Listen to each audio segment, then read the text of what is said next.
Chapter 1, Germain wakes up in front of the bell tower. Ah, ah, ah. The crow's agitated, dry caws jolted the black-haired young man awake from his hazy dream. He sat up wearily, yawned, and looked around at the unfamiliar surroundings with a blank expression. When he came to his senses, he couldn't help but show a surprised look. Where is this? How did I get here?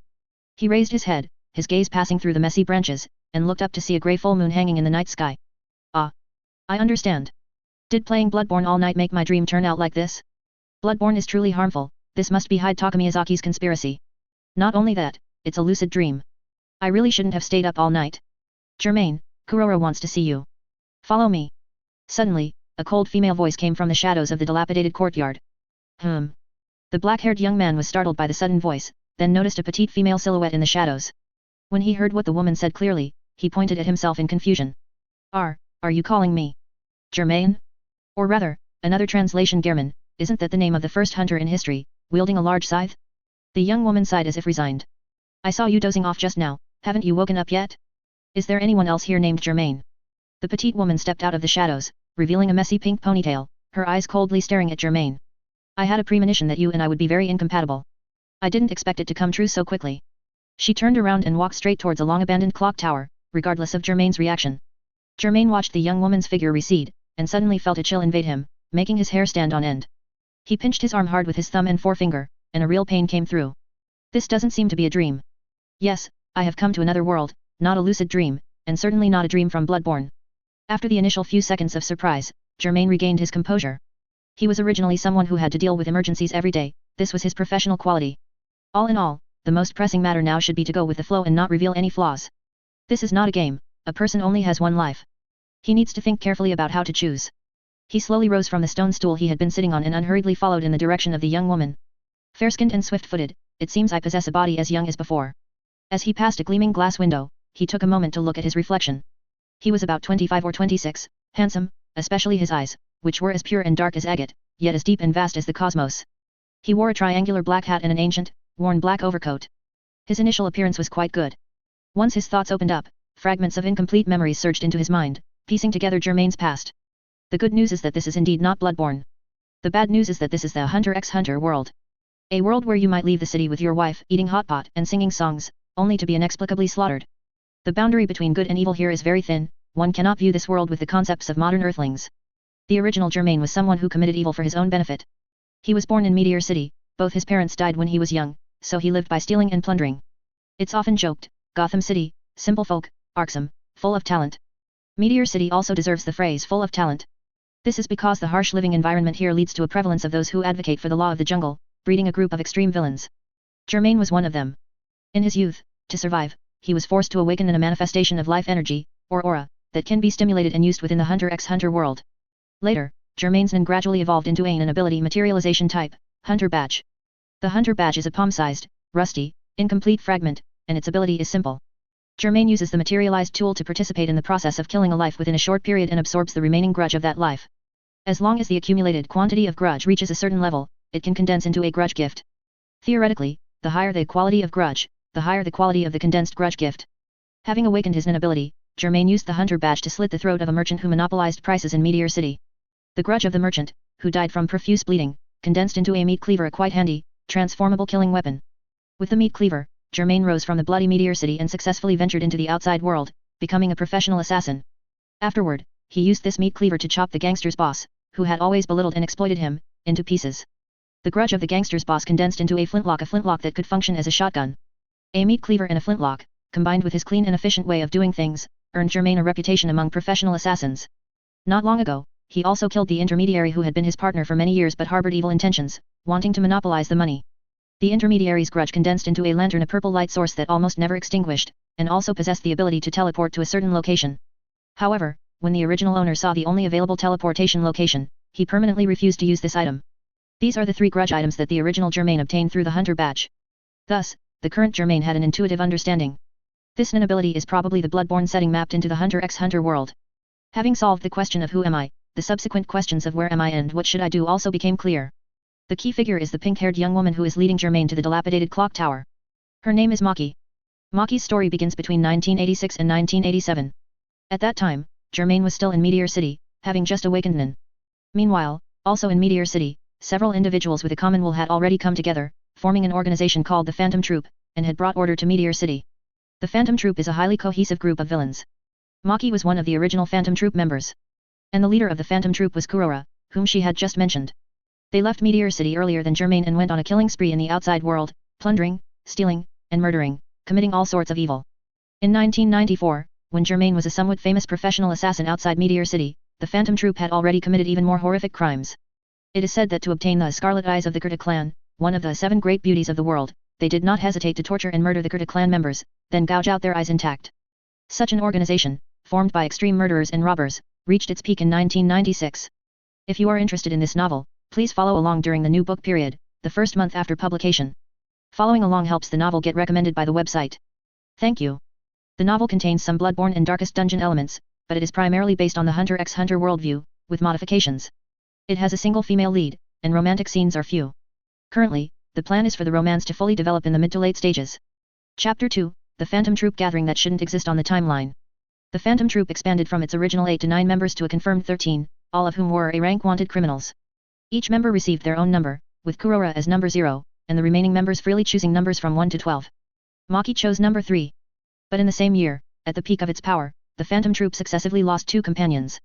Member number 8 was targeted and killed by the world's number 1 assassin family, the Zaldik family. Member number 4 was killed by Hisoka. However, according to the movie, member number 4 was not actually killed, only his decoy puppet was, but this is irrelevant. The Phantom Troop lost 2 members, yet they still adhered to the minimum quantity of 13 members, upholding the principle that the spider must have 12 legs, and began recruiting new members. The Phantom Troop's method of recruiting new members was quite unique and very much in their style. The first method, those who defeated or killed a member could proactively recommend themselves to join the Phantom Troop. Hisoka, who killed member number 4, replaced him in this manner. The second method, Kurora, the leader, personally selected members. Shizuku, the new member number 8, who also hailed from Meteor City, was found by him between 1996 and 1999. The third method, members recommended candidates, and all troop members collectively decided during a meeting. If opinions differed, a coin toss would decide. In 1999, member number 1, Nobunaga, tried to recommend new members Gon and Killua, but it ultimately came to nothing. The fourth method, for special reasons, Kurora, the leader, decided on temporary additions to the Phantom Troop. Between 2000 and 2001, 2 sons of the Zaldik family Illumi and Kalito joined the Phantom Troop in this way. Yes, the Phantom Troop would not consider someone or a family an eternal enemy just because a member died at their hands. On the contrary, if there was a common interest, the Phantom Troop was very willing to cooperate with them.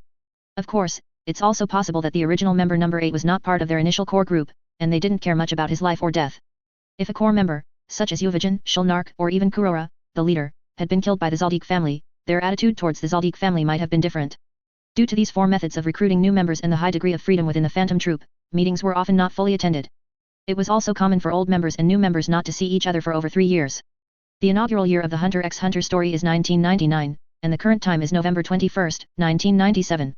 In the original timeline, the new member number 8, Shizuku, had not yet joined the Phantom Troop. At this time, Germain had just killed the middleman and begun his solo career as a professional assassin. Since he also hailed from Meteor City, the original Germain was very interested in joining the Phantom Troop. After a chance encounter with Maki, he volunteered to become a new member. Although Maki didn't like Germain, she still adhered to the principle of business is business and recommended him to Kurora. She also didn't like Hisoka, but she wouldn't oppose Hisoka joining and would even stitch up his wounds when he was injured. And now, with Germain's appearance, events took a very subtle turn. Kurora did not make an immediate decision but instead convened a Phantom Troop meeting that should not have existed in the original timeline. All 12 existing members of the Phantom Troop were present and had been informed in advance that a new member would be joining. Being from Meteor City and also non-users, these factors added points for the original Germain, so most members agreed. However, Kurora unexpectedly decided to subject Germain to 2 trials. His reason was that he greatly valued Maki's intuition of not getting along with Germain. Nevertheless, the original Germain successfully passed both trials. Since that was the case, Kurora ultimately chose to allow him to join. However, on the night Germain returned after completing the trials, the new Germain took his place. This was probably a situation no one had anticipated. Lost in thought, Germain heard a creak from ahead. He looked up to see Maki pushing open a heavy wooden door and entering the silent bell tower. Germain slowly followed behind Maki's ponytail, maintaining a constant distance. After climbing a spiral stone staircase, they finally arrived before the complex and precise mechanical parts inside the bell tower. However, they were now covered in thick dust and fragile cobwebs. Germain saw a group of strange-looking individuals there, some standing, some sitting. Maki walked over to them. The moonlight streamed in through the bell tower's crevices, as if drawing a natural line at his feet, separating him from the group before him. Judging by their appearance, there was no mistake, it was definitely the Phantom Troop. Member number 12, Cordopai, whose hair was so long it covered his face. Member number 11, Yuvijan, who was burly and tall, like a savage. Member number 10, Shulnark, wrapped in bandages. Member number 9, Pakunoda, a blonde woman with a prominent nose bridge. Member number 7, Franklin, a large man with earlobes reaching his shoulders. Member number 6, Shulnark, with short blonde hair and bright, piercing eyes. Member number 5, Finks, whose eyebrows were so faint they were almost invisible, wearing a tracksuit. Member number 4, Hisoka, with wine red, flame-like hair, and a face of extreme pale adorned with star and teardrop makeup. Member number 3, Maki, who brought Germain here. Member number 2, Fieden Portor, a short man whose lower face was covered by a raised collar. Member number 1, Nobunaga, with a high top knot, a handlebar mustache, and a samurai sword at his waist. Leader number 0, Kurora, wearing a black coat, with a cross-shaped mark on his forehead, and eyes always carrying a hint of scrutiny. This was undoubtedly a group of vicious individuals. Towards enemies or irrelevant people, they would stop at nothing to achieve their goals, employing ruthless methods. However, at the same time, they were quite good to their own people, especially those from Meteor City, often selling plundered treasures for money to engage in charitable activities in Meteor City. The two are not contradictory, this is the Phantom Troop's style. To be honest, the current Germain didn't want to get involved with this group. His stance could be considered that of a normal person. It's perfectly normal for a normal person not to want to be associated with the Phantom Troop. As for specific reasons, on one hand, if he exposed the secret that he wasn't the original person, he didn't know what unpredictable negative consequences it might bring. On the other hand, unless absolutely necessary, he was unwilling to participate in the Phantom Troop's activities and harm innocent people. However, the situation had already become this, and he could only continue to impersonate the original person. Germain had some understanding of the Phantom Troop. If he had ignored Maki and run away just now, he would probably be a fresh corpse by now. Perhaps worse, since Fieden Portor was very fond of torment and abusing others, it would undoubtedly be an experience worse than death. Germain could not refuse to join now either. From his perspective, the matter was simple, he disliked the Phantom Troop's way of doing things and didn't want to join. But from the Phantom Troop's perspective, the matter became complicated. This was also related to one of the trials he had undergone. Germain observed the Phantom Troop, and the Phantom Troop observed Germain. Both sides maintained this tacit silence for about a minute. If you are interested in this novel, please follow along during the new book period, the first month after publication, as much as possible. Following along helps the novel get recommended by the website. Thank you. The novel contains some Bloodborne and Darkest Dungeon elements, but it is primarily based on the HxH Hunter worldview, with modifications. It is a single female lead story with little romance, and the current plan is for the relationship to only come to fruition in the mid to late stages. Germain. Kurora finally spoke, his indifferent tone carrying a convincing magic. You have passed the 2 trials of the Phantom Troop. You brought back the promised gem and endured Pakunoda's memory scan, which is enough to prove your compatibility with the Phantom Troop. Congratulations, you are now one of us, Phantom Troop member number 8. I need to make it clear beforehand that the Phantom Troop doesn't have many rules or restrictions. If there's a conflict between members, we usually decide how to handle it by flipping a coin.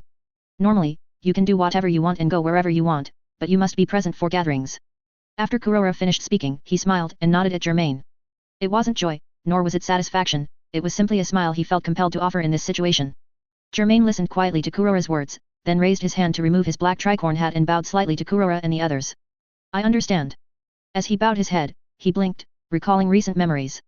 The promised gem consisted of 2 expensive rubies that would glow faintly when placed together, but the glow would disappear if they were separated by a certain distance. The original Germain had stolen them from a jewel merchant and delivered them to Kurora. As for Pakunoda's memory scan, he remembered it as an ability that allowed her to extract memories by simply touching someone. How terrifying. However, Pakunoda was quite discreet, only confirming parts of the original body's memories, verifying his true background, and that he held no grudge against the Phantom Troop members. If she had looked further, for example, at his inability or his weaknesses, the original body would certainly have been unwilling, so Pakunoda didn't see much. It was precisely because of this inability that the current Germain couldn't refuse to join the Phantom Troop on the spot. He didn't have sufficient reason to convince the Phantom Troop that he simply didn't want to join, rather than for any other reason. Germain's past in Meteor City and the professional assassin world could not be faked, these things could be easily verified. Similarly, his original desire to join the Phantom Troop could not be faked. Given this, why would Germain suddenly change his mind? This was quite suspicious. The Phantom Troop could reasonably deduce the following possibilities. Germain, for some purpose, under the influence of some special inability, modified his memories, even managing to deceive Pakunoda, thereby perfectly infiltrating the Phantom Troop's gathering. Now, this purpose has been achieved, or cannot be achieved, and Germain, through some means, awakened true memories, and thus chose to withdraw. As soon as this deduction was made, the Phantom Troop would not let him leave until they obtained the truth. And the entire interrogation process would undoubtedly be led by Fieden Portor. Germain did not want to face such a future. Theoretically, since the previous Germain had passed the test, the current him only needed to be careful not to arouse suspicion. To leave the phantom troop, it should be at an opportune time, certainly not tonight. Clap, clap, clap. At this, Kurora led the applause. The others glanced at him and then clapped half-heartedly. After the applause subsided, Kurora scanned everyone again before speaking. Tonight's gathering, besides introducing our new member number 4, Hisoka, and new member number 8, Germain, also has another matter to announce. Next year, we will have a group activity. So that's it. Only then did everyone realize. Kurora had uncharacteristically gathered both old and new members to meet and get acquainted, the main point being for next year's group activity. Germain, however, was surprised to find that this was another activity that shouldn't have existed. In the original timeline, after 1996, the Phantom Troop had small gatherings, but there was never a full reunion. It wasn't until 1999 that they all gathered for that year's group activity, the robbery of Yornu City's largest underground auction. However, this group activity was now brought forward to 1998, which truly exceeded Germain's expectations. Moreover, it was undoubtedly going to be a bloody and violent slaughter fest. The original Germain might have been very interested, but the current Germain did not like it at all. Kurora had not finished speaking. I will inform you of the specific meeting place and time 1 to 2 months in advance next year. I hope everyone, regardless of whether you have urgent matters, will make the trip. At this point, Kurora suddenly smiled and looked at the habitual absentees of small gatherings, Phaeton Portor and Hisoka. Phaeton Portor said nothing, simply nodding decisively. Hisoka slowly raised his hand to his lips and delicately pinched a playing card from his mouth with his fingers. Kurora, are you saying that specifically for me? Hisoka's tone and gaze always carried a certain stickiness. How honored I am. I feel as if I can sense your love for me. Yes, Kurora admitted without evasion, I am saying it specifically for you. Ah, this is truly marvelous. If you could satisfy a few small requests of mine, perhaps I would agree to anything you ask. Clap. Kurora, however, no longer paid attention to Hisoka, but clapped his hands once and scanned everyone again. Then, tonight's gathering concludes here. Meeting adjourned. Kurora stood up, ending the meeting cleanly and decisively. He nodded to everyone and walked towards the clock tower stairs, showing no intention of lingering to reminisce. How boring. Hisoka licked his lips with a smile, then waved his hand and followed Kurora out. Everyone at tonight's gathering, including the newly joined number 8, could only be described as somewhat interesting, but Kurora was definitely the one who interested him the most. The other Phantom Troop members exchanged glances and then rose from their seats one after another. They could see that Hisoka harbored a malevolent obsession with Kurora, and thus they would never allow the two of them to be alone. The 11 Phantom Troop members, each with their own intentions, descended the stairs one after another, disappearing into the vast night. The entire process took less than 3 minutes, and the hall inside the clock tower fell into complete silence. Germain put his black tricorn hat back on, stroked his chin, and fell into a meditative state of contemplation until a familiar voice roused him once more. I say, have you decided? Maki stood before him, arms crossed, head slightly tilted back, staring coldly into his eyes without any sign of backing down. Decided what? To decide where the tattoo should be placed, of course. Tattoo? Ah, now that she mentioned it, all the Phantom Troop members had a 12-legged spider tattoo on their bodies, with their member number on the spider's abdomen. Since it had come to this, he might as well pretend all the way. After all, a tattoo was something that could always be dealt with later. Germain looked down at his left leg and pointed at it with his finger, on the thigh, then. Maki was unwavering, taking out 2 needles that gleamed coldly in the bright moonlight. She tilted her chin, gesturing for Germain to expose his thigh so she could complete the spider tattoo. Is that how spider tattoos are made? Germain wondered. At Maki's prompting, he sat on the cold floor, rolled up his pant leg, and revealed his rather muscular thigh. Maki held a needle in each hand and, without warning, plunged them into Germain's thigh. Swish, swish, swish. The speed was incredibly fast. Germain could only see a blur of afterimages with his naked eye. Germain felt a numb, stinging sensation on his thigh skin, and then he could see the outline of the 12-legged spider tattoo already appearing. Tattoos are definitely not inked this way, there isn't even the most basic ink. But the fact is, Maki did it. That can only mean it was caused by her non-ability transmutation type, Nen threads. Through her strong will, she changed the nature of her aura, transforming it into threads capable of stitching nerves, blood vessels, and flesh. A mere tattoo was child's play. Germain's eyes carefully observed Maki's technique. Soon, he realized he was gradually able to see Maki's movements clearly, seeing the Nen threads wrapped around Maki's needle. This was because Germain had used Gyo to concentrate the aura generated by his Nen onto his eyes. Gyo, as it is called, is an advanced Nen technique in the HxH worldview. The basic Nen techniques are Ten, Zetsu, Ren, Hatsu. The advanced techniques are En, In, Gyo. The combined techniques are En, Ken, Ko, Ryu. Using Gyo, Germain could not only clearly see Maki's hand movements, but his Nen ability materialization type, Hunter Badge, also activated at this moment. This was an advanced ability of the Hunter Badge that was only catalyzed after his arrival. Lines of Chinese text, visible only to Germain, materialized before his eyes under the projection of the Hunter Badge. Vitality Constitution, 10, primarily affects vitality, resistance, Apprentice Hunter is 1. Stamina Capacity, 12, primarily affects stamina, potential aura capacity, manifested aura capacity, Apprentice Hunter is 1. Inside Pressure, 1, primarily affects mental will. Grudge Gift, Meat Cleaver, Flintlock, 2 Lanterns. The term Apprentice Hunter specifically refers to individuals who have opened their aura nodes and only learned the 4 basic practices of Ten, Zetsu, Ren, and Hatsu. Germain blinked thoughtfully, gaining a certain understanding of his own condition. Alright. Maki also withdrew her hands at this moment, and the threads disappeared. A 12-legged spider tattoo with the number 8 on its abdomen distinctly appeared on Germain's thigh. She stood up, suddenly stared at Germain for a few moments, then coldly said, "My intuition tells me you were thinking some very rude and dangerous things just now." "I wasn't," Germain shook his head, denying it decisively. He did, for a fleeting moment, consider trying to attack Maki with the meat cleaver or flintlock to test his nin ability, but he ultimately dismissed the idea.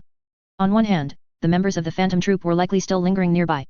On the other hand, although Maki's primary role in the Phantom Troop was support, her combat prowess was not weak. Germain's combat prowess was only considered average within the Phantom Troop. If it were a simple arm wrestling match, he and the 6th-ranked Maki were evenly matched. He hadn't expected that merely thinking about it would be detected by Maki. Her intuition was truly keen. "I really don't get along with you." Maki stood up, reaching into her pocket for something, completely ignoring Germain's explanation. "However, we don't need to get along in the first place. Let me be clear, I recommended you to Kurora because we both came from Meteor City and you possess considerable strength. It doesn't mean our relationship is good." She pulled out a pink touchscreen smartphone and looked up at Germain. "From today onwards, the leader's instructions will be relayed to you by me. Let's exchange phone numbers." Germain searched his person and also found his phone. After seeing Germain enter his phone number into her contacts, Maki put her phone back in her pocket and picked up a small cloth bag placed in the corner. She hoisted the small cloth bag onto her shoulder, then suddenly frowned at Germain. "I just feel, you seem a bit different." Germain blinked. He didn't know if Maki had truly noticed something or if she was bluffing, so silence was the best option at this moment. Fortunately, Maki didn't press the matter. "Well then, until new instructions are given, let's part ways." "Oh, right, if you need emergency wound stitching, you can contact me. Considering we're fellow members, I'll give you a discount," she said, walking down the cold stone steps without looking back, her monotonous, indifferent voice echoing within the bell tower. Germain waited until he heard Maki's footsteps disappear from the bell tower before looking down at his phone's still-lit screen, which displayed Maki's phone number. His fingers rapidly pressed on the screen. Germain had a personal habit of giving contacts nicknames instead of directly using their real names. His note for Maki was Bad Woman. Afterward, Germain sat cross-legged on the cold floor and waited for about another quarter of an hour. Convinced that all members of the Phantom Troop had left far enough, he then used Nin to materialize the Hunter Badge. He extended his right hand forward, and the fragmented Hunter Badge, threaded through a chain, hung from his open palm towards the ground, swinging like a pendulum. Germain hung the Hunter Badge around his neck. He wanted to see how different his Nin ability was from the Hunter abilities in Bloodborne. Soon after, Germain arrived outside the bell tower, where the moon and stars were sparse, and walked towards a gloomy dense forest. If his original memory was not mistaken, then magical beasts should exist in this area. Germain did not use the Zetsu or Rin techniques to conceal his presence.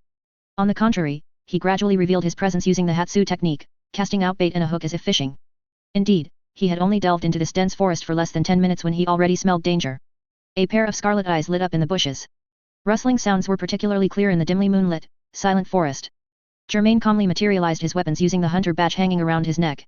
The meat cleaver, a uniquely shaped, rusty serrated machete. In its usual state, the blade and handle could almost merge, generally forming an oval ring, with Germain's hand gripping the curved handle. The flintlock, a handheld, finely crafted firearm with a rear-set trigger. Its bullets were all formed by Germain's aura training and then materialized through Nin.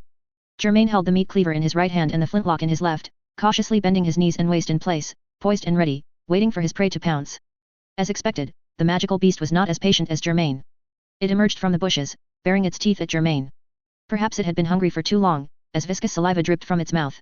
This magical beast resembled a wolf but had 2 extra legs, and its black fur bristled like burning flames. It let out a low, threatening growl from its throat, then suddenly lunged towards Germain, and in an instant, entered the range of Germain's N. The magical wolf pounced on Germain, its sharp canines and keen claws glinting coldly under the moonlight. Germain unhurriedly aimed the flintlock at the magical wolf and pulled the trigger. Bang! Numerous bullets shot out with a bang, hitting the magical wolf without fail.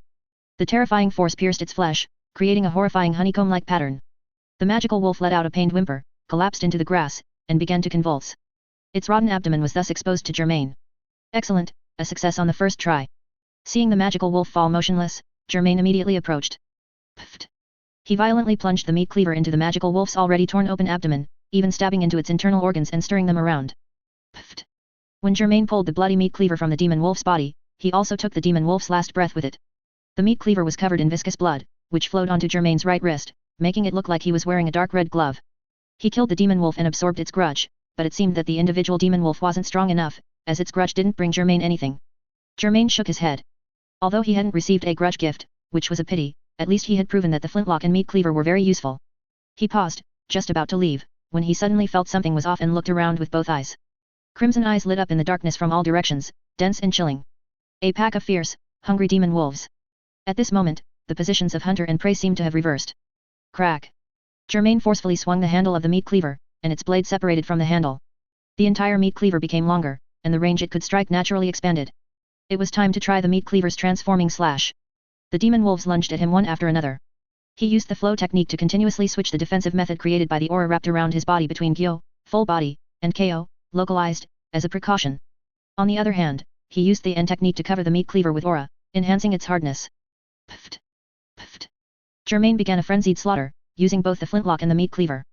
Flesh and blood splattered, making the entire scene incredibly bloody. However, the quantity of demon wolves was too great, and one of them still bit Germain's arm, which he hadn't managed to defend with aura in time. It tore off a small piece of flesh and blood, making Germain bleed profusely. But instead of retreating, Germain pursued it. The intense pain made his mind even more focused. He swung twice, chopping down the demon wolf that had bitten him. Relying on his flintlock and meat cleaver, and using the obstacles of the dense forest terrain, Germain cut down the demon wolves present one by one. The remaining few demon wolves let out frightened yelps, turned and scurried into the bushes, fleeing far away from this monster. Germain confirmed that there were no demon wolves around before lowering his meat cleaver and flintlock, letting out a long breath, and then began to regulate his breathing. Indeed, he shouldn't have fought so many demon wolves at once. He was still adapting to this body and an ability combat, gradually grasping some tricks. In terms of combat, he was still a novice. His 10 points of vitality constitution were barely enough under the siege of the wolf pack. In addition, to fully test his ability, almost every attack he made was overkill, which also greatly consumed his 12 points of stamina capacity. For him now, using all his abilities without restraint was still a considerable burden. However, despite being covered in blood, he was hardly injured. The blood on him was mostly from the demon wolves. He killed more than 20 demon wolves, and finally, he had some gains. The condensed grudge of the demon wolves allowed Germain to increase 1 point of attribute, while insight pressure was forcibly increased by 1 point. Germain unhesitatingly increased his vitality constitution by 1 point. Vitality constitution, 11. Stamina capacity, 12. Insight pressure, 2. Germain had already fully experienced the combat performance of the meat cleaver and flintlock. Now it was time for the lantern's roll. A purple light shone, and a lantern suddenly appeared at Germain's feet. 4 ugly messenger imps clung to the lantern, and the words "Cool down, midnight" appeared on the lantern. Germain currently only had 2 lanterns. One could be freely taken out and put away, while the other was fixed in a certain location. It was a lantern that had existed from the beginning and could not be reclaimed by Germain. The location where it was situated was called the Dark Continent. He couldn't help but shift his gaze from this continent in the center of Mobius Lake, looking towards the vast, dangerous Dark Continent. Humans now lived only in a corner of the world, while the Dark Continent was actually the true world. Germain wanted to go there and see. He wanted to see what the Dark Continent in the still unfinished HxH Hunter worldview was like, and also to see the limits of himself as a human. If he didn't have such a goal, and continued to follow the rules as in his original world, then this crossing would be meaningless. However, the Dark Continent was extremely dangerous, so dangerous that only a handful of survivors had ever returned, and even if they did, they brought back terrible calamities. Even if one insisted on going, they would first have to pass the V5 nations, the world's 5 great powers, then the guides and gatekeepers, before possibly reaching it. The original Germain, however, possessed a method to directly bypass the V5 nations, guides, and gatekeepers, and travel to and from the Dark Continent. However, when he saw that the teleportation destination was the Dark Continent, he unhesitatingly chose to permanently seal the lantern and absolutely not let a second person besides him know of the lantern's ability. Germain could understand the original body. Most of the information about the Dark Continent and the methods of travel to and from it were controlled by the V5 nations, who wanted to monopolize all benefits obtained from the Dark Continent. Once the world knew about the lantern's teleportation ability, it would attract endless trouble. This was the original body's concern and choice. However, even so, the lantern still didn't spare him. The lantern drew out and tore his soul as the price for its teleportation ability. A new soul then had the opportunity to take over. The current Germain made a decision completely opposite to that of the original body. He placed this lantern, emitting an eerie purple light, in this dense forest, and actively extended his hand to one of the white messenger imps. The imp let out a visibly surprised shriek, pouncing over, its 2 bony little hands clutching Germain's pinky finger tightly, as if afraid he would pull it back. The other 3 imps wailed. "Take me to the Dark Continent," Germain commanded. The messenger imp holding his pinky nodded repeatedly. Buzz. After a dazzling flash, Germain opened his eyes, and he was miraculously teleported by the forest lantern to an open field. It was night in the dense forest, but here it was daytime. Underfoot were rows of overgrown weeds. Looking into the distance, there were no trees, only low hills on either side, like riverbeds. Germain blinked. Was this somewhere in the Dark Continent? It looked very ordinary, not as dangerous as he imagined. The lantern here was also faintly glowing, and clinging to the lantern's base were also 4 messenger imps, though it was unclear if they were the same 4 as before. A line of text also displayed on the lantern: cooldown 0:59, which then changed to cooldown 0:58 the next moment. So that's it, he could only use the lantern again after 1 minute. Could he not leave the Dark Continent during this time? Germain looked around for a while, wondering if he should explore, not to waste this precious opportunity, and then he noticed something unusual. This abnormality made him stop the first step he was about to take. Silence. From the beginning, it had been too quiet here. Despite so much flowing aura, it was like a tomb. Why? Half a minute had passed since Germain teleported here from the lantern, and nearby creatures should have all detected his presence. However, they neither attacked nor retreated, instead, they remained silent, as if, observing. That's right, humans rarely set foot on the Dark Continent, so much so that they didn't recognize this unfamiliar aura. They were distinguishing what Germain was, and where he belonged in the food chain of this ecosystem, by his scent, appearance, and actions. This was a necessary skill for survival on this Dark Continent. However, this observation period wouldn't last too long, because the most accurate way to distinguish was always to come over and take a bite to see. Puff, puff, puff. A cloud of dirt flew up, and several creatures, originally integrated with the surrounding terrain, suddenly reverted to the bright red of their shells. They scurried towards Germain on 6 slender legs. They looked like stink bugs, but each one was the size of a small car, which meant they couldn't be ordinary stink bugs. Their trembling, straw-like mouth parts showed Germain what his fate would be if he stayed here. He looked down at the lantern, which displayed a cooldown countdown of 0:03, meaning it would soon be ready for another teleportation. Well, this would be enough for now. He wasn't worried about the stink bugs in front of him, but rather the other creatures lurking around. They were all watching, and it was highly likely that a mantis-stalk cicada, or eole behind scenario would play out. The huge, crimson stink bugs had surrounded him, but he had already extended his pinky finger and held hands with one of the messenger imps. With a buzz, like a bubble bursting in the sunlight, Germain, along with the lantern, vanished, leaving only his footprints on the spot. After several decades, a human had once again set foot on the Dark Continent, leaving a mark. Bang! The stink bugs couldn't stop their legs, and their tiny heads and stout bodies collided with each other. After failing to catch their prey, they aimlessly extended the long antennae on their heads, trying to find the direction of that thing in the wilderness. After another flash, Germain returned to the dense forest of the night. He bent down and picked up the lantern. 4 messenger imps lay at his feet. The cooldown countdown had changed again, this time to cooldown countdown 1:59. Germain then looked at the attribute panel projected by his hunter badge and saw that his insight pressure had increased from 2 to 12, and he had also gained a strange trait, kleptomania. Thus, the cost of using the lantern for teleportation became very clear. Each time the lantern was used, its cooldown countdown for subsequent use would increase. Initially, it could be used instantly, then after 1 minute, and now after 2 minutes. Not only that, but each time he returned from the Dark Continent, his insight pressure would forcibly increase by 10 points, and he might gain an additional negative trait. His current kleptomania trait was a negative trait, which would compel him to impulsively and inappropriately steal valuables he encountered. This meant that each time he used the lantern, he needed to be very cautious and well prepared, otherwise, it would be a net loss, and the later it got, the more obvious the side effects of the lantern would become. However, no matter what, traveling back and forth to the Dark Continent with the lantern was much safer and more convenient than going through the gatekeeper and bringing back calamities. Germain moved his fingers and named the fixed lantern in the Dark Continent as Dark Continent Dried River Valley. He then grabbed the hunter badge hanging around his neck and recalled the meat cleaver, flintlock, and the lantern. The purple light of the dense forest instantly disappeared, replaced by moonlight filtering through the branches and leaves. Finally, he rubbed the hunter badge, and this materialized fragment also vanished. Through this experiment, Germain had proven that he could develop and utilize the hunter badge to continuously enhance his own combat power. This meant that, sooner or later, he would possess the strength to no longer fear the threats of phantom troop members, it was only a matter of time. By then, neither his origin from Meteor City nor his identity as a phantom troop member would be able to restrain him. Germain would truly be free and could do what he truly wanted to do. Explore the Dark Continent, surpass Don Freaks, who wrote travels in the new continent based on his adventures on the Dark Continent, and accomplish a feat unprecedented and unmatched. After confirming the lantern's teleportation ability, Germain had this vague idea.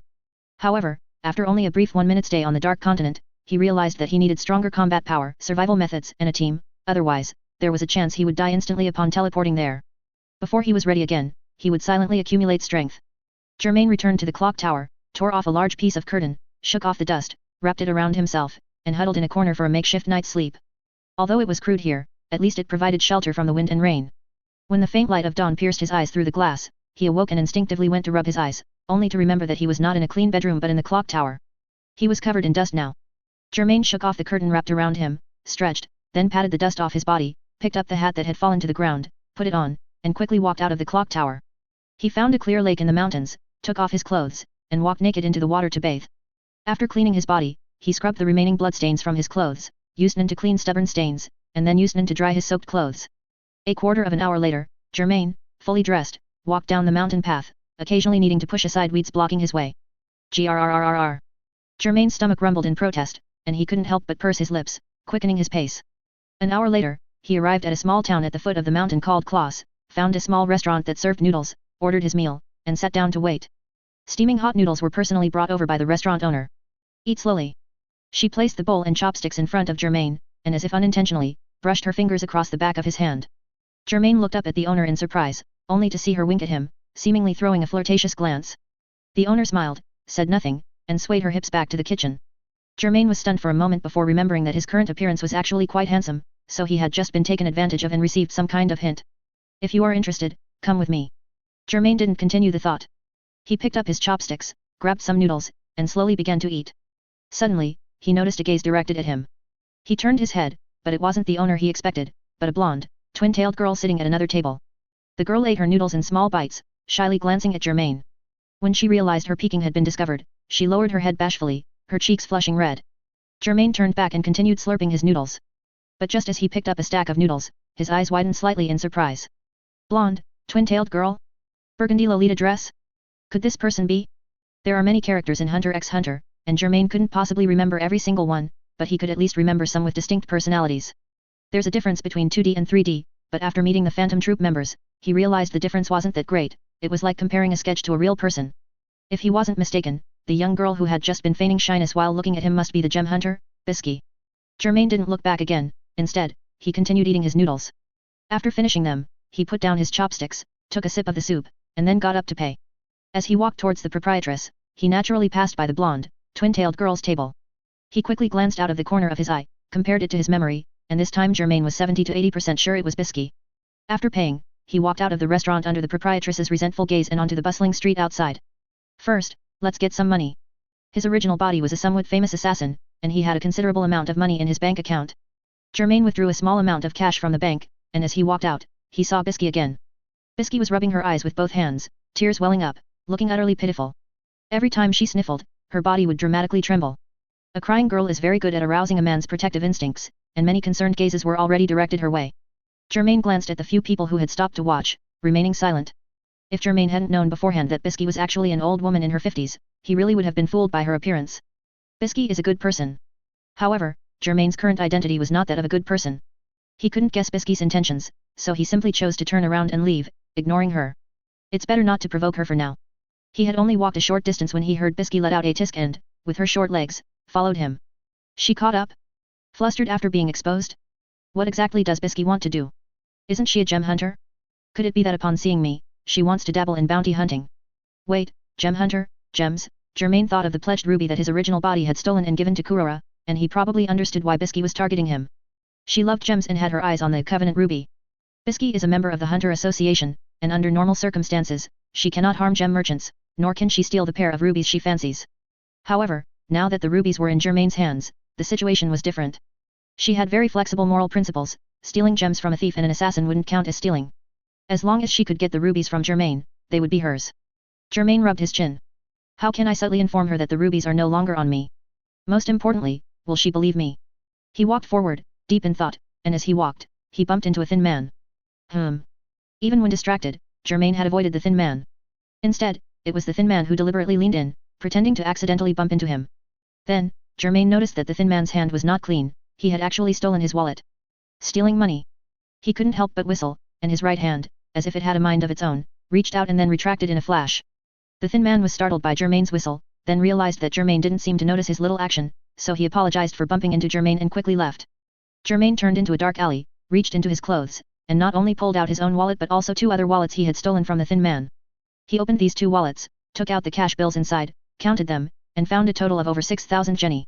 Jenny's purchasing power is roughly equivalent to the Japanese yen. The thin man's haul today was quite good, but now it all belonged to Germain. He casually threw the 2 useless wallets on the ground and put the more than 6,000 jenny into his own wallet. Bisky, who had been silently observing for a while, now turned into the alley, no longer looking pathetic but instead full of energy. She feigned surprise, pointing at Germain. Ah, big brother, you stole someone else's wallet.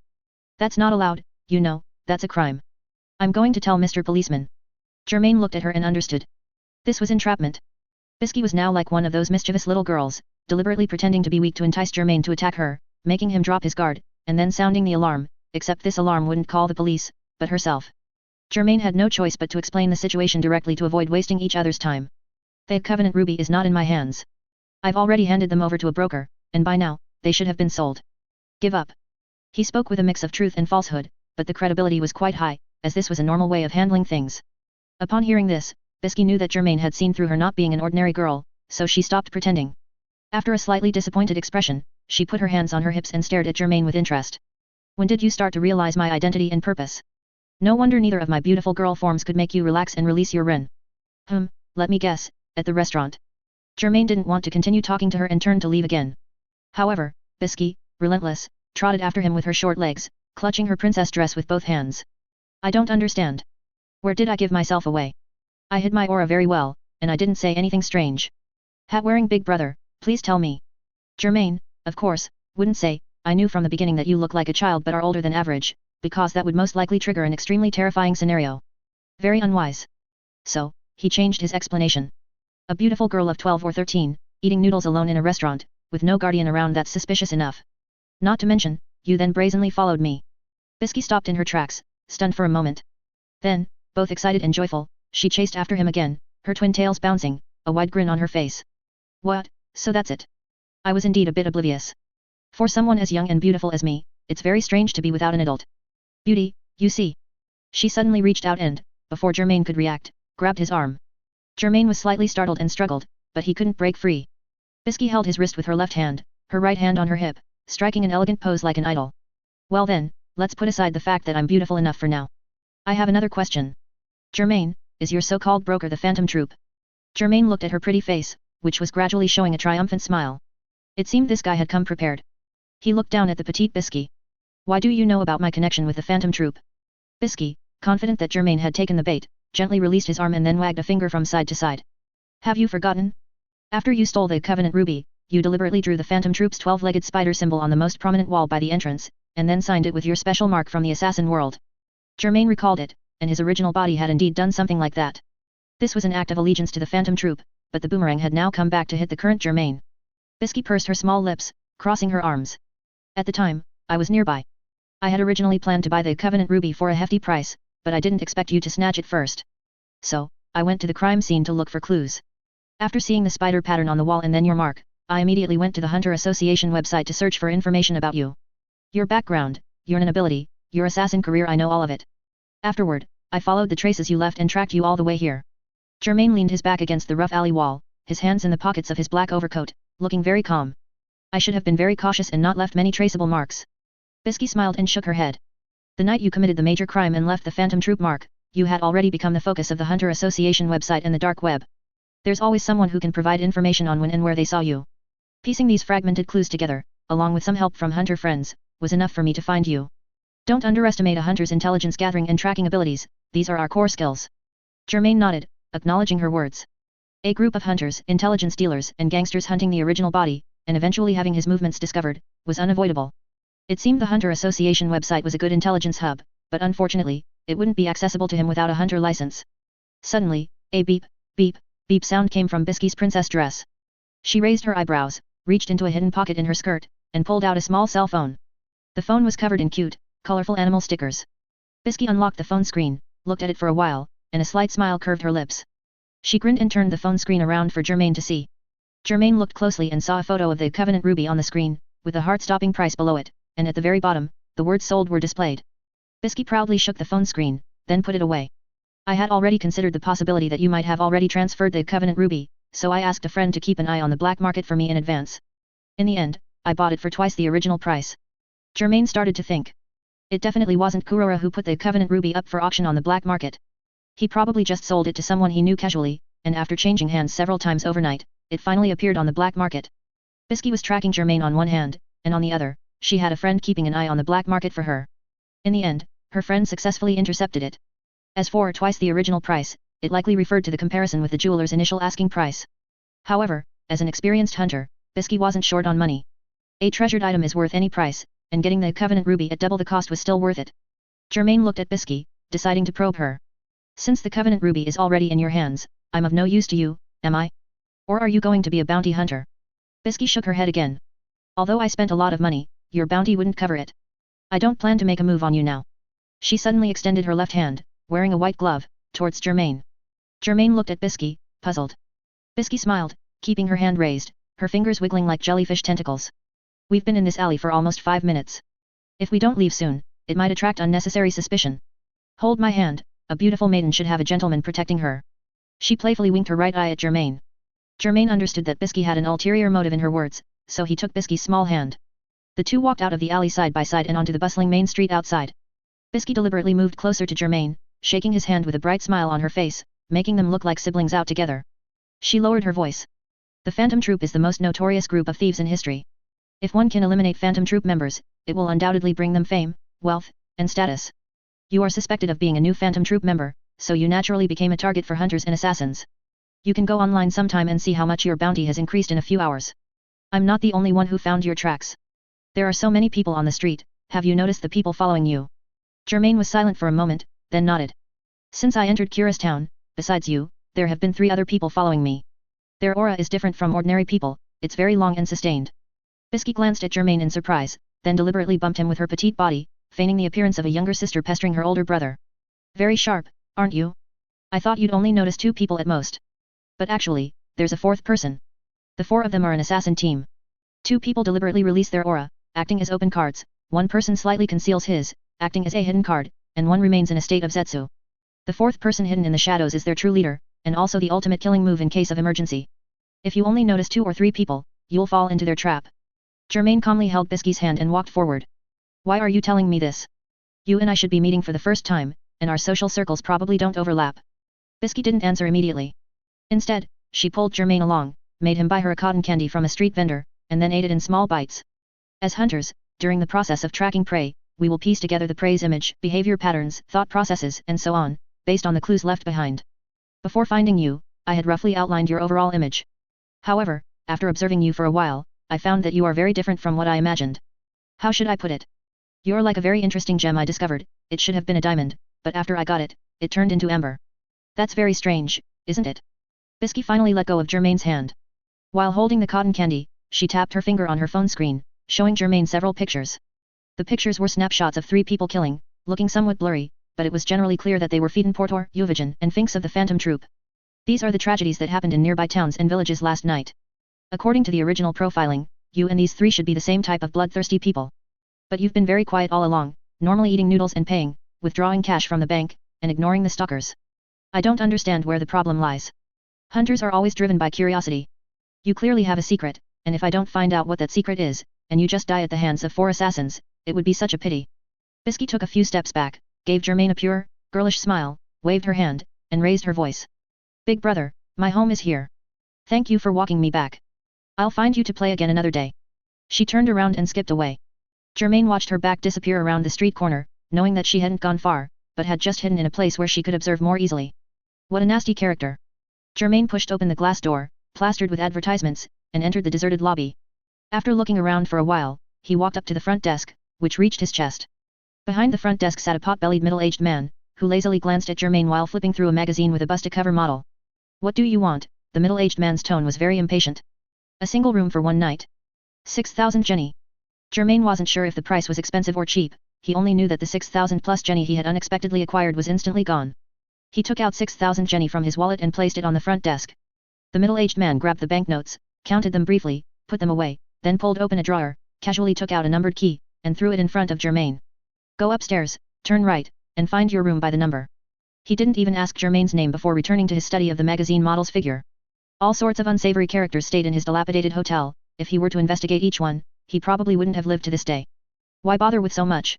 As long as the money was paid, it was fine. People who were willing to stay here appreciated his attitude, both sides got what they wanted. Germain picked up the key, saw the faded number 207 on the sticker, and walked towards the stairwell, ascending to the 2nd floor via the railing-less stairs. After finding the corresponding room number, he entered, locked the door from the inside, then walked to the rusty windowsill, standing on the side obscured by the curtains, and looked out. Germain had noticed 3 people tracking him earlier, so he intentionally and unintentionally brushed past them, memorizing their appearances. However, he didn't know who the 4th person Bisky mentioned was, Bisky had deliberately not told him. 10 minutes later, the 2 obvious assassins walked over from across the street and entered the hotel. 15 minutes after that, the third assassin entered the hotel. Afterward, Germain moved a chair and sat by the windowsill to continue observing, noting down everyone who entered the hotel besides those 3 assassins. Germain believed he had likely already seen the 4th person inadvertently, but hadn't paid attention at the time. Although Bisky hadn't told him who the 4th person was, her words were actually a hint, the 4th person was among those they had both seen. However, the final comparison of memories left him quite disappointed, as no one matched. This meant considering possibilities like disguise and change of clothes. It seemed the 4th assassin was exceptionally cautious, perhaps not even approaching the hotel yet. Germain couldn't leave potential threats unaddressed, now he could only wait for them to make their move. They had followed him all the way, their goal being to find the right moment to strike. Germain had to create that opportunity for them. He picked up the landline on the wall, his eyes still on the street, but his fingers dialing the number he had noted down from the front desk, calling the hotel owner. Hello? What do you want? Send 2 packs of beer to room 207. I'll pay you later. 2 packs of beer? All right, please wait a moment. After a while, 2 packs of beer were delivered to Germain's room. He unpacked the beer, placed it on the table, and then casually picked up a can.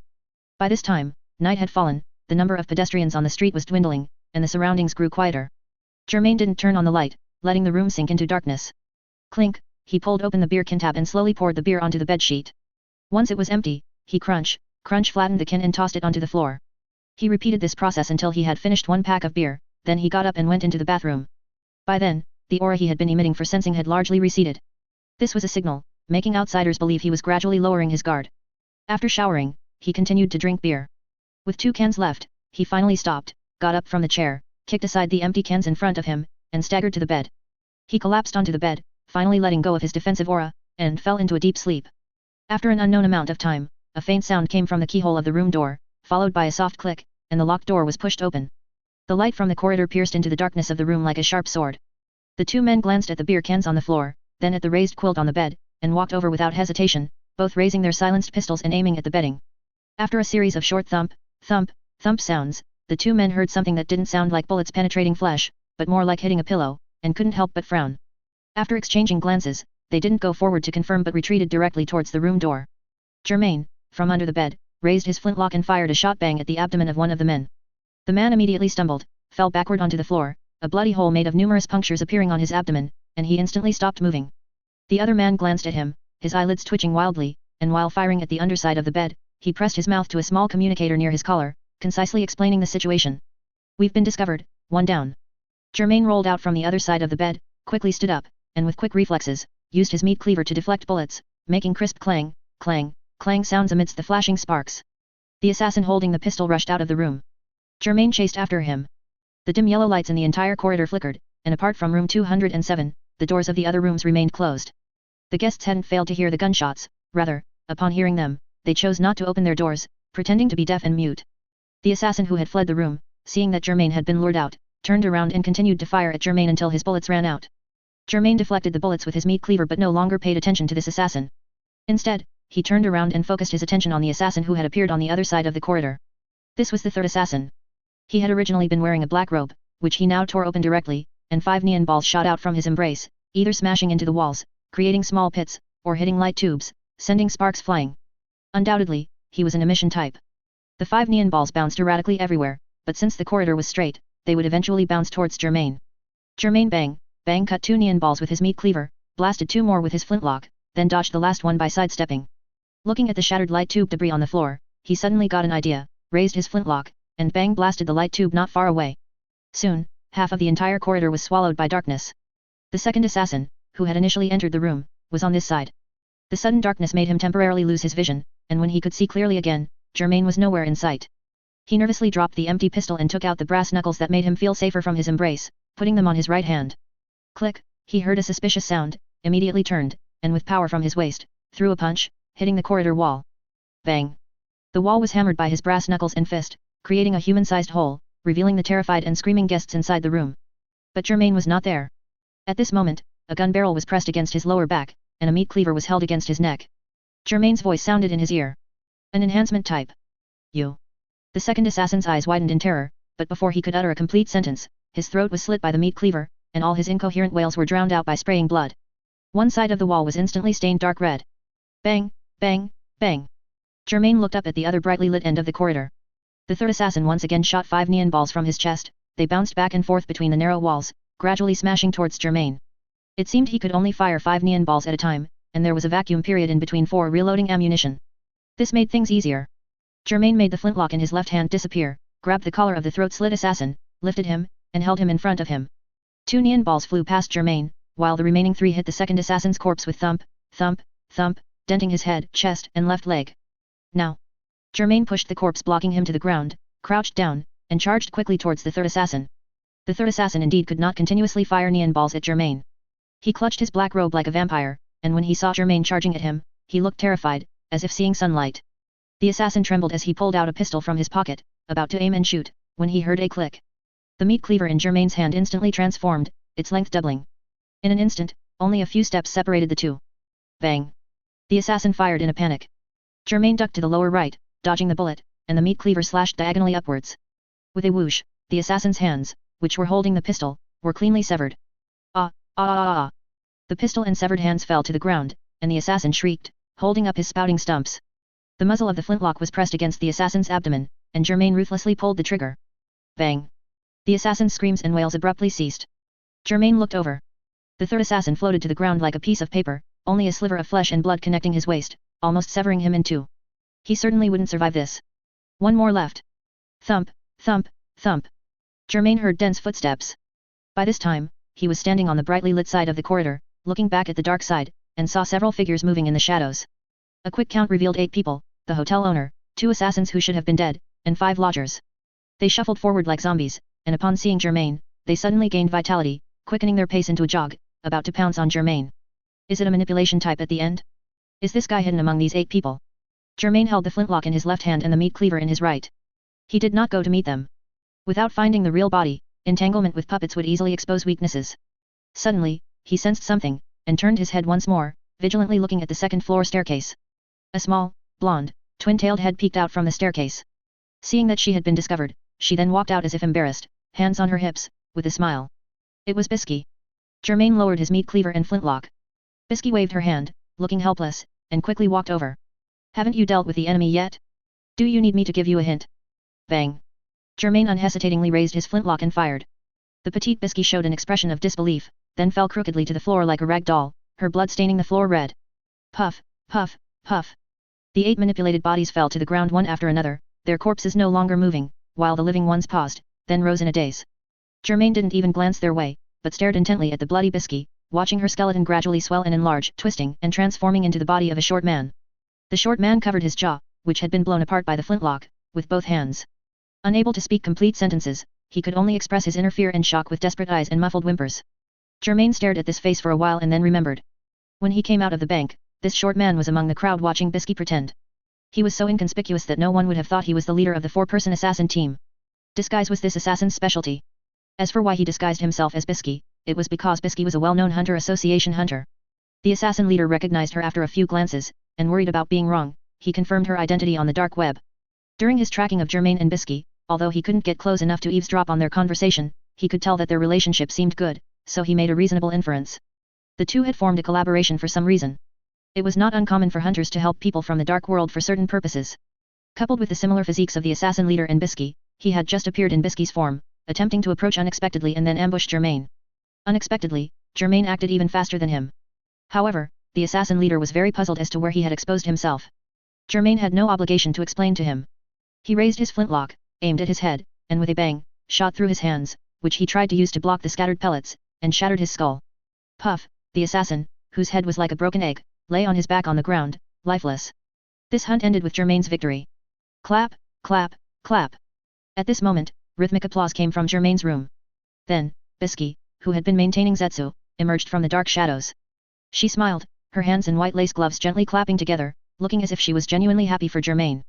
After smiling for a while, Bisky asked with some curiosity, "How did you know he was an imposter? I almost thought he was going to succeed just now." "I don't know," Germain gave an unexpected answer. "I just knew there was a 4th person, that he was a manipulation type, and that he was nearby. At that moment, I had already decided that no matter who approached me, I would shoot them. It just happened to be you who came." Bisky nodded understandingly, then put a finger to her mouth and asked, "Then, what if the person who came really was me? If it really were you, my shot wouldn't have hit." Germain was very aware of the current power gap between him and Bisky. Bisky was over 50 years old now, likely just past her peak, but she wouldn't have weakened too much. "I see." Bisky nodded again. Patient, calm, decisive, not at all lost in the thrill of killing. You are indeed a hunter. She looked back at the other living people still peeking out in the corridor, thought for a moment, and smiled. It seems we can't stay here. Let's find another place to rest. Wait for me. Germain then put away his meat cleaver and flintlock. He didn't mind going with Bisky, there might be unexpected gains, but there was something more important at hand. Under Bisky's puzzled gaze, Germain squatted down and searched the assassin leader's body for a while, pulling out several thousand jenny. Bisky couldn't help but raise an eyebrow in surprise and asked, "Are you short on money?" "Not bad," Germain said, then repeated the process, searching the bodies of the other 3 assassins. "Future expenses will likely increase a lot, so it's better to be prepared." Gathering all the jenny together, he counted it. There were over 20,000. He couldn't help but whistle at this great harvest, then stuffed them into his wallet. The next morning, Germain woke up in a soft velvet bed. He went straight to the bathroom to wash up, then enjoyed the refreshing sea breeze on the balcony outside. Last night's battle, the grudge gift gave him another attribute point, forcibly increasing his insight pressure by 1. He continued to allocate the attribute point to Vitality Constitution. Vitality Constitution, 12. Stamina Capacity, 12. Insight Pressure, 13. Germain was quite satisfied to see his progress and changes in certain aspects through data. Knock, knock, knock. A rhythmic knocking sound came from the door. Germain had no choice but to tear himself away from his time of solitary enjoyment and slowly walk to open the door, only to find Bisky standing outside. Bisky extended her right hand, gloved in white, towards Germain and smiled, "Join me for a meal." "All right." Thanks to Bisky, Germain was able to stay in the sea view room and enjoy a free, hearty breakfast. He had no objection to Bisky's small request. He took Bisky's hand and walked with her to the restaurant of the luxurious hotel. Hand in hand, the two arrived at the splendid restaurant. By then, there were already many people in the restaurant, looking curiously at the good-looking brother and sister pair. Bisky originally wanted to present an image of a gentleman and a lady to outsiders, but in reality, it felt more like a silent older brother taking his doting younger sister to dine. Soon, breakfast was served. It was quite incredible that Germain, who had dispatched 4 assassins with a flintlock in one hand and a meat cleaver in the other last night, was now cutting bread slices with a fork in one hand and a small knife in the other. Bisky took a small sip of coffee before starting the conversation. "Did you sleep well last night?" "Yes. Thank you. I slept very well," Germain replied truthfully. "That's good," Bisky said, placing her hands on the dining table in a seemingly obedient manner. "To be honest, I'm increasingly finding you different from what the intelligence and rumors suggested." Germain speared a cherry tomato with his fork, put it in his mouth, and said calmly, "I just want to make a change." "Change?" Bisky asked, resting her chin on her hands curiously like a little girl listening to a story. "Why change? What do you want to change?" "A brief assassin career of several years taught me a truth," Germain explained. "An assassin's life has its limits.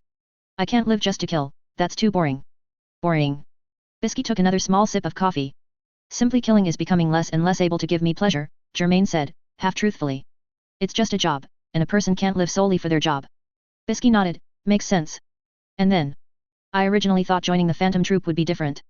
But after actually interacting with them that night, I could tell they only lived for Meteor City, which is equally boring. Only a small number of people knew about the Phantom Troop's past." Bisky hadn't deliberately investigated, so she only now learned that these people came from Meteor City, but she wasn't too surprised. Bisky admired the handsome face across the table while generally understanding Germain's meaning. "You want to seek novelty, excitement and also meet your living needs, and you don't want to be bound by an organization or a group of people. Is that what you mean, right?" Germain finished his last piece of bacon, wiped his mouth with a napkin, and looked up. "You summarized it very well." Bisky smiled, "Then I know exactly what you're looking for." She reached into her bosom, searched for a moment, pulled out a hard card, and handed it to Germain. "This is a hunter license.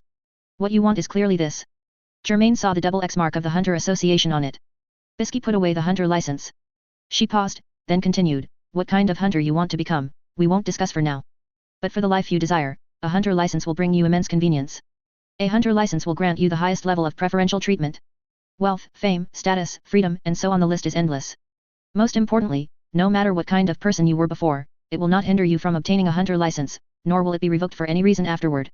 Germain was very aware of this. Shulnark and Hisoka of the Phantom Troop and Illumi and Killua of the Zaldik family, among other individuals from the Dark World, had all successively obtained hunter licenses.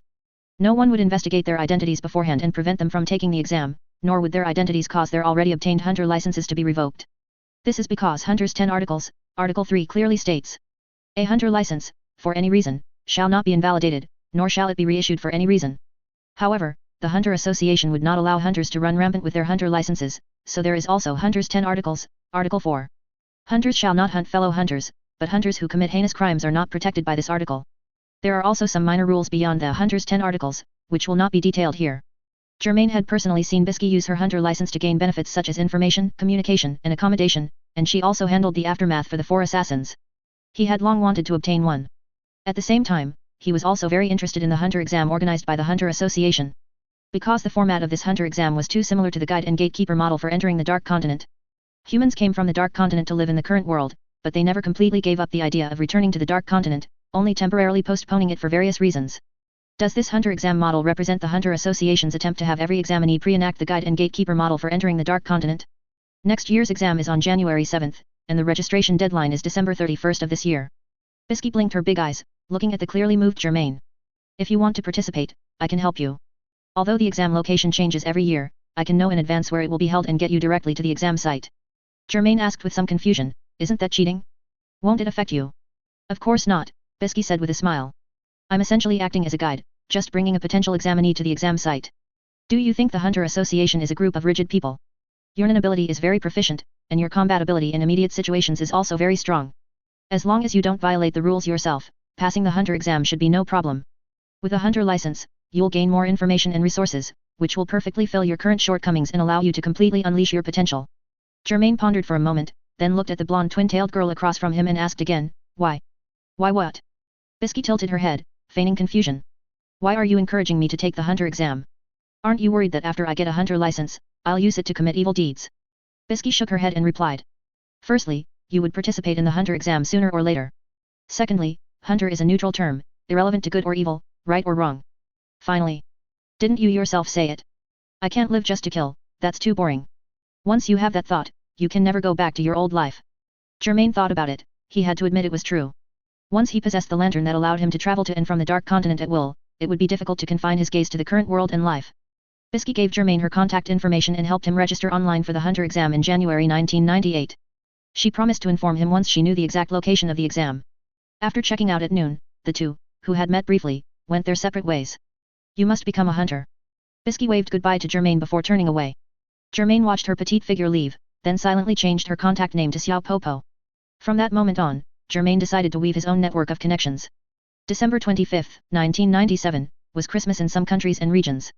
The city streets were filled with a festive atmosphere, but none of this concerned Germain. In the month since the Phantom Troops gathering on November 21 and meeting Bisky on the 22nd and 23rd, Germain had dealt with wave after wave of assassins and hunters, witnessing all sorts of assassination methods. At his busiest, he would be attacked or assaulted by 4 groups of people in a single day. At his least, there was still one group. There were a few truly dangerous moments, but he always pulled through. Once he endured this period of physical and inability adaptation, combined with the grudge gift function of his hunter badge, Germain began to treat defeating incoming enemies as a daily, refreshing source of income. Germain actually cherished this period of time. He estimated that the first month or two would be the peak period for assassins and hunters to target him, the new member of the Phantom Troop, after which the frequency would gradually decrease. This was unavoidable as more and more people would realize that he, the new member, was not a pushover within the Phantom Troop. Later events proved his guess correct. In 1 month, he gained many attribute points and Jenny pilfered from numerous corpses. Of course, his insight pressure also steadily increased. As of today, Germain has gained 13 new attribute points and 13 points of insight pressure, along with Jenny that came quickly and was spent just as quickly. Vitality Constitution, 20. Stamina Capacity, 17. Insight Pressure, 26. If Germain's body were likened to an army, he had now brought this army to a state where it followed orders precisely and was equipped with the powerful new weapon of Nin ability. As for Vitality Constitution and Stamina Capacity, they could be considered the logistical support capabilities of this army. Outsiders often couldn't see the intricacies, but they were indeed important factors for an army to defeat its enemies. Germain could feel his physical fitness getting better and better, and using his Nin ability to deal with enemies became increasingly effortless. Perhaps this was also because he hadn't yet encountered assassins like the Zaldik family or hunters like Bisky. All in all, in this past month, Germain had both familiarized himself with life in the hunter world and displayed his sharp fangs to the outside world. Now, having accumulated a month's worth of experience, it was time for him to challenge the Dark Continent for the second time. In the quiet night, he came to a secluded suburb and found an abandoned mine shaft. He set up simple traps nearby, then materialized a lantern in the pitch-black cave. Instantly, a gloomy, deep purple light filled the mine shaft like shimmering lake water. The 4 messenger imps were still clinging to the lamp base and post, staring pitifully at Germain, their muffled whimpers seeming to express the sadness of waiting silently for the past month. I know, Germain nodded at the famished imps. Germain couldn't distinguish between the messenger imps, nor did he care. He simply extended his pinky to one of them at random. I'll choose you this time. That imp let out a joyful howl and quickly grabbed Germain's pinky, while the other 3 imps could only let out cries of disappointment. The lantern displayed 2 lines of text. Lantern location, Dark Continent Dried River Valley.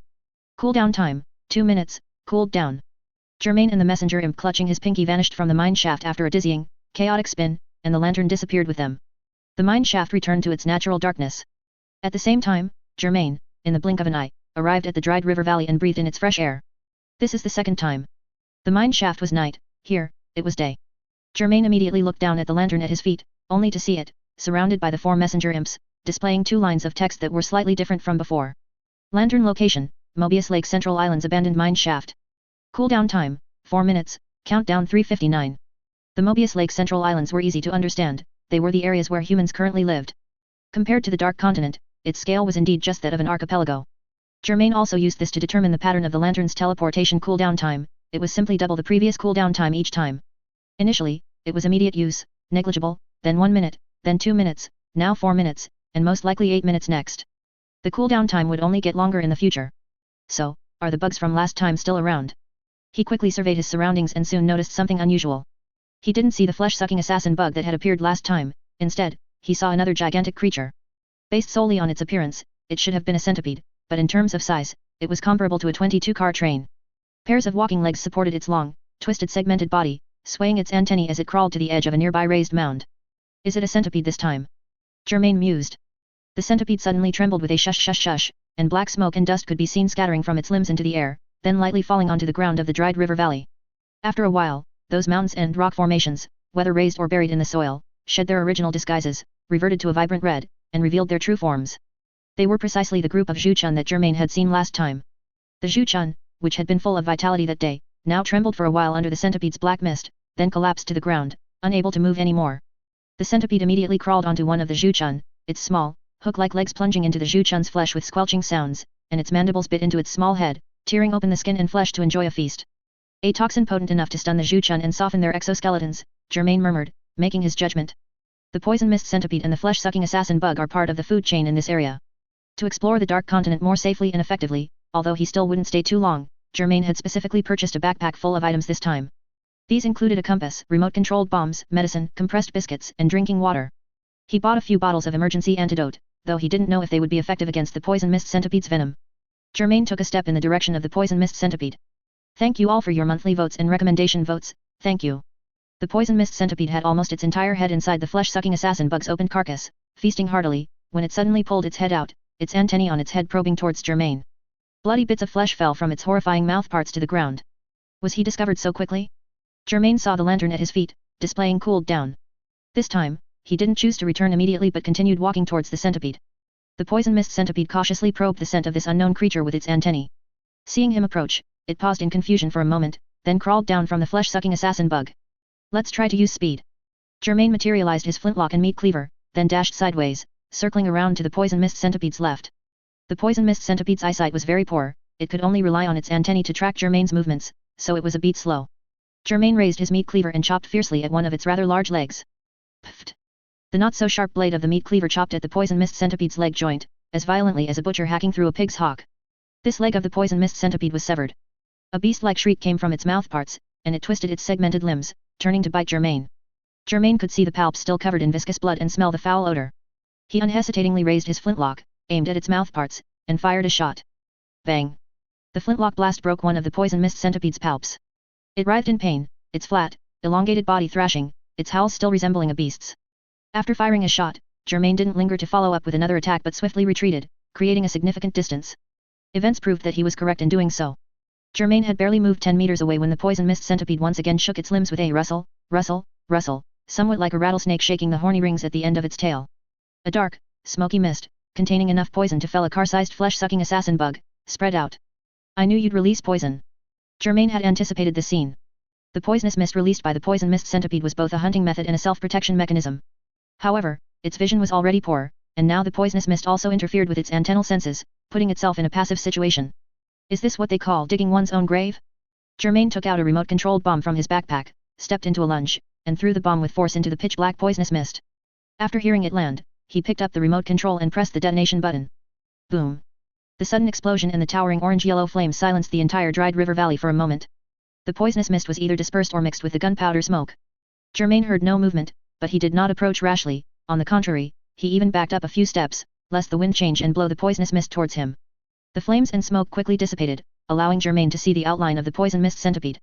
The train-sized behemoth lay on its side as if derailed, curled into a flat sphere, with black blood gushing from the large gash caused by the bomb. After only a brief silence, its dense legs began to twitch again, like an overturned cockroach found in a corner.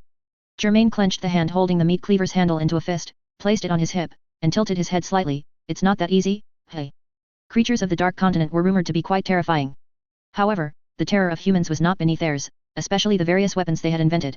As long as they didn't encounter creatures with overly abnormal abilities, humans still had a place in the Dark Continent.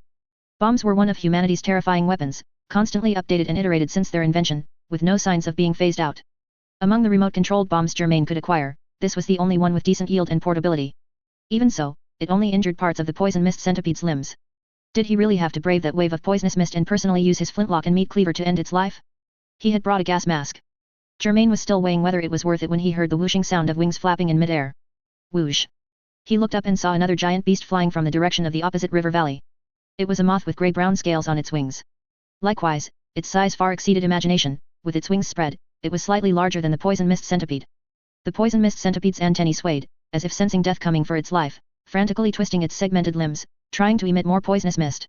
However, firstly, it had already used up a large amount of poisonous mist in a short time to deal with the flesh-sucking assassin bug and Germain, and was now stretched thin. Secondly, this giant gale ripple moth also had a way to deal with the poisonous mist. It flew into the sky where the poisonous mist could not reach, slowly and powerfully flapping its scaled wings. A whirlwind was fanned out by its scaled wings, easily dispersing the poisonous mist. The gale ripple moth was not in a hurry to strike but continuously fanned whirlwinds towards the poison mist centipede, also displaying the ripple patterns on its scaled wings, which resembled the eyes of a fierce beast. The poison mist centipede seemed terrified, constantly emitting poisonous mist, but each time, the mist would be blown away by the gale ripple moth's whirlwind. This cycle repeated, and the poison mist centipede produced less and less poisonous mist. Germain had finally understood the hunting method on this food chain. The flesh-sucking assassin bug evolved a camouflage shell to hunt and evade predators. The poison mist centipede evolved poisonous mist to hunt the flesh-sucking assassin bug and evade the gale ripple moth. Now, the gale ripple moth, a level above the poison mist centipede, had evolved scaled wings that could fan strong winds to hunt the poison mist centipede. Germain also gradually figured out the true way to establish a foothold in the Dark Continent. Besides being calm and collected, using the nobility, human world weapons, and so on, one could also utilize the existing food chain. The gale ripple moth fanning away the poison mist centipede's poisonous mist created a hard-won opportunity for Germain. He took out the rope from his backpack, originally intended for climbing the river valley cliffs, and walked quickly towards the gale ripple moth and the poison mist centipede. As the distance shortened, Germain seized the opportunity. The climbing rope swung out from his hand, and the hook at its end accurately snagged the gale ripple moth's neck. He pulled hard, yanking the massive gale ripple moth violently towards the ground. Caught off guard, the gale ripple moth, under Germain's sneak attack, crashed into the poison mist centipede on the ground like a meteorite. Boom! The two giant beasts collided, raising a cloud of messy dust. Under stress, the poison mist centipede released its last wisp of poison mist, then coiled its slender limbs around the gale ripple moth. The gale ripple moth flapped its scaly wings frantically, trying to fly, but because it carried the heavy poison mist centipede, it only flew 2 or 3 meters off the ground before crashing back down with a thud. The intense pain stimulated the dying poison mist centipede, and its sharp chelicerae and legs immediately pierced into the soft abdomen of the gale ripple moth. A white pulp, like pus, flowed out from the puncture with a squelch. The gale ripple moth cried out in pain, yet it seemed to have no vocal organs, so there was no wailing sound. It could only retaliate with actions. Its straw-like proboscis, like a long spear, plunged into the wound on the poison mist centipede caused by the bomb, sucking up the flesh and blood. The two giant beasts entangled in a deadly struggle, like two wrestlers, rolling back and forth on the ground of the dried river valley, only their movements became smaller and smaller. Germain saw that the situation was almost over, so he lightly jumped onto the limbs of the poison mist centipede and used his flintlock to blast off a corner of its head. Afterward, he used his meat cleaver to cut off the proboscis of the gale ripple moth. He then aimed his flintlock at the head of the gale ripple moth and fired a shot. The scattered bullets riddled it like a hornet's nest. Bang! The originally bulging upper body of the poison mist centipede fell first onto the hard ground of the dried river valley. Its entire flat, elongated body no longer coiled, and its dense legs no longer moved. Then came the gale ripple moth, falling onto the limbs of the poison mist centipede like a lover committing suicide. Its pair of huge scaly wings lay limply on the ground, raising clouds of dust. Suddenly, the abdomen of the gale ripple moth swelled up like a balloon. With several squelch sounds, several white eggs covered in mucus were sprayed from its rear end, piling up into a tower. Laying eggs after death. Germain jumped down from the giant beast's corpse, looking thoughtful. Creatures of the Dark Continent are indeed incredible, they cannot be viewed with common sense. No, it should be said that all creatures in the entire hunter world are incredible. He raised his meat cleaver, which was dripping blood like a thread, absorbing the grievances of the giant beasts. This time, unlike usual, he not only gained 2 attribute points and 2 insight pressure but also obtained 2 grievance tools. A new lantern and a flamethrower. He hadn't obtained any new grievance tools for over a month, and he didn't expect to get two at once. He wondered if it was a coincidence or an inevitability. As usual, he added the 2 attribute points to stamina capacity. Vitality Constitution, 20. Stamina capacity, 19. Insight Pressure, 28. Grievance tools, Meat Cleaver, Flintlock, Flamethrower, 3 lanterns, 4-minute cooldown. Obtaining another lantern meant that Germain could expand his exploration range, and the next teleportation location could be in a new area. As for the flamethrower, as the name suggests, it was a weapon that could spray a large sheet of flames forward, with astonishing lethality. However, if the harvest from this trip was only these, he would still be unsatisfied. He glanced at the fallen giant beast corpses in the dried river valley a few times, made up his mind, picked up his meat cleaver, and walked over. Germain first used his meat cleaver to cut off a corner of the Gale Ripplemoth's scaly wings, though called a corner, it was as large as a bedsheet. He rolled up the corner of the scaly wings and tied it with a climbing rope. Then, he went to the poison mist centipede, used a syringe from his backpack to draw a large tube of venom secreted from its commissary, and then threw the syringe into a large jar to seal it. Finally, he used his meat cleaver to cut open the back shell of the flesh-sucking assassin bug, and among the incomprehensible organ tissues, he found a vermilion stone the size of his head. He initially thought it was some kind of gallstone from the flesh-sucking assassin bug and didn't pay much attention to it. But when he casually picked it up, he saw it change, gradually becoming a color similar to his arm. It should be a good thing, I'll take it back. He had originally planned to take one of the eggs laid by the Gale Ripplemoth after its death, but after seeing the disgusting mucus on the eggshell, he abandoned the idea. Germain made the materialized flintlock and meat cleaver disappear, then put the jar containing the venom syringe into his backpack. He carried the rolled-up scaly wings of the Gale Ripplemoth in his left arm and the color-changing stone of the flesh-sucking assassin bug in his right arm, and came to the lantern. This was all he could carry by himself. Besides Germain himself, the lantern could teleport literally the things he could carry. Germain extended his little finger toward one of the messenger imps. That messenger imp jumped up joyfully, grabbed his little finger with both hands, and with a buzz, it disappeared with him like a phantom. After a long period of dead silence, small bumps suddenly rose from the ground of the dried river valley, and one flesh-sucking assassin bug after another crawled out of the soil. They crawled to the insect eggs of the Gale Ripplemoth, touched them with their antennae to confirm, then used their small heads to crack a corner of the eggs, and then inserted their proboscis through the broken part. Gulp, gulp, they sucked greedily. On the other side, Germain also successfully returned to the human world, to that gloomy mine shaft. Upon returning from the Dark Continent, his insight pressure forcibly increased by 10 points, becoming 38 points. The purple lantern light illuminated his face as he gazed at the new trait he had acquired on this journey, projected by his hunter badge. Beastbane. Gluttony. Beastbane was a positive trait, allowing Germain to gain a bonus when facing beasts. Gluttony, on the other hand, was a negative trait, making him more fond of food than before. Including the kleptomania he had previously acquired, he now possessed 1 positive trait and 2 negative traits. He then remembered the lantern and looked at it, and indeed saw that the 2 lines of text displayed on the lantern had changed again. Lantern location, Dark Continent Dried River Valley. Cooldown time, 8 minutes, countdown 6:45. It seemed his guess about the lantern's cooldown time pattern was correct. Germain piled the spoils acquired from the Dark Continent in a corner of the mine shaft, then went outside the mine shaft for a walk, confirming that the traps were intact and there were no enemies nearby before returning. He sat in the corner of the mine shaft, maintaining a state of zetsu, and slept through the night, waking at dawn on the 26th. Germain left most of his belongings in the mine shaft, taking only the most portable venom syringe, and went to a nearby town, where he found the local underground black market. Currently, he could only trade with black market merchants. The black market merchant initially showed some disdain when he saw Germain wanted to sell a syringe of venom. But after repeated sampling and confirmation, he realized it was a type of venom he had never seen before, and he couldn't help but inquire further. Don't ask so many questions, how much will you pay? Germain couldn't discuss his secrets with the black market merchant, nor did he feel like it, he simply demanded an offer.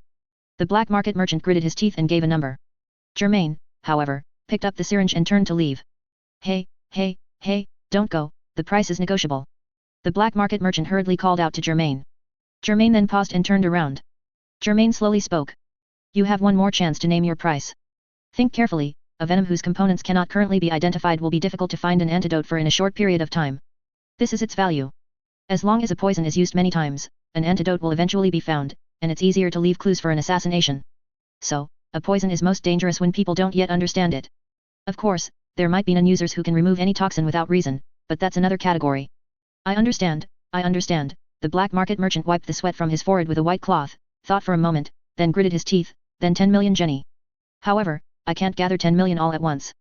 I'll give you 5 million now, and I'll pay you the remaining balance in 2 days. Germain remembered Killua of the Zaldik family, his bounty for just a photo seemed to be 100 million jenny. This single tube of venom selling for 1/10 the price of a Killua photo was not bad. He also wasn't worried that the black market merchant would renege later, at worst, he'd go back to his old profession as an assassin and make the black market merchant reconsider his capabilities. Deal. Seeing Germain agree, the black market merchant finally breathed a sigh of relief. Germain returned to the mine after confirming that the anonymous account had received 5 million jenny. However, this time he wasn't in a hurry to sell the next piece of loot. Instead, he deliberately changed to a different town. On the 30th, he arrived in another city and sold the bedsheet-sized wing scales cut from the Gale Ripple moth. The wing scales didn't sell for as high a price as the venom, but because their origin was unknown, they had a certain collection value, and the final transaction price was 4 million jenny. And the remaining 5 million jenny from the venom sale was also deposited into his account.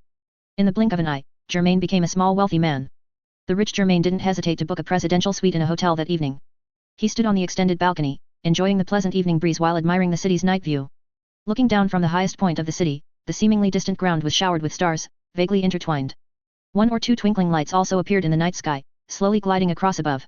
The technology tree of this world, influenced by various factors, had significant differences from the era Germain originally lived in. Smartphones existed, computers existed, and there were even real-life computer games that could transport people to an island, appearing very advanced. At the same time, there were also airplanes here, but they were mostly private. The vast majority of public air transport vehicles were airships. The twinkling lights that flashed across the city sky just now were airships flying through. Logically speaking, there was no reason why civilian aircraft couldn't be popularized in this world. It seemed more like it was subject to some kind of restriction, perhaps related to the V5 nations and the Dark Continent. Germain sat quietly in the lounge chair, pondering these questions. Suddenly, his phone in his black robe chimed, and he took it out to unlock the screen, realizing someone had sent him a text message. Xiao Popo, ahat, smiley face. Xiao Popo, do you still remember who I am? Did you miss me? It turned out to be Bisky, who had promised a month ago to help Germain get directly to the Hunter exam site, but she had been out of contact for a month, and Germain had almost forgotten about it. Germain waited for a while, realizing Bisky had no further message, so he placed his phone on the nearby round table and got up to pour water in the living room to drink. When he returned, he just happened to hear his phone chime, and the screen lit up again. He had no choice but to unlock it again to see what was going on this time.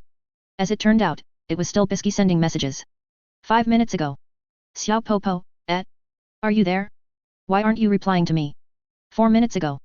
Xiao Popo, could it be, you're angry? Xiao Popo, I'm sorry.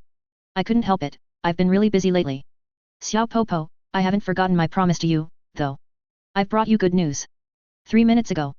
Xiao Popo, no matter what, ignoring someone for so long is a bit rude. I'll give you 1 minute to reply to me. 2 minutes ago. Xiao Popo, reply to me, angry face. Xiao Popo, reply to me, angry face. Xiao Popo, reply to me, angry face. The phone chimed, and Bisky sent another reply to me, angry face. Fortunately, phones in this world didn't have the annoying read but not replied function, otherwise Bisky would probably have completely blown her top. Germain tapped the on-screen keyboard and slowly replied. Germain, the Hunter exam registration has sent a text reminder, the exam site is somewhere in Anisa City. This time, Bisky replied almost instantly. Xiao Popo, everyone knows that. Isn't it stated on the website? Xiao Popo, the Hunter exam locations and sites change every year. Anisa City, which was chosen this time, is so big, are you going to search street by street like a hunting dog? Germain, where exactly is the exam site? Xiao Popo, you're still not polite at all, helpless sigh face. Xiao Popo, do you want to know? You really want to know, don't you? If you want to know, then always address me as beautiful princess from now on. Xiao Popo, and don't ignore my messages. Honestly, your habit reminds me of another difficult fellow. Germain didn't give in to Bisky's unreasonable demands. Instead, he got up from the lounge chair again, returned to the bedroom, and found the color-changing stone of the flesh-sucking assassin bug. This should also count as a gem, right? Germain placed it on the floor, recorded its process of gradually turning into the color of a tile with his phone, and sent it to Bisky. Then, he placed it by the door, recorded its process of gradually turning into the color of a wooden board, and sent it to Bisky again. This time, Germain waited for 3 minutes, but Bisky didn't reply to him. He thought Bisky wasn't interested in this, so he put his phone on the nightstand, took a book from the bookshelf, sat on the soft bed, leaning against the pillow, and started reading. However, before he could finish a paragraph, his phone rang, playing a piece of instrumental music he had recently grown fond of. Germain reluctantly put the book down, picked up his phone once more, and saw that the caller ID was indeed Xiao Popo. As soon as he answered, a coquettish, girlish voice with a hint of a lilt came from the other end. Big brother Germain, was that gem specifically for me? Thank you so much. This is the best gift I've ever received. The messages I sent earlier were just a joke, please don't take them to heart. Germain quickly interrupted her chatter, equivalent exchange, where is the exact location of the exam site? Don't be so distant. Bisky drew out her tone. Even if I tell you the exact location, it's useless. Only when the guide says the passphrase will the staff open the passage for you. Germain remembered that there was indeed such an event. During the 1999 Hunter exam, after the candidates arrived at an unassuming restaurant, a guide would utter a secret phrase, allowing them to enter the testing site. So, you need to personally take me to the testing site. I'd like to be your guide. Bisky's tone held a hint of embarrassment. But I've been really busy lately and can't spare the time. Don't worry, though, I've asked someone else to be your guide. Who? My disciple, Wing, who is currently the acting master of Shinjinryu Kung Fu.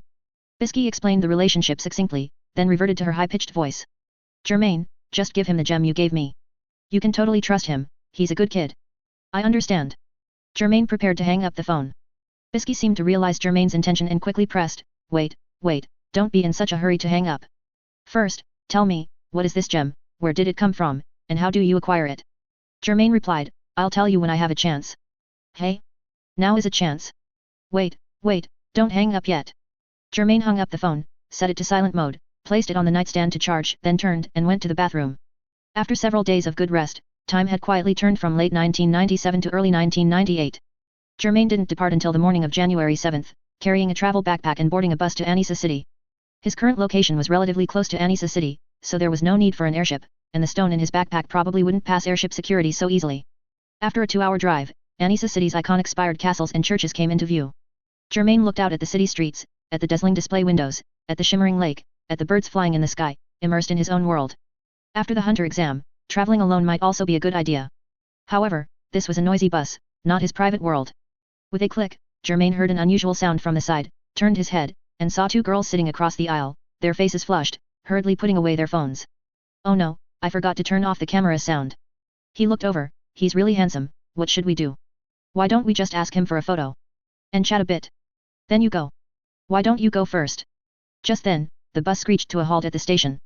Both the front and rear doors hissed open, and passengers rose from their seats, gathering in the narrow aisle, disembarking in an orderly fashion. Germain didn't give the indecisive girls time to make up their minds, put on his tricorn hat, slung on his travel backpack, and got off the bus. Ah, he's gone. A faint sigh of regret came from behind him. Germain walked out of the crowded station, where people with blank or anxious expressions hurried past him. All merely passers-by. He quickly noticed a refined young man with glasses and a shirt standing at the station entrance. He habitually narrowed his eyes, making it seem as if they weren't open, and always had a slight smile at the corner of his mouth. The right side of his shirt hem, for some reason, wasn't tucked into his pants beneath his belt, and just hung down. The young man with glasses noticed Germain, immediately walked quickly over, stopped in front of him, bowed slightly, and extended his hand. You must be Mr. Germain, whom Bisky-sensei mentioned. I am her disciple, Wing. I am Germain. Germain subconsciously glanced at Wing's palm before extending his hand, shaking it, and then releasing it.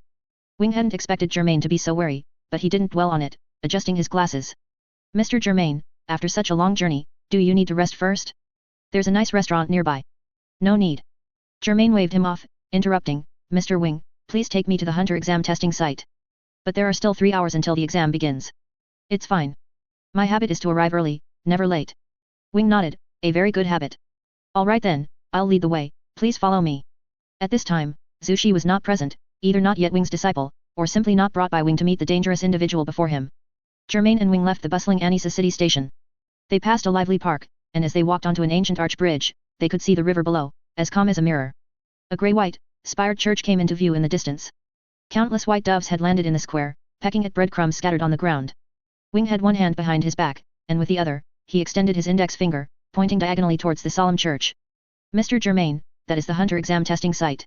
Germain gently raised the brim of his hat, feeling no surprise, hunter exam testing sites always like to be hidden beneath the surface. Wing walked a few steps forward, just about to lead Germain into the church, when he suddenly heard a piercing screech. He turned his head, and his eyes widened in surprise. He saw a black beetle car, swerving erratically, charging towards them, startling a flock of pigeons into collective flight, instantly filling the sky with white shadows. Is there something wrong with the car? No. It's intentional. Wing quickly made a judgment. The driver wildly turned the steering wheel left and right like a drunkard, then abruptly floored the accelerator and brake, making the beetle look as if it was about to overturn after each wide, arcing turn. This is... Wing adjusted his glasses, the lenses glinting. While he was momentarily stunned, he suddenly saw Germain put down his travel backpack and unhurriedly walk towards the car. Mr. Germain! Wing exclaimed in surprise. Germain stood still, looked back at him, and explained, it's most likely an assassin coming for me. It happens almost every day, but it's been getting less frequent lately. It's not a matter of frequency, Mr. Germain, watch out behind you. Wing immediately warned. The beetle car, like a furious wild bull, charged for a while, then indeed revealed its true colors, speeding over while Germain was looking back at Wing.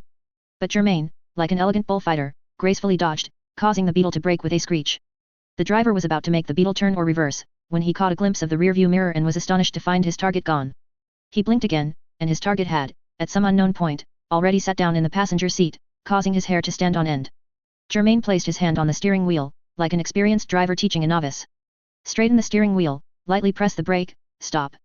I don't need to teach you these, do I? The driver trembled and complied, because the flintlock's barrel was already resting on his shoulder, aimed at his temple. When Wing walked over, Germain and the driver had already exited the car. The driver was squatting on the ground, hands clasped over his head. I asked him, he's an ordinary assassin who doesn't even know Nen. The exam is coming up, and I don't want to cause trouble. How should we deal with this guy? Germain asked. He didn't kill him directly. Wing glanced at Germain, then replied, just leave him here. There are Hunter Association hunters all around here, responsible for maintaining order during this exam. They'll come and apprehend him. Germain looked at the surrounding crowd. Indeed, we'll leave it to your people to handle. So, Germain and Wing left directly, continuing towards the church. You don't seem surprised by this assassination. After walking for a while, Wing finally couldn't help but ask. I'm used to it, Germain said. If no one tries to assassinate me for 2 or 3 days, I'd actually feel unaccustomed. Is that so? Is this what it's like to live in the dark world? Wing was silent, pondering the reason why Bisky had him interact with Germain. With his respect for Bisky, he believed Bisky wouldn't make meaningless arrangements. Bisky always thought I was too upright. Perhaps she intended for me to learn something from Germain? He would never have dreamed that Bisky truly didn't have time to come herself, so she instructed him, her disciple who was close to the examination site, to go instead. Entering the ancient and quiet church, Wing slipped into the dark confessional, exchanged a few secret codes, and then emerged. All right, Mr. Germain, if you follow this path forward, someone will lead you into the examination site. I can only take you this far. Okay. Thank you. Wing paused, then smiled and replied, you're welcome. Germain walked past the confessional, took a few steps, then suddenly remembered something and walked back. Wing, with his hands behind his back, asked in confusion, did you forget anything else? Germain shook his head, but took out a head-sized stone from his backpack and handed it to Wing. This is what Bisky specifically asked for. Wing remembered his teacher's instructions and immediately took it with both hands. In his palm, the stone, in just a few seconds, turned the same color as his skin. There really is a magical gem. I thought Bisky was using this as an excuse to have me meet Germain. Bisky, could it be that she really just didn't have time to come, and that's why she sent me? Wing's mouth twitched at the thought of this possibility. After a long time, he looked up, about to say thank you, and saw that Germain had already walked away, leaving him only aback. Germain? He hadn't understood why his teacher wanted to help Germain, but after actually interacting with him, he somewhat understood. Germain is not a thoroughly evil person, nor is he a purely good person, he is more like a grey person. Such a person will neither completely adhere to order, nor completely embrace chaos, nor will he be a wavering neutral. He already has a target he must hunt, and he has the makings of a first-rate hunter. On the other side, the priest in a dark black cassock pushed open the back door of the church for Germain, then made the sign of the cross on his chest, silently murmuring something. Germain looked at the priest's wrinkled, aged face for a few moments, surprised that even in a different world, people still believed in a god similar to the one he knew. The area behind the church was filled with a hazy mist, obscuring the distance. Only a small path paved with red bricks extended from underfoot into the depths of the thick fog. He walked along the simple red brick path. As he found himself enveloped in the mist, he suddenly saw numerous grey-white stone slabs appear on both sides, inscribed with various strange patterns and unique characters. Gravestones. It turns out this was a silent cemetery. Germain continued to walk unhurriedly. Soon, one moving dark silhouette after another emerged ahead, and a little closer, he saw a group of men and women in various attire. They stood not far away, and after noticing Germain, they cautiously sized him up, then turned their heads, with very little interaction among themselves. It seems they are all examinees here to take the hunter exam. Germain observed his surroundings, and then a small figure walked towards him. This person was wearing a black suit and white gloves. But his face was not human, it was a greenish-blue face, more akin to a bean. Bean Man, the secretary of the Hunter Association, is one of the people most trusted by the eccentric Chairman Netero. It's not necessarily trusted, perhaps he's one of the objects Chairman Netero most enjoys teasing and pranking, which is also possible. His personality is the exact opposite of Chairman Netero's, he is steady and gentle, indeed very suitable for secretarial work. Hello. Bean Man politely reached into his small basket, took out a circular white numbered tag, and handed it to Germain. Please keep your number tag safe. You are examinee number 233, and it's best to wear it on your chest during the exam. Germain took it, spun the number tag around a few times with his fingers like twirling a pen, saw nothing unusual, and then put it on his chest. At this moment, new examinees emerged from the mist. Bean Man immediately scurried forward on his short legs, following the exact same procedure. However, no sooner had Bean Man left than another person approached. Hello, hello. A kindly smile appeared on the chubby face. My name is Tonpa, and like you, I'm an examinee for the hunter exam. You look like a new face, is this your first time taking the exam? It was actually quite normal that Tonpa didn't recognize Germain, who was gaining prominence in the dark world. Among the current members of the Phantom Troop, besides Germain, the newcomer, everyone else, including Hisoka, is an A-rank wanted criminal, known as thieves, but often they kill and then rob. Similarly, the Zaldik family's displayed profession is assassination, but what they do more often is open killing, and they rarely conceal their identities. For their respective goals, they all need to make a name for themselves in the dark world. However, neither the Phantom Troop nor the Zaldik family are so famous that people would recognize them just by walking down the street. Tonpa didn't recognize Germain, but Germain, after hearing his name and then sizing him up, quickly realized who this person was. It wasn't because he was famous, but because this guy's personality was so twisted that Germain remembered him vividly. Tonpa had failed the hunter exam more than 30 times, so he became enraged and turned into someone who specifically targeted newcomers, making sure they also failed. In other words, the so-called rookie killer. His purpose in approaching Germain was clear. Germain, not wanting to waste time with him, reached into his black robe and used his hunter badge to conjure a flintlock, making it seem as if he was pulling it from his chest. He revealed the barrel of the flintlock, aiming it at Tonpa. Tonpa had originally reached into his single shoulder bag, intending to take out a drink containing a strong laxative powder, planning to get the black-haired youth in front of him to drink it by feigning familiarity. Unexpectedly, in the blink of an eye, he saw a dark, gaping muzzle aimed at him. His face turned pale as he retracted his hands, raising them, trembling and sweating profusely. What are you doing? I was just kindly greeting you. You'd best abandon your thoughts. Germain retracted the muzzle, his eyes and expression calm, showing no signs of threatening Tonpa. My aim isn't very good, which is why I prefer using a shotgun. Shotguns leave incredibly horrific wounds when they hit a person. Tonpa swallowed, his hands still raised, forcing a smile, backing away repeatedly. I understand, I understand. Only after putting some distance between them did he lower his hands, muttering something under his breath as he hurried away. Many of the candidates present had noticed the commotion, and some, knowing Tonpa, the rookie killer, were already waiting to see the newcomer made a fool of. They never expected an old hand to be directly escorted away before he even started to trick a newcomer. This guy is not to be trifled with. Everyone subconsciously labeled Germain as such, their smiles fading. At that moment, Germain suddenly felt a needle-like killing intent emanating from his rear left, completely undisguised. He turned his head and saw a familiar figure standing by a grey-white tombstone not far away. This guy was indeed here too. It was Hisoka, a Phantom Troop member like him.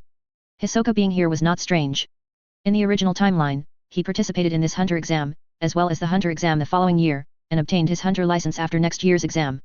He was also regarded by those around him as not to be provoked. The reason was that someone, disliking his makeup, came to provoke him, calling him effeminate, and subsequently had his left ear and several fingers sliced off by playing cards. The provocateur completely lost his nerve and fled in a panic, not even planning to participate in the hunter exam anymore. Hisoka turned his face, his peach blossom eyes glancing obliquely over, revealing a meaningful smile. He greedily stuck out his tongue, licked his lips, and the playing card in his hand rotated, changing from a 4 of hearts to an 8 of hearts. Then, his lips parted slightly, and he silently said something to Germain. However, Germain couldn't read lips, so he chose to ignore him. Hisoka also had no intention of coming over to talk, he just chuckled a few times, then closed his eyes, continuously playing his cards trick with his fingertips. After waiting another hour and a half at the original spot, the scheduled time for the hunter exam finally arrived. A total of 353 candidates were present this time, with one person having withdrawn from the exam early. Beanman had disappeared without a trace, presumably having completed his mission and left. The candidates waited for a while longer, and when they realized no one was coming to address them, some gradually grew anxious. They looked around, shouting things like, "Is anyone here? And where is the examiner Toguri?" Germain showed no signs of urgency at all. He sat cross-legged on the red brick road, took out a tough strip of beef jerky from his backpack, and began to chew on it, looking as if he wouldn't mind waiting indefinitely. When people saw him finish one strip of beef jerky and then another, they couldn't help but be stunned, and gradually their stomachs began to rumble. He couldn't be doing it on purpose, could he? Finally, the unheard sound of footsteps, tap, tap, tap, approached, and a man emerged from the fog of the cemetery. This man had short black hair, stubble on his chin, carried a small cloth bag in his hand, and wore wooden clogs. The candidates all looked in unison at this suddenly appearing figure. He glanced at everyone before nonchalantly saying, "My apologies, I'm late. I am Ikalgo, the examiner Toguri for the first phase of this hunter exam." Ikalgo? Germain, chewing on beef jerky with his molars, gazed at the examiner Toguri, and based on his appearance, gradually matched him with someone in his memory. Gon, Killua, Kurapika, and Leorio were the main protagonists of Hunter x Hunter. After embarking on their hunter's path, they each met their respective teachers who taught them nin. Among them, Kurapika's teacher should be this examiner Toguri, Ikalgo, in front of him. Many candidates listened to Ikalgo's irritating tone, their faces showing indignant expressions. Ikalgo, however, was unfazed. He casually tossed his cloth bag at his feet and said to himself, "Well then, I announce that the 286th hunter exam officially begins." Many of the 352 candidates were angry about Ikalgo's lateness, but he was, after all, an examiner Toguri with the power to decide whether they could proceed to the next phase. Therefore, they could only suppress their tempers for now. Without further ado, let's begin explaining the rules for the first phase of the exam. Ikalgo reached into his chest, pulled out a hard card, and held it high above his head, showing it to everyone. It was a largely pure white card, with only the Hunter Association's double X mark printed on the front. I have placed 360 such cards in Anisa City beforehand. Their placement is random, and the difficulty of obtaining them is random. You only need to obtain one card and return here to give it to me to pass the first phase of the exam. Many candidates, upon hearing this, felt their eyelids twitch wildly. Anisa City was a very large city, not to mention the numerous tall buildings standing within it. Ikalgo seemed to have no intention of giving any clues, and searching without any direction like this would be troublesome. Unexpectedly, Ikalgo not only didn't give any clues but also added, the time limit is 360 minutes, which is 6 hours, and furthermore, for every minute that passes, one card will be retrieved by our people. Not only is there a time limit, but as the time limit approaches, there will be fewer and fewer cards to find. Is that what he means? Germain remained seated cross-legged on the ground, eating a sandwich cookie he had taken from his backpack, while deep in thought. Ikalgo couldn't help but glance at him, then shifted his gaze. By the way. Ikalgo held up a finger. The time calculation for the first phase of the exam started 20 minutes ago, which means there are only 340 minutes and 340 cards left. What? Many candidates were greatly surprised. It started 20 minutes ago, and Ikalgo was precisely 20 minutes late. Doesn't this mean that the 20 wasted minutes were deliberately caused by Ikalgo? With 340 cards remaining and 352 candidates present, it was inevitable that some would be eliminated. Some candidates turned and left immediately to search for cards. But most candidates remained, surrounding Ikalgo with dissatisfaction. What do you mean by the way? Wasn't the wasted time due to your lateness? How can an examiner Toguri set such rules? This is completely unfair. We demand a recalculation of the time. Starting from now. Ikalgo was surrounded by angry candidates, but he didn't panic at all. Instead, he lowered his head and smiled, then spread his hands towards the crowd. That's right, I did it on purpose. He gave the candidates a provocative smile. How about it? Arguing with me here also counts towards your time. I am the examiner Toguri, and this is the style of my exam. If you don't like it, then please come again next year. Perhaps you'll like next year's examiner Toguri more. Or, are you going to challenge me? I don't mind such things, but I still have to mention incidentally that according to my rules, attacking the examiner Toguri will result in immediate disqualification from the exam. Ikalgo stood among the crowd like that, appearing full of openings, yet he was like a hedgehog, and no one dared to truly approach him. Suddenly, someone shouted damn it. Then turned and ran, leaving the cemetery. With one person leading, more and more candidates who had originally stayed there scrambled to leave the cemetery, bypass the church, and head into the city. Hisoka slowly walked past Germain, waved like an old friend, pointed towards the front of the cemetery, and then left. Soon, only Ikalgo and Germain remained. Ikalgo watched Germain finish another biscuit, wipe his fingers with a tissue, and then stand up from the red brick path, causing him to frown involuntarily. You. He started to speak, then waved his hand in resignation. Never mind, it's nothing. Ikalgo could sense Germain's uniqueness, but he didn't intend to preach to Germain. Firstly, it was meaningless, and secondly, the Hunter exam did not reject people from the dark world. The Hunter exam was open to all who possessed talent, no matter how heinous they were. Germain stood up, while Ikalgo, conversely, sat cross-legged beside his small cloth bag, closed his eyes, and waited silently. Germain looked at this enigmatic person who spoke in riddles, quickly lost interest in him, turned and walked out of the cemetery, and then, at the back door of the church, saw Hisoka leaning against the wall. This was what Hisoka's gesture had meant earlier. How heartless. Hisoka's tone was like a lament, yet it was full of dangerous implications. Even though we are companions in the same troop, you didn't even greet me at all. Do you have something urgent? Germain asked seriously. Hisoka smiled, why are you taking the Hunter exam? None of your business. Germain replied truthfully, then added, please pretend you don't know me in front of so many people. I will do the same. Thank you. The so many people he referred to were the hunters who had been lurking nearby, silently observing and maintaining order for the exam. The hunters paying attention to this area felt a chill down their spines. They had concealed their presence and traces very well, yet they still hadn't escaped Germain's eyes. Hisoka was clearly aware of their presence but didn't care. It doesn't matter. They've been watching us since shortly after we appeared here, haven't they? I still don't want to be associated with you. You wound my heart, Germain. Germain ignored him, pulled open the back door of the church, passed through the interior of the church, walked to the previous square, and headed towards Anisa City. Hisoka watched Germain's retreating figure, gradually sketching out Germain's physical data, and couldn't help but let out a low groan. It's incredible. I haven't seen him in over a month, and his body has become sturdier, his nin is more refined, and he's become increasingly vigilant. He looked at his fingers, where a ball of his aura was attached. Hisoka had originally intended to use bungee gum, an aura with the properties of both chewing gum and rubber bands, to stick to Germain by surprise, as a small prank. He hadn't expected Germain to notice from the very beginning.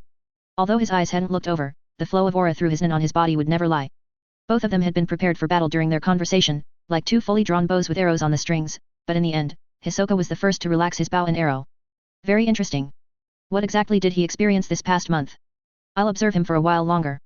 On Hisoka's face, covered in white powder, a charmingly sinister and cunning smile appeared.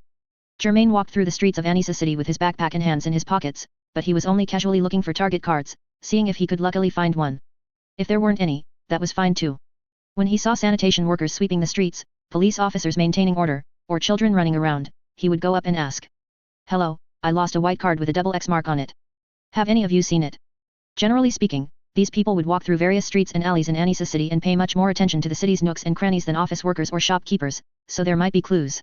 Indeed, one child said he had seen such a card and led Germain behind a bush, where the card lay unassumingly. Germain picked up the card and then gave the child 1,000 jenny, telling him and his friends to buy juice for themselves. The card was obtained so smoothly and easily. The time limit for the first hunter exam was 5 p.m. Germain did not immediately return to the church cemetery but casually chose a fast food restaurant and had a simple lunch there. If he didn't count the urban women who deliberately approached him, using the opportunity to flirt, he still enjoyed a good lunch break. Pushing open the glass door, Germain returned to the bustling street and slowly walked back to the church according to the route in his memory. Walking slowly also helped with digestion. Along the way, he saw other candidates multiple times, all looking frantic and sweating profusely, apparently still unable to find their cards. He didn't see Hisoka, but finding cards should be very easy for him. Finally, he returned to the large square in front of the church. White pigeons landed on the ground, cooing and walking around. Having lost their vigilance at the sound of human footsteps, they remained in place. The church stood quietly in the afternoon sunlight, its shadow stretched quite long. Germain walked forward with his hands in the pockets of his black robe, but suddenly saw someone blocking his path. It was a chubby face he had seen not long ago. Tonpa pretended to be startled upon seeing him, stepping back a few paces and saying nervously. I actually ran into you. Believe me, I absolutely didn't mean to bother you, we just met by chance. He spoke sincerely, yet his eyes suspiciously and lightning fast glanced diagonally to Germain's back right. At the same time, two people with strong ill will towards him simultaneously entered Germain's inn. People who don't possess nin need innate talent and acquired practice to master techniques similar to Zetsu, which suppresses killing intent. These two people, paired with Tonpa, clearly did not possess such techniques. Whoosh! Whoosh! Whoosh! A faint whooshing sound came from his ears. Germain didn't even look, tilting his head to dodge 3 flying poisoned needles, then pretended to pull out his meat cleaver from his pregnant, turned and chopped, severing the heads of 2 venomous snakes that had crawled close to him. My snakes! Scab Peng, his head wrapped in grey cloth, shouted in a panic. Greta, dark-skinned and the one who shot the poisoned needles, subtly changed his expression and took a step back. They were all participants in this hunter exam. Not long ago, rookie killer Tonpa approached them and proposed a collaboration. Instead of searching for cards like looking for a needle in a haystack all over Anisa City, it would be better to team up in front of the church, intercept returning examinees, and seize their cards. Tonpa had powerful laxatives, Greta had paralyzing poisoned needles, and Scab Peng had terrifying snake venom. The 3 experts, skilled in using poison, hid among the crowd, jointly selecting their prey. They had successfully seized 2 cards using this method, with only one left to go find Ikalgo. However, this time they waited for a long time without seeing anyone. Just as their patience was about to run out, Germain appeared. But, the 3 had a disagreement about whether to attack Germain. Greta opposed attacking Germain, but Tonpa, resentful because Germain had previously threatened him with a flintlock, strongly incited the other 2, and Scab Peng also didn't want to wait any longer. Thus, with 2 votes in favor and 1 against, Germain was chosen as the last prey. However, now it seemed that Germain, ignoring Tonpa's interference, easily dodged the poisoned needles and killed the venomous snakes. How did he look like prey? Was this guy really a rookie? Tonpa's original smirk froze. Seeing that the situation was not right, he immediately sold out the other 2, saying, I have nothing to do with them. It seems there's a misunderstanding between you 2. Resolve it slowly, I'm leaving first. He turned and started jogging, his shoulder bag swinging. Greta and Scab Peng cursed Tonpa for his cowardice and cunning in their hearts, but at the same time, they also began to retreat. Germain, however, without a word, in the blink of an eye, flashed and caught up with the fleeing Tonpa before Greta and Scab Peng could even clearly see what happened. Tonpa looked in astonishment at Germain, who had suddenly appeared beside him, extending his right leg in his path and tripping him unexpectedly. Tonpa's short, stout body fell to the ground, crying out ouch. In pain. His head hit the hard floor, instantly breaking open and bleeding. Don't hit me, it was all their idea. Tonpa cried, clutching his bloody head. Germain's eyes swept towards the other 2 standing. Greta felt a prickle down his spine. The one who had opposed choosing Germain as prey from the beginning no longer wanted to get entangled, and shot all the poisoned needles he held in his hand towards Germain. The poisoned needles flew towards him with a whoosh whoosh whoosh. Germain raised his meat cleaver and cleanly swatted them away. After Greta shot the poisoned needles, just as he was about to take the opportunity to blend into the crowd, he heard several clangs. Before he could even clearly see how his poisoned needles were blocked, his vision blurred, and Germain was in front of him. What incredible speed! Germain punched Greta's cheek, knocking him dizzy and disoriented, then he fell to his knees. Greta only felt a stuffy heat in his nostrils. Wiping the back of his hand, he found it was nosebleed. There was also a foreign object in his mouth. He spat out a mouthful of blood mixed with one of his own teeth. Germain instantly knocked down Tonpa and Greta, then looked at Scab Peng. Scab Peng adjusted the cloth on his head, then raised both hands. I surrender. The people passing through the plaza all looked over in surprise. For them, the series of actions that had just occurred took less than half a minute. And in this short half-minute, the side with the numerical advantage had 2 people down and 1 surrendered, leaving everyone dumbfounded. Some even recognized Germain as the person who had stopped the runaway beetle car that morning, and in the afternoon, he had knocked down 3 people who looked like highwaymen, making them click their tongues in wonder. Tonpa, Greta, and Scab Peng all realized they had kicked an iron plate. They looked at Germain with trepidation, awaiting his judgment. Germain, however, made an unexpected move. Hand over all your Jenny, he said, blinking his black eyes. The 3 were stunned, looking at each other. The onlookers were also stunned. Could it be that they had misunderstood, and this black-haired young man was the bandit? But where was there a bandit who robbed 3 people by himself? They had never seen it before, but now they were seeing it. Germain urged them again. Tonpa, Greta, and Scab Peng then realized that he didn't intend to kill or cripple them. As long as they handed over their money, they could save their lives, which was worth it. Therefore, they handed over all the Jenny they had on them. Germain counted it, it totaled over 10,000 Jenny. He pocketed it but didn't let the 3 go just like that. Instead, he reached out and snatched Tonpa's shoulder bag, rummaged through it for a while, and took out 3 cans of drinks. Drink these, 1 can each, and I won't pursue this any further. Tonpa's drinks contained powerful laxatives. Even 1 sip would send him to the toilet for a long time, let alone an entire can. He definitely wouldn't be able to participate in the hunter exam. And the antidote for the powerful laxative was in the shoulder bag Germain was holding. Germain knew this, Tonpa knew this, and Greta and Scab Peng also knew this. The 3 looked at each other, and Germain showed them his meat cleaver again. They had no choice but to grit their teeth, take the drink cans, pop open the tabs with a snap, tilt their heads back, and drink them all in 1 gulp. Subsequently, the 3 almost simultaneously turned ashen, clutching their stomachs, sweat dripping like large beads, soaking the ground like rainwater. They all looked pitifully at Germain. Go, Germain gestured with his chin. The 3 felt as if they had received a great pardon. They immediately got up and, taking big strides, went to find a nearby toilet. Germain didn't care how the people nearby looked at him. He threw Tonpa's shoulder bag into a nearby trash can, turned and left, and walked into the church amidst people's strange glances. Such a person, by all appearances, did not seem to have any faith.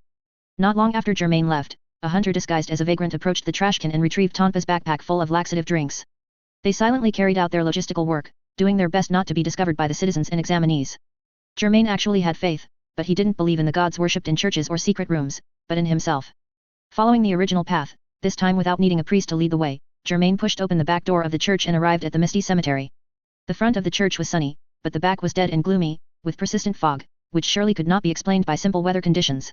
Germain followed the familiar red brick path back to where many examinees had initially gathered, only to see that dozens of people had already assembled there. After all, the difficulty of the first stage was not that high. Ikalgo had moved to a different spot. He sat cross-legged under a large tree, his entire upper body leaning to the left, his left palm propping up his chin, and his right hand resting on his knee, his fingers tapping rhythmically. In front of him, a stack of cards had already accumulated, all marked with the Hunter Association's insignia. Germain stopped in front of Ikalgo, took out an identical card from his black robe, and showed it to Examiner Toguri. Ikalgo only glanced at it, confirmed it was correct, and nodded, put it here, then wait by the side. All right. The card was placed on the ground. Germain looked around, chose to sit under a large tree behind Ikalgo, leaned against the trunk, and rested. Ikalgo looked at him sideways. Although his face remained expressionless, he was secretly on guard. Hisoka and Germain, at first glance, were different from the other examinees. They were definitely masters who had already learned Nin, and it was highly probable they were people from the Dark Continent. Ikalgo was extra cautious, in case Germain suddenly attacked him from behind. Although the possibility was low, he still had to be prepared for it. After waiting for a while longer, a tall figure emerged from the mist. It was Hisoka. He walked towards Ikalgo, first glancing at Germain, who seemed completely unguarded and was resting with his eyes closed, before shifting his gaze to Ikalgo. Ikalgo instinctively felt threatened but steadfastly met Hisoka's gaze, refusing to back down an inch. Hisoka smiled, his intimidating aura suddenly receding. He spread his hands, here are the cards. He rubbed his fingers together, and as if by magic, 5 cards appeared, each stained with bloody fingerprints. Ikalgo was silent for a moment before saying, 1 card is enough for 1 examinee. Ah. Hisoka feigned sudden realization, then I truly apologize to them. He let go, and the 5 cards fell to the ground with a thud, thud, thud, seemingly symbolizing the end of 5 lives. All right, wait by the side. Ikalgo would not criticize Hisoka's bloodthirsty nature, After all, the examination rules he had announced beforehand only prohibited attacking examiner Toguri, they did not forbid attacking other examinees. Since it wasn't explicitly stated, it was tacitly allowed. They waited until 5 in the afternoon. The mist in the cemetery showed no signs of dissipating, instead, it grew thicker and thicker, making it almost impossible for everyone to see each other. Worried about unforeseen changes, the examinees instinctively gathered around HxH. Only Germain, who had been sitting under the big tree from the beginning, had not moved from his spot. Time is up. HxH picked up his cloth bag, slowly stood up, and looked around. The examinees all looked at him. Out of the original 352 examinees, 143 examinees passed the first phase of the examination.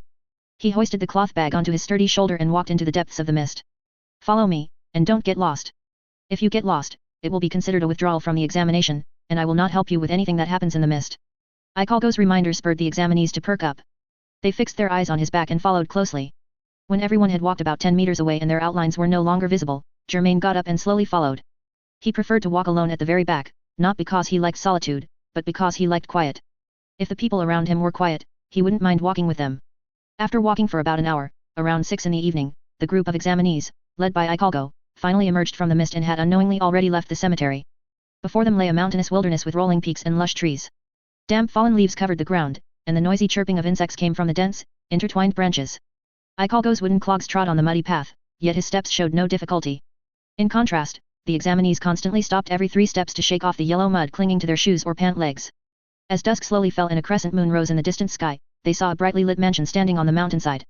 HxH stood in front of the mansion's main entrance, turned around, and looked at the examinees. Well then, my mission ends here. Tonight, you will rest here. Tomorrow morning, the next phase of the examination will begin.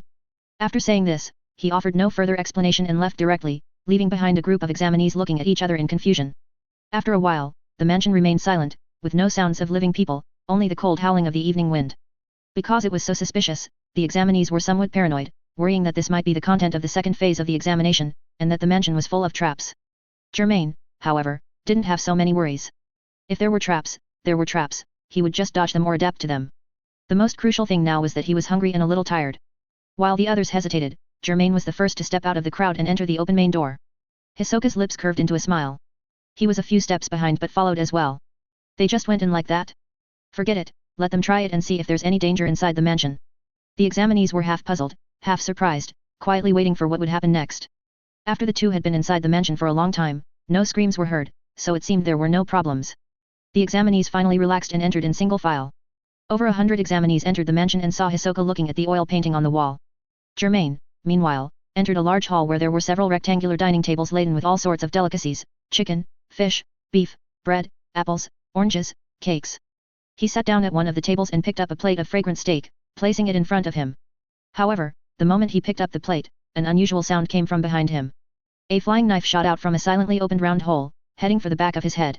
It truly matched what the examinees had thought, there were indeed traps in this mansion, and it was indeed the content of the second phase of the examination. HxH had only said, tomorrow morning, the next phase of the examination will begin, and had not specified the second phase of the examination. Many examinees who had entered the hall, seeing Germain so recklessly trigger a trap, couldn't help but exclaim in surprise, yet also gloated. However, Germain seemed to have eyes in the back of his head. He tilted his head to dodge the flying knife, which then pierced into a pillar nearby with a swish, vibrating and humming. Over the past month, Germain had needed to dodge various assassinations, which had almost formed muscle memory in his body, keeping him almost constantly alert. Germain picked up the knife and fork next to him, and then another flying knife shot out from above his head. This time, he didn't even bother to dodge, and the flying knife accurately embedded itself in the dining table. This was precise control of distance, and also absolute confidence, causing beads of glistening sweat to appear on everyone's faces. Germain ate half a steak, then reached for a sandwich cookie, which, as expected, triggered another trap, and another flying knife shot out. In this way, Germain, under the dumbfounded gazes of the other examinees, calmly enjoyed a wonderful dinner, then slowly got up and headed upstairs. As if nothing had happened. His actions were always self-absorbed, as if no one else existed, and for various reasons, people either dared not or were unwilling to casually approach him. Germain walked through many rooms on the second floor, found them unsatisfactory, then went up to the third floor, dodging a sudden attack from a giant chain hammer along the way, and finally found the largest room in the mansion. Tonight, I'll rest here. Click, the door locked from the inside. He tossed his backpack onto the sofa and took a hot shower in the bathroom. After a while, he emerged from the steamy bathroom, dressed in light pajamas, drying his hair with a towel. Just then, the doorknob was twisted off with a snap, and the door was violently pushed open, the lock naturally destroyed. A sturdy man walked in, with a chubby face and a boisterous demeanor. He was also a candidate from this round women, and an old hand who had experienced several previous examinations. Twimin wasn't surprised to see someone in the most luxurious room. His original intention was to seize the room, but when he saw it was Germain, he couldn't help but frown. Germain didn't stop drying his hair with the towel, but simply stared at Twimin with his dark eyes, as if asking what he was doing there. "What are you doing here?" he actually asked. Twimin had originally intended to retreat, but a surge of inexplicable bravado came over him, and he said, "I don't want to share a room with others. This room is mine, you, get out." Twimin pointed his thumb towards the corridor behind him, his lips downturned, looking menacing. Germain tilted his head slightly, as if he didn't understand Twimin's words. Tisk. Twimin stretched his entire body, making cracking sounds. "Others are afraid of you and that pretty boy, but I'm not. If you don't leave, then we'll use the fairest method." Bang! A black blur, and Twimin was sent flying out of the room, his head spinning. A loud thud echoed in the corridor outside the luxurious room, and nearby candidates involuntarily looked over, only to see Twimin sitting in the corridor. His back was pressed tightly against the wall, which was cracked like a spider web, and a broken brick fell, hitting him on the head, yet he made no movement. Then, they heard the heavy door of the luxurious room slam shut with a bang, followed by the sound of what seemed to be a chair being pushed against the door. After a moment of silence, they approached. "Hey, are you all right?" Someone squatted down, looking amusedly at Twimin, reaching out to help him up. "Don't touch me!" Twimin cried out lowly, startling the other person, and then they heard Twimin explain, "Don't touch me, it's broken." Everyone's expressions changed. For Twimin to say that, it likely meant a bone supporting his body's movement was broken. And the one who broke his bone was certainly Germain in the room. They couldn't help but secretly feel fortunate that they hadn't been as foolish as Twimin, otherwise, it would be one of them thrown out into the corridor, potentially paralyzed for the rest of their lives. Afterward, no matter how other candidates inquired about the details of what had just happened, Twimin remained silent due to his complex emotions, unwilling to answer. Seeing that there was no more excitement, and unwilling to help Twimin, who was nominally a competitor, nor wanting to linger too long outside Germain's room, everyone dispersed. Before long, the entire red-carpeted corridor was left with only Twimin slumped against the wall. Barring any unforeseen circumstances, he would spend a difficult night there in pain, cold, and frustration. However, an unexpected event occurred. A man who had been lurking nearby for a long time quietly appeared, standing before the immobile Twimin. "You, who are you?" Twimin finally noticed the newcomer, his chubby face pale and bloodless, due to both pain and fear. "I am Examiner Toguri for the second phase of the examination, Ian." The man wore a black butler uniform, his sparse hair streaked with grey, and his face was stern. "This mansion of traps and mechanisms is my masterpiece." Twimin's lips trembled and he mumbled, his finger slightly raised, pointing towards the door that kept all outsiders out. He didn't break any examination rules. Ian's single sentence shattered Twimin's delusion. "At the same time, you need urgent medical treatment, and therefore can only withdraw from the examination." Twimin, I think I've made myself clear enough, haven't I?" Ian's tone hardened. Twimin's fat and sturdy body sagged, like a deflated ball, and he nodded, saying, "I understand." Ian gave the door a deep glance, then slowly squatted down. His arms, which looked thin and covered in age spots, suddenly bulged, and he effortlessly lifted the seemingly heavy Twimin. To Twimin's astonished gaze, Ian carried him with nimble steps, leaping out of an open window, landing steadily amidst Twimin's cries of surprise, and then the two quickly disappeared into the vast night. Hisoka watched this scene from the balcony of his second-floor room, then looked upstairs, his eyes narrowing. "What should I do? I feel like I'm about to lose control. Or should I wait until tomorrow?" Germain wasn't concerned with the unrelated events outside, he was wrapped in soft blankets, enjoying a good night's sleep. During this time, there were no bothersome dreams, until a noisy sound woke him up. He opened his groggy eyes and heard the distant clang, clang, clang of metal striking metal. He sat up, a little puzzled, and rubbed his handsome face with both hands. After his mind cleared, he reached for the alarm clock on the bedside table, looked at the position of the hands, confirmed it was 4 in the morning, and couldn't help but frown slightly. The clang, clang, clang of metal striking metal outside continued unabated, seemingly intended to wake everyone sleeping in the mansion, and the purpose was quite clear. Was the third phase of the examination actually being held at this hour, before the sun had even risen? Germain had no choice but to get up, yawn, and go to the balcony, where he saw a figure standing in the open space in front of the mansion, and people from the mansion were gradually gathering before him. That person was loudly shouting something, but Germain didn't listen carefully. Instead, he went straight to the bathroom to brush his teeth and wash his face, changed into a regular hunter's outfit, and walked out of the room. Outside the mansion, it was still pitch black, with only the grey-white moonlight drizzling over the mountains like seasoning.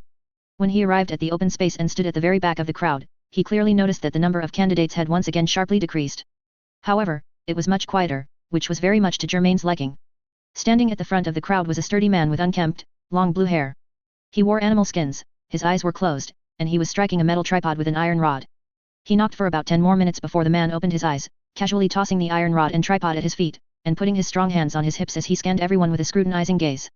Those who were looked at unconsciously straightened their backs, which pleased him, until he saw Germain and Hisoka. Hisoka was lightly grinding a frog on the grass with the tip of his foot, neither crushing it to death nor letting it go, looking as if he intended to play with it until the end of time. Germain, on the other hand, was eating a sandwich he had pilfered from the restaurant earlier, chewing on the meat slices and fried egg while calmly meeting the gaze of the blue-haired man. These two guys are indeed as troublesome as Ikalgo and Ian said. But it doesn't matter. Watch how I'll wear down your arrogance. The blue-haired man thought to himself as he coughed a few times. I am Examiner Toguri for the third stage of the Hunter exam. I now announce that the remaining 52 candidates may continue to participate in the exam I am overseeing. Nearly half of the candidates who made it from the second stage to the third stage were eliminated, undoubtedly due to the mansion filled with traps and mechanisms behind them, as well as the struggles and killings among the candidates. If this exam also allowed red names like in a game, Hisoka would probably be so crimson that people wouldn't dare to look at him. Examiner Toguri was about to continue speaking when someone stepped out to interrupt him. It was Hisoka. Examiner Toguri. Hisoka quickly forgot the name of the person in front of him. He had grown tired of playing with the frog under his foot, and after stomping on it, he suddenly asked loudly, how many more stages are there in this year's Hunter exam? Examiner Toguri already disliked Hisoka, and being forcibly interrupted just after he started speaking made him even more displeased, his tone becoming impatient. The number of stages in the Hunter exam each year usually hovers between 5 and 6, with occasional exceptions. Is that so? Then I'm relieved. Hisoka interrupted Examiner Toguri again, spreading his hands. I was worried that such a boring exam would go on endlessly. The mountain wilderness at dawn was already cold, and Hisoka's words, once spoken, felt like a cold wind, dropping the temperature even further. Boring. Examiner Toguri, having been interrupted repeatedly and hearing such words, couldn't help but frown deeply, veins bulging on his forehead. Hisoka nodded as if it were obvious, saying, the first stage was finding cards, the second stage was spending a night in a house full of petty tricks. What will the third stage be? He pulled out a deck of playing cards and shuffled them with a flourish, the cards flying in a dazzling display, like flowers instantly blooming, withering, and blooming again. Your exams, they wouldn't be less interesting than my magic, would they? Examiner Toguri narrowed his eyes and emphasized, the rules for the third stage are decided by me. If you have any dissatisfaction, you can just withdraw from the exam. Threatening me with that again. Hisoka smiled, saying as if resigned, I understand. If I can't satisfy Examiner Toguri, I can't pass the exam, right? Seeing Hisoka take a step back, Examiner Toguri assumed Hisoka was afraid, and he let out a triumphant snort before continuing to speak to the candidates. The reason I woke you up at 4 in the morning is to see your guts. I believe that as a hunter, if your guts are lazy, it's impossible to succeed, you are unqualified. The content of the third stage is also related to this. The mist rising from this mountain wilderness is enough to spread all the way to the church cemetery at the foot of the mountain. I need you to find the cave releasing the mist. Examiner Toguri hadn't finished speaking when the corner of his eye caught Hisoka stretching with an exaggerated yawn. At the same time, with his keen hearing, he also heard a lazy yawn from the very back of the crowd. Tisk. Examiner Toguri, who was already on the verge of exploding, could no longer tolerate it. This disrespectful behavior towards him, as an Examiner Toguri, he considered a deliberate provocation, which enraged him. He pulled out 2 gleaming small knives from his pocket, his tone turning grim, you two, step forward. This sudden, tense atmosphere left the candidates stunned, and they all looked towards the 2 individuals Examiner Toguri's words pointed to, Hisoka and Germain. Hisoka pointed his long fingers at himself, feigning surprise, are you looking for me? Step forward, Examiner Toguri said coldly.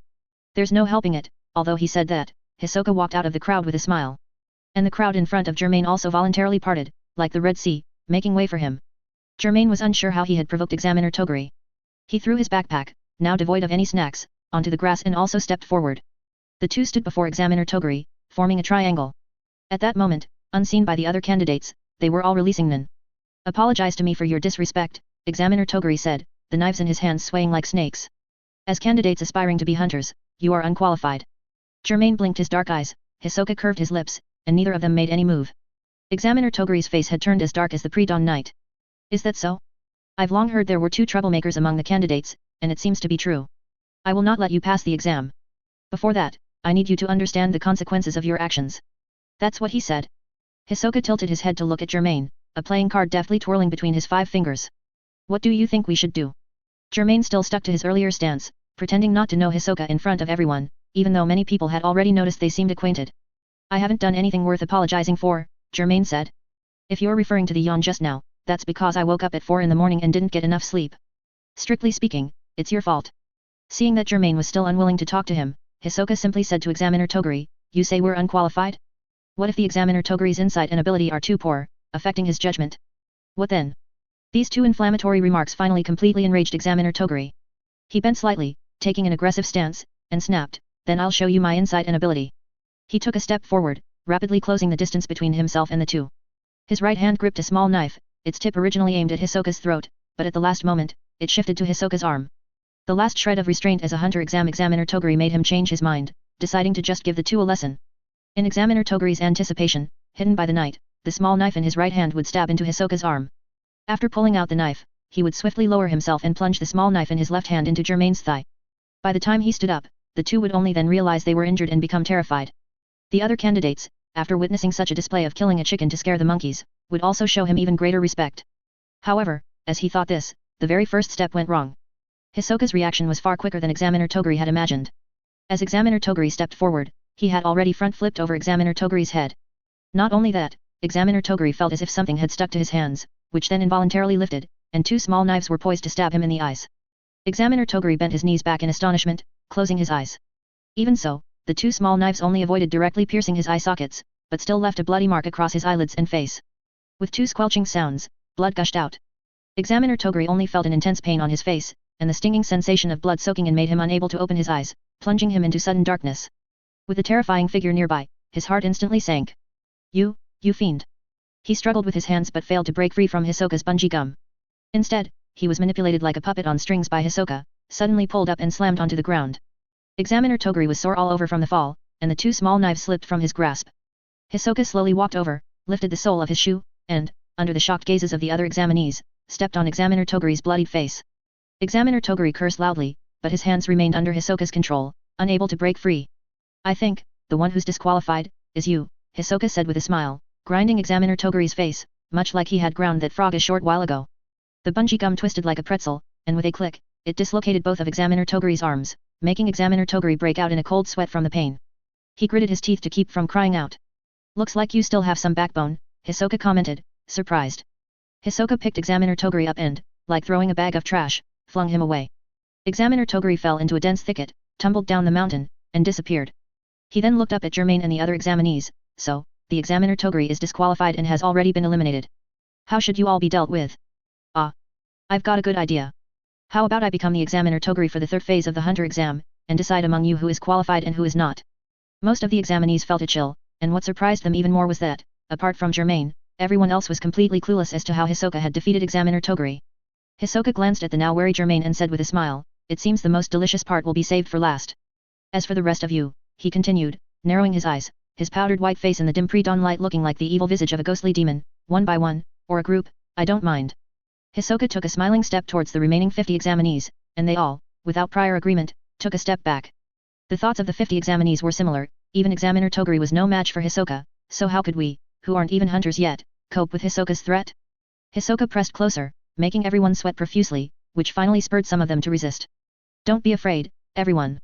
Chen Li, the martial artist, stepped forward, his resolute face exuding a convincing reliability. There are 50 of us.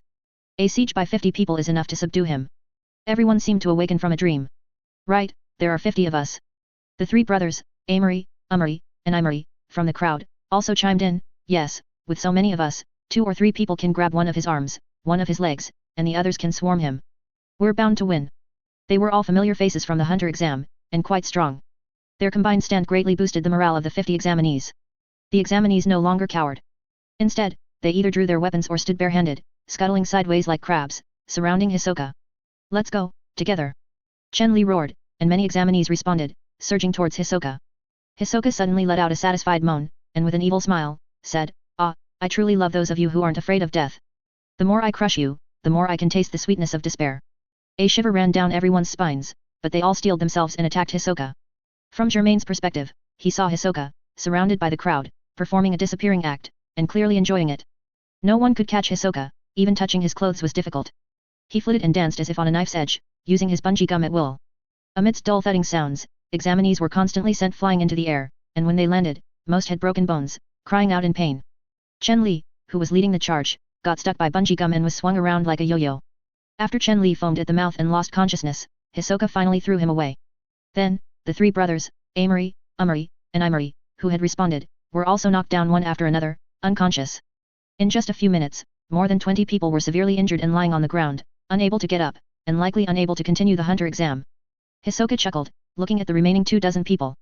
Those 24 people felt a chill run straight to their core. All their previous courage dissipated, and without a word, they dropped their weapons and ran without looking back. This was a demon, and humans cannot defeat demons. Did I overdo it? Did they all get scared away? Hisoka watched the examinees flee, then shrugged and turned to Germain, but I've finished my warm-up. Now, for the main event. Facing Hisoka, Germain had no need to hide. His left and right hands materialized a flintlock and a meat cleaver respectively. At 5 in the morning, the light of dawn shot from between the mountains, piercing the dense forest, cutting through the shadowed grass, and illuminating the more than 20 severely injured examinees lying on the ground. Those who were still conscious watched the impending battle with wide eyes, all swallowing hard. They had initially categorized Germain and Hisoka as the same type of person, difficult to deal with, indifferent to life. But at this moment, they desperately hoped Germain would win. At least Germain wouldn't take their lives like Hisoka would. My silent partner, Hisoka swung his hands, striding purposefully towards Germain, let us dance. His fingertips suddenly stretched, and a stone, which bungee gum had already attached to, flew from Germain's blind spot, smashing towards the back of Germain's head. In his battle-ready state, Germain constantly maintained an Enkyo, and had already noticed this small movement. With a turn of his body, holding his meat cleaver, he smashed the stone to pieces. You really do know my ability. Hisoka tapped his foot on the ground, moving quickly diagonally, however, I also know your ability. He suddenly shot out numerous bungee gum strands, either sticking to rocks and clumps of dirt, or sticking to the severely injured examinees lying on the ground, swinging them around like meteor hammers. The examinees being thrown around screamed, but Hisoka paid them no mind. However, I probably know the power of the weapons you materialize. Guns are firearms, and knives are sharp weapons. Their weakness is the same, distance. Hisoka flung the examinees, rocks and mud stuck with bungee gum in front, behind, left, and right towards Germain. Germain's vitality, constitution and stamina capacity were vastly different from a month ago. He had not only improved his body's agility and strength but also enhanced his ability to sustain combat. He kept leaping backward, and Hisoka's meteor hammer missed one after another, smashing into the ground. If distance is the weakness of my flintlock and meat cleaver. Germain suddenly stopped and said, it's the same for you too. One of the examinees Hisoka had stuck, the bungee gum between them suddenly broke, and the examinee was thrown directly at Germain. Germain dodged sideways, measured the distance again, and deduced, it's probably 10 meters. Beyond this distance, your bungee gum will lose its stickiness. Bingo. Hisoka snapped his fingers crisply, showing no embarrassment at being exposed. However, this makes things troublesome. At this distance, neither of us can fight. I must obtain a hunter license, Germain declared. Not next year, not the year after, but this year. Hisoka showed a cunning smile, as if a prank had succeeded, then I'll have to try even harder to stop you. You can only proceed to the next exam if you get a pass from me. After a moment of silence, both of them unexpectedly rushed towards each other, actively shortening the distance between them. Indeed, we are partners. Hisoka shot bungee gum at Germain, his gesture like Spider-Man's. Germain dodged sideways, and his meat cleaver transformed with a click, its length suddenly doubling. The sharp saw teeth slashed towards Hisoka. Hisoka was equally agile, tilting his head back to dodge. The blade of the meat cleaver almost touched his nose. When I saw the design of this weapon, I already thought of this possibility. Is that so? Germain, however, seized the opportunity, covered his flintlock with his hunter robe, aimed the muzzle at Hisoka, and fired with a bang. The scattered bullets shattered the robe and shot towards Hisoka, who was at close range. Hisoka narrowed his eyes. Several fingers, already prepared, moved, and several strands of bungee gum stuck to the ground pulled together, flipping up an entire chunk of earth. I saw it, Hisoka said with a laugh from behind the dirt wall. Thud, thud, thud, thud, the scattered bullets all hit the dirt. Germain moved to the side, coincidentally meeting Hisoka, who had also dodged in that direction. They exchanged glances, and instead of creating distance, they moved a step closer to each other. I'm roughly clear on the shooting range and spread of your flintlock, Hisoka said with a smile. I've also got a handle on the areas your meat cleaver can reach after it transforms. When Germain heard this, he looked down and realized that 3 strands of bungee gum were already stuck to his meat cleaver. They got stuck when you slashed just now, Hisoka explained kindly, moving towards the meat cleaver while calculating the range the flintlock could blast. Germain, however, directly dispelled his materialization, easily freeing himself from the entanglement of bungee gum. How troublesome! Seeing this, Hisoka did not give up on closing in. Instead, he lunged at Germain even faster. That's why I really dislike materialization type. He pulled out a stack of playing cards from his fingertips, all infused with nin. They immediately became as sharp as small knives, shooting towards Germain, who had no room to dodge. Since enhancement type is a close neighbor of transmutation type, Hisoka could occasionally use enhancement type abilities. Germain, however, quickly raised his right hand, the transformed meat cleaver once again in his palm, and blocked most of the playing cards with a clang. However, 2 playing cards still embedded themselves in Germain's left arm, and bungee gum was undoubtedly stuck to them. Hisoka gave him a wild, maniacal smile. Your left hand can't be raised freely for now, so the flintlock can't shoot at me. I can't wait to see your expression next. Germain's meat cleaver in his right hand disappeared right under Hisoka's nose, replaced by a strange canned metal object with a nozzle, which was aimed at Hisoka. With a whoosh, the flamethrower shot out a large sheet of fire forward, engulfing Hisoka in the blink of an eye. In the blazing flames, Hisoka quickly pulled back, then unhesitatingly rolled on the ground. After several desperate rolls, he finally managed to extinguish the flames on his body in time. However, when he stood up, his clothes were completely burned away, leaving him standing naked. Not only that, but there were also many burn marks on his body, his fiery red long hair was largely scorched, and much of the powder on his face had rubbed off. Hisoka stared at the flamethrower in Germain's right hand for a while before calmly saying, "So that's it. Materialized weapons aren't limited to being held in the left or right hand, and there aren't only two weapons." I was caught off guard. Germain put away the flamethrower, then reached out and pulled out the two playing cards, throwing them far away, letting his arm bleed continuously, dripping onto the grass. "Rather than materialization type, you should be more inclined towards specialization like Leader Kurora," Hisoka speculated. "Since it's a neighboring system, I should have thought that it could produce such an effect. If I'm not mistaken, the gun, knife, and flamethrower are not the true nature of your materialization type. The real thing you materialize is hidden on your body, and you perform all operations through it." Although Hisoka spoke very seriously, given his current naked appearance, it was hard to make the scene serious. "Perhaps." Germain blinked his dark eyes, giving an ambiguous answer. Hisoka was silent for a moment, then chuckled and said, "Even at this point, you're unwilling to tell me if I guessed correctly? All right, you pass. I won't bother you anymore in the upcoming exams." Germain tilted his head and said, "You wouldn't be able to bother me anymore anyway, would you? Firstly, you attacked the examiner Toguri, so you'll most likely be expelled. Secondly, do you intend to continue fighting me without wearing anything?" Hisoka was stunned. Given his personality, he couldn't think of a retort to Germain's words for a moment. Suddenly, a burst of laughter came from the forest. Germain and Hisoka both looked warily in that direction, both a little surprised that someone could be so close without them noticing. And out walked an old man, and the bean man who had distributed their number tags earlier. The old man was dressed in loose, flowing martial arts attire, with most of the hair on his head shaved, leaving only a long braid tied up. His hair and beard were all white, making him appear as a dignified and high-ranking individual. He walked with a chuckle, hands clasped behind his back, towards the valiant Germain and the bare-chested Hisoka. Bean Man followed anxiously and nervously behind the old man, his white-gloved hands constantly kneading each other, as if playing with a Rubik's Cube. Hearing Ikago and Ian say that there are two interesting and dangerous newcomers in this batch, I specifically came to see for myself. It's exactly as they said, Examiner Toguri and more than 20 examinees collapsed, and the rest of the examinees ran away in fright. This is your masterpiece. Hisoka, casually snatching the clothes of a severely injured examinee at his feet and putting them on, asked with a curious smile, "Who are you?"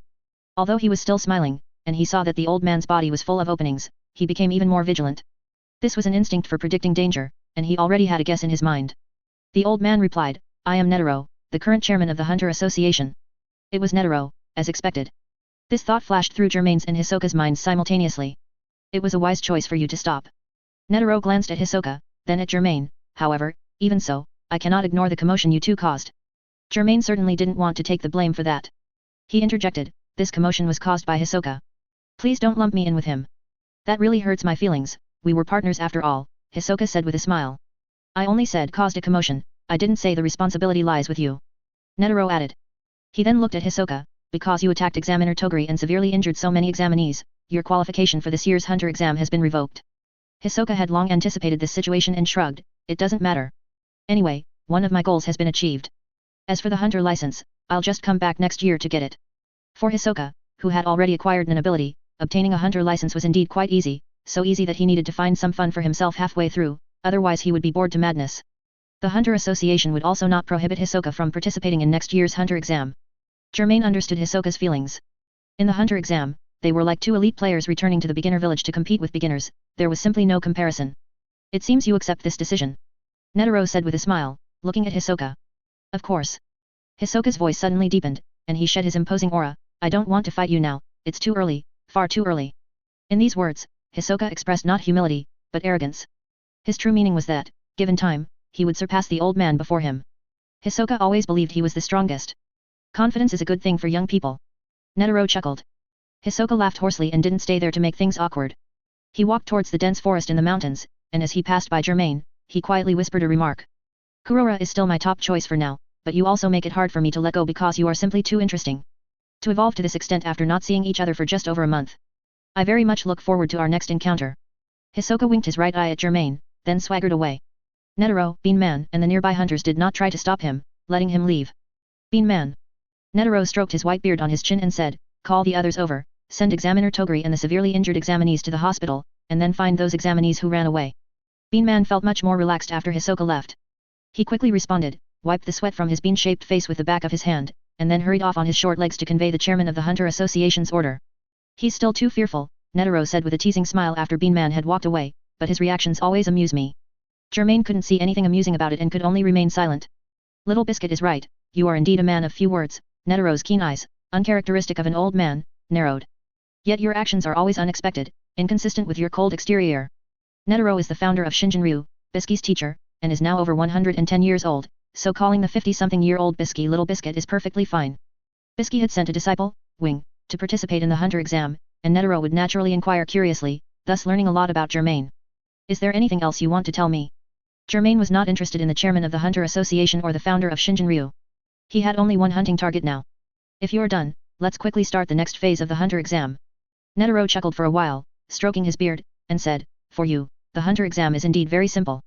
However, you don't need to participate in the next phase of the hunter exam. No need to participate? Germain looked up, slightly surprised. I haven't violated any rules, have I? Of course not. Netero explained unhurriedly, what I mean is, this year's hunter exam ends here, there's no need for further exams. You see, of the remaining 52 examinees, one was expelled for attacking an examiner Toguri, more than 20 were severely injured, and more than 20 fled in a panic. Only you remained here. I believe the only successful candidate for the 286th hunter exam has already emerged. I trust that no examinee will have any objection to my judgment. Germain was somewhat surprised, then quickly dismissed it from his mind. He was not interested in these unimportant matters and directly extended his hand to Netero. Then give me my hunter license. Netero chuckled again, don't be impatient. It still takes time to create your exclusive hunter license. First, bandage the wound on your left arm, then take an airship to a nearby Hunter Association branch for a rest. At this moment, Beanman arrived with a group of hunters. They swiftly carried the severely injured examinees onto stretchers and took them away to a nearby hospital. 2 female hunters also voluntarily came over to help Germain treat his injuries. Soon, after a large number of examinees had been sent away, a large area in front of the mansion of traps and mechanisms cleared up, just enough for an airship to land. So, a quarter of an hour later, Germain followed Netero and Beanman onto a special airship marked with the Hunter Association emblem, and with a whooshing sound, they flew towards the horizon. Mr. Germain, this is your room. Beanman stood at the door, curiously looking up and down at the only examinee who passed the hunter exam, and handed over the key in his hand. Germain took it, thank you. Beanman showed a surprised expression, then quickly replied, you're welcome, you're welcome. Germain walked into the room somewhat strangely, locked the door, then headed to the bathroom, thinking, do I really look like the kind of person who wouldn't thank others? After a refreshing bath and drying his messy black hair with a hairdryer, Germain lay down on the soft bed. He rested his head on the pillow, making up for lost sleep. It was 8 a.m. on January 8th. When a thump, thump, thump at the door woke Germain again, he looked up at the clock on the wall and confirmed it was 9 a.m. The airship had been flying for an hour. Germain opened the door, and outside stood Beanman in a suit. He was already able to treat Germain with a friendly tone. Mr. Germain, the chairman asked me to inform you that the airship is about to land. I understand, Germain replied. Beanman bowed slightly, then left. Another 15 minutes passed, and the airship slowly descended onto the helipad of the Hunter Association's branch office in Sofa City. Germain was one of the last to disembark from the airship. He didn't like to squeeze with too many people when getting off. As soon as he stepped off the gangway, he heard an argument not far away. Germain looked up and saw Netero and Beanman being stopped by a man and a woman. The woman had long green hair styled uniquely, tied into 5 strands pointing in different directions. The man was tall and stout, like a giant bear. The young woman was loudly shouting something. Netero listened with his usual expression, occasionally nodding. Beanman and the bear-like man, however, stood awkwardly to the side. Passing hunters kept their eyes down, pretending not to be involved, and hurried away. As Germain walked past, he heard the woman shout. If Boera and I were in charge of this year's exam, such a blunder would absolutely not have happened. Chairman, please trust Boera and me. Ah, is that so? I understand what you mean. How should I put it, regarding the examiners for next year's exam, I will prioritize you too. Netero dug at his cheek with his fingernail, but his eyes darted towards the white clouds in the sky, looking somewhat guilty. Chairman, you're definitely trying to fob us off again. The young woman was still trying to argue. However, the man called Boera saw Germain walking past and quickly pulled the young woman away. Menchi, stop talking, there are outsiders here. Menchi paused, noticed Germain not far away, and then reined herself in a bit. Boera, this isn't an outsider. Netero's eyes lit up, and he corrected with a smile, he is the only successful candidate of this batch, Germain. He is. Menchi and Boera were both a little surprised. However, they quickly realized that one shouldn't judge a book by its cover. It wasn't uncommon for handsome men to possess great strength. Netero waved to Germain, then said to Beanman, Beanman, you take Germain to rest first. Yes, Chairman, Beanman responded, walking towards Germain. Mr. Germain, please follow me this way. Beanman led Germain into the Hunter Association branch office. Its exterior looked like a tower, but with numerous sharp spikes protruding, making it resemble a porcupine. Menchi watched Germain's retreating figure disappear. Distracted, she paused, and when she turned back to look for Netero, she realized he was gone. Buera, where's the chairman? Menchi asked in surprise. Buera awkwardly scratched the back of his head. While you were observing Germain, the chairman quietly slipped away and gave me a be quiet gesture. Ah? Buera, how could you help the chairman and not me? We've been comrades for many years. While Menchi was complaining and feeling annoyed, Germain had already been led by Beanman to a new room within the Hunter Association branch office. During this process, Beanman also introduced the structure of the Hunter Association branch office. Outside your room is the back garden, which is usually tended by plant hunters, and it's currently in full bloom. Beanman's small fingers pointed out the window as he introduced it. Germain patiently listened for a while. Beanman finally realized Germain wasn't interested, so he wisely said goodbye and left. After staying at the Hunter Association branch for 2 days, on the morning of January 10th, Germain finally received his hunter license. Beanman meticulously explained the uses and precautions of the hunter license. Firstly, the hunter license cannot be forged or duplicated. Secondly, the hunter license allows its holder to enter most countries and regions in the world, including some restricted areas. Thirdly, the hunter license can be sold or used as collateral, yielding an astronomical sum of money. Fourthly, the hunter license allows its holder free use of most public facilities. However, obtaining information from the hunter dedicated website still requires payment. Fifthly, for any reason, the hunter license will not be reissued or replaced. Next, there were the 10 hunter rules that every hunter should follow, which will not be elaborated on here. After Beanman finished explaining these to Germain, the only successful candidate of the 286th exam, he noticed Germain's eyelids were drooping, and he was about to fall asleep. He could only look awkwardly at Netero. Netero waved his long sleeve, walked over cheerfully, and intervened. Starting today, Germain, you are an official hunter. Originally, a probationary hunter would still have to learn an ability, but you certainly don't need to. I believe you have already memorized the hunter license and the 10 hunter rules. However, before you embark on your journey as a hunter, I must still ask, a hunter must have a hunting objective. What is your objective? Netero's eyes shone brightly as he gazed at Germain. He had already learned that this person was a member of the Dark World, the Phantom Troop, and had made some preparations in his mind. However, Germain did not state the hunting objective that he imagined a Phantom Troop members would say: money, treasures, slaughter, torture, and so on. My hunting objective should be beasts, I suppose. Germain replied. Beasts. I see. Netero quickly concealed the surprise in his eyes, nodded, and said, a beast hunter. Germain received his hunter license, packed up, and prepared to leave. He had been bored to the point of moldiness these past few days. Netero saw through Germain's thoughts and did not detain him but instead encouraged him. I hope that when I see you again, you will have achieved great success in the field of beast hunter and been promoted to 1-star hunter. Hunters have a total of 3-star level of honor, 1-star, 2-star, and 3-star. Menchi, who appeared at the helipad earlier, was a 1-star hunter. Bisky was a 2-star hunter. Netero, on the other hand, was a 3-star hunter. Although star level does not represent strength, there are not many hunters in the world today who can reach 1-star, 2-star, or 3-star ratings. They must have made significant contributions in many fields, and their strength is definitely not weak. Germain merely listened to this, without making any comments. He nodded, then walked out of the Hunter Association branch office, bathed in the sunlight, and soon disappeared from sight. After 2 days of interaction, Netero observed Germain's words and actions, confirming that Bisky's judgment was most likely correct. As expected of a gem hunter, you've once again unearthed a raw gem buried in the mud. Perhaps, after careful polishing, he will make outstanding contributions in certain fields in the future. He stroked his beard, yet still felt uneasy, as if he smelled a familiar scent from Germain, a scent that shouldn't be here. Netero had been to the Dark Continent twice and returned alive both times. He was already a legend, and his Dark Continent journey made him even more revered. But how could that be? Almost all intelligence and routes to the Dark Continent were controlled by the V5 nations. Even the Hunter Association was constrained by them and could not disclose secrets at will. Jing and Netero's son tried painstakingly but couldn't return there. Of course, besides the V5 nations, Netero also deliberately obstructed them. It was still too early for young hunters to go to the Dark Continent again. Not only would it result in heavy casualties, but it might also bring back devastating calamities.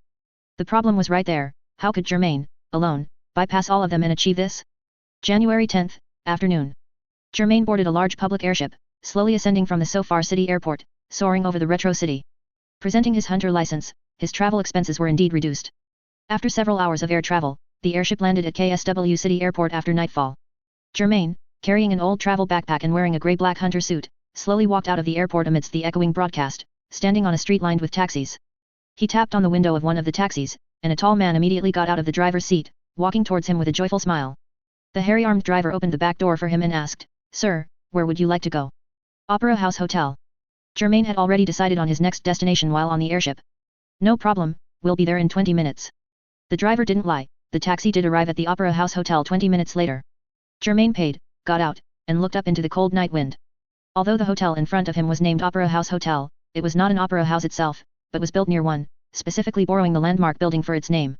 It was tall and brightly lit, with several young people dressed as attendants standing on the red carpet at the entrance, enthusiastically greeting Germain. 15 minutes later, Germain arrived in his room and looked out through the bright floor-to-ceiling window at the opera house below, its lights clustered like stars. The soundproofing was excellent. Germain couldn't hear the music from the opera house, yet he felt as if he could. After enjoying a good dinner at the dining table, Germain sent a text message to Bisky. Have you eaten? Send me the Hunter dedicated website. Even after passing the Hunter exam, the Hunter Association would not directly tell successful candidates the website address of the Hunter dedicated website, it required them to find it themselves. Germain didn't know many people, so he immediately thought of Bisky. After a long pause, Bisky finally replied. Hey, don't think a casual greeting counts as successful communication, how perfunctory, helpless face. It seems you've passed the Hunter exam and obtained your Hunter license. That's even faster than I imagined, surprised face. I thought the exam would take at least a week. Wing has already sent me the color-changing stone. I just received it and I love it. If I knew how it came to be, I'd probably be even happier, expectant face, ... Bisky's hint was very clear. Germain wasn't insensitive, in fact, he understood, but sometimes found it too troublesome and thus too lazy to bother. However, he couldn't now, because he needed a favor from Bisky. I can't tell you the source. Germain decisively refused, then proposed another trade. I'll try to get another color-changing stone in exchange for the Hunter website address. The difficulty of obtaining a color-changing stone was not very high, and he was planning to go to the Dark Continent again anyway, so it would be convenient. Okay. Bisky replied instantly, apparently having anticipated Germain's refusal. I'll send you the address. A few seconds later, a website address was sent, followed by 2 more messages from Bisky. Teacher Netero said you're heading into the field of beast hunter. Beasts. I probably know how the color-changing stone came to be. If you acquire any other types of gems, remember to contact me immediately. My offer won't disappoint you. Remember. Germain replied with a simple got it and ended the text conversation. The next day, Germain found an internet cafe in KSW City, used a public computer, and logged into the website Bisky had sent. The website's homepage looked like the inside of a bar, and the information provider was a bartender in the image. There were 2 ways to log into the Hunter dedicated website, one was the regular online method, and the other was an immersive experience, as if truly being in the bar displayed on the website. Germain chose the first method.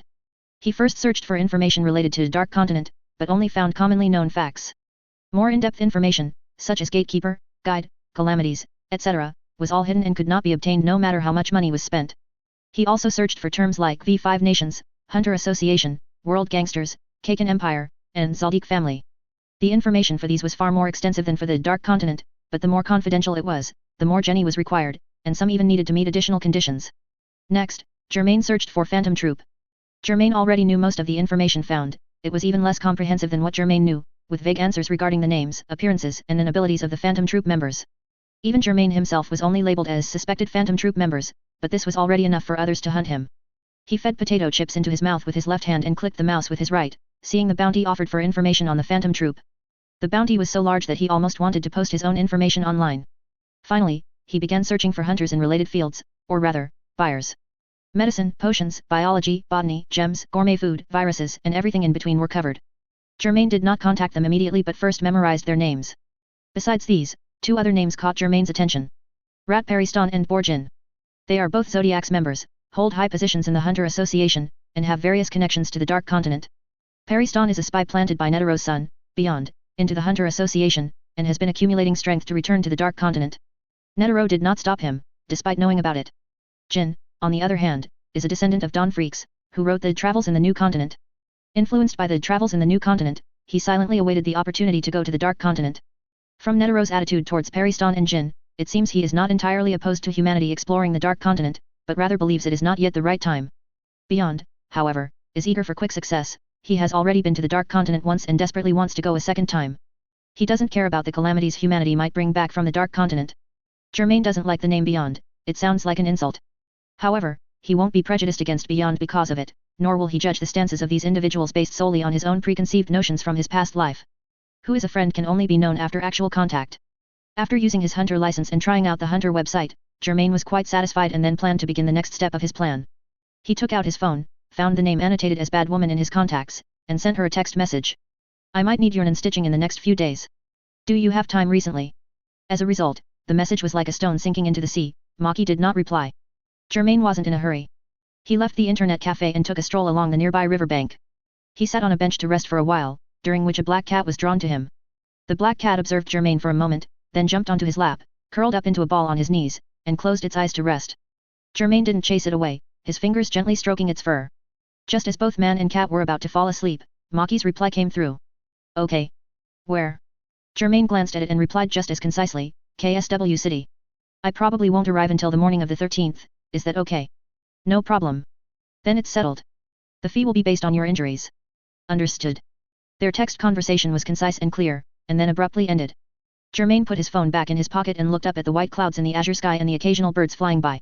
Today is the 11th, Maki will arrive here 2 days later, on the 13th. Germain will buy the necessary supplies today and tomorrow, and then, after Maki arrives, at dawn on the 14th, he will embark on another dark continent journey with the help of the lantern. This time, his goal is no longer hunting the beasts of the dried river valley, but to explore beyond the valley and go as far as possible, finally setting down a new lantern in a safe place. Germain was unsure what he would face on this journey, which is why he called Maki in advance. Perhaps Hernan stitching will be useful after he returns, perhaps not, but it's better to be prepared. At noon on January 13th, a knock sounded on Germain's door at the Opera House Hotel. He opened the door and saw Maki, with her ponytail and indifferent gaze. Sorry, I'm late. Her apology carried no hint of remorse, it was still cold. Then, after scrutinizing Germain from head to toe, she added, I don't see any external injuries on you. I'm not injured right now, Germain replied. Not injured right now. Maki frowned slightly, surprised and confused. What does that mean? Are you going to fight an enemy soon? Germain saw no need to answer her question and instead handed her a room keycard directly. This is the keycard for the room next door. I've already paid for it until the morning of the 15th. During this time, I might come to you to treat injuries. If not needed, I will also inform you. Maki took the keycard, remained silent for a moment, then put it away. Okay. I'll be in the room next door until noon on the 15th. If you need to extend the time, you'll need to tell me in advance. Alright. Maki didn't waste words. She picked up the off-white cloth bag she carried with her, turned, and left, swiping her card to enter the adjacent room. Although they were both Phantom Troop members, they weren't close and had no need for pleasantries. At 1 a.m. on the 14th, Germain stayed in his room at the Opera House Hotel and materialized the glowing lantern on the floor using his hunter badge. Germain turned off the crystal chandelier hanging from the ceiling, allowing the room to fall into darkness, then to be filled with the lantern's purple light. 4 little imps, like shadows, clung to the lantern, staring at Germain with eager, unblinking eyes. Germain could feel their longing. As he reached out a finger towards one of the imps, he once again heard cries of both surprise and disappointment. The lantern displayed 2 lines of text. Lantern location, Dark Continent Dried River Valley. Cooldown, 8 minutes, cooled down. With a hum, Germain and the imps, hand in hand, flickered in the lantern's purple glow, then vanished without a trace. Instantaneous transmission, day and night reversed. Germain once again arrived in the daytime Dried River Valley. Immediately upon landing, he heard the whistling wind. A gust of dust swept across his vision before receding, revealing the riverbed with stacked rock formations on both sides. Turning his head, he saw that the lantern's cooldown had doubled to 16 minutes, which didn't surprise him. With his bulging backpack, he took out a compass, observed his surroundings for a moment, then headed towards the mouth of the valley. During this time, Germain again encountered flesh-sucking assassin bug, probably the most abundant creatures in the valley. They fluttered and surged forward, like tireless carriages. He randomly hunted several, drove off the others, and dug out a color-changing stone from the corpse of one of them, putting it into his backpack. This would be enough to give Bisky. As for the poison mist centipede and the gale ripple moth, he simply bypassed them unless they actively attacked him. With the flamethrower, dealing with these enlarged insects was highly effective. However, Germain still avoided combat as much as possible. Firstly, he didn't want to linger in the valley for too long, he hoped to explore as far as possible. Secondly, their value had significantly decreased, especially the poison mist centipede's venom. An antidote had already been developed in the dark world, and quite quickly. Germain arrived at the gourd-shaped valley mouth, walked along a path of crushed stones, and finally left the dried river valley, stepping into a wilderness. Maintaining his N to suppress his aura and N to detect auras, the further he walked, the more vegetation he saw, and the more strangely shaped creatures he encountered. Germain had seen quite a few novelties along the way. Enormous compound-eyed insects, larger than several airships combined, buzzed overhead. Tiny black specks, like fireflies, darted past his feet, occasionally igniting small flames. Familiar yet grotesquely twisted plants reached out to him with thorny vines, withered branches, and abundant fruits, releasing strange pollen. Following the compasses north, and adhering to the principle of no arbitrary stops, no arbitrary touches, Germain pressed onward. After climbing a small slope, he finally left the wilderness. Before him, a vast expanse of brownish-yellow reeds emerged, stretching endlessly in both directions. These reeds were as tall as trees in the human world, rooted in a grey muddy land. Germain glanced at the pocket watch he had specifically brought. The watch showed that he had been walking for half an hour. So, he decided to rest temporarily before the reed field and took out compressed biscuits and a water bottle. Taking a sip of water, Germain opened the memo app on his completely signal-less phone and recorded his observations in concise sentences. Human World Time, 1 AM, January 14th, proceeded due north from Dried River Valley, after half an hour, took a short break in Muddy Land. Observations include. As his fingers rapidly clicked the keyboard in a rhythmic fashion, he suddenly sensed an unusual presence rapidly approaching. Turning his head, Germain met the gaze of a crow. This crow was about the same size as crows in the human world, and its feathers were equally oily black and shiny. However, it had several scarlet eyeballs, located on its head, abdomen, wings, and back. At this moment, all these eyeballs rolled around, staring in different directions. Its gaze was vacant, yet it appeared even more eerie. It extended its short, sharp beak, pecked at Germain's backpack lying beside him, and then retracted. Afterward, it tilted its head, observed Germain for a few moments, and then pecked at the backpack again. It wants my backpack? Germain cautiously reached out, snatched his backpack back, then stood up, retreated a few steps, and stared at the crow. The multi-eyed crow's several eyeballs blinked in unison, then it suddenly opened its beak and let out a strange caw. The reed field, normally as calm as a lake and as tall as trees, responded less than 2 seconds after the ripples from the strange cry spread out. The flapping of wings came from deep within the reed field.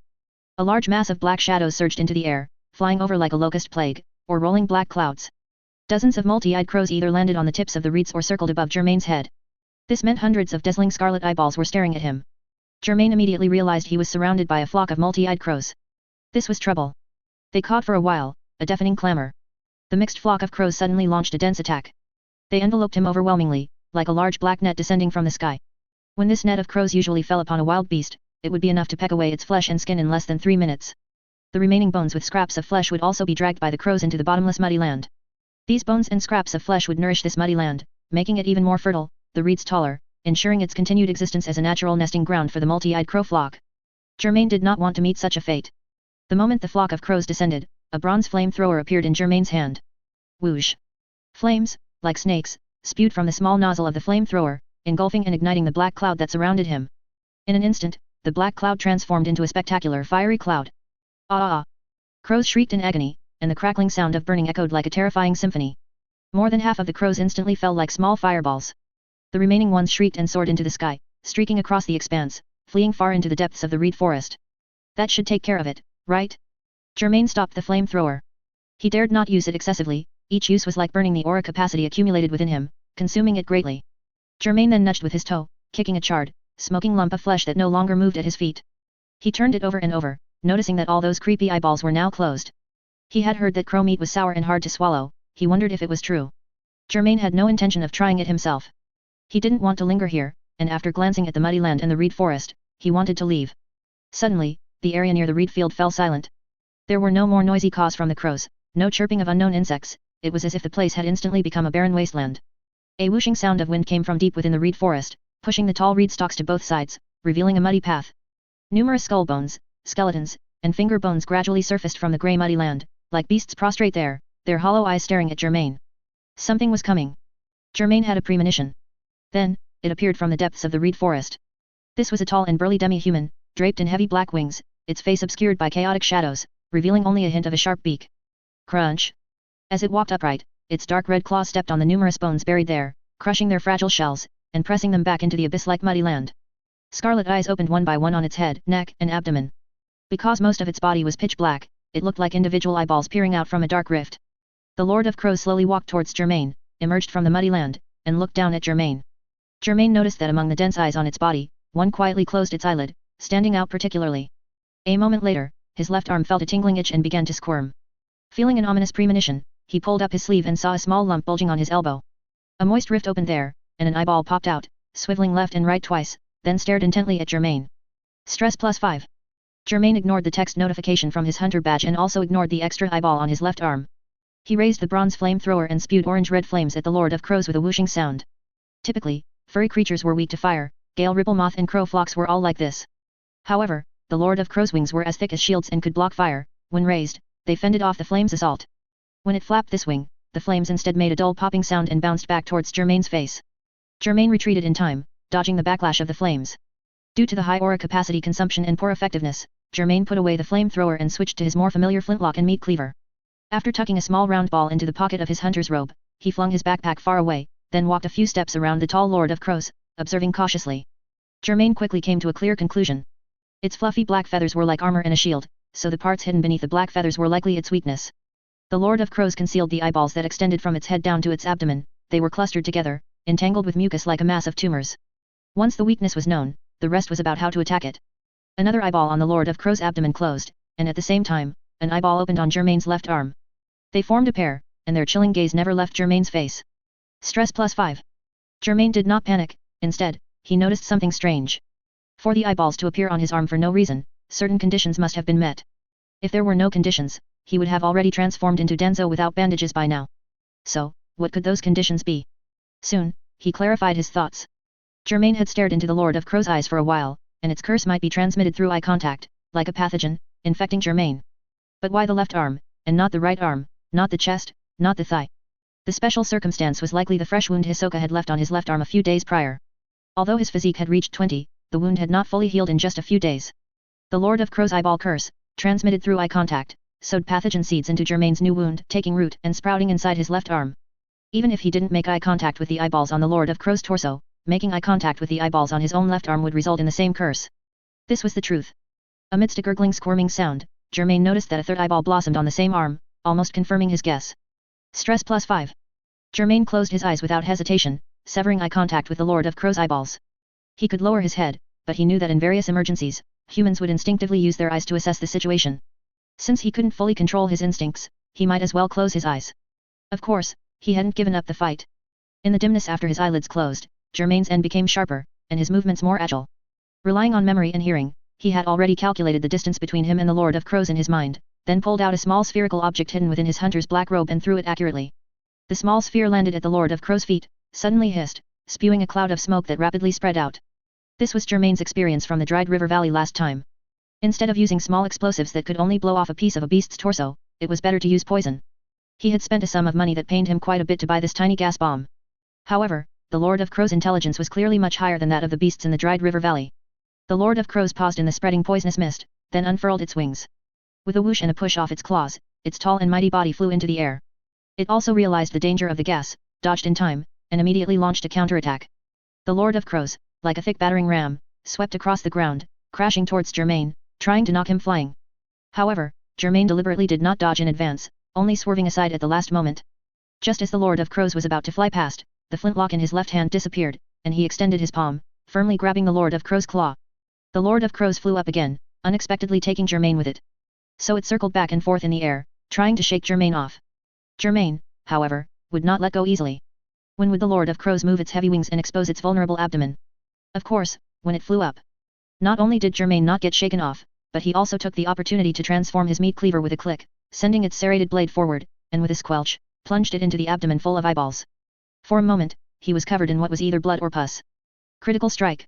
Stress, 10. The wound made by the meat cleaver was larger and deeper than Germain had anticipated, as if divinely aided.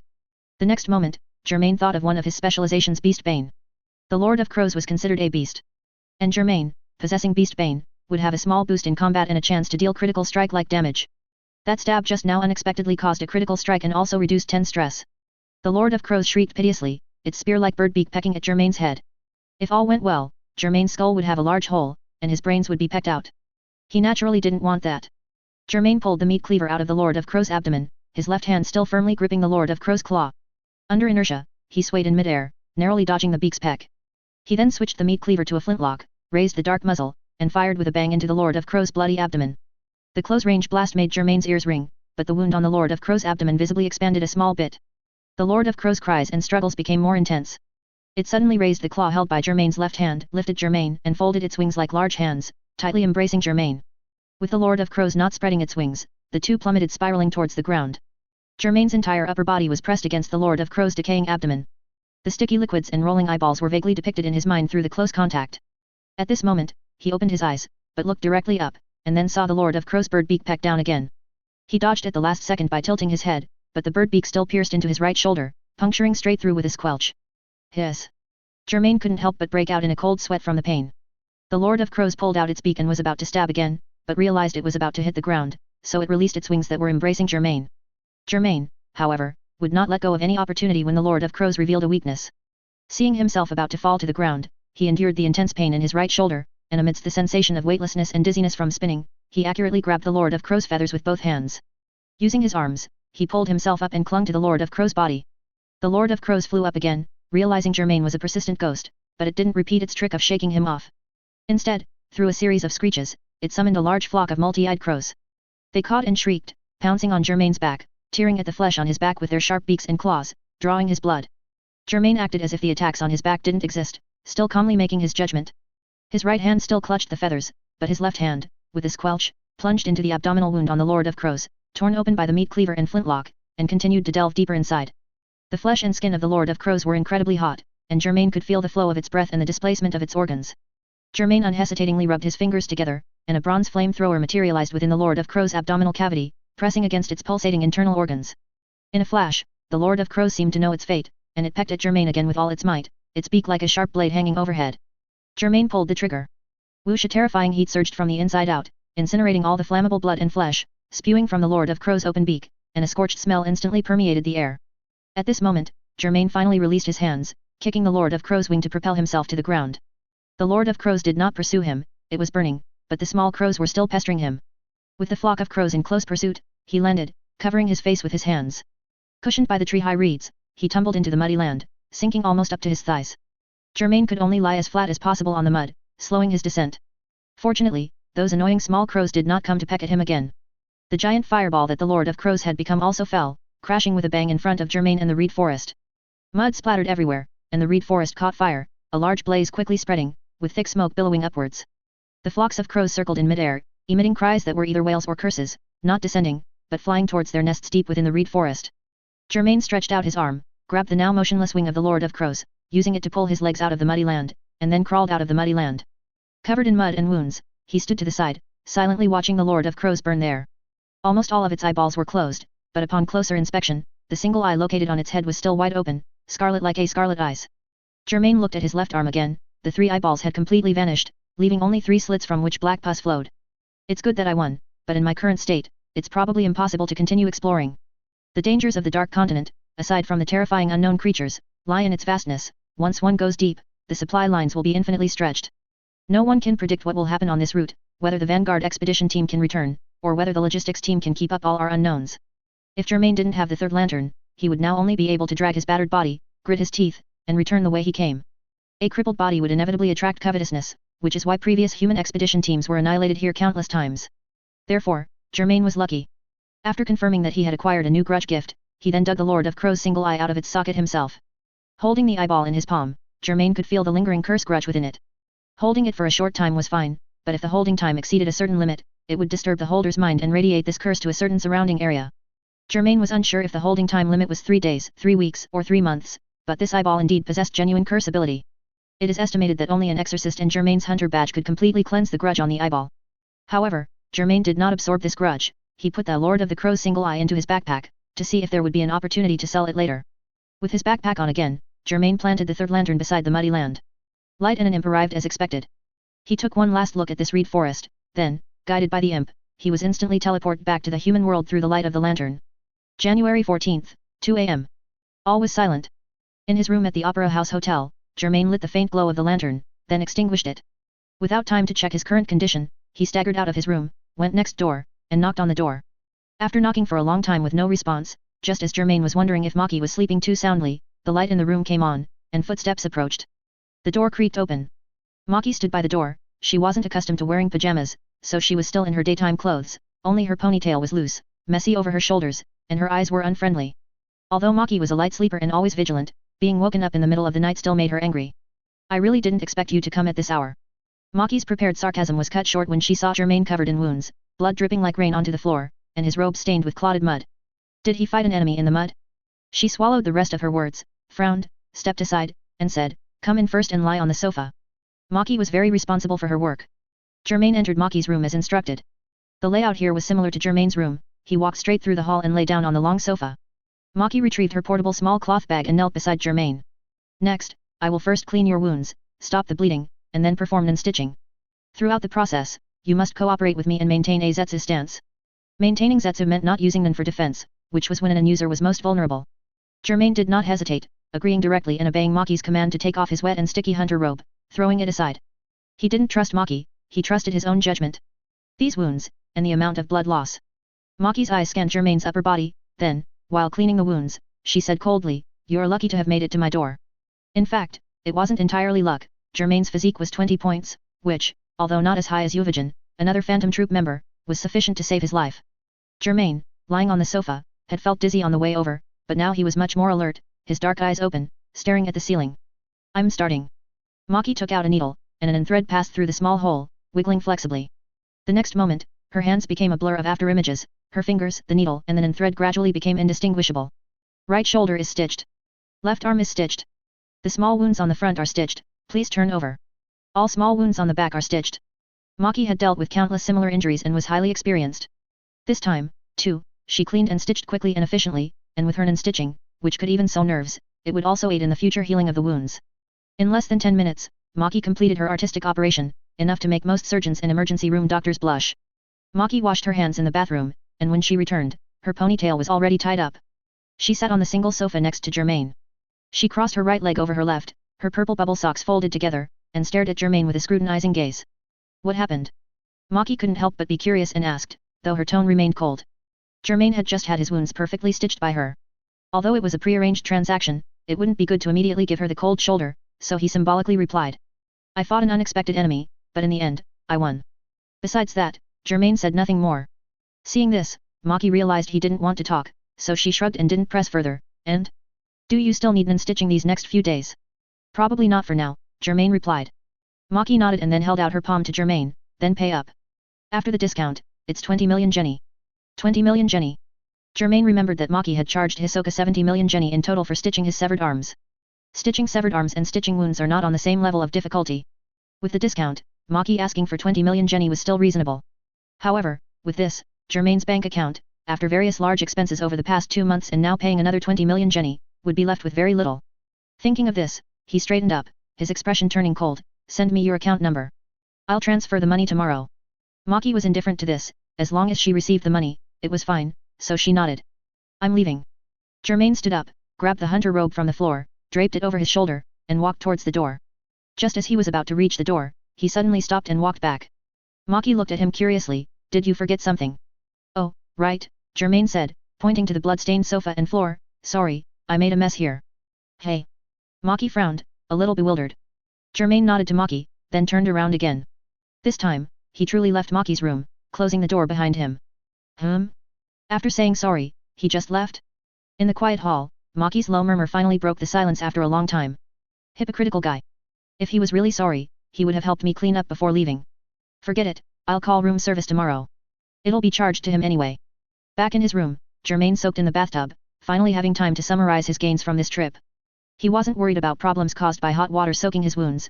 Maki's non-stitching had already reduced his injuries to minor superficial wounds. In the mist of the bathroom, the hunter badge materialized text visible only to him. First were the attribute points. Hunting the Lord of Crows, he gained an unprecedented 5 points at once, plus the miscellaneous beasts from before, totaling 7 attribute points. Thus, he increased his physique from 20 to 26 points, and his aura capacity from 19 to 20 points, still prioritizing physical qualities before aura capacity. Then there was his stress. The Lord of Crow's eyeball increased stress, critical strike reduced stress, and hunting beasts and returning from the Dark Continent further increased stress. After these fluctuations, his stress reached 60 points. The continuously rising number made him feel a slight unease. Critical strike stress reduction was too unstable, having only happened once in over 2 months. Germain needed to find another way to consistently and significantly reduce stress. By this time, Germain had already realized that the Hunter badge was an ability that combined elements of Bloodborne and Darkest Dungeon. He roughly knew what methods he could try one by one.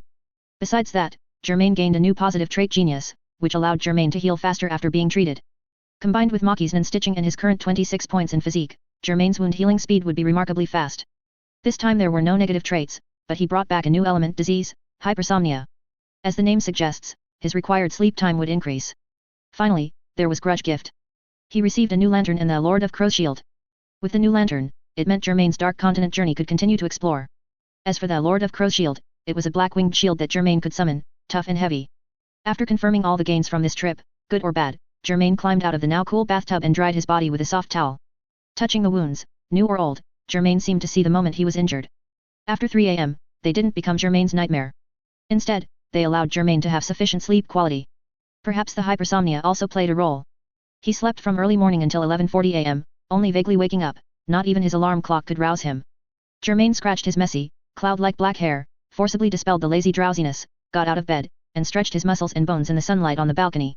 Bathed in the warmth, he twisted his neck, rotated his shoulders, and puffed out his chest and tucked in his stomach, all unimpeded by his injuries. It seems your wounds are healing very quickly. Maki's cold voice came from the adjacent balcony. Germain turned to look and saw her lying on a lounge chair, sunbathing, with a thick book open in her hands, reading intently, her bubble-socked legs crossed. Germain thought for a moment, then added, have you eaten yet? Maki's gaze finally left the medical book in her hands. She looked up, once again somewhat surprised, at Germain. I haven't had lunch yet. Germain nodded, admonishing, non-users are much healthier than ordinary people, but you still need to eat on time and make it a habit. After expressing his concern to Maki, he turned and walked into the hall. Maki watched the young man's figure disappear from the adjacent balcony, paused in a somewhat disheveled state, then frowned in annoyance, and lowered her head to continue reading her medical book. But after reading for a while, she grew impatient. She placed the book face down on her knees, picked up the glass next to her, and slowly sipped orange juice through a straw. Germain returned to the hall, called room service, and after a decent lunch, he tidied up and left his room. He arrived outside the Opera House Hotel and, through the Hunter website, found a local postal company that specialized in serving hunters, and mailed the color-changing stone of the jewel bug. The delivery address was, of course, the one Bisky had given him earlier. Germain returned to the Opera House Hotel again. It was already past 2 p.m. The front desk lady enthusiastically informed him that Maki had checked out and left, not waiting until the scheduled 15th. Germain took out his phone and indeed saw a text message from Maki sent 20 minutes earlier. I'm leaving, account is XXXXXX, contact me if needed. Okay, Germain replied with a single word. Putting away his phone, Germain took the bill for Maki's room that the front desk lady handed him. Looking at the long list of services and the final amount, he fell silent. Germain did not stay long at the Opera House Hotel. The day after Maki left, he checked out and departed, watched by the reluctant front desk lady. He transferred money to Maki and received her reply, confirming that 20 million jenny had been received. That evening, he boarded an airship and left the city. After several hours of travel, he arrived in the famous Yornu city in the early hours of the morning. Every September, Yornu city hosts the world's largest auction, making the entire city bustling with activity, attracting both the underworld and the legitimate world. In particular, the underground auction organized by the 10 Dons, the world's gangsters' bosses, releases a large number of rare treasures every year, attracting high-ranking gangsters and socialites. Auction items include human organs, magic beast carcasses, and technological products, among others. This also brought disaster to the underground auction. Although gangsters' security was very strict, it still could not stop the bloody slaughter and looting that the Phantom Troop would carry out next year. In other months, Yornu city's open and hidden auctions never ceased, though their scale was far from as grand as in September. Germain arrived in Yornu city on January 16th. After a brief rest, he did not go to any auction house. Instead, he first found the largest church in the city.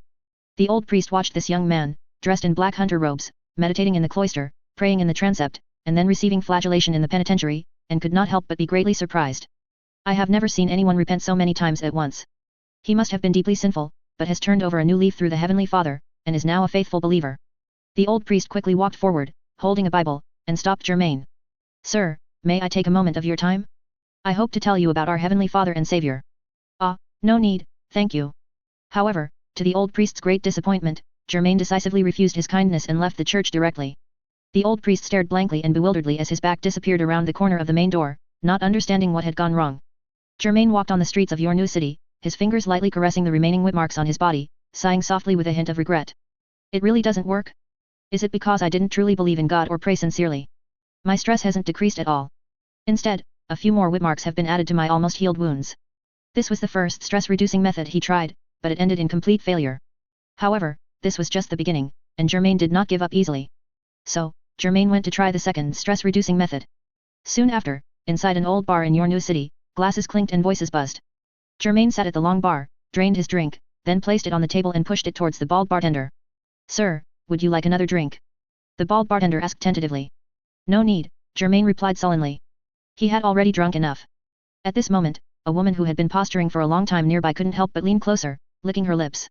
Her long nails, painted with red nail polish, provocatively scratched Germain's hand. Don't be unhappy. If you have any troubles, you can tell me, big sister. How about this, I'll buy you another drink, but we'll go somewhere else, what do you say? The woman gazed at Germain's profile with seductive eyes, anticipating his reaction. Germain indeed had troubles. He had tried gambling in casinos and drinking heavily at bars, but the full 60 points of stress hadn't changed even a single digit. Germain turned his head to look at the fragrant woman, who was almost pressing against him, and couldn't help but think in his mind. Do I inherently possess the trait of amatory and lecher? Must I really go this far? When the woman's fingers were already fumbling on his body, he finally, at the last moment, resisted the act both physically and mentally, pushing the woman away. You. The woman looked at him in surprise. Germain stood up and calmly met the woman's gaze. Let's not. If I contract syphilis, gonorrhea, or anything similar, it would probably be very troublesome. Right now, I still need a relatively healthy body. The bald bartender, who had been mixing drinks, couldn't help but let out a snicker when he heard that. The woman, on the other hand, froze for a moment, then her entire face turned dark. She immediately pointed at Germain and started cursing him out. No matter how handsome Germain was, if he could say such a thing, she couldn't easily forgive Germain, unless Germain humbly begged her with actions. Germain, however, had no intention of apologizing. Under the surprised and amused gazes of everyone in the bar, he left the enraged woman and departed the place. Not long after stepping out of the bar, Germain could feel that the inside and outside of the door were practically two different worlds. The bar was so noisy it seemed like the roof would be blown off, but outside the bar, it was much quieter. Germain began to walk, and he arrived at a wide plaza. The simplest stress-reducing methods he could think of, except for the last one, had all been tried one by one, yielding nothing. Since that was the case, Germain had to try the third possibility. He sat on the edge of a fountain in the center of the plaza, took out his phone, found the contact Xiao Popo, and sent her a text message. Did you receive the color-changing stone of the jewel bug? I need your magical aesthetician cookie.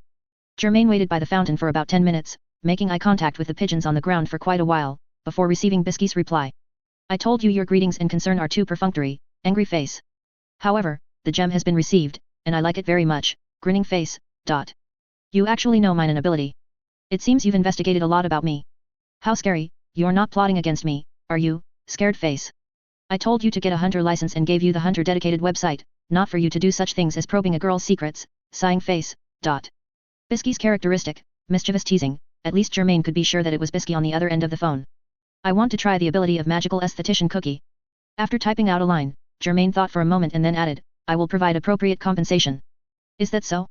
My prices are very high, you know, greedy face, ... How much?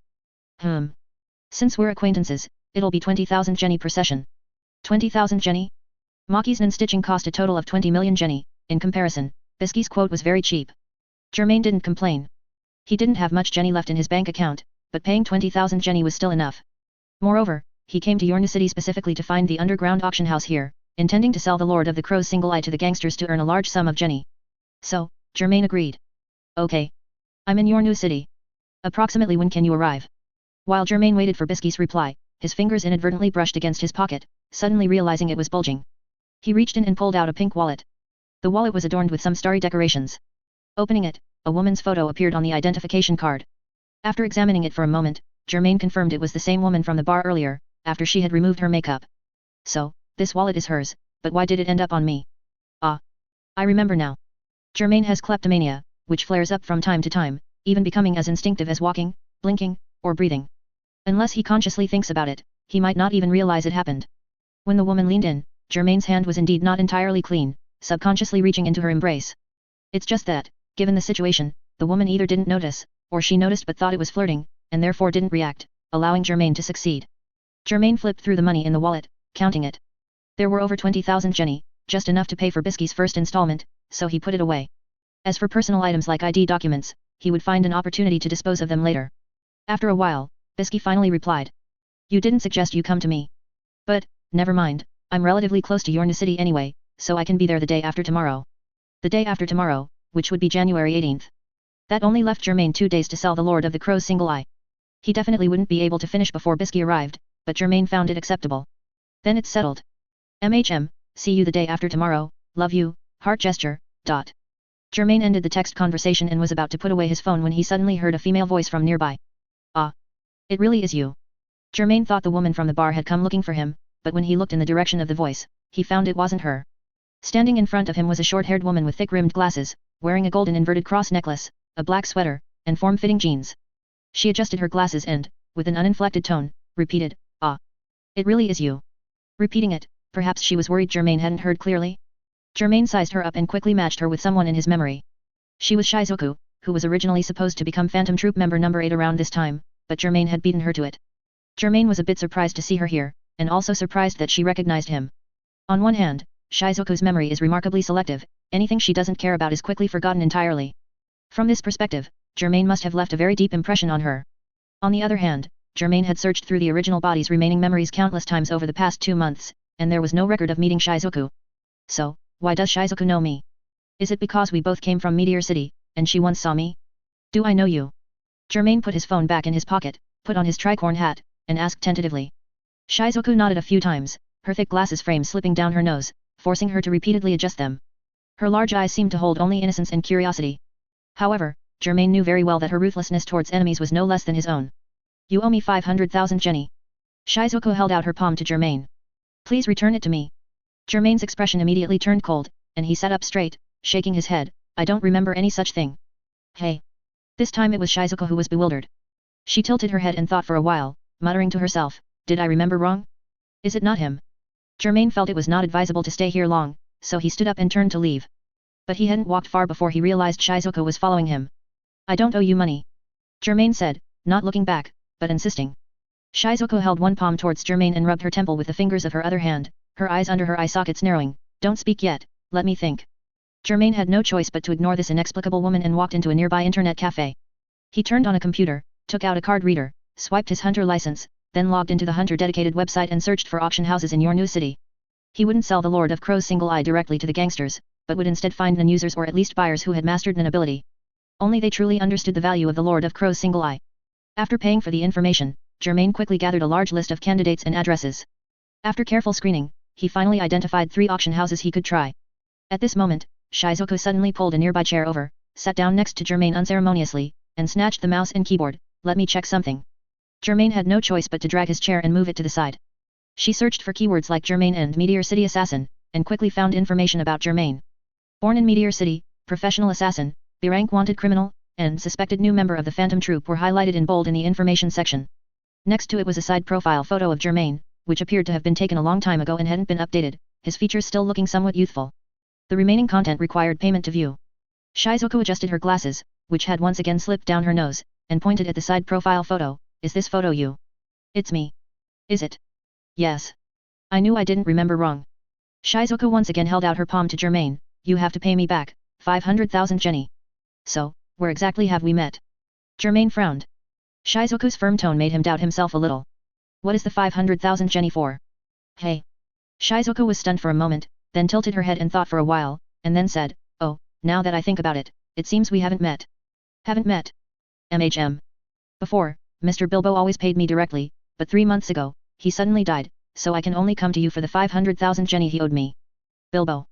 Germain had a sudden realization, probably understanding what was going on. My middleman who earned the difference. Why would he owe you 500,000 jenny? Shizuko pointed at Germain. You guys owe me 500,000 jenny. We agreed that you kill people, and I help you clean up the scene, for 250,000 jenny each time. I helped you 5 times in total, but you only paid for the first 3. There are 2 more. 250,000 plus 250,000 makes 500,000. Homicide scene cleaner. Germain blinked his black eyes. So that's it. With your ability, you are indeed very good at this. But Bilbo hired you, so the 500,000 jenny should rightfully be paid by him. But he's dead, Shizuko said matter-of-factly. I can only come to you. Germain pursed his lips. The original body left Germain with a lot of trouble. It was likely that Bilbo hadn't had time to pay Shizuko before the original body chopped him up. Or it's possible Bilbo didn't want to pay at all. In the original body's impression, he was just that greedy. After the original body killed Bilbo, the money in Bilbo's account was also transferred to his name, but now it was almost spent. This debt being transferred to him didn't seem unfair. Did you specifically come to collect a debt from me? Germain asked. How did you know I was here? I didn't know, Shizuko shook her head. I was just passing by and saw you on the street. Germain was startled for a moment, looking at Shizuko, realizing that her expression was serious and she didn't seem to be lying. So, either her luck was too good, or Germain's luck was too bad. All right, if you can provide evidence to prove Bilbo's employment relationship with you, and that you did help me clean up the scene, I will pay you 500,000 jenny. Germain proposed a rather fair request. Shizuko wasn't new to this line of work, she had indeed kept communication records and employment contracts with Bilbo, carrying them with her, and could now take them out to show Germain. The contract had clear terms, and the 5 scenes mentioned, Germain still remembered that they had indeed been cleaned up thoroughly afterwards, leaving no trace. Shizuko's work ability was very reliable. With that, there was still a 500,000 jenny balance unpaid, so this matter was basically true. All right, Germain put down the contract, regrettably unable to find any flaws. Let's add each other's contact information, and then you send me your bank account number, and I'll transfer the money to you. Shizuko, however, shook her head, adjusted her glasses, and firmly said, no. After Mr. Bilbo died, it took me 3 months to find you. I need to see you transfer the money to me with my own eyes. Her meaning was that the 2 of them should go to the bank now. However, Germain had a more convenient method. Don't worry, Germain took out his phone. Considering that going to the bank for transfers every time is troublesome, I applied for online banking a few days ago, so I can directly transfer money to you via my phone. He wasn't lying, when he paid Maki a few days ago, he had already set up this function at the bank. Online banking. Shizuku blinked her big eyes behind her black-rimmed glasses, very curious. Haven't you heard of it? In short, do as I say, step by step. First, tell me your phone number. Oh, okay, Shizuku obediently recited a string of numbers. Germain entered the phone number into his phone book, casually changed the note to Glasses Girl, then asked Shizuku to send her bank account number, and after a series of operations, transferred 500,000 Jenny to her. Ding dong, Shizuku's phone chimed with a notification sound. She curiously tapped it open to see that she had received a payment text message. Ah, she said with a slight surprise, covering her mouth, I wonder which idiot transferred 500,000 Jenny to me. That was me. That idiot was you? Oh, this is what you meant by online banking. Shizuku nodded, somewhat understanding. The issue of Shizuku's outstanding payment was thus resolved. Germain was originally rushing to the 3 auction houses in your new city, but now he was not so anxious. Instead, he looked at Shizuku, lost in thought. There are 4 imps on the base of the lantern, and each imp can teleport him to the Dark Continent. This is a very obvious hint. In other words, the maximum number of companions who can join the Dark Continent journey each time is 3, plus Germain, making it a 4-person adventure team. And among the team members, in addition to outstanding strength, there must be a clear division of labor. In other words, a highly skilled team needs to be assembled to cope with various situations. Germain is responsible for combat and safe travel between the human world and the Dark Continent. Beyond that, medical treatment, psychological counseling, combat cover, baggage carrying, biological knowledge, danger prediction, and other aspects all need to be handled by others. Germain can take on some responsibilities during combat downtime, but he cannot be a hexagonal warrior, fighting alone. He and his team members are like an ability system.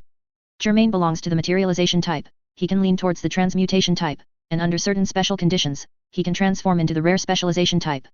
Even, if he wanted to, he could skip the neighboring transmutation type and specialization type and learn the abilities of the enhancement type, manipulation type, and emission type.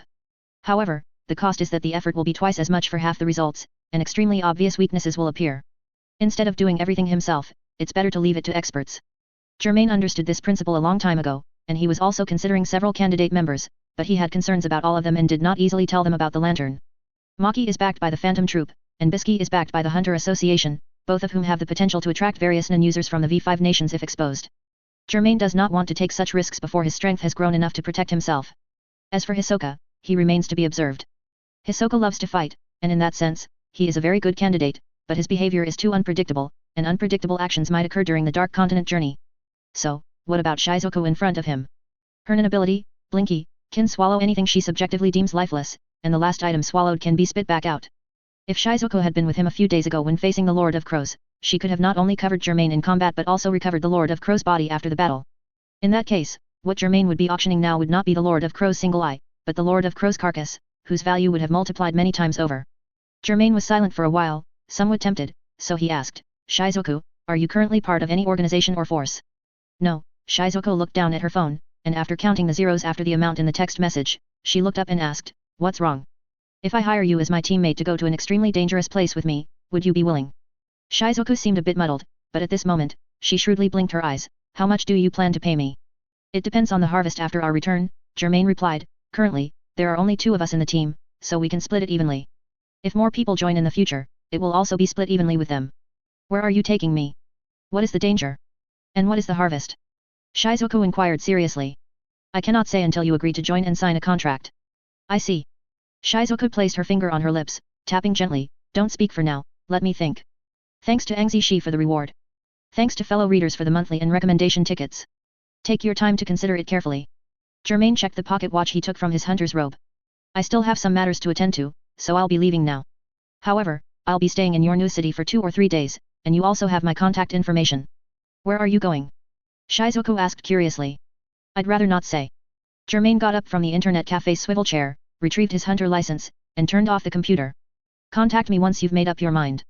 Shizuku, however, had already closed her eyes, arms crossed over her chest, deep in thought, completely oblivious to Germain's words. Germain decided not to disturb her and quietly left. 9 p.m., at a certain auction house. The walls here were burgundy, crystal lamps glowed softly, and the floor was clean and tidy. The receptionist was particularly enthusiastic towards Germain. He had spent the entire afternoon traversing half of your new city, comparing 3 auction houses specifically for hunters, finally settling on the one he was most satisfied with.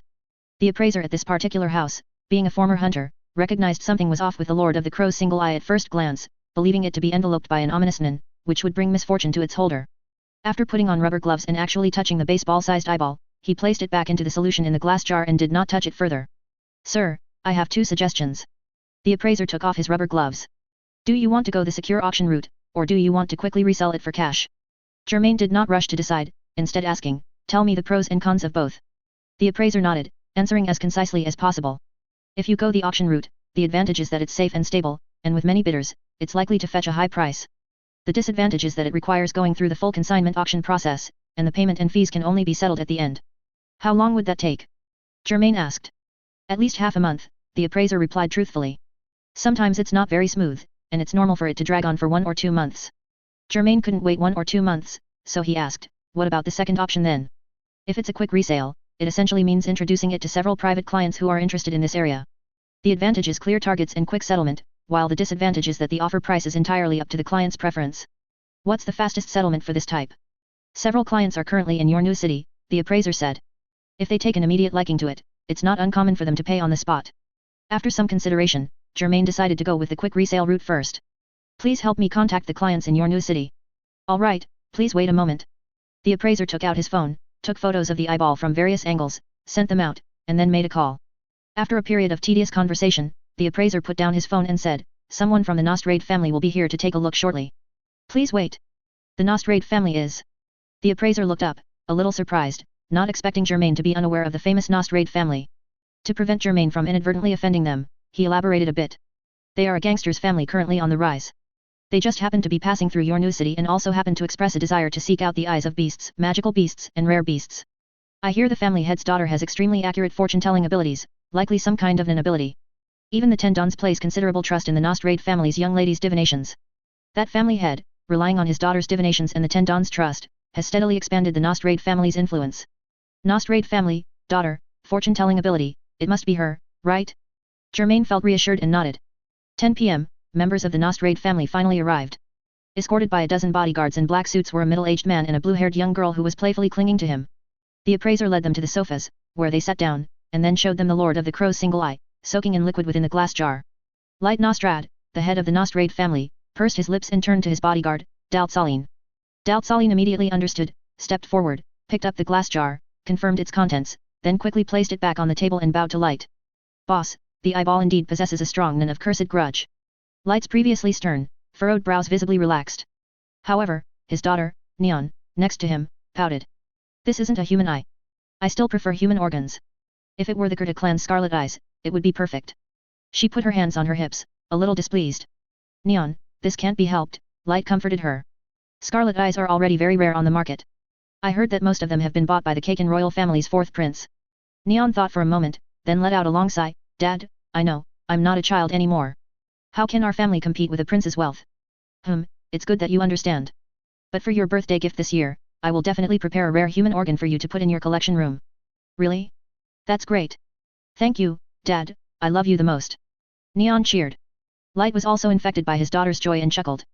Germain paid no mind to the indescribable conversation unfolding before him. He was more concerned with how many Jenny his Lord of the Crow's single eye could sell for. At this moment, Light's attention returned to the eyeball on the table. He looked at it for a while, seemingly indifferent to Germain's attitude, and instead directly whispered a question to Daltsaline. Neon's divination poem pointed to this very eyeball. Can you confirm that? It turned out that the Nostrade family's journey through your new city was not accidental. It was after Neon used lovely Ghostwriter to divine for Light that he temporarily decided to come here. Neon's specialization and ability allows her to subtly divine the future of others within 1 month, presenting it in the form of a poem.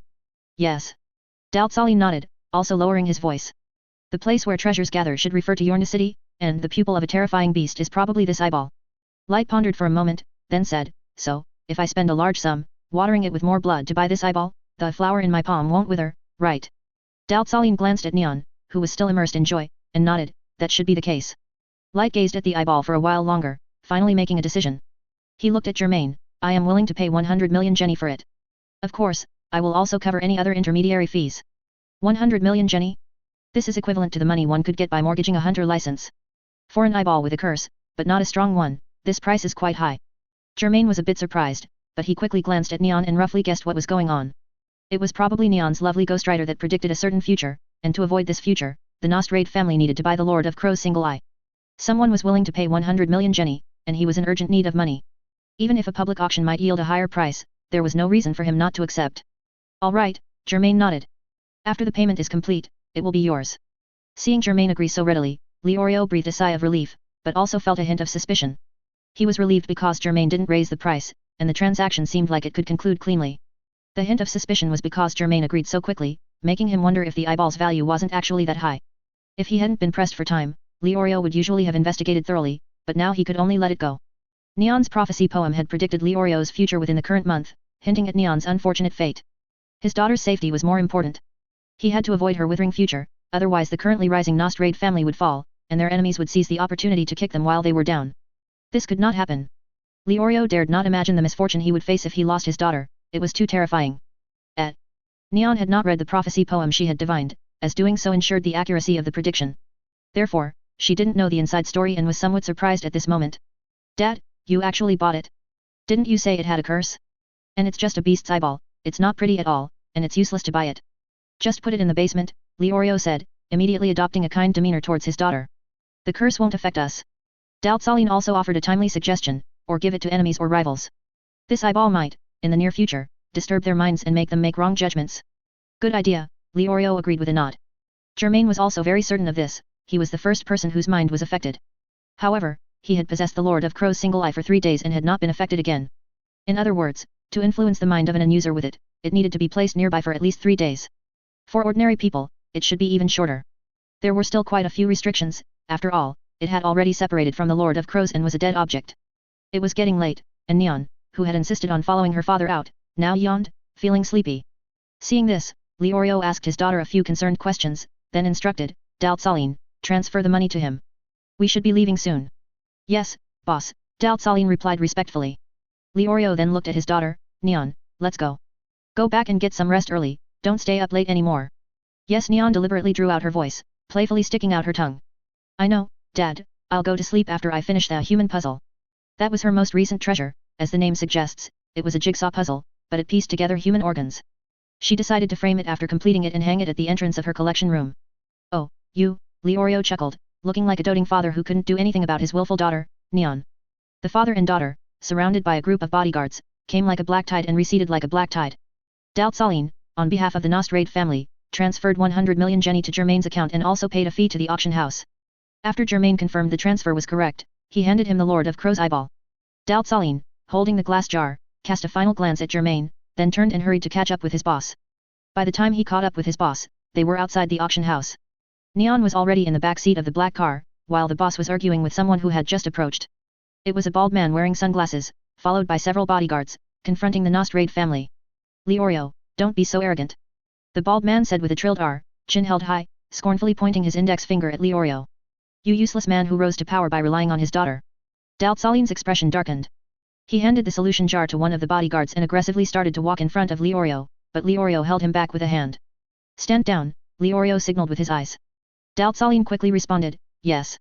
He retreated to Leorio's side, a distance from which he could protect his boss at any time. Zenji, Leorio stroked the mustache on his upper lip. We all work for the 10 Dons, let's stay out of each other's way, how about that? The gangster boss, called Zenji, glared at Daltsaline, then roughly rubbed his shiny bald head and sneered.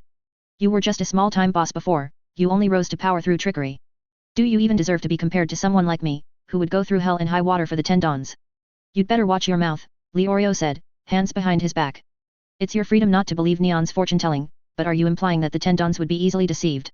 Zenji then realized his slip of the tongue and spat on the ground, as if that could retract his previous words. Humph, I can't out-argue you, but one day the 10 Dons will see your true colors. When that happens, your Nostrade family can just wait to be ruined. Then we'll see. Leorio had his own concerns, but on the surface, he remained full of confidence. Tisk, bad luck. Don't let me see you again. Zenji snorted coldly and, with his subordinates, strode towards the auction house door. At this moment, the revolving door of the auction house was pushed open, and Germain happened to walk out and head towards the street where the streetlights looked like stars. Zenji and Germain brushed past each other. Suddenly realizing something, Zenji turned around and stared at Germain's back, stroking his chin thoughtfully. This man, I think I've seen him somewhere. At the same time, Leorio and Daltsaline stood by the car, also witnessing this scene. Boss, Daltsaline whispered, after seeing that seller, I kept feeling like I'd seen him somewhere. I just remembered, it was on a wanted poster. Wanted poster? Leorio looked at Daltsaline with slight surprise. Yes, his name is Germain. Besides the police's B-class warrant, he's also wanted by the gangsters because he once killed one of our gangster bosses and is suspected of being a phantom troop members. Germain. Hearing this, Leorio also had a slight impression, but such minor matters usually didn't require his attention. What exactly happened? I made some modifications to the previous text, but each modification might accidentally cut out some chapter comments. My apologies. Daltsalin began to recount what he remembered. Several years ago, Germain handled some dirty work for a minor leader under the 10 Dons. However, it seems he later killed that leader over a financial dispute. The minor leader's subordinates have been pursuing him and even offered a bounty, but no one has ever successfully claimed it. The 10 Dons also don't care about the life or death of such a small fry. However, more than 2 months ago, news spread that Germain was suspected of being a phantom troop member, and the bounty suddenly soared, attracting more people to target him. Leorio understood. He pondered for a moment, then asked a crucial question, are our people also involved in hunting Germain? Daltsalin bowed slightly, making him appear shorter than his boss. Previously, one person from our side, along with members of other families, formed a 4-person team to try their luck, but they were all wiped out. Is that so? Leorio mused for a while longer, then said, Daltsalin, quietly pass down the order, our family members are no longer to participate in hunting Germain. Yes, Daltsalin agreed immediately. Also, we don't know he is Germain, Leorio said seriously. Tonight, I left your new city overnight because I had an unpleasant argument with Zenji. Daltsalin looked at Leorio in surprise, then immediately understood his boss's intention. Yes, Zenji cursed very badly and even threatened you. You got very angry and decided to leave your new city. Leorio nodded. From now on, whatever happens in your new city has nothing to do with us, and it certainly won't involve Neon. Daltsalin, at this point, also connected it to the prophecy poem, just like Leorio, and couldn't help but feel a chill down his spine. Just then, Neon poked half her body out from the back seat of the car, rubbing her eyes sleepily. Daddy, can't we go yet? I want to go back to sleep. Leorio immediately put on a kind smile, turned, and got into the back seat of the car, sitting with his daughter. I'm sorry, Neon, we'll be changing our plans soon. We'll be taking a private airship and leaving your new city. Daddy, you're going back on your promise again. Neon was very displeased. I can't help it, there's an urgent matter. The back door of the car was closed by Daltsalin, who then sat in the front passenger seat. The other guards also expertly got into the several cars in front and behind. They formed a single file and quickly drove onto the road.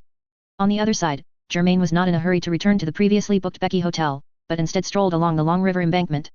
The river surface was like a pitch-black silk cloth, with only a shimmering expanse of moonlight reflected on it. Germain was enjoying his alone time when he noticed a few rats following him, getting closer and closer. He quickly realized their intentions, as for more than 2 months, he had spent over half his time dealing with such stalkers. Germain simply slowed his pace until the rats greeted him first.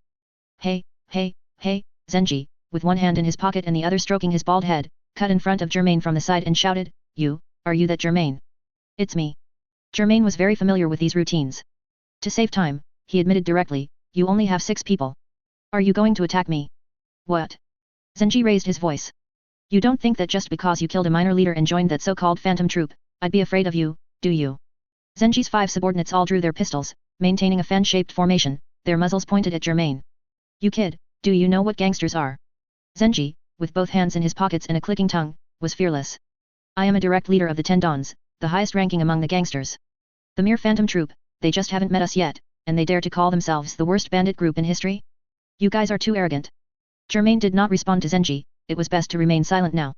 He was very familiar with this rhythm. Next, this bald man would likely announce his family's name, telling Germain to surrender or just open fire. If there were a skip button nearby, Germain would surely be incessantly clicking it right now. Let's just get this over with. He materialized the meat cleaver from his palm out of thin air, looking like a magic trick, which startled Zenji and the others. Just as Germain was about to act, he suddenly heard a ringing sound from his in my arms.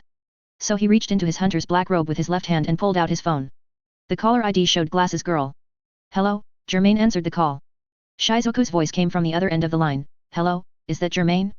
This is Shizuku. It's me. Oh. Germain had initially stunned the scene by suddenly pulling out a strangely shaped meat cleaver. But now he was nonchalantly answering the phone in front of Zenji and the others, and Zenji and the others instantly felt an unspeakable humiliation. Do you think we're all dead? Damn it. How dare you look down on us? Zenji's veins bulged on his face, he pulled the trigger, firing a shot with a bang, die. His subordinates followed suit, all firing their guns. At such close range, with such a dense spray of bullets, they could already imagine Germain's tragic end. However, Germain disappeared. Bullets hit the ground, some even ricocheting and flying elsewhere. What? Zenji showed a look of astonishment. Where is he? At this moment, a thud came from the side, and then something was heard rolling on the ground, and something else splattered onto Zenji.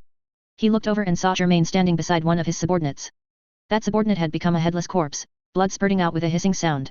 Have you decided? Germain continued his phone call, shaking off the blood from his meat cleaver, letting the corpse fall.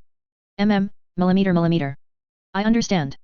In their terror, with their hair standing on end, Zenji and the others, disregarding formation or friendly fire, continuously fired at Germain. Bang, bang, bang, bang. However, Germain first deflected a few bullets with his meat cleaver, then disappeared like a ghost once more. When he reappeared, one subordinate had an arm severed, and another was cut in half at the waist. Amidst the shrill screams, only 2 people remained by Zenji's side. Germain was still on the phone, can't hear clearly. A few people were shooting here just now. Then let's meet at the agreed place, I'm coming over now. Zenji, at this moment, could not describe his feeling of plummeting to the bottom.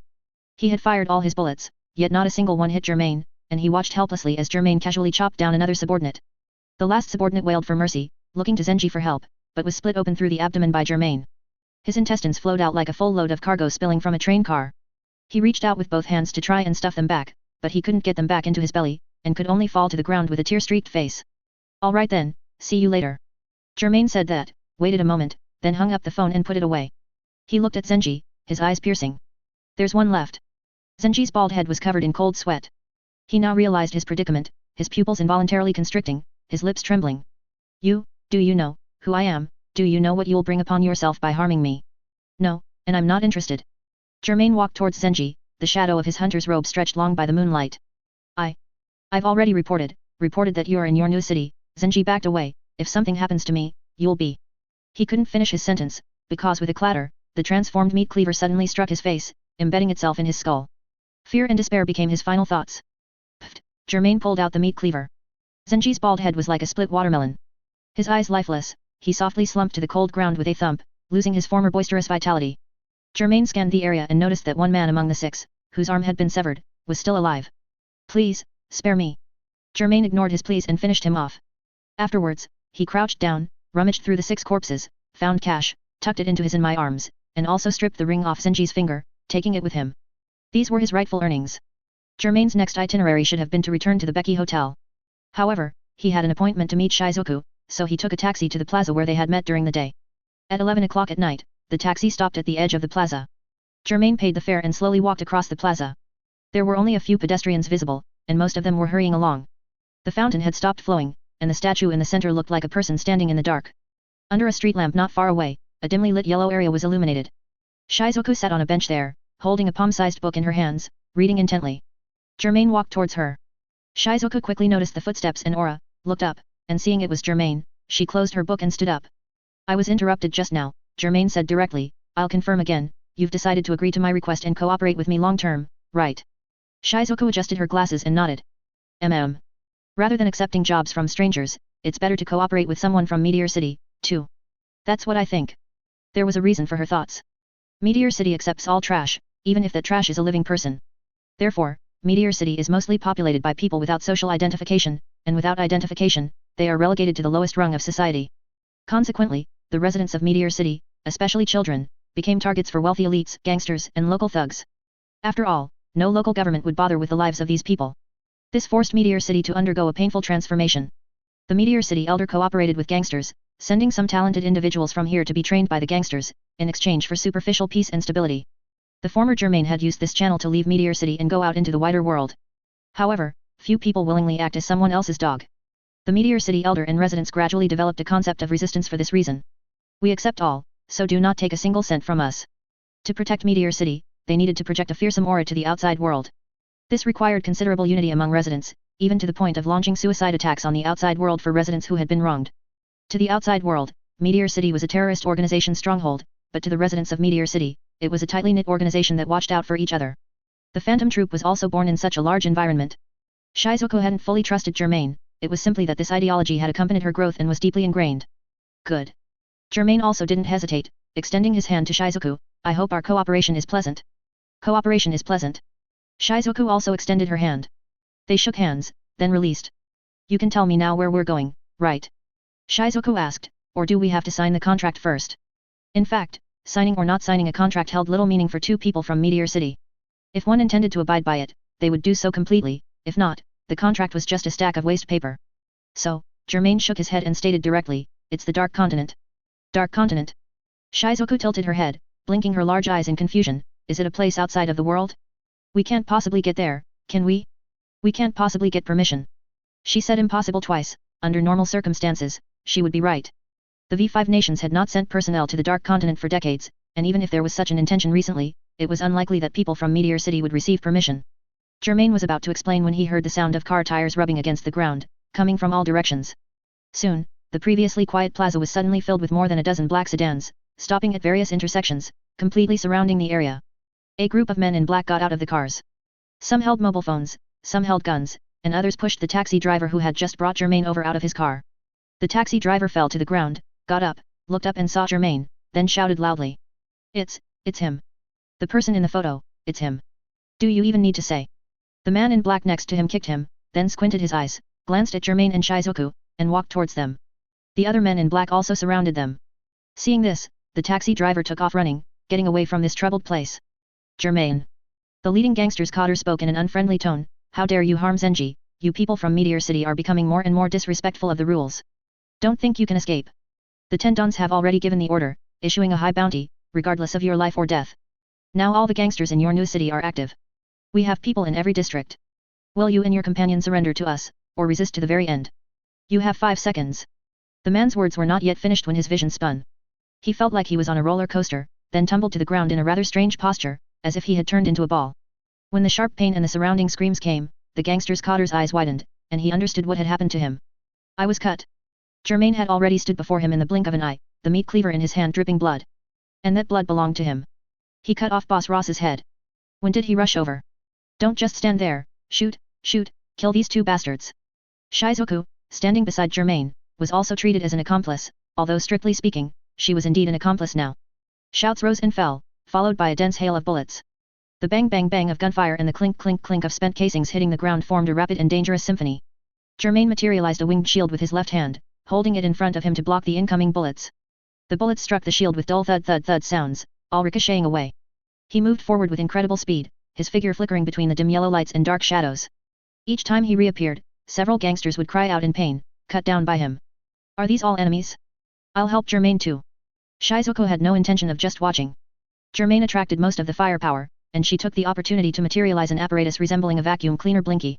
She raised the vacuum cleaner and brought it down heavily on the back of a gangster's head. Blood immediately splattered. Seeing that the situation was not right, with the fallen gangsters piling up like a river, someone couldn't sit still and quickly turned, retrieving a rocket launcher from the trunk of a car. Everyone get out of the way.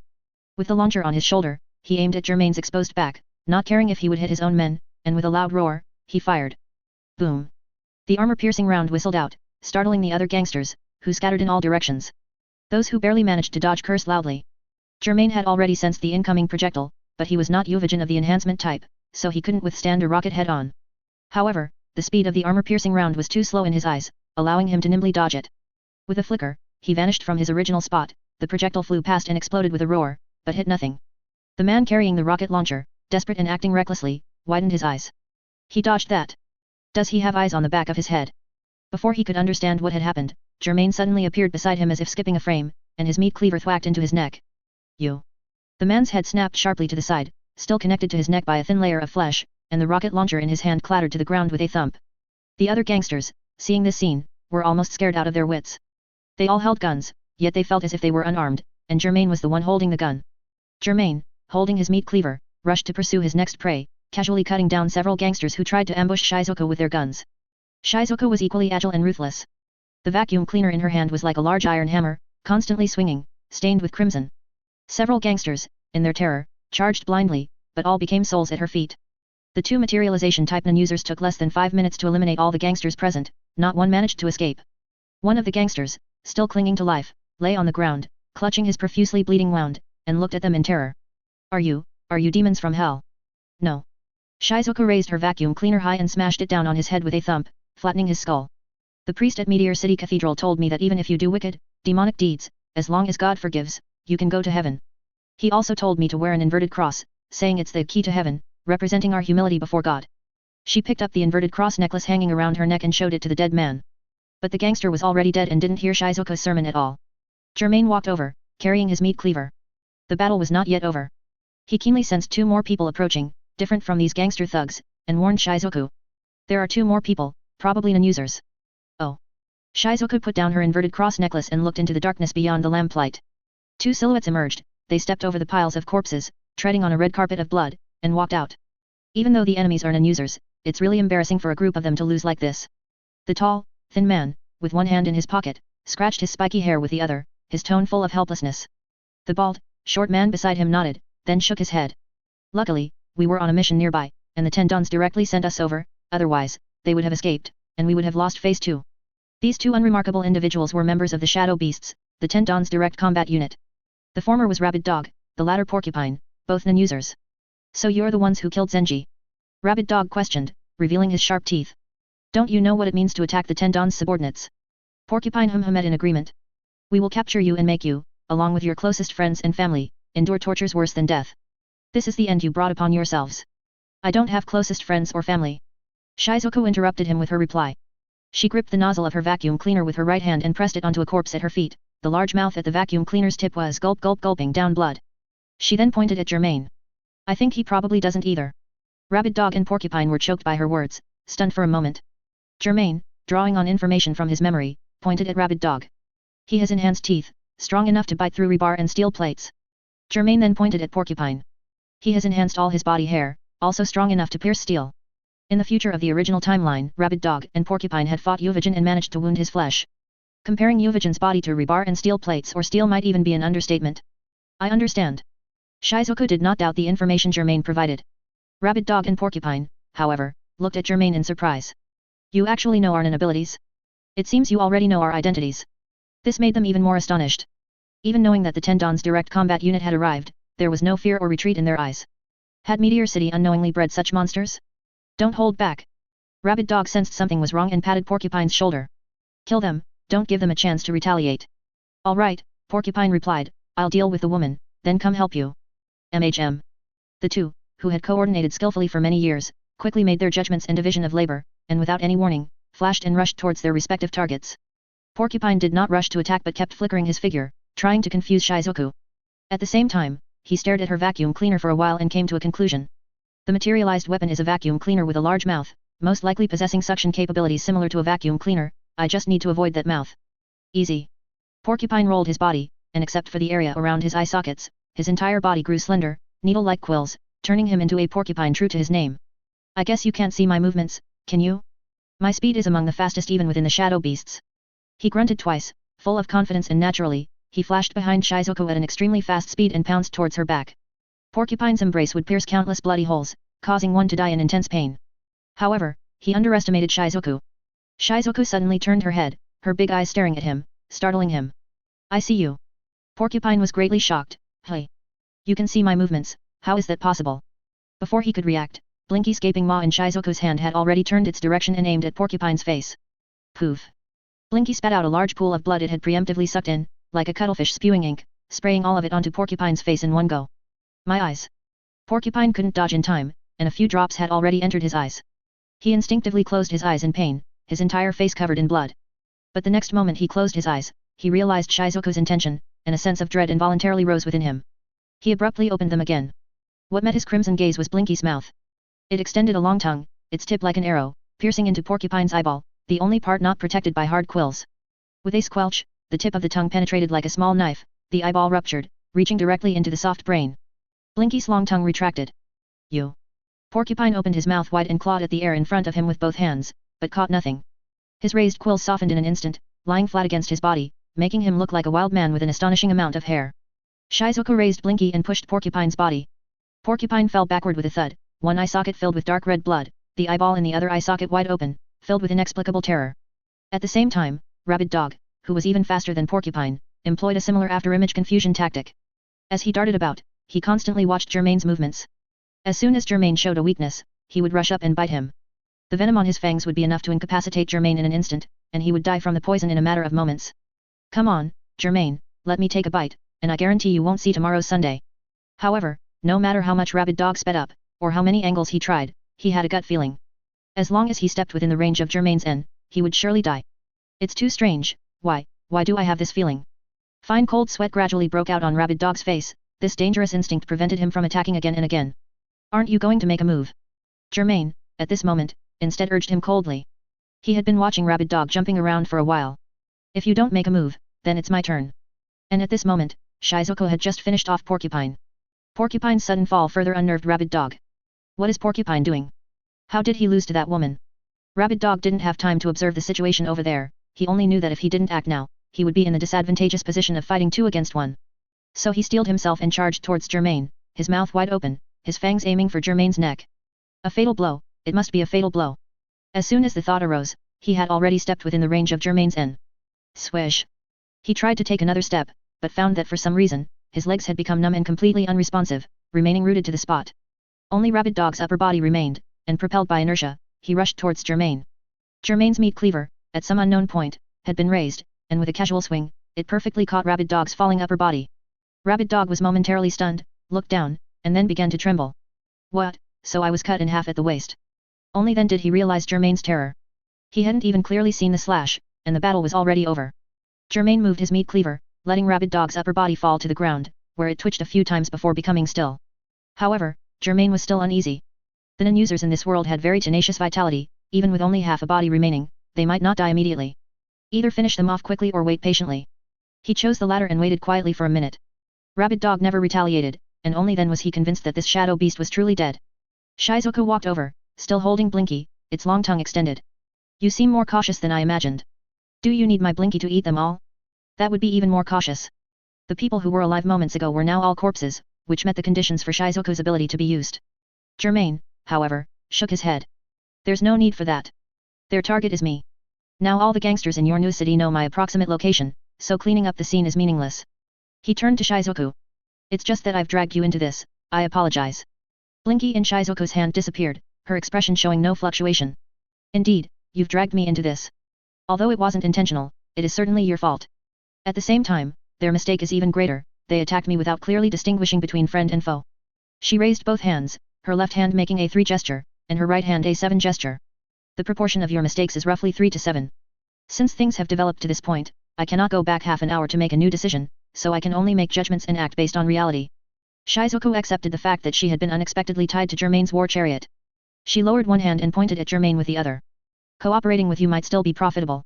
Conversely, if I explain to the gangsters, they won't listen, and instead, they will try to capture me and use torture to force me to reveal your information. Germain nodded and said, a rational judgment. Shizuku glanced at the messy scene and asked, should we leave here now? Wait a moment. Germain squatted down and searched Rabid Dog's corpse, quickly and skillfully finding his wallet. This time he only took the cash, taking no other valuables. After searching Rabid Dog, he shifted his target and squatted next to Porcupine. Shizuku adjusted her glasses, curiously observing Germain's every move. Are you very short on money? Germain didn't even turn his head, focusing wholeheartedly on the task at hand. My expenses are quite high. I usually like to stay in good hotel suites, and I eat whatever I want. In short, I don't deliberately save on expenses.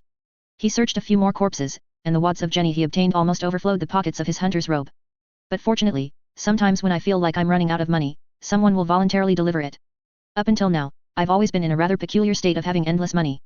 Germain was referring to the current situation. Shizuku balled her right hand into a fist and hammered it into her left palm, her eyebrows raising in realization. So that's how it is. Then I'll help you too.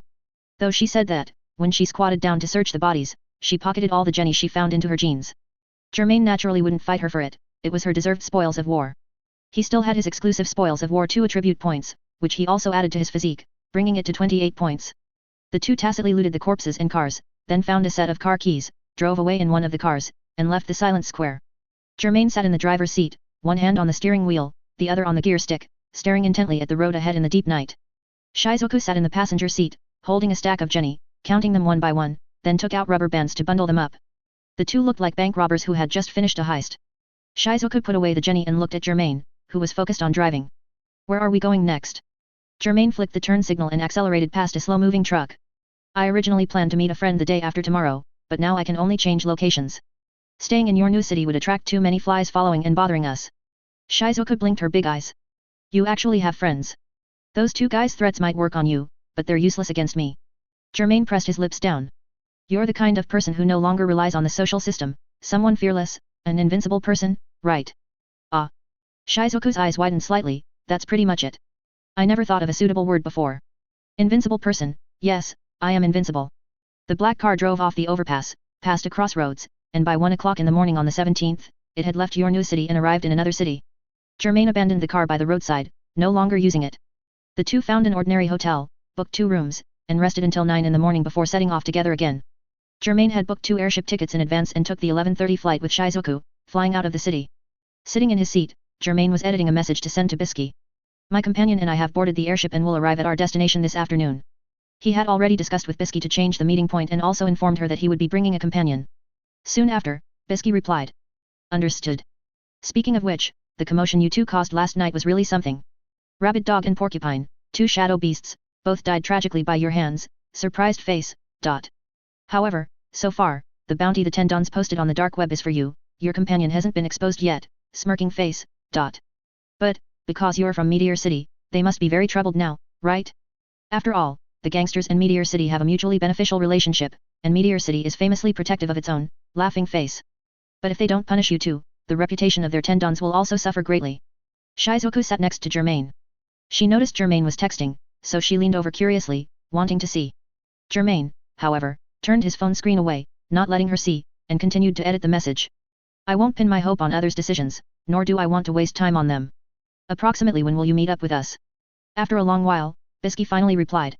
Your new city was a bit far from me before, but this new destination is closer. I've already set off and should be able to meet you tonight, drooling face, ... Be careful, the shadow beasts might relentlessly pursue you.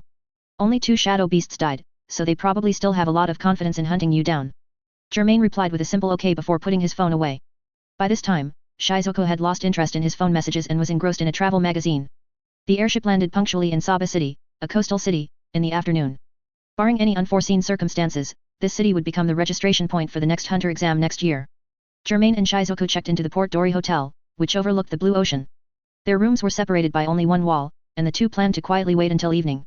Eating soft afternoon tea pastries, Germain sat in a chair, watching the news broadcast on the television. Your new city reportedly experienced a gangsters' conflict last night, resulting in 75 deaths, causing immense public panic. The case is currently under investigation, and here is the live footage. After watching for a while, he sensed approaching presences nearby. At first, they were concealed, but after completely surrounding him, they dropped their disguises. So they did come? The glass sliding door of the balcony was pulled open, and a naked man walked in. His brown skin and pointed bald head blocked the sunlight streaming in from outside. I am Earthworm, one of the shadow beasts. With a click, the doorknob was violently twisted off, and the door was pushed open. A smiling, slightly plump man and a man with a short, middle-parted haircut wearing sunglasses walked in. I am Leech, of the shadow beasts. I am Owl, of the shadow beasts. Germain, Earthworm said, I didn't expect Rabid Dog and Porcupine to die by your hands. We didn't even get to see the scene before receiving orders to immediately come and pursue you. It seems you look down on us gangsters, to brazenly check into a hotel. I guess you must have known Rabid Dog and Porcupine's abilities beforehand and made preparations, right? Leech said with a smile, narrowing his eyes. Perhaps our abilities have already been exposed. Owl adjusted his sunglasses and spread his palms, however, this is as far as you go. This time, to ensure both of your deaths, the 10 dons sent all 4 of us shadow beasts. The 3 of us will deal with you. Owl raised his hand and pointed to Shizuku's room next door. Bat will take care of your companion. Don't think that offending the 10 dons can be treated as if nothing happened.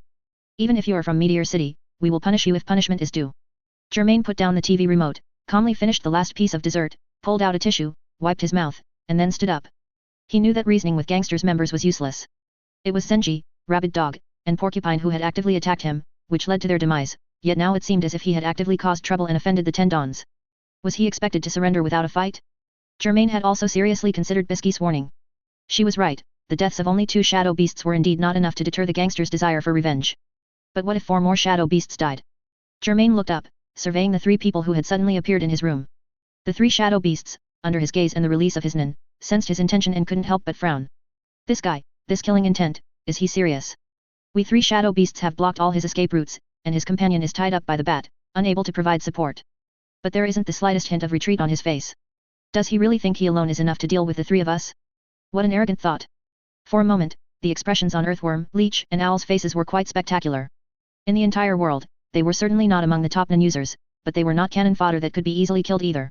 Otherwise, the 10 dons wouldn't have hired them as direct combat unit members. This raw feeling of being treated as prey was something they hadn't experienced in many years, feeling both familiar and strange. The experience of merely stating that one was a shadow beast, and having the opponent's legs turned to jelly, was completely ineffective on Germain. He's a madman from Meteor City, as expected, Earthworm said. Leech, Owl, don't give him any chances. Rabid Dog and Porcupine probably fell because they tried to capture him alive. All right, Leech and Owl responded in unison. The 3 of them, with tacit understanding, lunged at Germain simultaneously from 3 different directions. Germain stood up, showing no sign of underestimating his enemies, but rather seriously judging which shadow beast to start with. His brain was a clearly categorized intelligence station. Ever since his encounter with Porcupine and Rabid Dog, he had already retrieved the known intelligence on the shadow beasts. Earthworm is most likely an enhancement type, capable of burrowing through the ground and, if necessary, severing parts of his body to survive. Leech is most likely a manipulation type, capable of controlling leeches cultivated within his body, making them burrow into others' bodies and destroy bladders through massive egg-laying, causing excruciating pain leading to death. Owl, a materialization type, can materialize a grey cloth that can contain anything it can wrap, whether living or dead, and can release it at any time. Germain's greatest advantage was not his inability, but this valuable intelligence, which prevented him from dying to a first-sight kill and allowed him to find targeted methods in advance. Of course, having intelligence doesn't mean he will necessarily win in battle. The simplest example is that he knows the abilities of Chairman Netero and Xenozaldik, but it's almost meaningless because the disparity in raw strength is too great. Knowing Netero and Xeno's moves, but being unable to dodge them, that is Germain's current situation. The shadow beasts in front of him were different. In a one-on-one situation, Germain would most likely win against any shadow beast, but a 1-on-3 required more caution. Germain was thinking a lot at this moment, but in reality, only a flash of time had passed. Poof! Earthworm suddenly released a large amount of nin. He was aggressive, choosing a frontal assault stance, approaching with large strides, his fist swinging like a meteor hammer towards Germain's cheek. This guy, it's most likely a feint. The hotel floor's spatial layout is not conducive to his ability, so he actively releases a large amount of nin to create the illusion that he is the main attacker.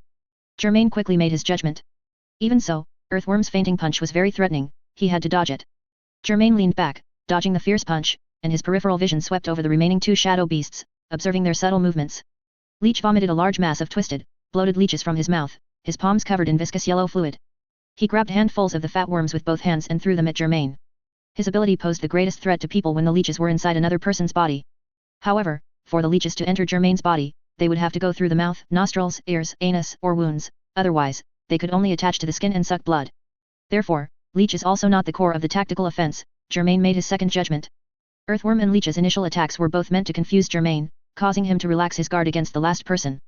Germain waved his hunter's robe, blocking the wiggling leeches that were thrown at him, then unhesitatingly materialized a flamethrower, aiming its nozzle at Owl, who had quietly crept up behind him. Earthworm and leech attracting attention from the front, with Owl's grey cloth for capture, this was the safest strategy. According to previous intelligence, Germain was also a materialization type, capable of materializing oddly shaped meat cleavers and flintlocks, specializing in close combat, with no mid or long-range offensive capabilities. This way, Owl could approach smoothly. As long as he successfully wrapped Germain with a convenient large wrapping cloth, he could restrict his movements. Regardless of whether Germain had a way to break free from the convenient large wrapping cloth's restraint, the moment he lost his vision and couldn't fully move his limbs would be enough for the three shadow beasts to decide the outcome. However, Earthworm, Leech, and Owl had not anticipated Germain suddenly materializing a weapon not in their intelligence. Retreat! Earthworm's expression changed drastically, and he decisively shouted. Without knowing what that weapon was, even if the opponent was just bluffing, a temporary retreat was the most appropriate choice. Leech stopped in his tracks upon hearing this. Owl, however, was too close. His grey cloth was spread out, already close to covering Germain. Retreating at this point was impossible. Damn it! He steeled himself, gritting his teeth, and the convenient large wrapping cloth enveloped downwards. Germain, having seen through Earthworm and Leech's feint, had been vigilantly watching Owl's movements, so he immediately flashed back, moving away from Owl. After maintaining a distance that the convenient large wrapping cloth could not reach, the flamethrower in Germain's hand spewed a large sheet of flames towards Owl. This was his mid to short range attack method. The flames ignited Owl's clothes and the convenient large wrapping cloth, and the tongues of fire became his new clothes. Owl cried out in pain, quickly deactivated the convenient large wrapping cloth, and then rolled on the ground, trying to extinguish the flames. To cover Owl, Leech could only throw fresh, fat worms, spat from his mouth, at Germain again. They rained down, looking utterly putrid. Germain, however, simply pulled his hunter's robe up over his head, completely ignoring the leeches, and continued to attack Owl. Without existing holes to burrow into, these leeches posed very little threat, they were just somewhat disgusting when stuck to the body. Compared to Leech, Owl's convenient large wrapping cloth was then an ability that posed the greatest threat to Germain and had to be dealt with first. With his hunter's black robe covering his head, the flamethrower in his hand aimed at the rolling, disheveled Owl on the floor, once again spewing snakes of flame. At the same time, Germain's foot suddenly made a cracking sound, and a gap opened up. A strong arm grabbed his leg. Germain looked down and saw Earthworm's pointy head emerging from below the gap. It turned out he had burrowed to the floor below and then, at the opportune moment, launched an attack from below. Earthworm's fingers tightened, pulling Germain directly downwards. With a thud, the gap was forced to widen further, and both of them fell to the floor below. Leech watched Germain being dragged downstairs by Earthworm, and couldn't help but let out a sigh of relief, then quickly walked over to Owl's side. At this moment, Owl was lying on the floor, his sunglasses long gone, his body twitching uncontrollably. The large flames were finally extinguished by himself, but there were still scattered sparks flickering on his severely burned, charred, and dark red flesh. Owl, his face disfigured, stretched out a hand where his finger bones were visible towards Leech, his broken mouth opening and closing, seemingly pleading for help. Ah, ah, ah. But Owl could no longer utter complete words. Leech could only command all the fat worms he had just thrown out to crawl towards Owl, making them cling to Owl's body to see if they could save his life. However, he knew this wouldn't be a permanent solution. If Owl wasn't sent to the nearest hospital for treatment soon, such burns would be fatal. Owl also realized this. With his vocal cords damaged, he could only make ah-ah-ah sounds, expressing his thoughts with pleading eyes. But Leech did not listen to Owl. The moment you became a shadow beasts, you should have been prepared for this. Germain is very dangerous, and I cannot let Earthworm deal with him alone, otherwise, we will be defeated one by one. The priority is to complete the mission. Don't worry, once Bat deals with the woman in the next room, he will come over. His flying ability can get you to the hospital faster than me. With Owl's disappointment clearly visible in his eyes, Leech walked towards the gap and carefully jumped downstairs. Downstairs was a similarly structured room. The original occupant of the room had screamed and rushed out the moment Germain and Earthworm fell in. At this moment, the room was a mess, the sofa was overturned, tables and chairs were broken, and the bed sheets and curtains were ignited by the flames. A sea of fire and thick smoke surrounded the two adversaries. After less than 20 seconds of fighting, a large section of Earthworm's right arm had already been severed, and blood was now dripping from the wound onto the floor. Germain held a meat cleaver in his right hand and a flamethrower in his left, but he did not actively spray it forward. After Leech landed, he kept an eye on Germain's movements while slowly moving to Earthworm's side, spitting out a cluster of fat worms that attached to Earthworm's severed arm, temporarily stopping the bleeding. The flamethrower consumes a lot of his nin, so he can't use it constantly. Earthworm told Leech a crucial piece of information with a grim expression. He's waiting for us to enter the flamethrower's attack range. Leech nodded, then quietly gave him some bad news. Earthworm, I don't have much cargo left in my stomach, and Owl has lost his combat ability. If the next attack doesn't decide the winner, we'll be in trouble. I know, Earthworm gritted his teeth. This guy is stronger than we imagined. Although we were prepared, we were still careless. All members should have gone out together. This was just hindsight, who could have imagined it would turn into the current situation. At this moment, Germain suddenly made a new move. The meat cleaver in his right hand disappeared, replaced by a black shield. He stood the shield upright on the floor, its winged relief reaching just below his chin. Germain bent down, only revealing half of his face and the nozzle of the flamethrower in his left hand from the side of the shield, then gradually advanced towards Earthworm and Leech. The two shadow beasts immediately understood, and their breathing involuntarily grew heavy. This guy isn't going to give us any chance to gain an advantage, and he's forcing us to make a choice. Earthworm had no long-range attack methods and had now lost his right arm. The fat worms Leech threw out also posed little threat. Even if they had long-range attack methods, this shield could essentially block them. Manifesting the shield was a testament to Germain's cautiousness. He did this assuming the two had medium or long-range attack methods. This meant they either had to wait for Germain to gradually close the distance and then be attacked by the flamethrower, or they had to actively move around the shield to attack. If the two moved together, Germain would continue to turn the shield towards them. If the two moved separately, he would probably immediately drop the cumbersome shield and choose one of them to deal with first. At this moment, Germain advanced like a tank, the steadily increasing sense of stress making both of them swallow in unison. Leech, Germain suddenly said, I'll target you first. Because your leech cannot inflict fatal damage on me in a short time, and you don't have Earthworm's ability to escape by burrowing through the ground and walls. The slightly chubby leech couldn't help but frown. He's trying to mislead you. Earthworm quickly reminded him, when he uses the flamethrower later, we only have a higher chance of survival if we run separately. If we stand together, we'll be lambs to the slaughter. The problem for the shadow beasts right now was this: one person alone would be instantly killed by Germain, while two people acting together would be targeted and chased by Germain's flamethrower. Thinking this way, only by acting separately, with one person attracting Germain's firepower and the other counterattacking, could they have a chance to survive. Leech was sweating profusely. Earthworm, not getting a reply, reminded him again, Leech, don't fall for it. I know, Leech replied glumly. But he knew very well that once he separated from Earthworm, Germain would very likely choose to target him first, because he had no suitable means of escape or counterattack. He couldn't help but think of Owl's miserable state just now. Although he had told Owl about the resolve of a shadow beasts, if it were his turn, he would find it hard to accept. Germain had reached a sufficient distance to approach Earthworm and Leech, so he raised the flamethrower. Whoosh! A chilling flame shot out. Now! Earthworm shouted, leaping directly and burrowing into the floor below like a loach. Leech froze for a moment, and under immense psychological stress, he ran frantically to the left. Sure enough, Germain looked at Leech, which immediately made the latter's scalp tingle. Is he really going to target me? The next moment, Germain unexpectedly did not remove the heavy-winged shield, but instead put down the flamethrower and held the shield with both hands, allowing him to chase Leech faster. A shield? He actively reduced his attack range? Does he no longer have enough nin to release flames? Leech was greatly surprised, but he didn't even have time to vomit the only remaining fat worms in his abdominal cavity. He wanted to run towards the door, but was blocked by the surrounding walls of fire, so he had to continue running for his life. To stop was to die. Earthworm. Leech cried out in fear. But the next moment he shouted, he understood Germain's intention. Germain deliberately did not use the flamethrower because his chosen prey was not actually Leech, Leech was just bait. If he quickly killed Leech, Earthworm would most likely run away directly. He's trying to lure Earthworm into making a wrong judgment. Leech felt a chill down his spine. At this moment, the floor beneath Germain's feet suddenly cracked open. Earthworm indeed launched an attack, extending his left arm upwards to grab Germain's ankle. But how could Germain fall for the same trick twice? He had been paying attention to the movement on the floor. As soon as he noticed something unusual, he raised the shield with both hands and slammed it down hard, hitting Earthworm's left arm squarely. With a crunch, Earthworm cried out in pain. His left arm immediately twisted and bent to the side, bones protruding from his brown skin. He wanted to retract downstairs, but his completely deformed left arm not only couldn't exert force but was also stuck in the hole, preventing him from getting away in time. This time, Germain quickly put down the shield, replaced it with the meat cleaver, reached out, grabbed Earthworm's left arm, and pulled him completely out from under the floor. The meat cleaver was then raised high, brought down fiercely, and chopped onto Earthworm's head, splitting it in two.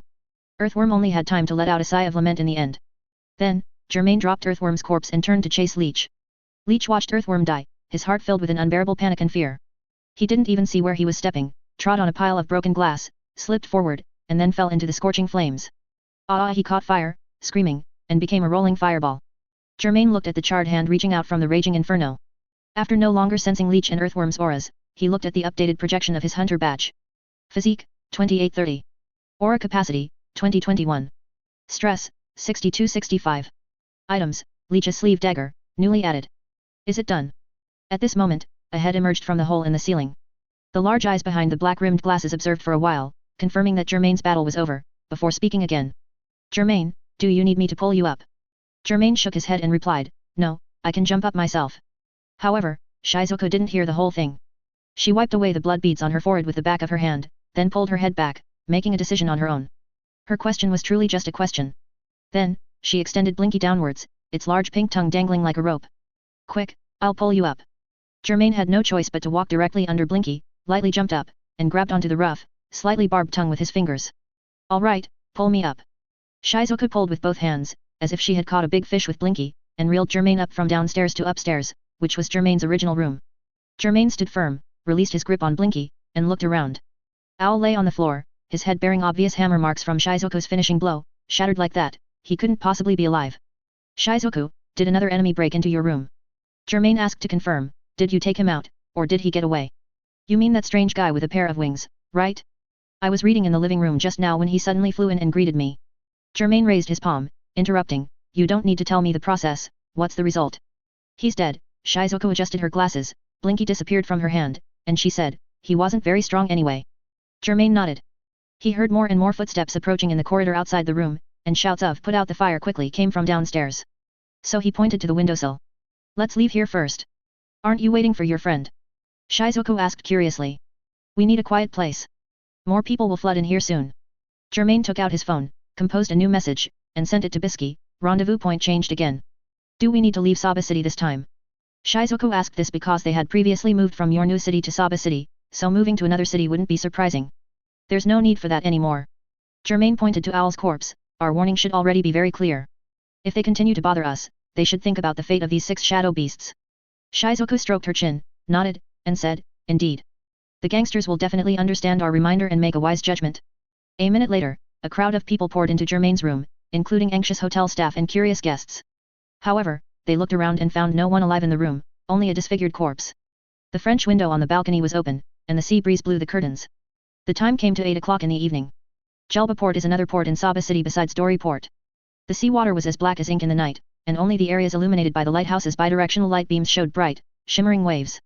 Germain sat on the stern of a dilapidated fishing boat he had casually bought, holding a box of open soda crackers, putting them into his mouth one by one, his dark eyes fixed on the direction of the port. Nearby fishermen, vendors, sailors, tourists, and so on gradually left, or simply retreated into their boats to rest. The surroundings were silent, as if a funeral was being held. The disturbance at Dory Port Hotel seemed not to have affected Jelba Port on the other side of the city, or perhaps, people had grown accustomed to the violent crimes that occurred day and night in the city. The death of a mere 4 people, if one wasn't involved, would only elicit a sigh of the city's security is getting worse day by day, the police are just a bunch of tax thieves, before being cast aside. Germain was almost done with the crackers in the plastic packaging when he saw a petite and familiar silhouette emerge from the shadows. This time, she no longer wore pigtails, but a similarly cute ponytail. She held the burgundy princess dress with both hands and, with the tip of her toes, lightly jumped onto the fishing boat. You and your companion really have no intention of letting things settle. Bisky put her hands on her hips and laughed. The news of 6 shadow beasts dying has already exploded on the dark web. If they had considerable strength, I would have already died in your new city. Germain handed the last cracker to Bisky. As professional assassins and bodyguards, misjudging the opponent's ability means bearing a certain cost. I think they shouldn't be unaware of this principle. Bisky took the soda cracker and, in front of Germain, pretended to be a lady by taking a small bite. While gently chewing, she nodded. Losing 6 out of 10 shadow beasts at once is a huge and heavy blow to the 10 dons, so much so that even if it meant losing face, they still withdrew the bounty on you. Germain led Bisky into the cabin of the fishing boat. Germain had to bend over to enter, while Bisky could stand upright and step in smoothly. If they still stubbornly insist on bothering me, I don't mind taking care of the remaining 4 shadow beasts as well. Make yourself comfortable, I'm going to the cockpit. I'll go too. Germain walked towards the cockpit, but Bisky had no intention of sitting and waiting in the cabin. Instead, she followed him unhurriedly. This possibility is very low. I believe they have fully learned their lesson. The 2 most likely things they will do now are to replenish their shadow beasts members and hire professionals. Bisky had already finished the crispy crackers while Germain wasn't paying attention, and even took out a small handkerchief to wipe the corners of her mouth, maintaining her perfect maiden image. She looked up slightly and saw a young woman with short black hair and glasses standing in front of the helm. This must be the companion Germain had mentioned earlier. A hint of jealousy couldn't help but arise in Bisky's heart, jealousy of youth, beauty, and good figure, but that was as far as it went. Germain lightly patted Shizuku's shoulder. The latter turned to look at him, her eyes showing a mix of confusion and innocence, emotions that shouldn't appear in the eyes of someone from Meteor City. Are you sure you can operate a fishing boat? Germain confirmed again. I'm leaving it to you, there won't be any problems, right? Of course. Shizuku nodded expressionlessly. I've operated one before, and I just spent 5 minutes reading the crew manual. Then I'll leave the boat operation to you. Take it out to the open sea. Shizuku adjusted her glasses, which had slipped down her nose, and said, no problem. Bisky listened to their conversation, but a doubt arose in her heart. Operated one before and spent 5 minutes reading the crew manual sounded really unreliable. Is it really okay? One of them dared to answer, and the other dared to believe. If the boat capsized in the open sea, it might not be possible for anyone to come to their rescue in a short amount of time. If her lifelong reputation were to be drowned in the sea, she wondered how Netero would mock her. Under Bisky's gaze, Shizuku somewhat clumsily operated the buttons and helm on the fishing boat. After the entire boat let out a rumbling sound, as if it were about to fall apart, the fishing boat slowly sailed out of the port and disappeared into the darkness beyond the lighthouse's reach. Germain turned his head, picking up the previous conversation. Bisky, are you implying that the 10 dons will hire the Zaldik family when you say hire professionals? It's always smooth talking to smart people, not much explanation is needed. Bisky revealed a smile, then her expression turned serious. At this point, they can only guarantee they won't fail again if they bring in the Zaldik family's assassins, right? If they fail a 3rd time, the 10 dons won't just be furious, their positions will also be shaken. Of course, their current positions are already unstable. On that note, they hate you to the core, yet they are helpless. Indeed, if Illumi, from the world's top assassin family, the Zaldik family, were sent, Germain could still put up a fight. If the 2 masters, Zeno and Silva, came, even if only one of them showed up, Germain would face significant trouble, possibly even a threat to his life. Germain would not forget that the previous Phantom Troop member with the number 8 spider tattoo died at Silva's hands. If he also died at Silva's hands, then that number would truly be a curse, much like the curse of the defense against the dark arts teacher position at Hogwarts School of Witchcraft and Wizardry. Could Shizuku be the true chosen one? However, even if Zeno and Silva came together, as long as Germain wasn't instantly killed, he could teleport away using the lantern. This was his last resort for survival. Let's put aside the matter of the Zaldik family possibly coming to assassinate you for now. Bisky leaned closer, staring at Germain curiously. Let's talk about the purpose of our meeting. Why do you want to try magical esthetician Cookie's beauty techniques? It's an experiment. Germain replied, I've accumulated too much stress and need some way to release it. Currently, I'm looking for more methods of release, and I thought of you. Stress. Bisky reached out and placed her hand on Germain's chest. Then rippled like waves, and after a long moment, she concluded. I see. Our Shinjin-ryu is particularly sensitive to the human spirit. I do feel something abnormal. This isn't ordinary stress accumulated from fatigue or vexation, is it? In any case, Germain dragged out a long bench and placed it in front of Bisky, then lay down on it. I'm counting on you. Summon your magical esthetician Cookie. Bisky sighed, not answering my question directly again. It seems the secret you are hiding is most likely a taboo. To be honest, I already have a bad feeling. She felt she was close to the truth, but she hadn't yet broken through the astonishing barrier. Bisky looked at Germain's back, suddenly realized something, swallowed, and slapped his butt, scolding him. That won't do. You need to take off your upper clothes. Take off my clothes. Germain turned his head, asking in surprise, is there such a condition? Not exactly, Bisky began to lie through her teeth, it's just that mine and Beast's ability will be more perfect if it can directly touch your body. Since we're trying and experimenting, of course, we should choose the most perfect method, right? If you don't mind flaws or unexpected situations, I don't either. After Bisky finished speaking, she secretly glanced at Germain from the corner of her eye. Germain didn't realize Bisky's true intention, instead, he agreed with her statement. You're right. Let's do as you say. He got up from the bench, neatly took off his hunter black robe, tossed it aside, revealing his upper body full of shallow scars, and then lay down on the bench again. I'm ready. You can continue. I'm pretty much ready too. No. Bisky's eyes were bright, and she couldn't help but reach out with her white-gloved fingers, greedily caressing the new and old wounds. It seems you've had some rather intense battles recently. Judging by the healing of these wounds, I'd guess it was about half a month ago. No. Germain shook his head. These are wounds from a few days ago. Bisky's eyes widened in surprise. That's impossible, isn't it? Lying isn't good, you know. Even though I often lie myself, I still have to lecture you a bit. Germain didn't bother to explain, as that would involve Maki's stitching in his own hunter badge, and the explanation would be endless. Bisky, let's start. Okay. Bisky reluctantly touched Germain's back again before releasing her nen, which gradually condensed into a gentle female figure. Magical esthetician Cookie, hereafter referred to as Cookie, had long pink hair draped over her shoulders, a professional smile, and stood beside Bisky. Cookie, use peach-colored breath. Bisky could have simply thought this step, but she still said it aloud, for Germain to hear, make him comfortable. Strictly speaking, Germain and Bisky had only met once before, all other communication was done via phone. Yet, Germain showed trust in her. For Bisky, this was actually quite incredible. Germain was now lying on the bench, essentially exposing a fatal weakness to Bisky. If Bisky were to harbor ill intentions at this very moment, even if he dodged in time, he would suffer severe injuries.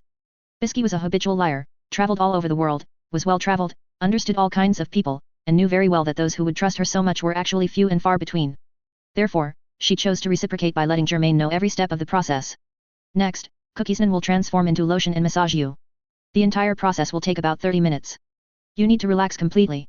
Okay. Germain dispersed the nen wrapped around his body, his muscles gradually relaxed, and then he felt the slipperiness of the lotion and the varying pressure of Cookie's fingers. In fact, Cookie didn't actually touch Germain, her fingers were still some distance from Germain's skin. What truly made contact was her nen.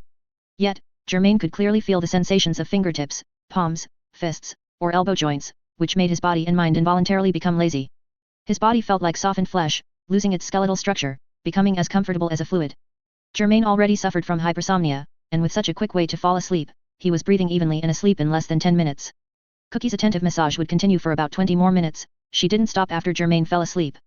Bisky looked at Germain's peaceful sleeping face and, for the first time, showed a benevolent smile, similar to that of an old grandmother. Your name is Shizuku, right?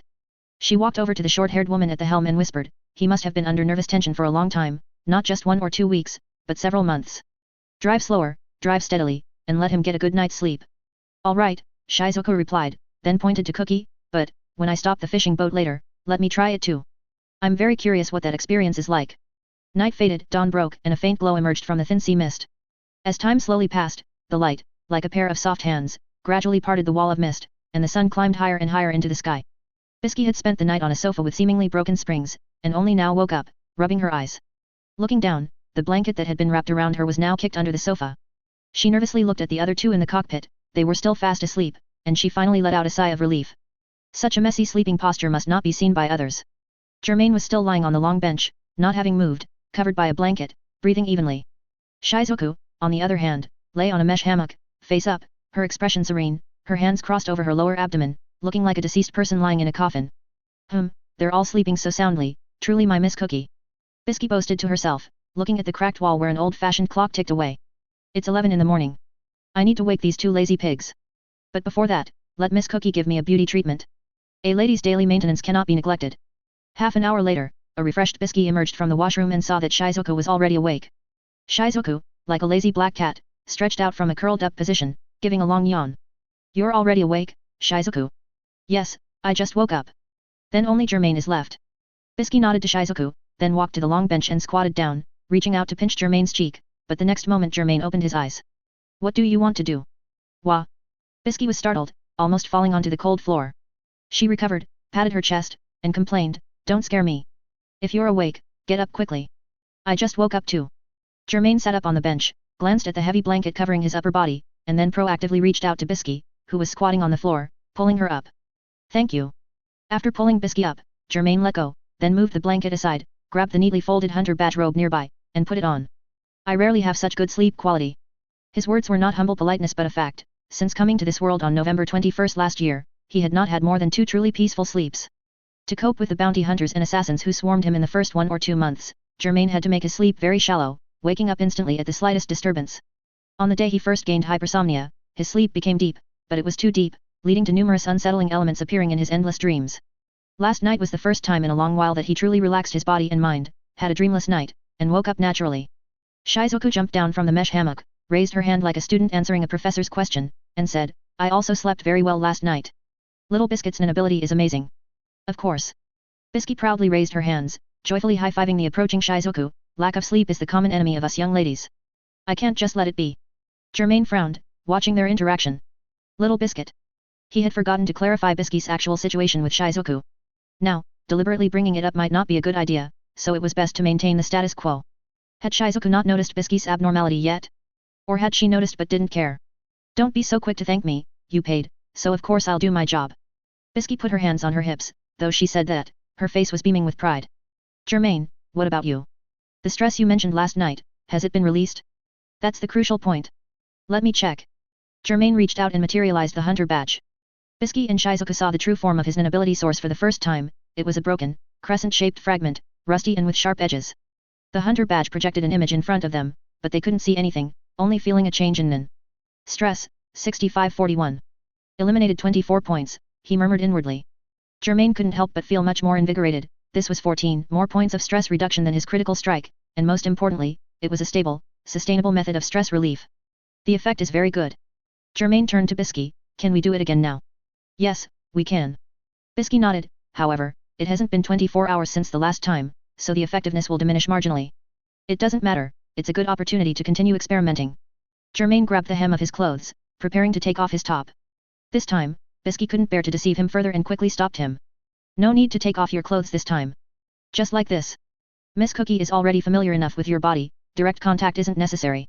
"I see." Germain nodded and once again lay on the long bench, his arms cushioning his chin. Germain really likes massages. Shizuku adjusted her glasses and said to Bisky, "But I can understand, it is indeed a very comfortable experience." Germain probably has his own reasons. Bisky waved her hands. "It's not just a simple fondness for beauty massages, it must be something very important to him. I'll reluctantly help him." She once again materialized Miss Cookie with her pink long hair, and for 30 minutes, Miss Cookie performed the dreamlike peach-colored breath. This time, Germain did not fall asleep but remained conscious. After peach-colored breath ended, he immediately had the hunter badge project the values. Stress, 4126. Germain had an idea, 15 points, 9 points less than last time. It's probably related to time. Last night, peach-colored breath ended around 9 p.m., and now it was 12 p.m. the next day, exactly 15 hours had passed. It could be inferred that Miss Cookie's initial stress reduction was 24 points. If Miss Cookie performed the massage again immediately after the previous one, there would be stress reduction, but it would be so minimal as to be negligible, essentially zero. If one chose to wait after the session, then every hour, the stress reduction would recover by 1 point, until it reached the maximum limit after 24 hours. "Well, have you found the answer?" Bisky made Miss Cookie disappear, sat on a chair, bent over, resting her chin on one hand, observing Germain's expression. "Yes." Germain got up from the long bench. "I ask you to have Miss Cookie use peach-colored breath for me again after 24 hours, and then once more after 2 hours. 26. Bisky acutely noticed this, her burgundy eyes narrowing slightly, like a fox catching its prey. She made an internal judgment. It seems the hunter badge allows him to see his body data, which explains his obsession with reducing stress. This wasn't strange at all. Nin abilities were diverse and peculiar, and it was perfectly normal for someone to possess an ability similar to a game system. "Me too." At this moment, Shizuku raised her hand again. "I also want to continue the massage." Bisky paused, then waved her gloved hands, saying, Hey, my Miss Cookie isn't your exclusive masseuse." Chapter 49, Germain, who has mastered the means. "I'll pay, and from now on, you name your price," Germain replied sincerely. "Please, Bisky." Shizuku, however, blinked her large eyes, put her hands behind her back, tilted her head, and began to ponder. I'll pass on that. If I occasionally ask Little Biscuit for a massage again, she'll probably be too embarrassed to let me pay." "Hey, Shizuku, you just said your thoughts out loud." Bisky jumped up from the bench, pointing at Shizuku. "Also, I won't be embarrassed. You'll have to pay in full at that time." Shizuku covered her mouth, as if to block all the little thoughts that might escape from there. "It's no use, I already heard you." Bisky crossed her arms, a little annoyed. She glared at Shizuku, then looked at Germain. "Are you really letting me set the price?" Germain nodded, "Of course. I'm the one asking for your help." Bisky lowered her head in thought for a moment, but finally sighed. "Germain, do you know how many hunters are among the wealthiest people in the world?" It seems more than half are hunters. Germain immediately understood Bisky's meaning, but still followed her lead. This is just the data that's publicly available. There are also some hunters with eccentric personalities who won't display their wealth. Do you understand? As a senior hunter, I don't need your money at all. The reason I'm willing to fly over and help you is because I find you to my liking, and it's the same for Shizuku. While Bisky was speaking eloquently, Shizuku interjected. You're a senior hunter, so how old are you this year? Shizuku asked curiously. Oh, that. Actually, I'm under a curse that prevents me from growing up. I'll always stay 12 or 13 years old. Bisky poked her cheeks with both index fingers, striking a pose like a cute young girl, a smile on her face. This was a lie. Germain didn't expose her. Instead, he looked at Shizuku, who was nodding repeatedly and showing a look of sudden realization after being fooled by Bisky, and asked, Last night, you saw a young girl come to find me. Didn't you find that strange? Right, Bisky added contentedly. Germain is right, I'm a young girl. At this, Shizuku exclaimed and looked at Germain with surprise. Although I didn't think about it in that way at first, now that I think about it carefully, there's nothing strange about it. Among the children of Meteor City, not many awaken their nin ability at 12 or 13, but there are some. Germain then understood why Shizuku wasn't surprised at all by Bisky using her nin ability, and he nodded in understanding. Bisky watched this scene, but fell silent for a moment. She could probably guess that the actual situation was far from as simple and easy as the two of them described. It wasn't that children in Meteor City easily awakened their nin ability, but rather that children who couldn't awaken their nin ability would face a harsher survival environment and struggle to live. Germain and Shizuku were both children who had been filtered out through the law of the jungle, and that's how they had the opportunity to grow to where they were now. Bisky thought for a moment and told them her idea. My price can include Jenny, but mostly it's not Jenny, because I'm not short on Jenny. Germain, what truly attracted me here, besides yourself, is the secret you're hiding. If I'm not mistaken, despite how incredible it seems, you should be from.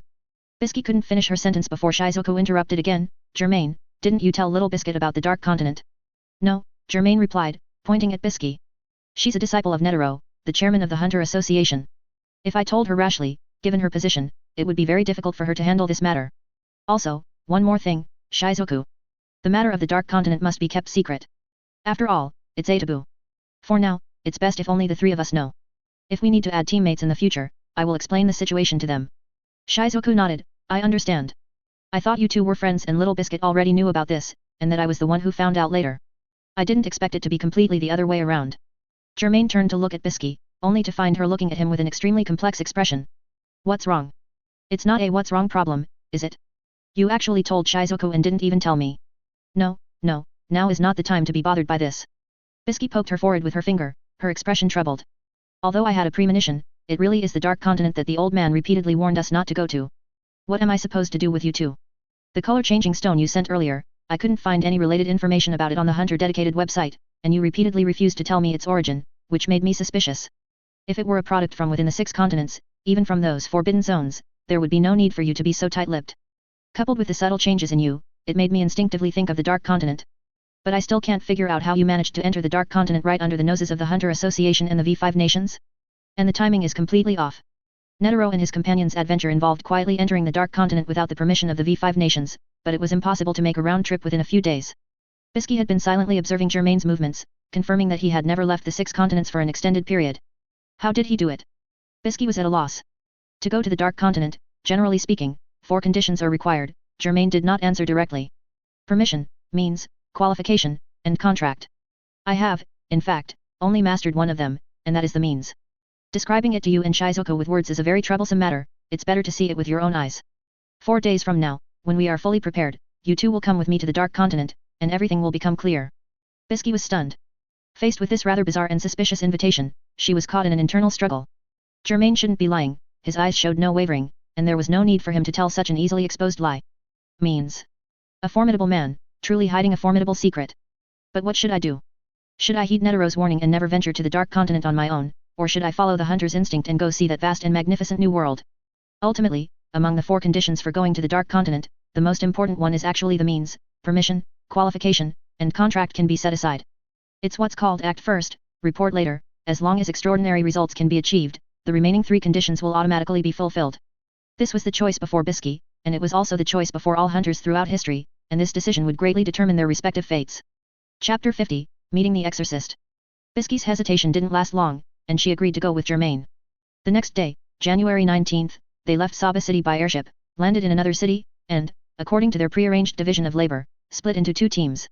Bisky and Shizuka formed one team, responsible for purchasing the necessary items for their trip. That itemized list was prepared by combining Germain's previous experience with suggestions from Bisky and Shizuku. Although she claimed she was only checking if Germain was lying, she was actually quite enthusiastic about shopping for the necessary items with Shizuku. However, given that she hadn't yet inquired about the disaster, it seemed she only believed him by 6 or 7/10. Germain, on the other hand, was on his own team. He had an urgent matter to attend to. He took a slow bus, and after a half-hour ride, arrived in a sparsely populated suburb, getting off at an intermediate stop. In the distance, a village could be seen, with houses scattered like stars among the fields, and flags on wooden poles fluttering in the wind. However, that wasn't Germain's destination. He crossed the road, following the map on his phone, and fumbled his way into a small path. Soon, he found the stone steps marked on the map, winding from the foot of the mountain to its peak, obscured by lush foliage, with no end in sight. Germain put away his phone and, without complaint, climbed up step by step. Because this journey was his own doing, he had arranged to meet someone at that person's residence beforehand. He quickened his pace, and his figure flickered on the stone steps as he sped up. In less than 10 minutes, he completed what would normally be a half-hour journey, reaching the mountainside and seeing a stone tablet. The black stone tablet was inscribed with Forest Spirit, stained with conspicuous green dye. Beside the tablet was a path worn by human footsteps, cutting through the dense forest. Germain followed this path to its end and finally saw his destination for this trip, a low-lying forest cabin with a chimney like a cannon muzzle, spewing smoke like an old chain smoker. He cautiously approached while carefully observing his surroundings. Then, he heard a creak as the wooden door opened, and a tall, brown-skinned man walked out. "You must be Mr. Germain." The brown-skinned, close-cropped man walked towards Germain. "I am Gain. I apologize for making you travel all this way." "It's all right, I didn't take long at all." Germain retracted his gaze from observing his surroundings and scrutinized Gain. In this world, exorcists are quite rare, and most are unwilling to disclose information about their ability to perform exorcism. Among them, Gain was one Germain remembered. So, during December of last year, he had actively tried to find Gain on the Hunter-dedicated website, but without success until recently, when he finally made contact. He wanted to try having an exorcist remove his negative trait. "Please come in and rest for a bit." Gain stepped aside, a faint smile on his face. "I've prepared some pastries for you." "Thank you." At Abengana's invitation, Germain entered the wooden cabin. He first saw a crackling fireplace with burning firewood, then a round table and several chairs. "Please sit." Gain gestured towards a chair with his left hand. After Germain sat down, he poured him some tea. "Not many people come here, so I haven't tidied up much. I think it's very nice here." Germain's words cut off Abengana's polite remarks that would have continued. Abengana's expression paused, he looked stunned for a moment, then sat down and chuckled, "As long as Mr. Germain doesn't mind. Well then, without further ado, let's discuss the matter of exorcism now. Please speak." Germain was willing to listen.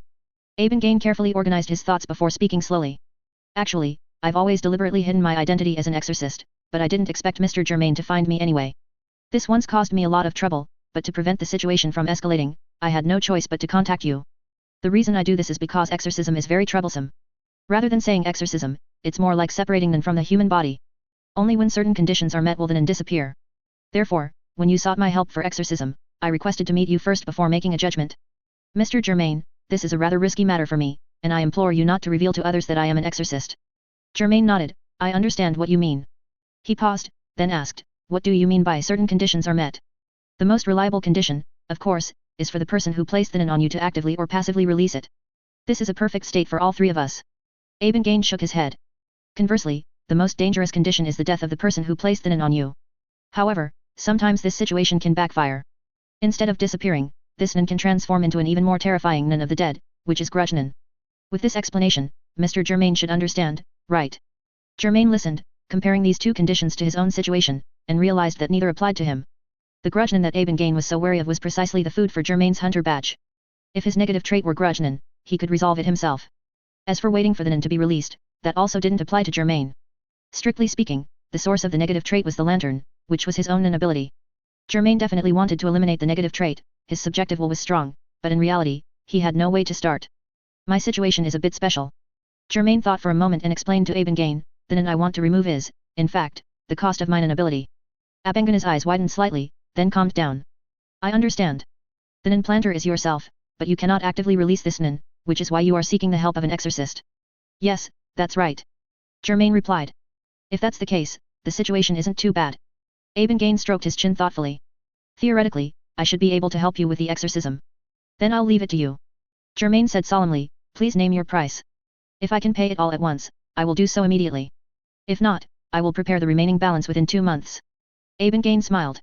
"Mr. Germain, I've already heard about you killing 6 shadow beasts, and that's one of the reasons I'm willing to meet you. You are the rumored terrifying GG killer, I wouldn't dare rush you for payment. The first letters of Germain's first and last names were both G. So, after assassinations, the original body would arrogantly leave a GG mark, becoming famous for it.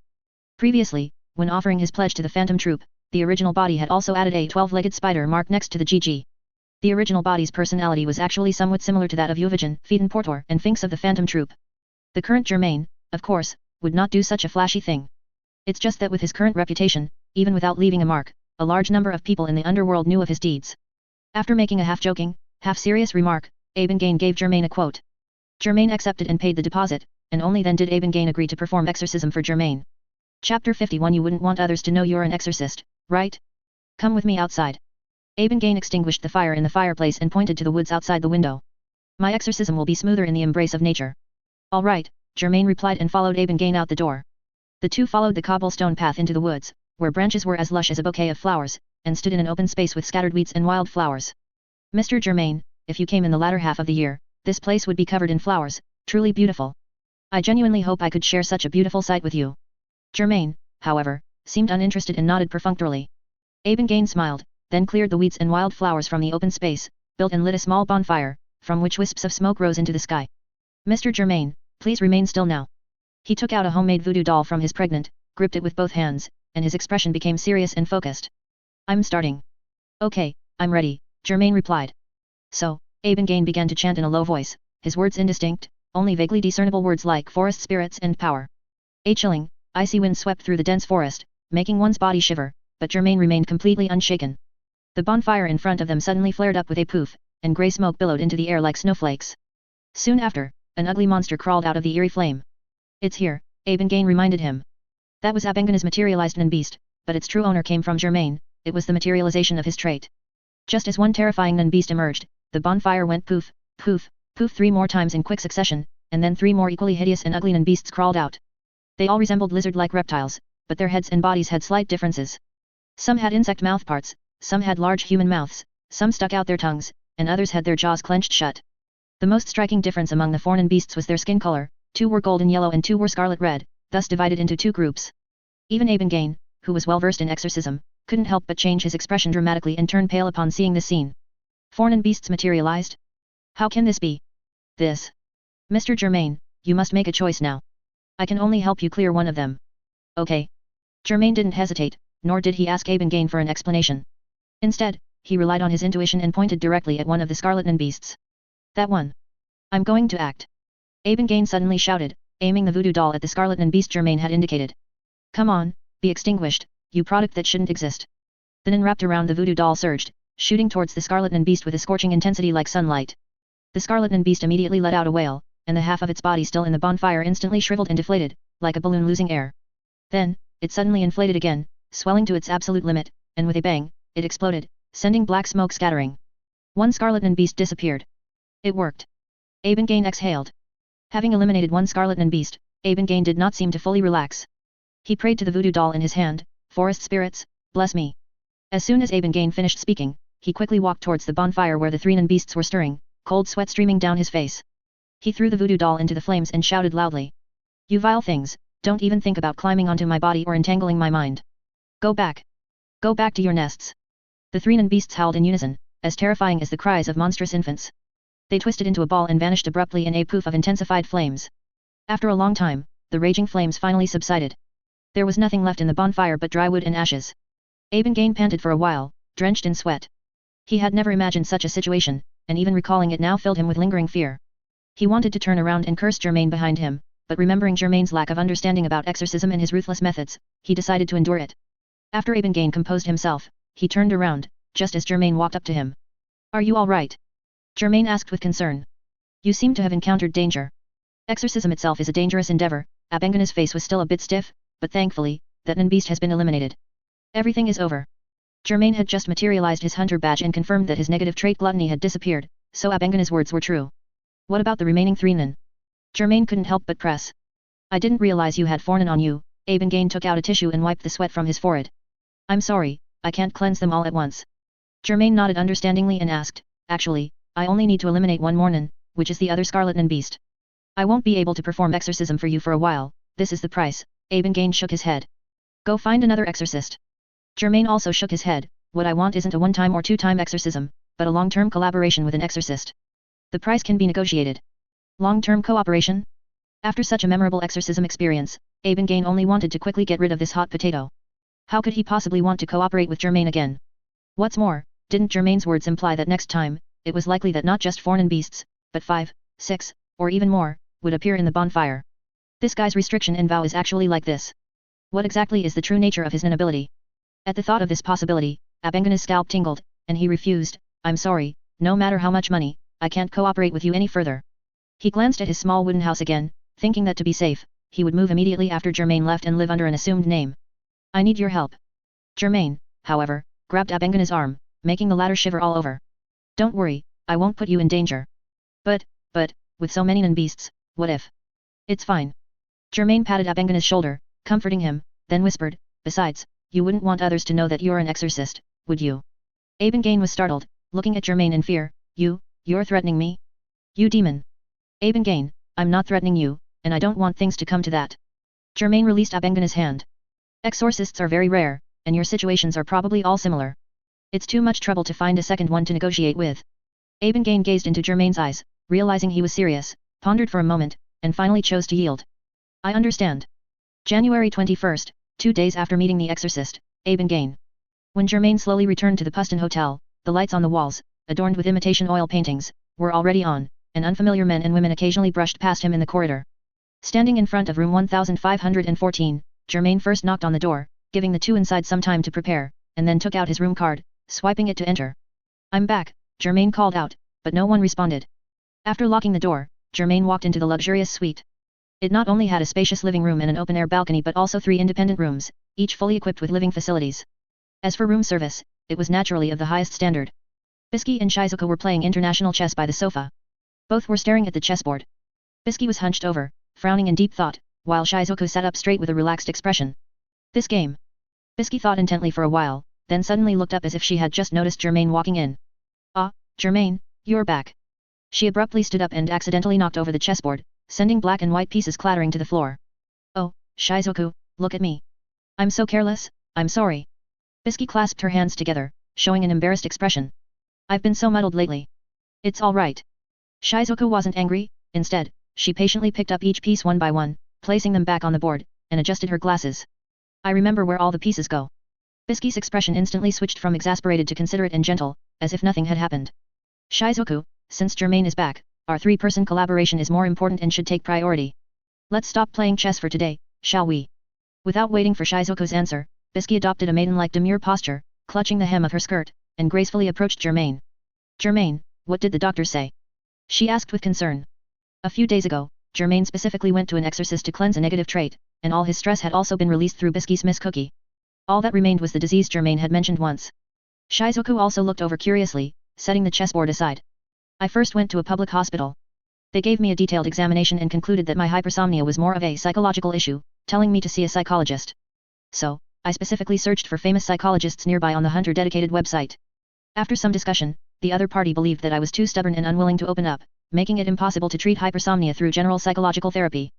Bisky listened, paused, then held her stomach and burst out laughing. What too stubborn? Didn't the psychologist just kick you out? Ha ha ha ha. I'm dying of laughter.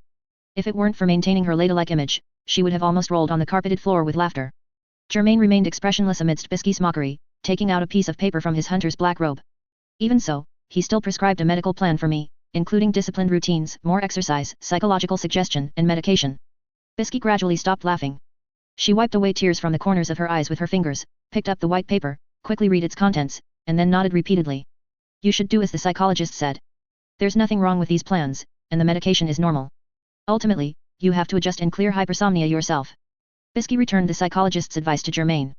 Germain folded it twice into a small square and tucked it into a pocket inside his hunter's black robe. Have you bought everything on the list? Germain sat on a single sofa, so soft that it felt like half his body would sink into it. You should have bought everything, right? More or less. Bisky sat on a swing chair suspended between 2 wooden poles, gripping the ropes. With a push from her waist, the swing chair lifted her feet off the ground, swaying back and forth. Shizuku and I also took the liberty of adding a few things. Anyway, our combined funds are quite sufficient, provided you haven't deceived me, otherwise a large sum of my money would go to waste. Shizuku put away the chessboard and brought over a fruit plate with apples, oranges, strawberries, peaches, and more, all uncut and merely rinsed under the tap. According to the original plan, we rest tomorrow and depart the day after, right?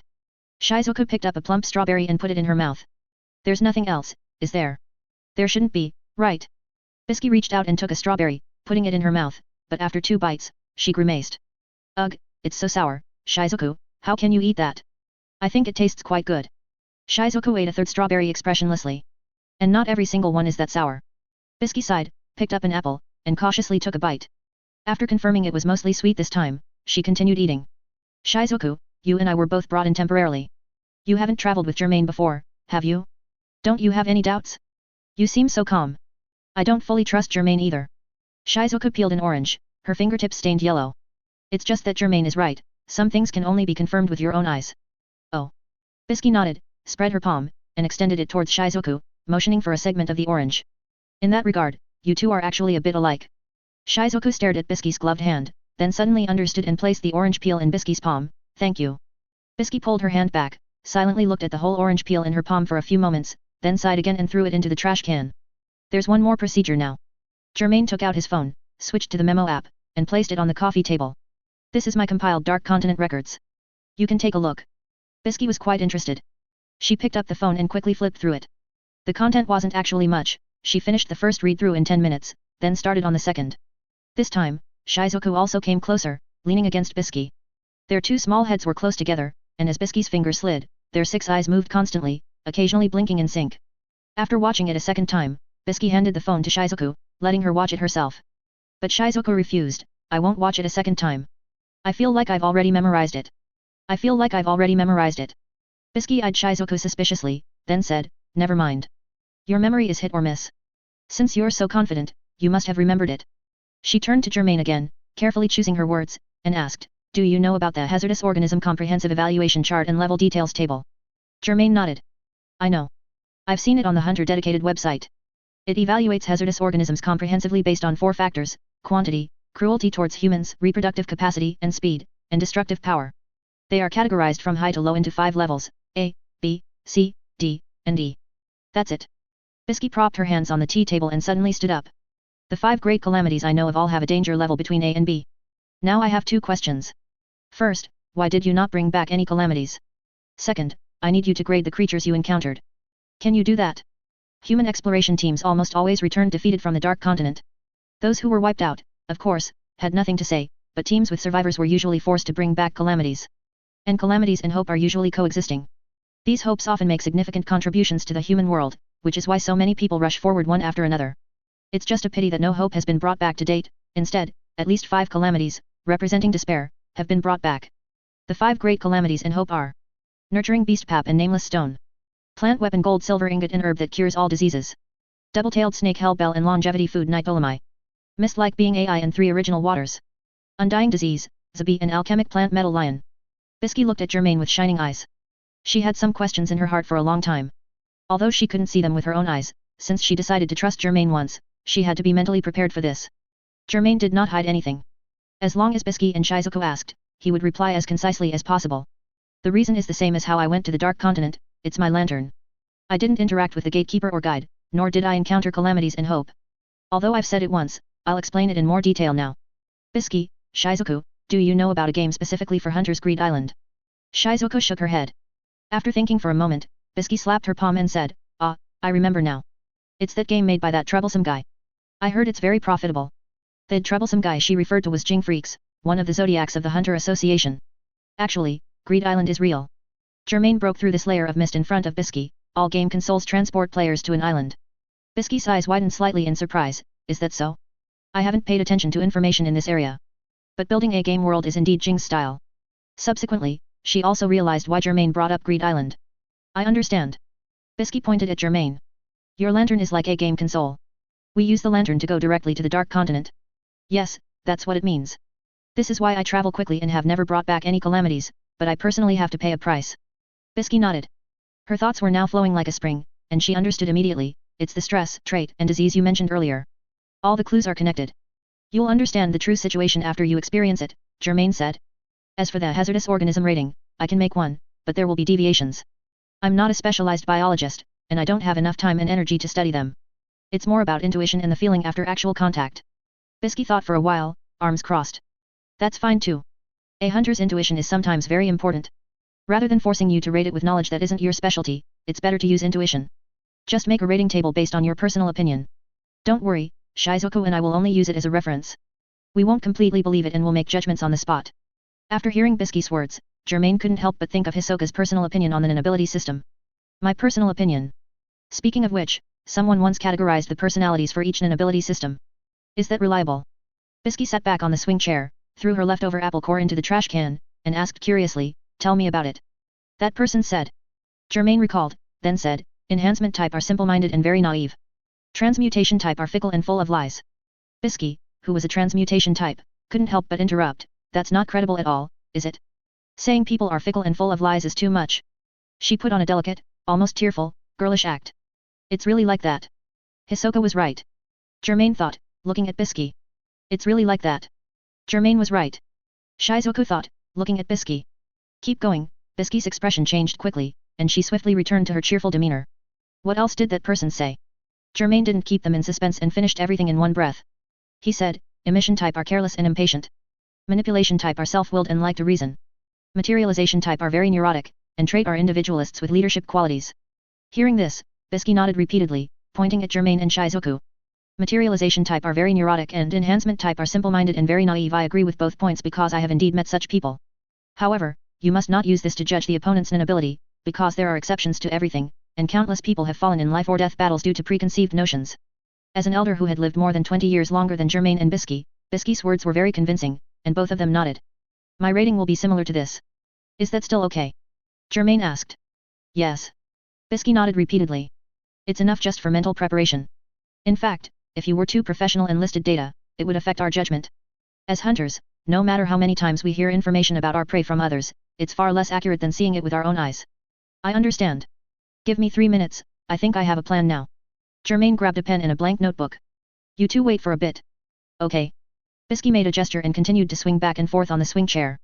Shizuku, on the other hand, opened a bag of potato chips and stood behind Germain, munching on the chips while keenly watching what Germain was writing. Traveler, ordinary people.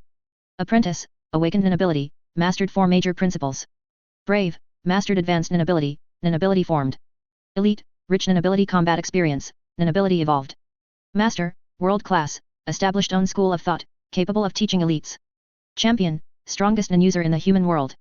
Legend, can freely navigate the dark continent. Unknown, unknown.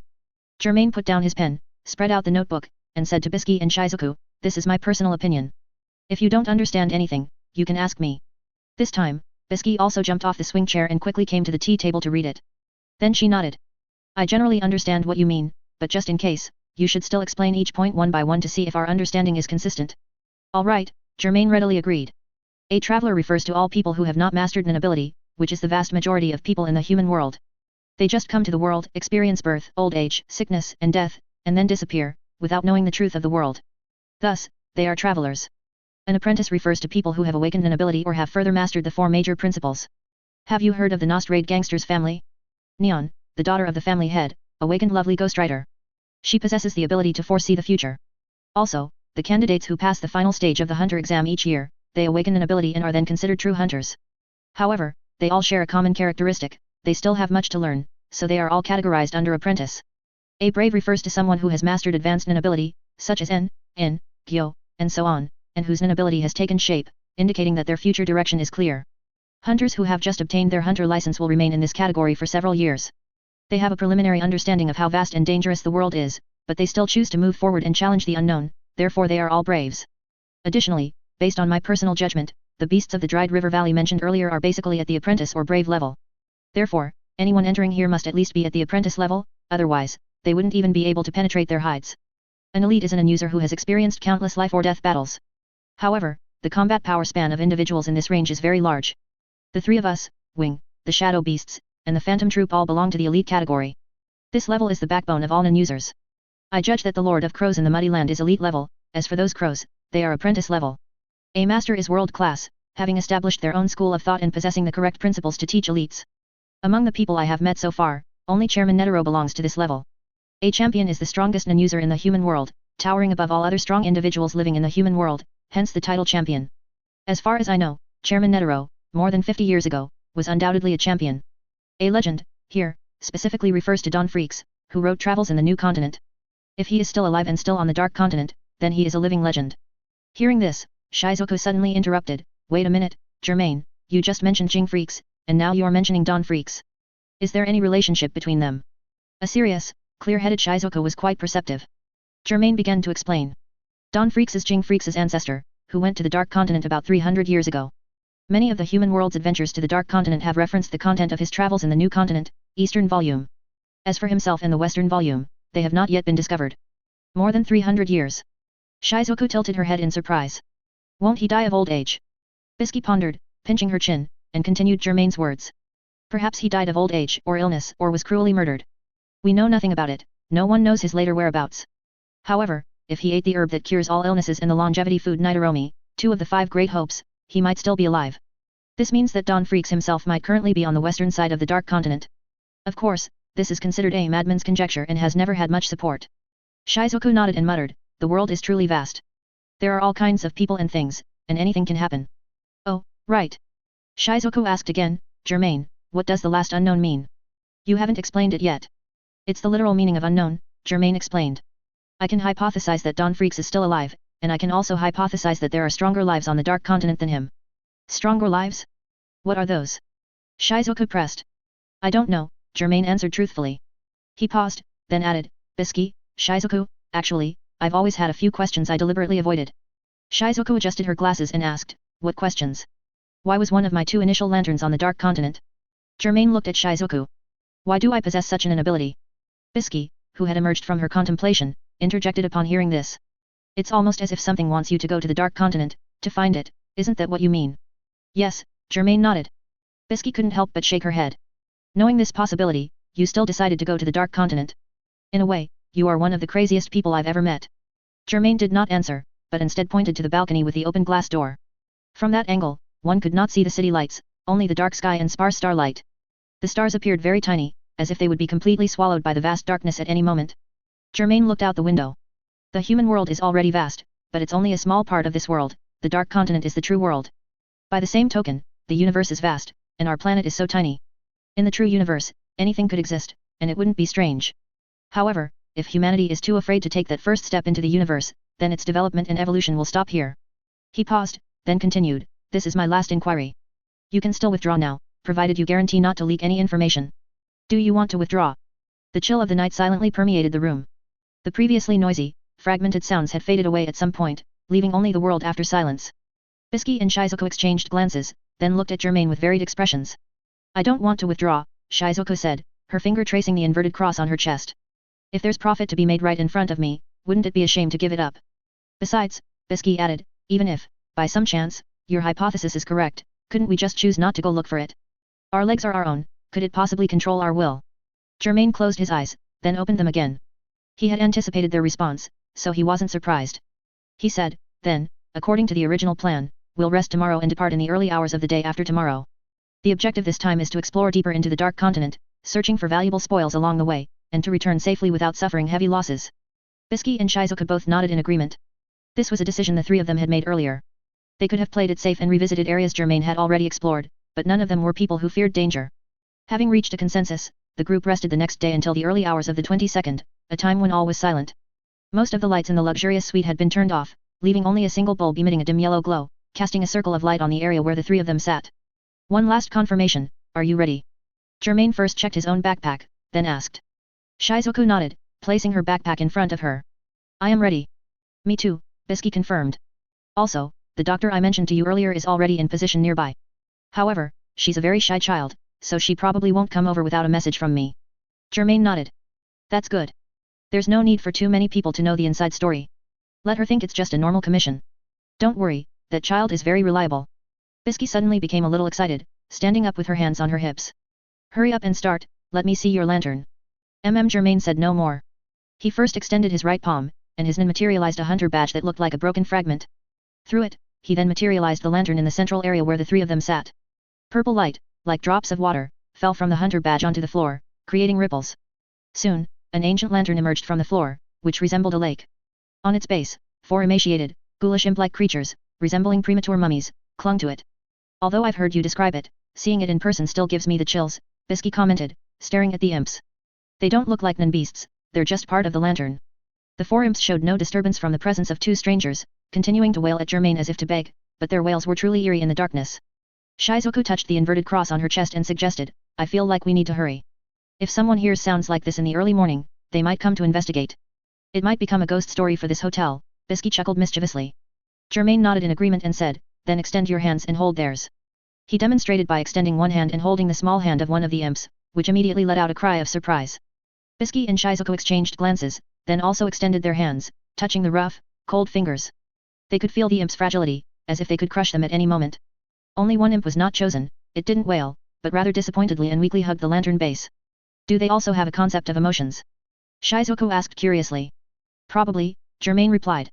I tried to communicate with them before, but other than crying and joy, they didn't make a third sound. Bisky raised a finger and said, so they can't communicate and are only used to guide teleportation. Germain nodded, then looked at the content projected by the lantern. Lantern location, Dried River Valley / Muddy Land. Cooldown, 32 minutes, cooled down. It's starting, Germain first warned Bisky and Shizuku, then said to the 3 imps, take us to the Muddy Land. The somewhat nervous Bisky and Shizuku simultaneously felt the imps grip their hands much tighter, and then the scene before them changed in an extremely bizarre way. The world spun, stars shifted and the surrounding scenery twisted and shattered completely, then reassembled in an extremely short time. It was daytime here, surrounded by a towering reed forest that looked like a dense woods, except for a large burnt area, leaving behind grey-white ashes. Germain immediately looked towards the edge of the Muddy Land, realizing that the corpse of the Lord of Crows was gone. There were drag marks nearby, and the direction of the drag was into the depths of the Muddy Land. His eyes narrowed vigilantly. Was it cannibalism, or had a new king emerged, or was this place occupied by another species? Germain gave up on delving into the matter and turned to look at Bisky and Shizuku, who were curiously surveying their surroundings. It certainly looks like we've been teleported somewhere, Bisky said, stroking the ground and rubbing the loose soil. Even the day and night have flipped. Is it an issue of latitude and longitude? Germain looked up at the sky, then at Bisky and Shizuku beside him. I thought so too. That's why each of the 4 times I've teleported to the Dark Continent, I've chosen around 1 AM, but to different locations. However, no matter if I traveled from one end of the 6 continents to the other for teleportation, I always arrived here during the daytime. Last time, I brought a compass and walked north for over half an hour. Each time I encountered an open space, I stuck a branch in the ground and observed the changes in its shadow. The shadow continuously moved from northwest towards due north, getting shorter and shorter, estimating the time to be around morning. Bisky pursed her lips. That means the 6 continents are too tiny compared to the Dark Continent, probably occupying less than 1 time zone. This is the northeast side of Mobius Lake, in the heart of the Dark Continent. Note, the cooldown time here has been corrected, I forgot to double it once before, embarrassed. Thanks to reader 20240119085139386 for the reward. Thanks to readers for the monthly and recommendation tickets. Apologies, this update was delayed past the scheduled time, mainly because I was struggling with many settings. Shoot mentioned that the 6 continents have billions of people, yet such a 6 continents, when placed on a map of the Dark Continent, is smaller than Taiwan, and the 6 continents still operate on a 24-hour system.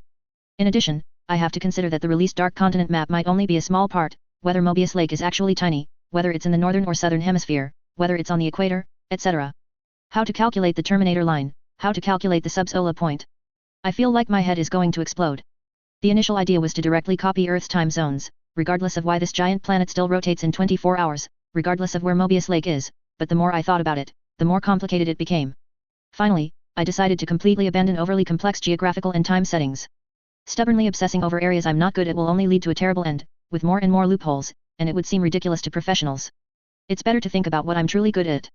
Most importantly, I shouldn't have directly applied real Earth to this. This is a fantasy, magical world. The true Dark Continent setting, let Togashi-sensei release it in his lifetime. I forgot where I saw it, but the current setting is more like humanity departing from Earth to explore the depths of the solar system, which is the Dark Continent. I deeply resonate with this. Germain looked down at the lantern's projection, which, as expected, displayed 2 lines of text. Lantern location, Central Islands of Mobius Lake. Cooldown time, 1 hour, countdown 59 minutes 45 seconds. The teleportation lantern's cooldown time should have been doubled to 64 minutes, but it was rounded down to 1 hour. Although it was only a reduction of 4 minutes, it was still good news for Germain, and he naturally had no complaints. He extinguished the lantern, retrieved his hunter badge, then unmaterialized the hunter badge, and turned to look at Bisky and Shizuku, who were still observing their surroundings. Bisky walked back and forth with her phone, finally giving up. As expected, no signal.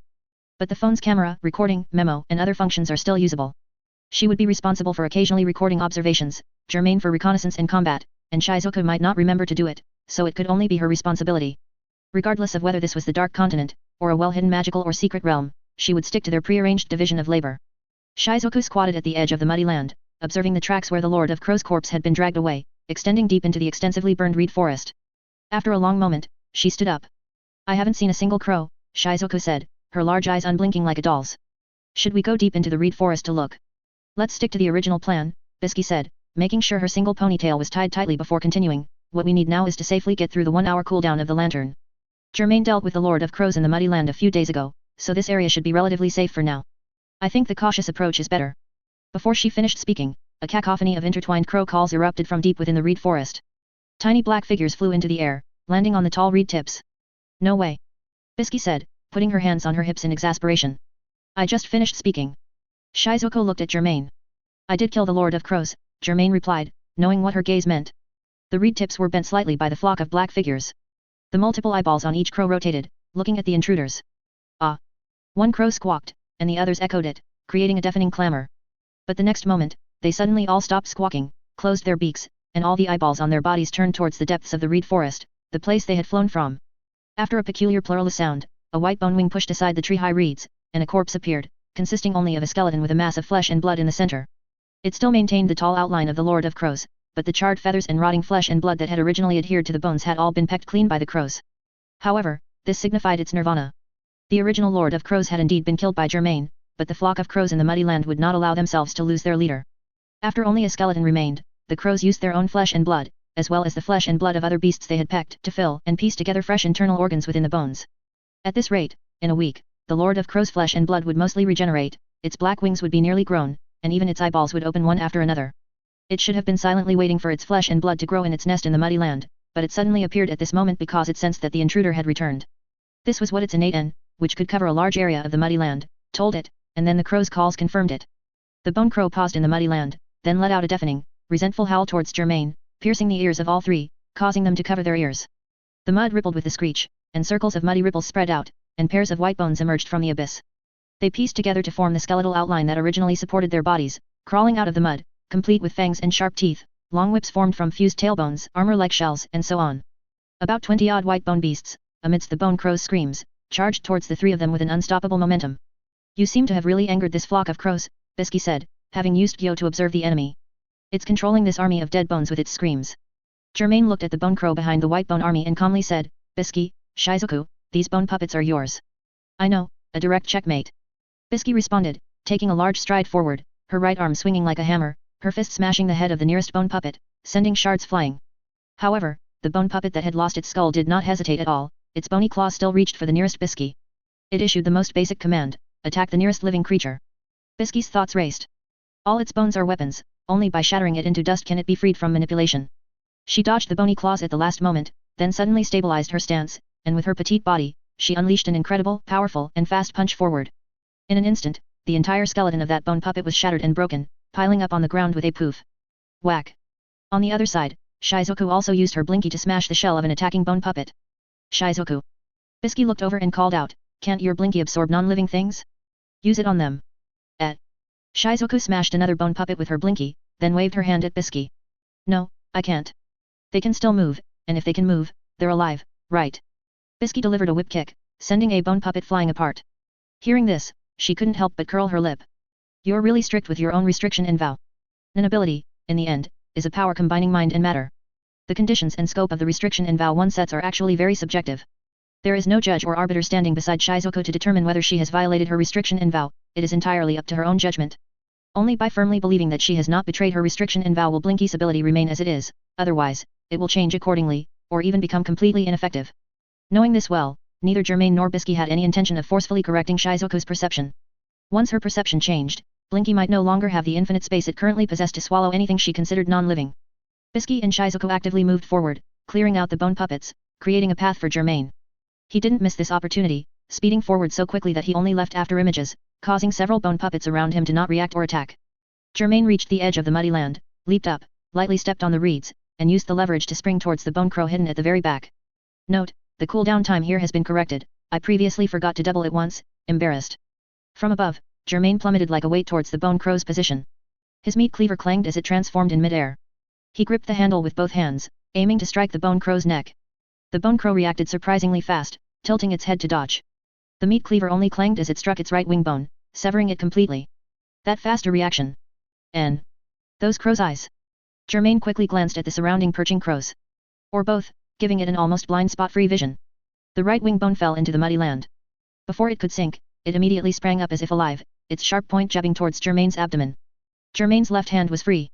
He gripped a materialized flintlock, aimed roughly in a direction, and fired with a bang. The scattered bullets instantly shattered the wing bone. The wing bone broke into countless small fragments, and then an attached to it detached and dissipated, returning to the natural cycle. Its body strength has weakened. Germain leaped up. Is it because of its two forms? This actually makes it easier. The bone crow stood on the mud with its talons. Strangely, despite its heavy body, it didn't sink into the mire. Then covered its feet, serving to distribute the force. The bone crow, having lost its right bone wing, showed no rage. Instead, it actively increased its distance from Germain and slowly opened its giant beak. Bang! The condensed Nen shot out like a cannonball in an instant, scattering the concealing reeds and blasting towards Germain. Germain once again jumped on the reeds, continuously leaping from reed tip to reed tip, dodging the Nen bullet's impact. In the blink of an eye, with a thump, a wave of mud surged up at the end of the path, blasted through the reed forest, rising skyward. Germain stood on a reed tip, aiming at the pulsating flesh and blood within the bone crow's giant skeleton. Attacking the bones won't cause a fatal injury, but it actively increased its distance. I see, it's preventing me from getting close. At this moment, the bone crow turned its beak and aimed at Germain again. This time, the crows also shrieked and rushed over, like black feathered arrows, shooting towards Germain from all directions. Are they trying to block all my escape routes like moths to a flame, so I get hit by the Nen bullet? However, not all directions are blocked. Germain jumped down towards the only direction that wasn't surrounded. At the same time, the flock of crows swarmed in, colliding with each other, and were instantly shattered into a large mist of blood by the ensuing Nen bullet. Seeing that he was about to fall into the mud, Germain flung a materialized shield onto the surface of the mire. The shield landed on the mud with a slap. Germain stepped on it to gain leverage and bounced towards the bone crow's direction again. In a flash, Germain had flown to within 3 meters of the bone crow. The bone crow dared not use its beak Nen bullet with its long wind up at such a close distance. It could only use its heavy beak as a battering ram, jabbing down towards Germain's head. Germain, however, first dispelled the shield left on the mud surface, then made it reappear in his hand, and inserted it into the mud. Using the buffer, he abruptly stopped 1 meter from the bone crow. The bone crow misjudged the distance, its beak missed and plunged directly into the mire, its head almost sinking in, looking as if it were bowing to Germain. Germain seized this opportunity, stepping on the shield and leaping onto the bone crow's back. The meat cleaver in his hand plunged violently into the large gap between the ribs, piercing into the pulsating flesh and blood. HxH. The saw teeth roughly slashed through, fascia tore, and unprotected organs dangled, only to be shattered into several pieces by a flintlock extended and fired. After all this, Germain stepped on the bone crow's shoulder blade, launched himself out of the muddy land, and landed on solid ground. He waved his hand to shake off the blood splattered on his hunter's black robe. Only then, after swaying for a bit, did the bone crow crash down, its entire skeleton sinking into the mud. Only a few multi-eyed crows remained. Watching their new leader die again, they circled aimlessly in the air a few times before landing on the reeds near the bone crow, watching it slowly sink.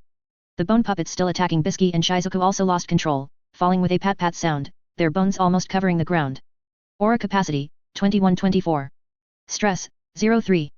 Germain narrowed his eyes. Last time it increased by 5 points, this time only 3 points? You handled that very cleanly, Bisky walked over and commented, then couldn't help but add, but Shizuku and I were also almost done clearing out these small fries. Shizuku, however, pressed, are there any spoils of war? No spoils of war. Germain looked back at the bone crow, which was mostly submerged. Those crows might be useful if raised, but we can't take them back. Oh, I see. Shizuku wasn't disappointed. She blinked and put away Blinky. Are you also short on money? Germain asked. Shizuku nodded. I regularly transfer a sum of money to Meteor City for the elders and priests to build facilities, purchase equipment and medicine there. Speaking of which, among those who left Meteor City, Kurora donates the most. I always hear the priest praise him endlessly. You used to donate too, but not in the last few months. As soon as Germain heard Shizuku mention Kurora, he knew it must be the leader of the Phantom Troop.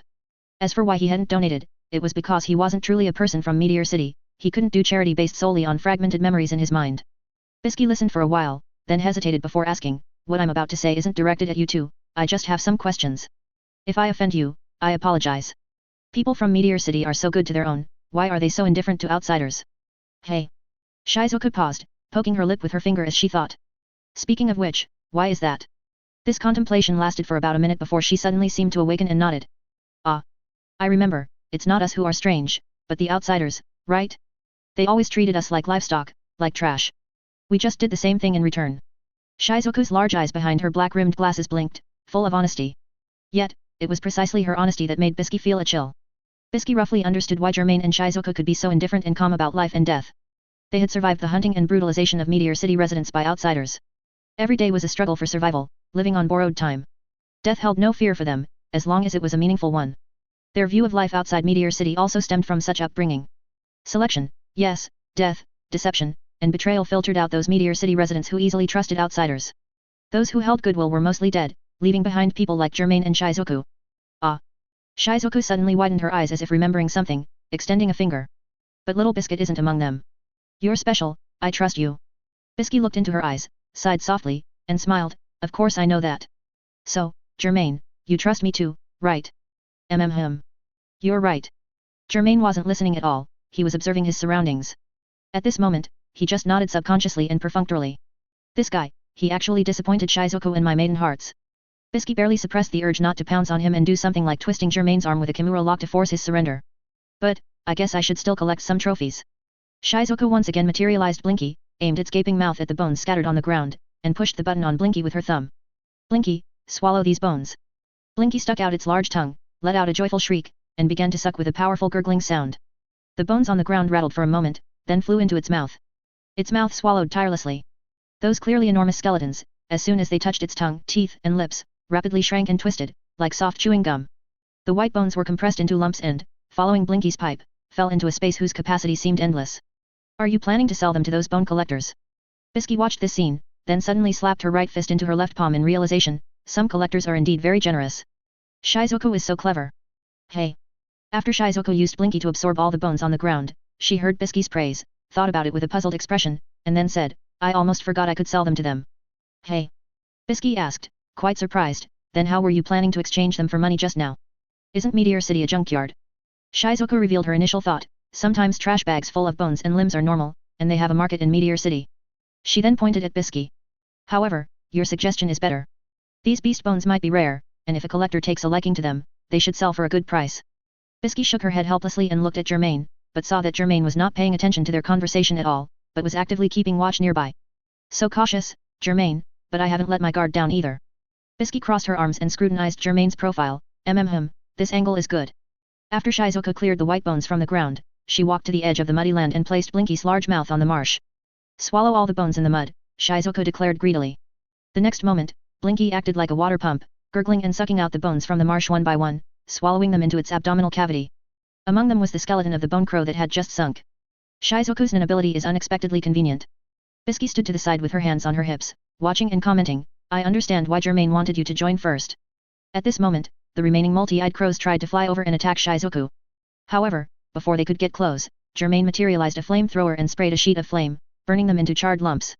That pretty much wipes them out. Germain stared at the carbonized flesh, smelling the aroma of meat but having no appetite at all, but this place will probably be occupied by new beasts very soon. What do you mean? Bisky asked. Germain replied, it's the result of 3 previous observations. Although the Dark Continent is enormous, large tracts of land are mostly controlled by more powerful beasts. Just like a small number of humans occupying the vast majority of wealth. Bisky nodded, her ponytail bouncing up and down, that makes sense to me. She looked at the large burned area of the reed marsh, in the days after we leave, a bloody battle for territory will erupt here, and eventually, new monsters will occupy this place. Exactly. Germain replied, then looked at Shizuku, can your Blinky successfully spit out the white bones it sucked in? Yes. Shizuku's black-rimmed glasses always slid down to the tip of her nose, causing her to constantly lift her chin slightly to see the person in front of her through the lenses. There aren't too many problems. I still don't understand Blinky's absorption limit or where the absorbed items go, but I've figured out the rules for spitting them out through experimentation. It doesn't count the items it swallows by individual pieces, but by batches. Each time it spits something out, it's always the last batch absorbed, then the second to last batch. The bones absorbed from the ground just now, and the bones being absorbed from the marsh now, are 2 separate batches. It will spit out the marsh bones first, and they won't mix. Germain nodded in understanding, so, after being absorbed, it has an automatic sorting function, and each batch occupies an independent space, not interfering with each other. That's what I mean.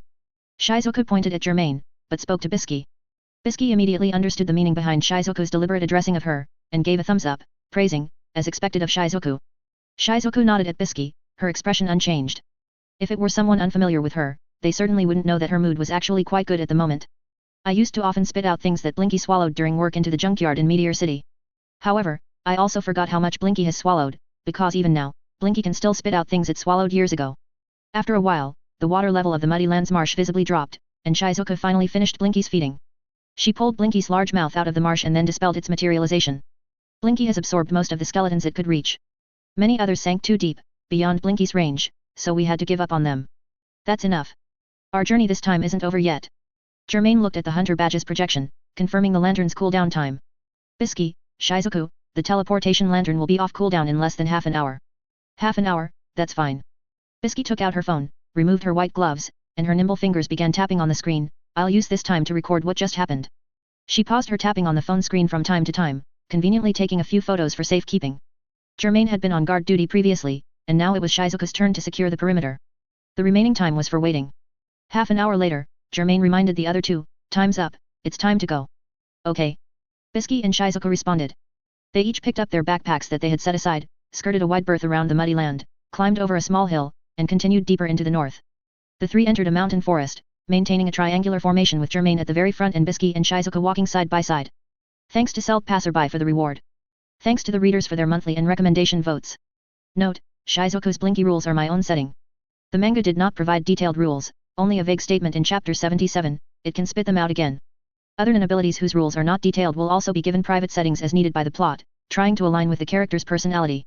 Bisky took a few photos of the scenery along the way with her phone, then looked through her previous pictures, complaining, it seems I need to buy a phone with more storage, I'm running out of space. Can't you delete some old photos? Shizuku asked curiously. Shizuku, I'm afraid these are all my treasures, Bisky showed Shizuku her phone's photo album. The first few dozen were photos from this trip. Next were Bisky's selfies in various outfits, some photos of handsome men, including Germain, but the most numerous were still photos of various gems from different angles. Shizuku pointed at some photos she found uninteresting and asked, can't even one of these be deleted? No, Bisky clasped her hands in front of her chest like a nun praying, very firmly. If I can't look at these photos at night, I can't fall asleep at all. If you can't sleep, then there's nothing that can be done, Shizuku calmly accepted this premise. At this moment, Germain, who was at the very front, suddenly warned, be careful, there's something ahead. Bisky and Shizuku looked over and quickly realized the source of the danger Germain was warning about. Many creatures on the Dark Continent are naturally adept at techniques like Zetsu and En, it's their hunting instinct. However, many creatures, at the moment they decide to attack their prey, will erupt with intense bloodlust, which is enough for Germain and the two elite-level Nen users to react. So, when a flower bud with pink petals and green leaves suddenly emerged from the bushes after a brief rustle, all three promptly evacuated their original positions, appearing far away with a whoosh. It's it again, Bisky pouted, her expression like she had seen a very annoying acquaintance. The cannonball-like flower bud plunged into the spot where the three had been standing, creating a sharp hole 3 meters deep. With a poof, a branch speared upwards like a javelin, pulling the flower bud embedded in the soil out and shaking off a cloud of dust. Then, the flower bud slowly bloomed, revealing a jagged, lamprey-like mouth surrounded by petals, from which disgusting slime oozed. More flower buds also emerged from the woods on both sides, they bloomed together, their sharp mouths quickly occupying the path ahead. How many times have we been attacked by these plants now? Bisky instinctively took a photo of them first. Have we stumbled into their nest? Germain actually counted and replied, we've been walking for over 40 minutes and have encountered 11 attacks from them already. Should we take them out? Shizuku adjusted her glasses with a hint of excitement. Then I'll swallow them with my Blinky. Making them into specimens or something, plant hunters would probably be very interested, Bisky chuckled. I know someone who would definitely want this kind of thing, but unfortunately, she's one of the zodiacs of the Hunter Association. If I told her, it would be like telling the old man about what's happening here, which would violate the covenant I made with you two. I don't want to set that bad precedent. The covenant Bisky referred to involved keeping the details of this journey and Germain and Shizuku's Nen abilities secret, as well as the distribution of gains after the journey. Let's do it, Germain decided. Regardless of whether they have value, let's retrieve them into Blinky's stomach first. Germain's goal was to explore deeper into the Dark Continent, Bisky's goal was to confirm whether Germain's previous statements were true, and Shizuku's goal was to pursue tangible benefits. He had to satisfy Bisky and Shizuku's goals separately to achieve his own. Bisky and Shizuku had not revealed their true thoughts before. But Germain, who held the teleportation lantern and spearheaded this journey, naturally became the default leader of this small team, and his decisions carried authority. Thus, the three began to hunt these carnivorous flower buds, with Shizuku's movements being particularly agile and fierce. For Shizuku, these were like money trees. Even in her maidenly form, Bisky's fists and kicks were enough to kill the carnivorous flower buds. After unleashing another powerful Shinjinryu Kung Fu strike, felling another flower bud, she suddenly stopped and looked in Germain's direction. Germain, are you trying something? Why do you ask? Germain looked back at Bisky. Of course, because of your Ryu, the flow of your Nen is slightly different from how it usually is in combat, and this difference is constantly increasing. I can only assume you are trying something. Bisky stood with her hands on her hips, speaking clearly and methodically. A carnivorous flower bud suddenly changed direction from behind, ambushing her back. Without even looking, she spun around and perfectly kicked the flower bud to pieces. I am indeed trying something. Germain held only a meat cleaver, its serrations covered in purple flower bud slime. The possibility of evolving mine an ability. Evolve. Bisky understood immediately, being an expert in this area. You mean, using the original Nin ability system as the core, learning abilities from adjacent systems, right? Then you should have asked me earlier. I'm a transmutation type, and due to my personal philosophy, I developed an ability like magical aesthetician cookie. However, I learned Chairman Netero's Shinjin-ryu and trained my body for decades, and along the way, I also trained my enhancement type abilities. You're a materialization type, and what you want is an ability primarily materialization type, supplemented by transmutation type, right? Yes, Germain admitted. Unless there's some special condition, it's impossible for me to master specialization type, so I can only develop in the direction of transmutation type. Just as I thought, Bisky had a smug expression, as if she had seen through Germain. But speaking of this, it reminds me of someone very similar to you, perhaps you can use him as a reference. Germain also thought of that person and listened quietly. Sure enough, Bisky said, have you heard of Kite, Jing Freaks' disciple? Kite is a materialization type. His crazy slots and your hunter batch, although different in many ways, both share the commonality of materializing weapons for combat. However, simply summoning weapons could no longer satisfy Kite's combat needs. He needed each weapon to have a special ability to deal with different situations. To achieve this, Kite had no choice but to use restriction and vow, allowing crazy slots itself to decide which weapon Kite would use in combat. As a result, his 9 weapons all gained different, quite powerful special abilities. Similar to Kite's situation was the future Kurapika, also a materialization type. Kurapika imposed various restriction and vow upon himself, including gambling his lifespan. Thus, the chains he developed on his 5 fingers all possessed different special abilities. However, Kurapika went to such lengths for revenge against the Phantom Troop. He had the resolve to abandon his future and fight desperately only in the present, which allowed him to set such restriction and vow. Germain didn't need to go to Kurapika's extreme, so he naturally chose the more stable path, similar to Kite's. At the same time, it was also the path of Kurora, a specialization type. To solve the limitation of having to hold a materialized book to fight, Kurora specifically set restriction and vow and developed a new ability called Bookmark. Germain's hunter badge already had restriction and vow, now, to evolve, he could only establish more restriction and vow. His initial idea was not to give the weapons entirely new abilities, but to strengthen them based on their original functions. But what kind of restriction and vow would be needed to achieve this result? Germain began to ponder. After Bisky told Germain about the transmutation type training methods, she stopped disturbing him and went to clear the carnivorous flower buds from the path. Germain pondered restriction and vow. He already had an answer in his heart, but it would probably take some time to hone it before it could fully take shape. At the same time, he jammed his elongated meat cleaver between the gaping maw of a carnivorous flower, easily catching a whiff of an indescribably foul odor. Under his control, the meat cleaver sliced through the carnivorous flower's maw, petals, and green leaves, like a butcher cleaving pork, spraying thick green liquid from the severed parts. He retreated, covering several meters in the blink of an eye, watching as the carnivorous flower crashed down, twitching and shaking for a few moments in its death throes. This quantity should be enough. Germain stepped over the carcasses of carnivorous flowers, intending to rendezvous with Bisky and Shizuku, but after scanning the dense forest, he couldn't see them. The dense forest suddenly fell silent. Bisky? Shizuku?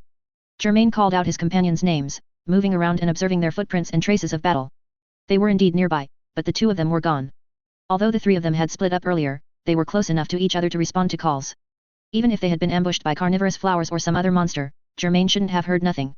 Until 20 seconds ago, they should have been nearby. Then, in that instant, both were attacked by something, and this attack instantly transported them away without making a sound. A spatial Nin ability that can forcibly transfer or teleport. Germain expanded the range of his N, cautiously looking around. Although he didn't have the nearly 50-meter radius N like Kite, he still had 10 meters, which was about 4 or 5 meters larger than Phantom Troop's Nobunaga's N. The size of N's radius doesn't indicate combat power, but it certainly indicates the level of reconnaissance ability. He moved cautiously, his N covering him as its center, periodically scanning the surroundings. Soon, he noticed something unusual at his feet. On a pile of weeds where Germain had lifted his foot and was about to step, a section suddenly vanished like a missing puzzle piece, revealing an oval black hole. Is this it? Germain slowly squatted down and looked into the oval black hole, but he couldn't see anything except darkness. Bisky? Shizuku? Are you in there? He tried calling out but received no response. Then, the oval black hole began to contract, like the mouth of some creature. An automatic trap. Even if it doesn't capture prey, it will contract within half a minute until it vanishes without a trace. It seems they were most likely teleported away by it. Should I go down and look for them? Or wait here? If possible, I still don't want our first team journey to result in the death of 2 people. I'll go look for them. Germain actively extended his right index finger and lightly touched the oval black hole. Immediately, he felt a sharp, electric-like pain at his fingertip, and a suction force comparable to a blinky attacked him. whoosh. Distorted changes, phantom shifts. Germain first felt his feet leave the ground, a sense of weightlessness transmitting through him, and then his entire world was immersed in a black curtain, as if he were soaking in an ink bottle. A second later, his feet once again touched a hard, flat surface similar to the ground, but all around him was still pure black, without a trace of light. Germain's Nen was still radiating, the ebb and flow of Nen informing him of rough information, such as obstacles in front, back, left, and right, and whether there were any moving objects. He was now like a bat in a cave. Stress +6. The fleeting projection of the hunter badge could not serve as a light source here, because only Germain could actually see it, and it did not interfere with the outside world. He cautiously took a step, and his toe kicked something, making a crisp rolling sound. First, let me confirm my environment. My Nen still has limitations and cannot precisely outline everything around me. At times like these, my eyes are more useful. Germain materialized a flamethrower, and facing forward, spewed out a small jet of flame. The orange flames allowed him to see what his toe had kicked. It was a skull, relatively flat, with pointed teeth curving inward at the very front of the mouth. From this, it appeared to be the skull of a venomous snake. Besides that, there were more bones piled up all around, vertebrae, ribs, metacarpals, tibias, tailbones, and so on, too numerous to count, clearly belonging to different species of beasts. And embracing these bones was a cave tunnel about 2 meters wide and 3 meters high, with relatively smooth stone walls on both sides and stalactites densely covering the upper and lower surfaces. A slaughterhouse and graveyard similar to the muddy land, but this time in a cave. Germain moved the nozzle of the flamethrower, and wherever the flame licked the air, the surrounding darkness retreated.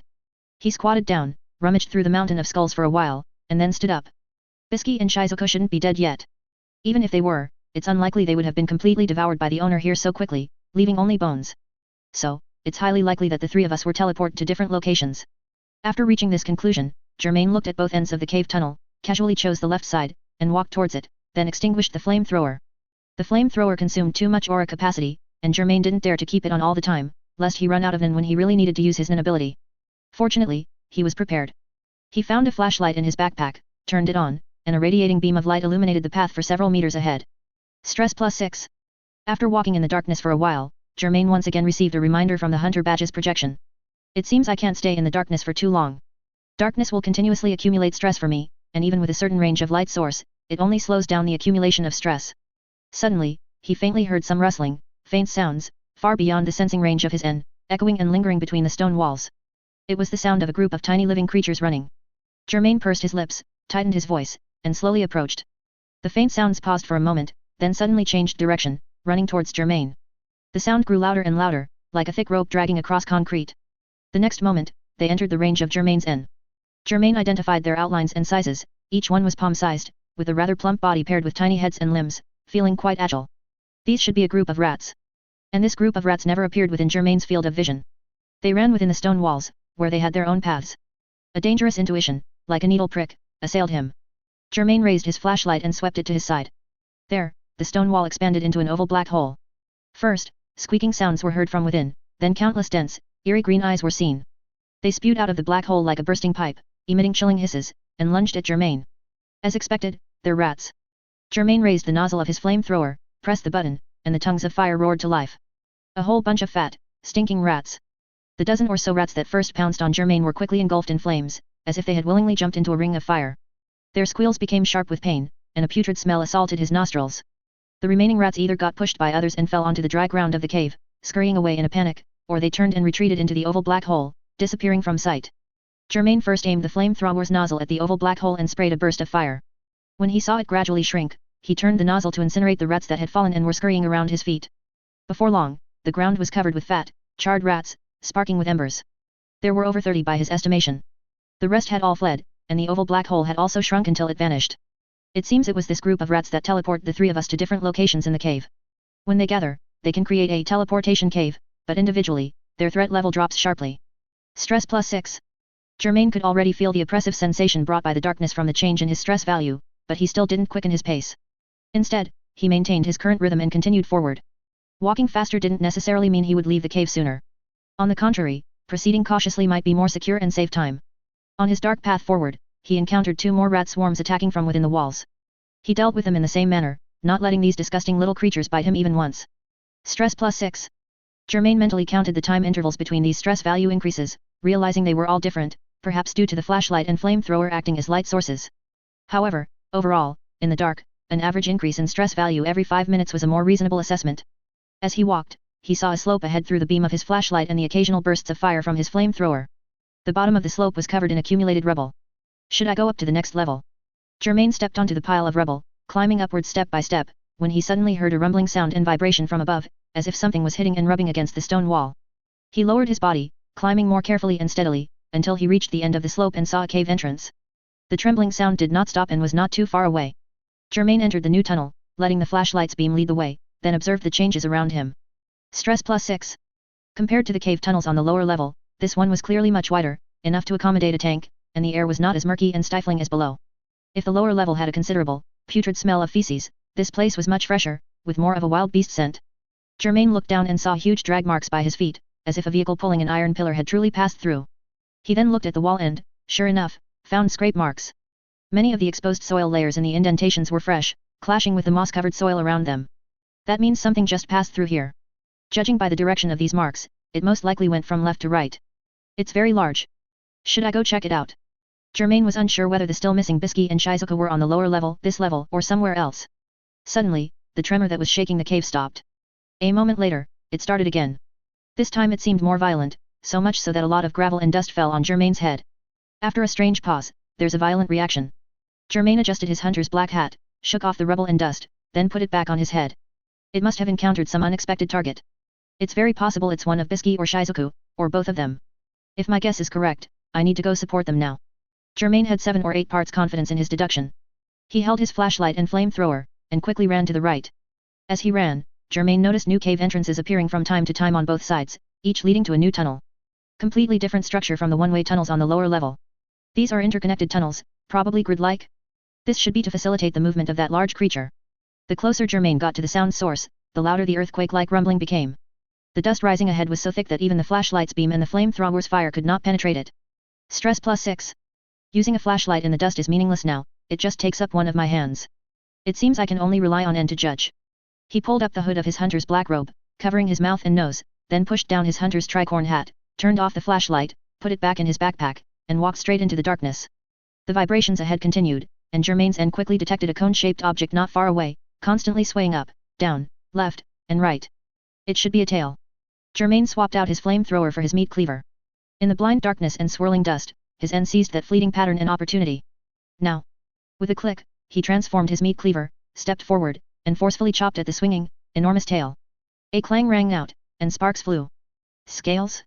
So hard, it didn't cut in at all. If I were an enhancement type, or landed a critical strike, I might be able to cut through this layer of scales. The owner of the tail seemed to sense an enemy behind it, but it couldn't turn around in the tunnel, so it merely thrashed its tail wildly, trying to hit the unseen enemy. Germain had already retreated beyond the tail's whipping range. It struck the stone wall, causing many larger rocks to break off and pile up, blocking 1/3 of the tunnel's cross-section. Stress +6.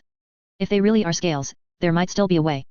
After finishing his thought, Germain once again stepped forward quickly, bypassed the pile of rocks, deftly dodged the tail's sweep, and extended his meat cleaver, precisely wedging it between 2 scales in an instant. He exerted force, prying open a corner of a scale. With his left hand, he conjured a leech sleeve sword worn on his palm and wrist, and fiercely plunged the popping short blade between the scales. In a flash, Germain retreated again, this time hiding in a side cave.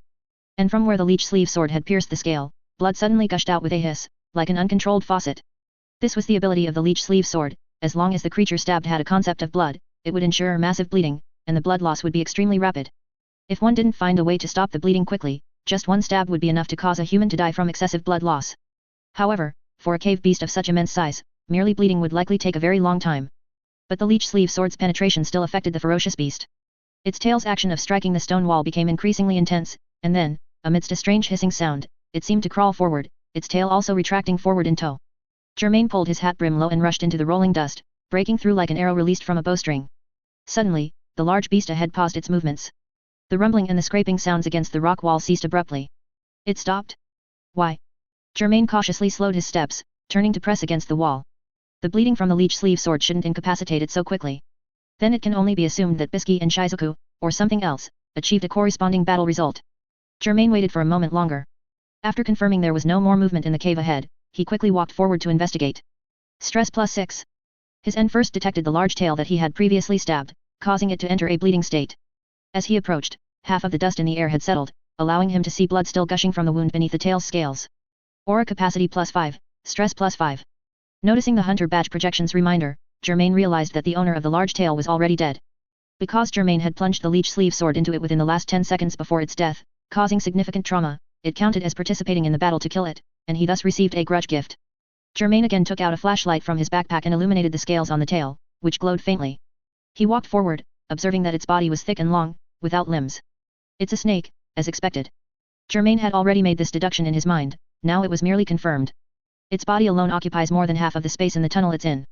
Continuing to walk, after an estimated 30 meters, Germain finally saw the giant snake's raised head.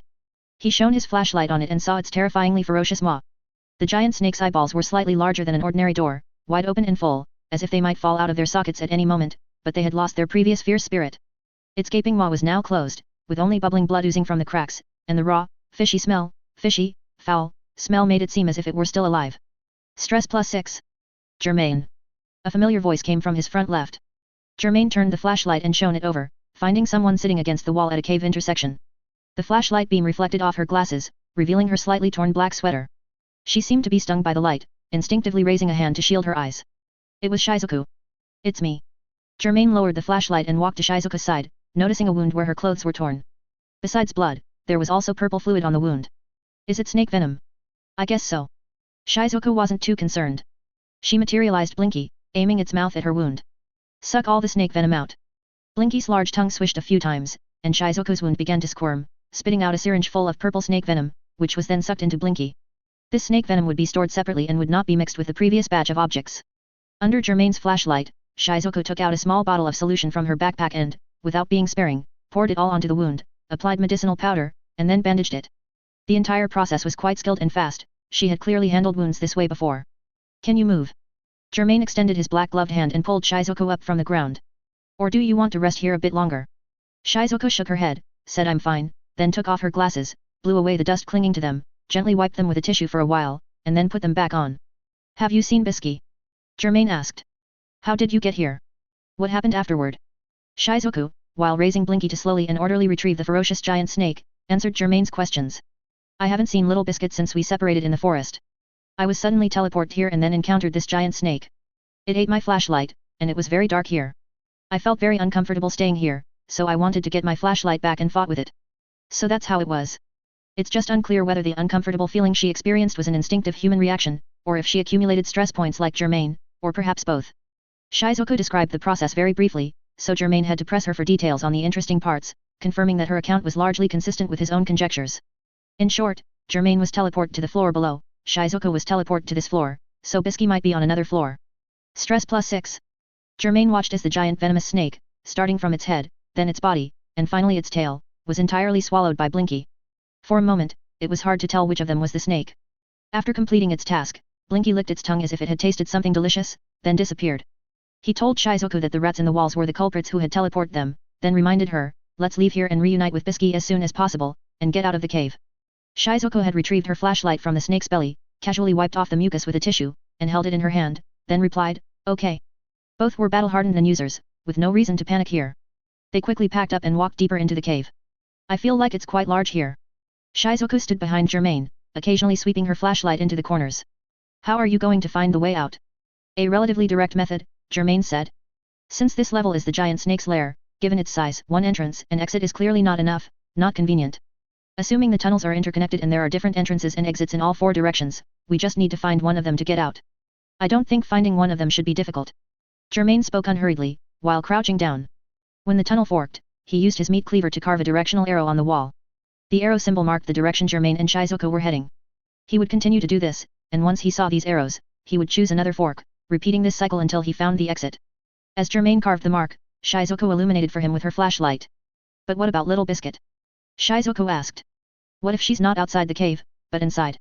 You said there's a floor below, maybe there's a floor above us too. Let's get out first and see what kind of terrain we've arrived in before we decide, Germain replied. Don't worry, Bisky is more experienced than us. Perhaps she's already waiting for us outside.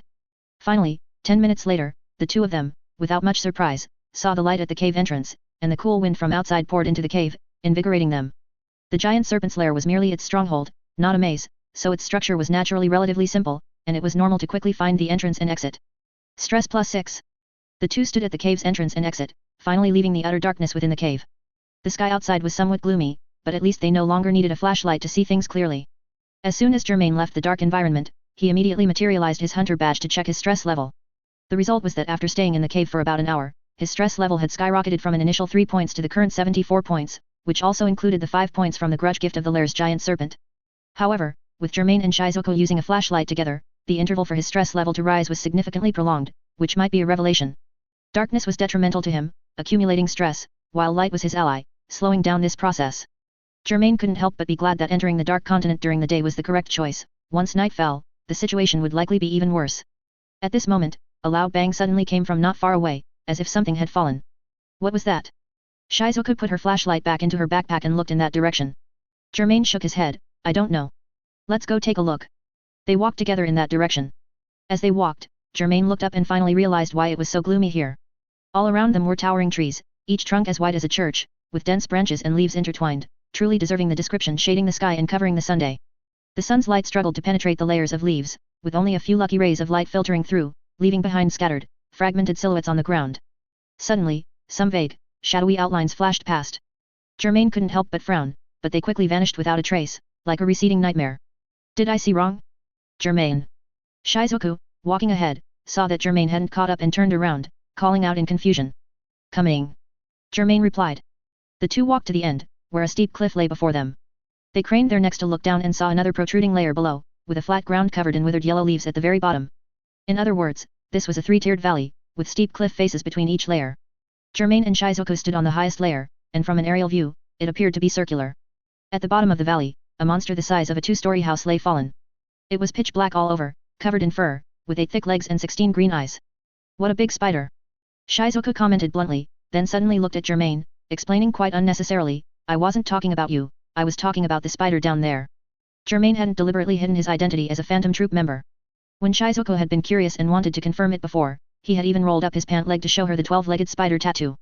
Shizuko had nodded repeatedly at the time, looking at the number 8 on the spider's abdomen. Many people in Meteor City worship the Phantom Troop.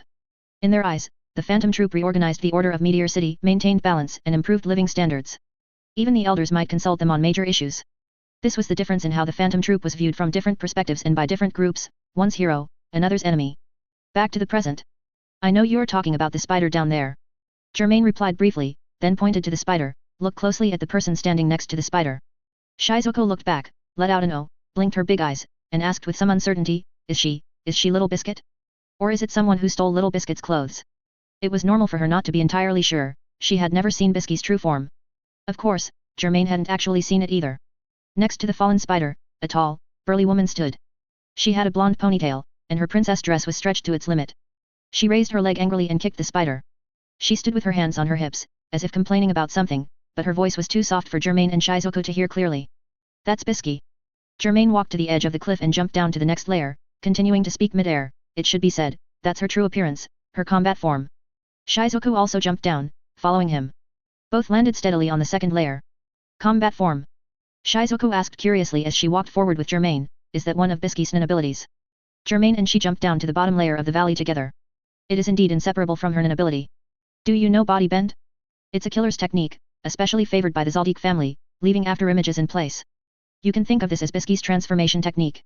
Actually, a more appropriate example would be Illumi Zaldik's disguise technique, where he uses his nin needle to change his appearance, a technique closely related to his nin ability.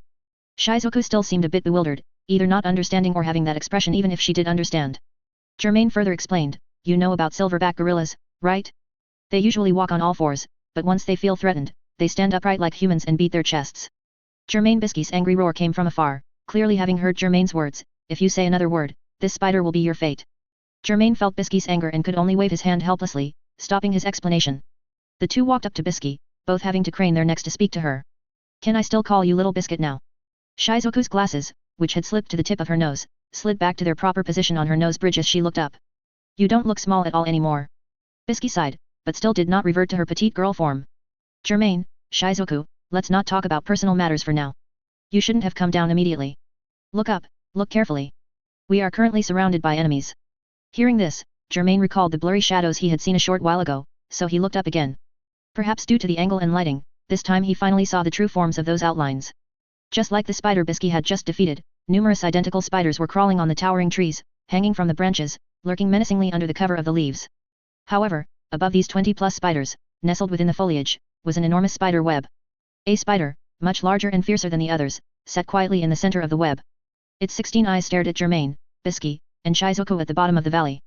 The giant spider's two thick caliceri moved up and down once, as if waving a military flag, and all the smaller spiders poured down like a flood, moving in unison like 1,000 troops. When spiders surged from all directions like a tide, blocking all escape routes, Germain, Bisky, and Shizuku showed no panic, calmly forming a triangular formation. You all react very quickly. Bisky clenched her fists, adopting a tense combat stance, Hernan integrated perfectly around her. Skipping the stages of panic, demanding explanations, falling into despair, and rekindling belief is a good thing for our team. She had always acted alone, rarely teaming up with others, having learned from past negative experiences. Later, she simply decided that it was better to fight like a lone wolf than to cooperate with unreliable teammates. In this regard, Germain and Shizuku actually shared the same resolve as Bisky. And what was quite strange was that the temporary team formed by 3 lone wolves displayed a special synergy even when surrounded. Germain had originally planned to find a safe place immediately after finding Bisky, so that his magical aesthetician cookie could help him distress, but that idea was clearly out of the question now. Let's finish this quickly, he said to the 2 behind him. Bisky, you just took down a spider.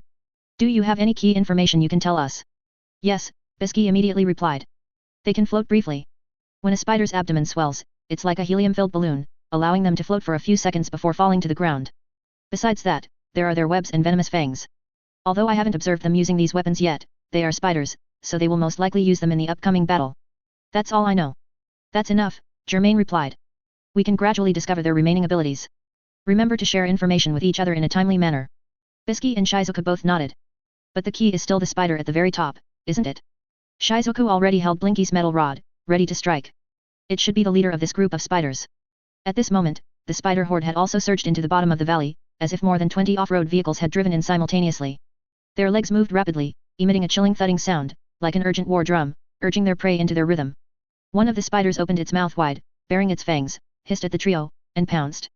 Bisky's tall figure flickered, reappearing at the side of the spider's head. Her strong legs pushed off, directly kicking the stout spider into the air.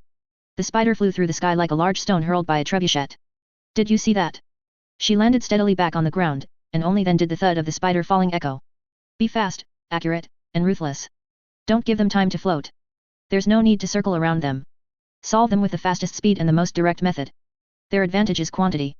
Once their quantity drops to a certain level, they will be completely suppressed by us. She then pointed to the spider leader at the very top. As for that one, if it keeps not coming down, there's nothing we can do. Climbing the trees now would just be falling into its trap. Just leave it alone. Bisky was more mature and experienced, and Germain and Shizuku were willing to listen to her advice, so they naturally nodded at this moment. The spider horde had surged forward, almost completely engulfing the tiny trio beneath its wave. Shizuku dodged a spider's leg. The leg had sharp protrusions like scimitars, which deeply pierced the ground. She dodged under another spider's abdomen, and Blinky's large mouth opened, tearing a hole in the spider's abdomen. Black pus immediately spewed out, splattering onto the ground. The spider howled, its 8 legs flailing wildly, the scimitar-like protrusions stabbing everywhere, but Shizuku skillfully dodged them all. Instead, it collided with a spider next to it. The 2 spiders fell sprawling. Their legs are very sharp, Shizuku finally managed to shout to warn the other 2. Their abdomen is a blind spot and very fragile. Understood. Bisky replied, her palm like a knife, actually severing the leg of an attacking spider. Their joints are also weak points. Germain used his meat cleaver to cut off the spider's caliceri that were dangerously close. It looked perilous, but he had calculated the distance precisely, so the spider couldn't bite him. A spider nearby turned its body, aimed its abdomen at Germain, and shot out a sticky web with a whoosh, striking Germain with lightning speed. However, Germain reacted too quickly, dodging to the side. The spider silk instead completely wrapped around the 16 eyes of another spider. The spider, its vision obscured, began to crash around frantically, its movements completely unpredictable. The spider that shot the web continued to spray, its abdominal silk constantly spewing towards Germain. Germain dodged each one, then simply pulled out his flamethrower. A stream of fiery snakes shot out, igniting the webs, and the spiders that had gathered around retreated in awe. Their venom is all injected through their fangs, Germain said, holding his flamethrower and looking around, not relaxing. They're afraid of fire, and their webs are flammable. Improvised incendiary bombs, Bisky immediately realized, turning to take 3 prepared metal spheres from her backpack. Shizuku, prompted, also took an improvised incendiary bomb from her backpack. They pressed the buttons on the incendiary bombs and threw them at the spiders. The metal spheres instantly spewed out a large ball of flames, igniting the fuzz on the spiders' bodies and the fallen leaves all over the ground. The fire gradually grew, and the spiders at the bottom of the valley no longer charged recklessly as before. Except for those already engulfed in the sea of fire and consumed by the flames, the others retreated outside the fire circle to observe. Germain, Bisky, and Shizuku withdrew from the fiery encirclement, their backs against a stone wall. Can you 2 continue? Germain asked. If not, I'll light the teleportation lantern now and send us all back to the human world. I can continue, Bisky said boldly, arms crossed. These spiders aren't enough to push me to the brink. What about Shizuku? Shizuku raised one hand, like a demure librarian, but the other two knew she wasn't. I can continue too. Also, that spider leader seems to be making new moves. Prompted by Shizuku, Germain and Bisky looked up and indeed saw the giant spider no longer calmly staying in the middle of the web, but crawling to the edge of the web. Its commissary swung, and an unpleasant hiss came from its mouthparts, as if urging its spider family. The spiders had no choice but to bypass the fire wall, either attacking from the flanks or swelling their abdomens to float, then leaping down from the stone wall against which the trio had their backs. There are 17 left, Germain said, completely unafraid, getting up and leaping. His extended meat cleaver struck a spider's eyeball, and he used the serrations to cruelly tear the wound. 16. Bisky slammed her fists down, then erupting. A spider's abdomen burst like a balloon pricked by a needle. 15, she continued Germain's count. Shizuku pushed Blinky, forcibly sucking all the web from the spider's abdomen, leaving nothing behind. The spider's abdomen was shriveled, and its head was also smashed to pieces by Shizuku using Blinky. 14. 13, 12. 11, 10. Slowly, Germain, Bisky, and Shizuku turned from defense to offense. The entire situation at the bottom of the valley was controlled by them, it had become their hunting ground. Finally, when only 7 members of the spider family remained, the giant spider presiding over the web could no longer endure. It leaped down from the web, landing with a thud at the bottom of the valley. This leap kicked up a cloud of dust. Its 16 eyeballs blinked in the smoke, seemingly dull, yet fiercely fixated on the 3 unfamiliar human creatures.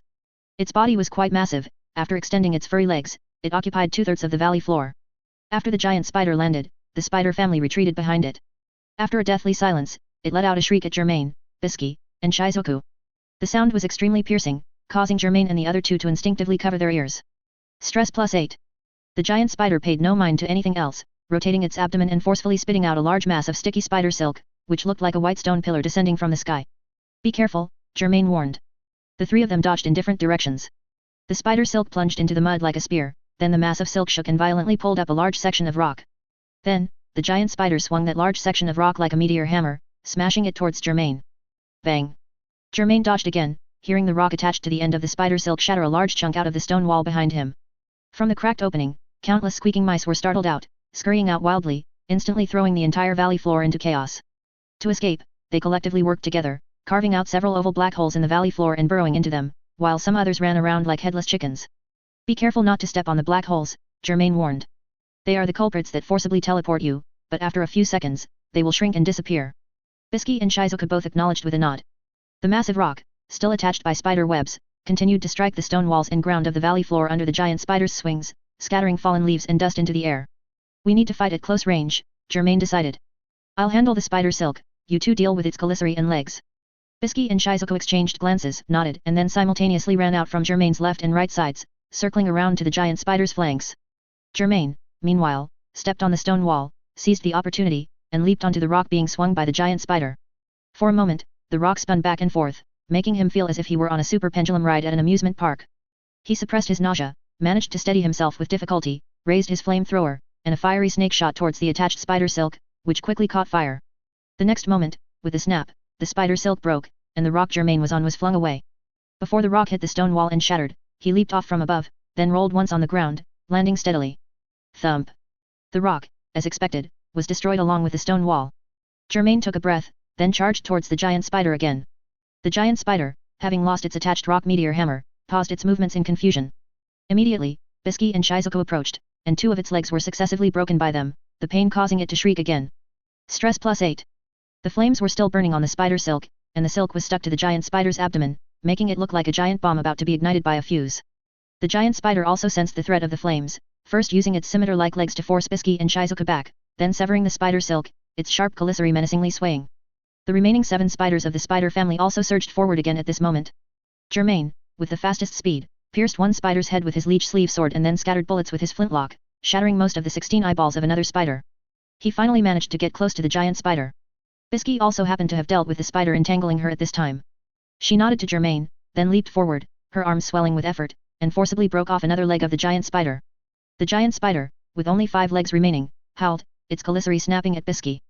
Bisky dodged at the last second, then delivered a powerful uppercut to the giant spider's lower jaw. The giant spider trembled all over, momentarily stunned by her punch. While Bisky was grappling with the giant spider, Germain circled beneath the giant spider's abdomen, raised his meat cleaver, and stabbed it into the opening where it spat out spider silk. Sizzle. Germain held the meat cleaver with both hands, dragging it from the giant spider's posterior abdomen towards its head, the sharp serrations continuously disemboweling it. The giant spider also noticed the more dangerous person beneath its abdomen, but the possibility of it swelling its abdomen and flying away had vanished. It could only crawl sideways amidst painful shrieks. Stress +8. At this moment, the grudge gift obtained from slaughtering the spider family and the giant spider's shriek combined, finally pushing Germain's stress value to a new peak. Stress, 100, triggering. Torment, paranoia. Germain felt a buzzing in his eardrums and a chaotic mind, involuntarily stopping in place and panting heavily. Everything around him became completely silent at this moment, as if nothing else mattered. He felt as if he was fighting alone. However, someone was still calling his name, the voice initially faint, then growing louder and louder until it was clear and complete. Germain?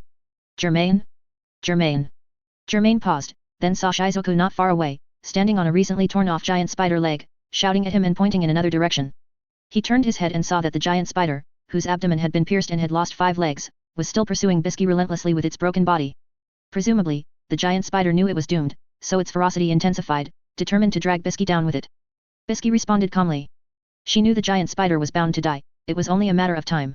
Instead, she continuously used herself as bait, enticing it to move violently and increase its blood loss. I need to finish it. Germain felt a sense of disorientation, unsure if he had spoken that sentence aloud or merely thought it to himself. Regardless, he rushed towards the giant spider like a black lightning bolt, skillfully dodging its scimitar-like legs, and his meat cleaver severed another spider leg. This time, with only 2 legs remaining, the giant spider finally could not support its massive body and crashed down, sliding forward for over 10 meters, creating a huge trench. Germain did not want to wait for the giant spider to bleed to death. Instead, he jumped directly onto the spider's back, pushed aside its hard bristles, and plunged his blade into the giant spider's head, continuously pushing deeper. Then surged. Trigger Beast Bane, critical strike. Stress, 10. The giant spider tried to let out one last shriek, but with Germain's blade, it completely lost its soul. Black blood, like pus, spewed from its mouth parts, and it could no longer move. Aura capacity, 2931, Spider family, 36, Spider boss.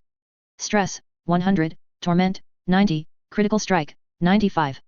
Items, Spider silk lasso, teleportation lantern, new.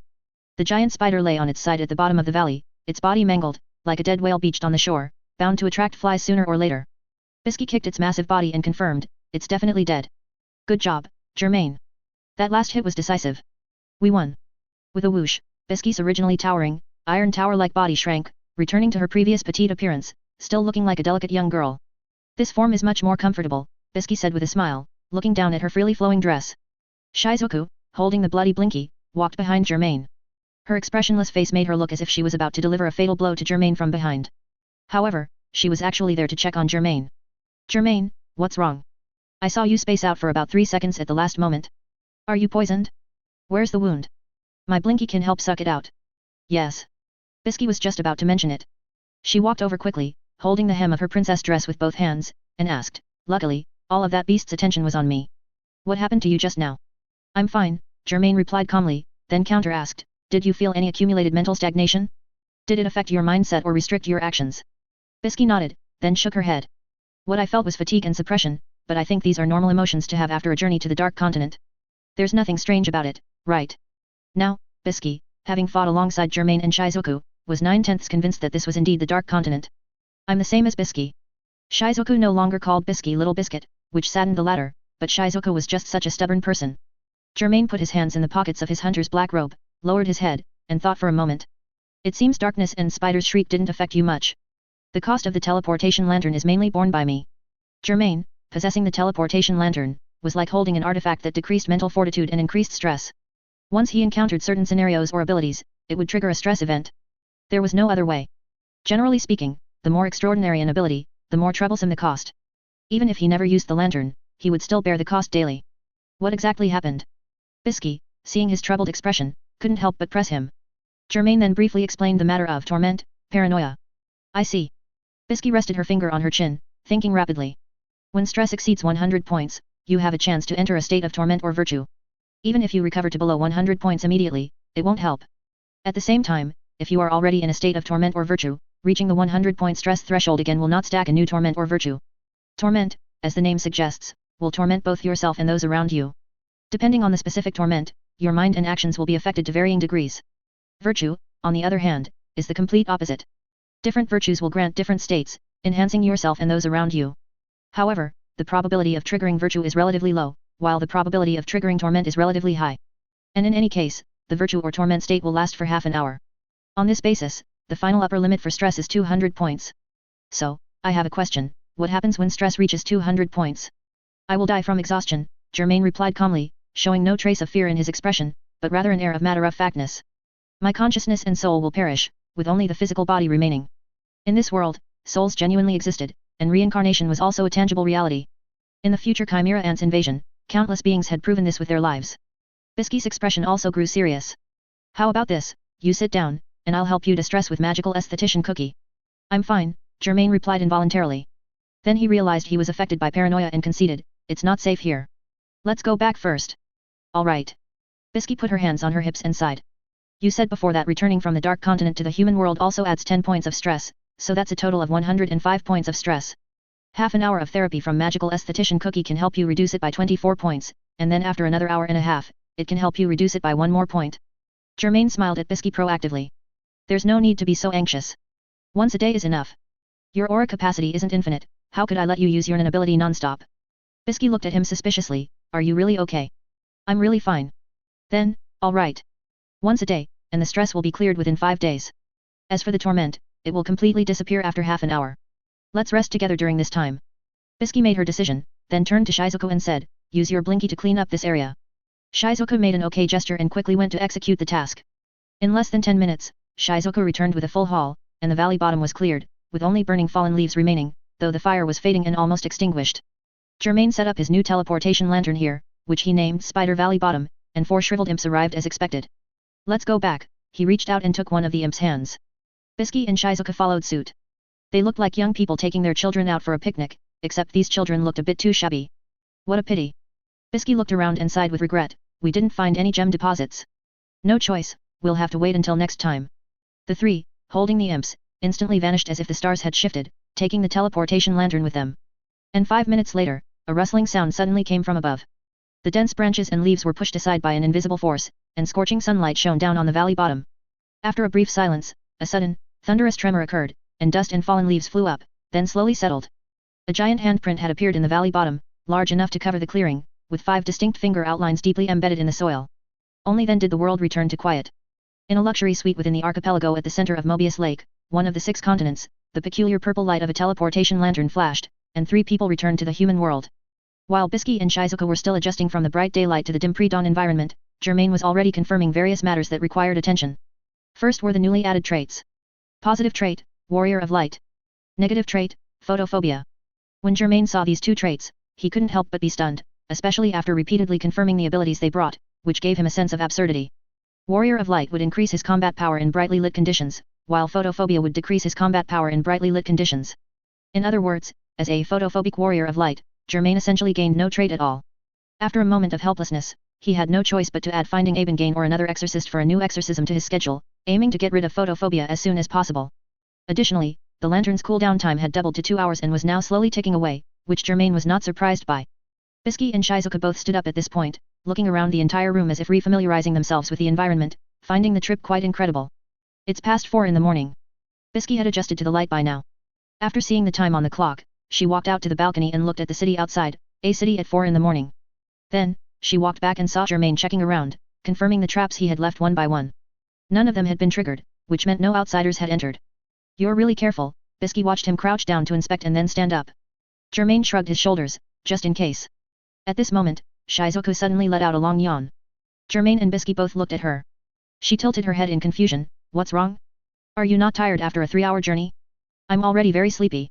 Seeing this, Germain said, then let's call it a day for now. Any matters can wait until this afternoon. Let's all go back to our rooms, wash up, get some sleep, and rest well. That does make sense, Bisky replied. Let's disband for now. After we've rested, I'll summon magical aesthetician cookie in full condition. So, the 3 of them tacitly retreated into their respective rooms, not dwelling on what had happened during the journey or the subsequent distribution of spoils. 10 hours later, Germain was woken by a knocking sound. He opened his eyes, and once fully conscious, he heard Bisky's voice. The effects of paranoia had completely dissipated. If he could, he really wanted to sleep for a few more hours. Get up, Germain. You've slept for over 9 hours, that's enough, right? I've ordered lunch, and it's already been delivered. Come out and eat something. Germain didn't respond, so she continued to knock persistently. Germain had no choice but to agree and got up to brush his teeth and wash his face. At the dining table outside, there was indeed a dazzling array of delicious food, making one's mouth water. Bisky and Shizuku, who were already seated at the table, waved to him. I told the friend I contacted earlier, who was going to help us with our injuries, to go back. Of course, I paid her a sum of money. Bisky pointed to her phone, indicating that she had just communicated with that friend. I originally wanted to introduce you two to her, but she's too shy and socially anxious. I couldn't do anything about it, so I had to let her go. Germain sat down, and only then did the other two pick up their knives and forks, cutting the steaks placed in front of them. Do you two drink? Bisky opened a bottle of wine. Seeing Germain and Shizuku both shake their heads, she seemed a bit disheartened, but still poured herself a glass. Then I'll just drink by myself. While eating the lunch he should have had over 2 hours ago, Germain took out his phone and sent a text message to Abengane. Abengane, I need an exorcism. Do you have time? Soon, Abengane replied. Mr. Germain, it's not that I'm deliberately stalling, but I do need some time to recover. If possible, please look for me for an exorcism a month from now, otherwise, please find someone else. Germain had no intention of forcing the other party, so he replied with a simple okay.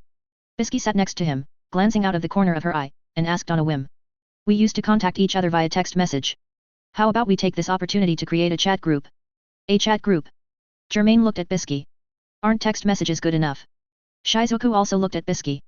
Bisky looked at the two of them helplessly. Sometimes I really feel that I'm not the one who was born over 50 years ago, you two are. You young people need to keep up with the times. She was sensitive about age, but also hypocritical. She could joke about it herself, but others couldn't. Somewhat counterintuitively, social platforms like Facebook, Twitter, Instagram, and Line existed in this world. Not only that, Akira Toriyama's Dragon Ball was a huge success here, and many people knew the spirit bomb technique. Cleaning Squadron, for instance, was one of the representative tokusatsu series. Therefore, Bisky felt that these two were even more stubborn than herself, having never used a chat group. However, thinking about their backgrounds, she felt a bit relieved and began to explain. You want us to contact each other via line from now on? Germain asked after listening. It wasn't that he had never used a chat group, after all, in his original world, he had used similar social platforms. This was just a simple inquiry. Of course not, Bisky shook her head. Although there are no explicit rules, pro hunters generally don't touch these popular social platforms to avoid exposing their information. However, conversely, we also have chat groups specifically for hunters, and their confidentiality is better than line or text messages. Hunter-specific chat groups. Germain pointed to Shizuku, who was eating a vegetable salad. Can Shizuku, who isn't a hunter, also use this group? Shizuku adjusted her glasses and said, I can go take the hunter exam now and come back with a hunter license. It seems Germain passed it quite easily. Don't talk as if a hunter license is something you can buy in bulk on the street, Bisky said, rubbing her forehead. However, with Shizuku's strength, it really wouldn't be difficult. It's just that the next hunter exam won't be until next year at the earliest. These aren't the main points. The main point is that she doesn't need to be a hunter to join the group, as long as the person who creates the group is a hunter, that's fine. Oh, that works too, Shizuku nodded. The afternoon sun slanted westward, its light penetrating the sealed balcony glass window and invading the hotel suite, which was tiled with white porcelain.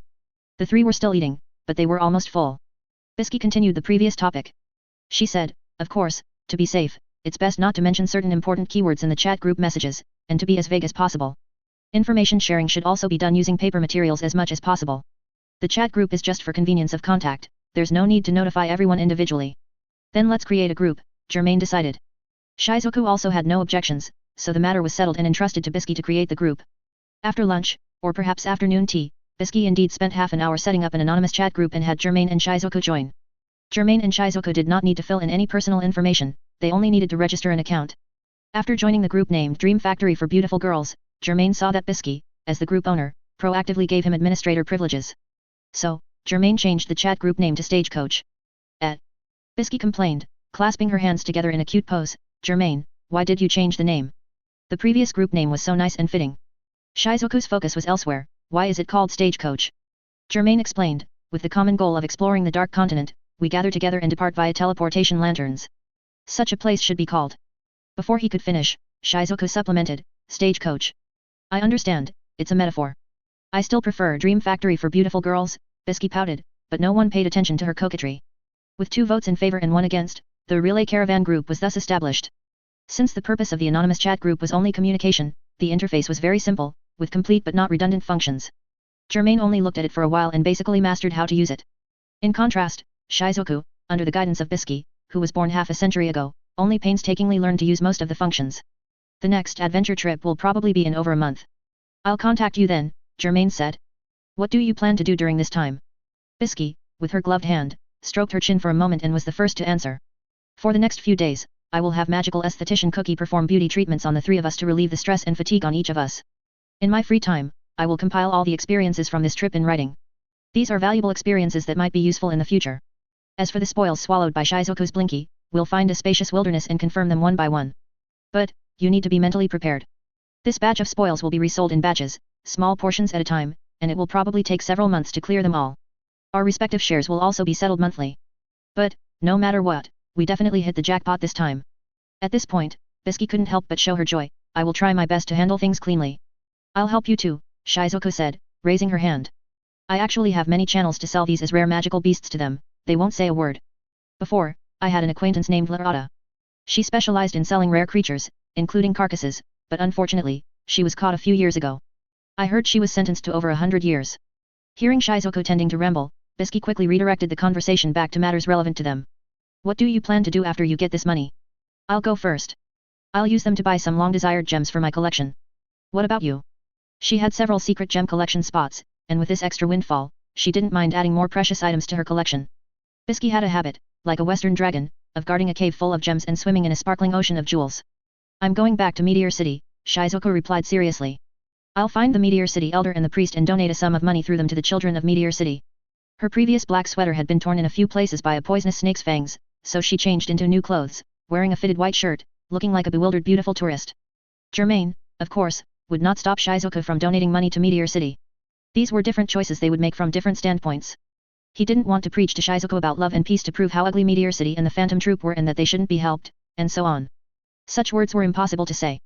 He slowly came to his senses, having already clearly understood the current situation of Meteor City. Can Meteor City develop? The answer is no. Then can Meteor City perish? The answer is also no. No matter how cohesive the people of Meteor City are, or how ferocious and powerful the Phantom Troop is, it's impossible for a single region to contend with the many national apparatuses of the 6 continents. To put it bluntly, if V5 or some country were truly pushed to the brink, numerous bombs named Poor Man's Rose would be dropped, and there would be virtually no living people left in Meteor City. The 6 continents haven't done this because they need a garbage dump, a slaughterhouse, to process things they don't want, cultivating certain talents they need in Agu style. This is the positioning of Meteor City, its upper and lower limits have been locked, like living in a distorted cage, not allowing arbitrary changes. The Meteor City elder clearly recognized this, which is why he proposed the seemingly tough but actually helpless philosophy of we reject no one, so do not take a single cent from us. In the Kaken Empire, there is a class called Untouchables. This status means they are lowly subjects who must serve the empire for generations, with no possibility of rising up. Perhaps a prince might want to use them, giving them better treatment to send them to their deaths. The people of Meteor City are similar to the Untouchables of the Kaken Empire, they are a group of people who have lost their social identity. Theoretically, they don't even exist in the world. Outside Meteor City, they only have a chance to change their status if they are noticed by a powerful figure. And within Meteor City, only by harboring filth, giving up on themselves, and being full of anger do they have the driving force to survive. No one ever voluntarily chose to be abandoned or born in Meteor City. After facing the bleak reality, they clearly recognized their situation and gradually divided into 3 major factions. The extreme hardliners are led by the Meteor City Elder, Phantom Troop members, excluding Germain and Hisoka, and most of the people from Meteor City. As long as it protects Meteor City, and as long as it benefits Meteor City more than it harms it, they will do anything, and they have a strong disregard for lives outside of Meteor City. The breakaway faction is led by Kikyo Zaldik, Killua's mother, and Canary, Zaldik family's apprentice butler. Due to certain circumstances, they left Meteor City. Perhaps they occasionally return to visit, but their ties to Meteor City are very weak, and they focus more on their current lives. The ambivalent faction is led by Sheila, childhood friend of Kurora, Maki, and other main Phantom Troop members. Either due to ideological differences with the Meteor City Elder and the Phantom Troop, or for other reasons, they live outside Meteor City for many years but are unwilling to completely sever ties. Among the 3 factions, the extreme hardliners are the most powerful and popular. This is because Meteor City needs them, and from the results, they have indeed changed and protected Meteor City. Germain could be described as a reformed person who could freely stand on moral high ground and accuse the people of Meteor City and the Phantom Troop of being dirty and brutal. But he didn't do that, nor would he stop Shizuku's drop in the bucket charitable actions, because he disdained doing such things that were eager to sever ties and kick someone when they were down. Germain would not aid evil, nor did he want to use this opportunity to curry favor with the world outside Meteor City. He wanted to walk his own path. Although Bisky felt nothing for Meteor City, she still praised, from an elder's perspective, Shizuku is a good child, and then her gaze turned to Germain. Germain, Shizuku and I have both talked about our upcoming plans. What about you? What do you plan to do? Germain ate a ripe peach, felt the sticky juice on the corner of his mouth, and picked up a tissue to gently wipe it away. I will first pay Abengana's exorcism fee in full, and then I'll probably rest for over a month. You're starting your training, right? Bisky asked with a smile. Yes. Germain had already made up his mind. I think it's time to slow down, try to solidify my foundation, and let my ability undergo further changes. Bisky nodded. Honestly, I'm very pleased that you think that way. Many NAN users excessively pursue short-term enhancements, often neglecting the most basic training of Ten, Zetsu, Ren, Hatsu, Shu, Ko, Ken, Ryu, Gyo, and Dot. They don't hesitate to set up restriction and vow that consume lifespan and potential, or they mistakenly practice non-core, non-adjacent NAN systems. This is wrong. Bisky shook her head repeatedly as she spoke. I've seen many talented people die young or become ordinary. Sometimes I just think they are too foolish, and sometimes I feel it's a great pity. What we of Shinjin Ryu can never give up is the cultivation of body and mind, and gratitude for martial arts. These are the most arduous paths, and they are also inevitably the paths that lead to lasting success. Germain, Shizuku, even though you are not disciples of Shinjin Ryu, I hope you remember these 2 points. Never rush for quick success or become obsessed. Perhaps it was due to her age, but Bisky had really grown more and more fond of giving advice to those she approved of recently. And Germain and Shizuku did not disappoint her, truly taking her words to heart. They were no longer beginners in NAN ability, so they naturally knew her words were sound and mature. Over the next 5 days, Germain and Shizuku not only received therapy from magical aesthetician Cookie but also followed Bisky's advice. That was to prioritize inner cultivation, gratitude for martial arts, and foundational training. It wasn't about seeking dramatic progress within 5 days, the most important thing was to maintain a calm state of mind throughout. On January 26th, Bisky had magical beautician Cookie perform the final peach-colored breath on Germain, with remarkable results. With his stress zeroed out, Germain decided to bid farewell to the two the next day, preparing to begin his exclusive training. Then we'll see each other in a little over a month, Bisky waved to Germain, who had packed his bags and was ready to depart. At this point, Shizuku asked, Germain, are you going to donate some money to the children of Meteor City? She didn't deliberately sensationalize the plight of Meteor City's children, because she knew Germain, like her, had grown up among these children and understood their situation perfectly. Germain hesitated for a moment, then replied, donate it. Just take a sum from my share and donate it in your name along with yours. Shizuku didn't ask why, she just nodded, okay. I'll handle this. Then we'll see each other in a little over a month. Germain nodded, turned and left the hotel suite, walked out of the hotel, boarded a public bus, and traveled away from the city. He needed to establish the direction of his NAN ability's evolution and set appropriate restriction and vow in the coming period. Kurapika and Gon in the future set restriction and vow for enhancing their NAN ability, such as special attack against phantom troop members, lifespan, potential, and so on. These could achieve the greatest improvement in the shortest time, but Germain would never choose such a path unless absolutely necessary. At the same time, he examined himself and found the most suitable restriction and vow. All NAN users, after continuous arduous training, will see their aura capacity increase, only the magnitude of the increase differs.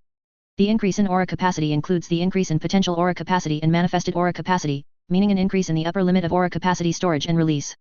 According to Germain's previous personal opinion, the aura capacity of an NAN user can also be classified into levels.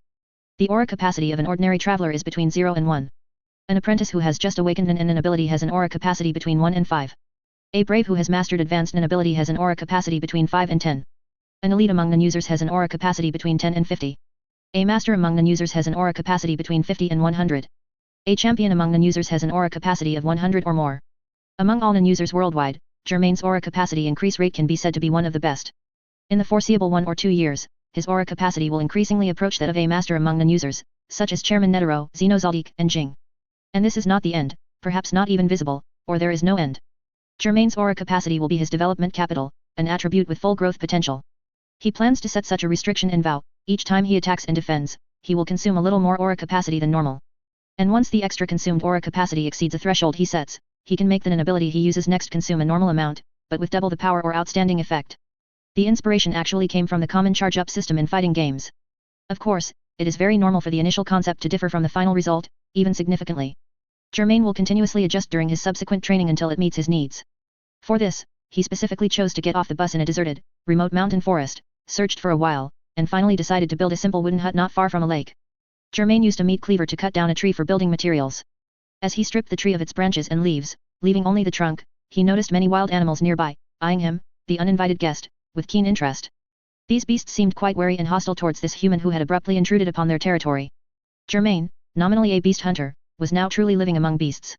In fact, the truly deserving beast hunter should be Knuckle, Morel's disciple, who is currently a one-star hunter. Morel and Knuckle, this master and disciple pair, would play a crucial role in the future Chimera Ants invasion. The duty of a beast hunter is to maintain the balance in nature, protect rare beast species, and limit fierce, cruel, or over-proliferating beast species. Knuckle certainly achieved this.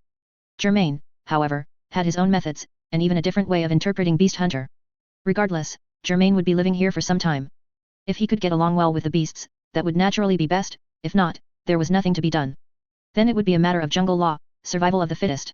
As soon as he moved the felled tree trunk back to the designated clearing, he heard his phone ring. He took it out of his pocket and saw Bad Woman displayed on the caller ID. The writing in the hunter world was somewhat abstract, but his original body's memories, coupled with a few months of adaptation, ensured Germain had no problems with reading and writing. Why was she calling? Germain pondered. The fee for non-stitching last time had been paid in full, so it could only be Maki. Germain answered the phone, skipping pleasantries, and directly asked, "Is something wrong?" There was 2 seconds of silence on the other end, then Maki's voice came through. "Last November, when you joined the Phantom Troop, didn't the leader say there would be a group activity this year?" Maki's tone was still cold. "The latest directive has come down. I'm relaying it to you. February 12th, meet in St. Valentine City, the city of Valentine's Day. All members must attend. As for the target, the leader will explain it then." It was indeed this matter. Germain had guessed correctly. The organizational structure of the Phantom Troop was somewhat like a pyramid scheme. Under normal circumstances, Germain wouldn't have contact with Kurora. Any directives would be conveyed to him by Maki, his superior. In a sense, he, this subordinate, was also introduced to Kurora and developed by Maki. Germain recalled the night he arrived in this world, remembering that Phantom Troop gathering that shouldn't have existed, and became even more convinced that this group activity should not have happened. Or rather, it might have existed in the original timeline, but without the conditions for all Phantom Troop members to participate, everyone would still be doing their own thing. Germain's arrival had caused some changes. However, in the end, it didn't matter how things turned out. He originally didn't want to participate in the Phantom Troop's activities, let alone have the timing conflict with his training schedule. It was just that he currently lacked the ability to completely break ties with the Phantom Troop, and confronting Phantom Troop members would be quite troublesome.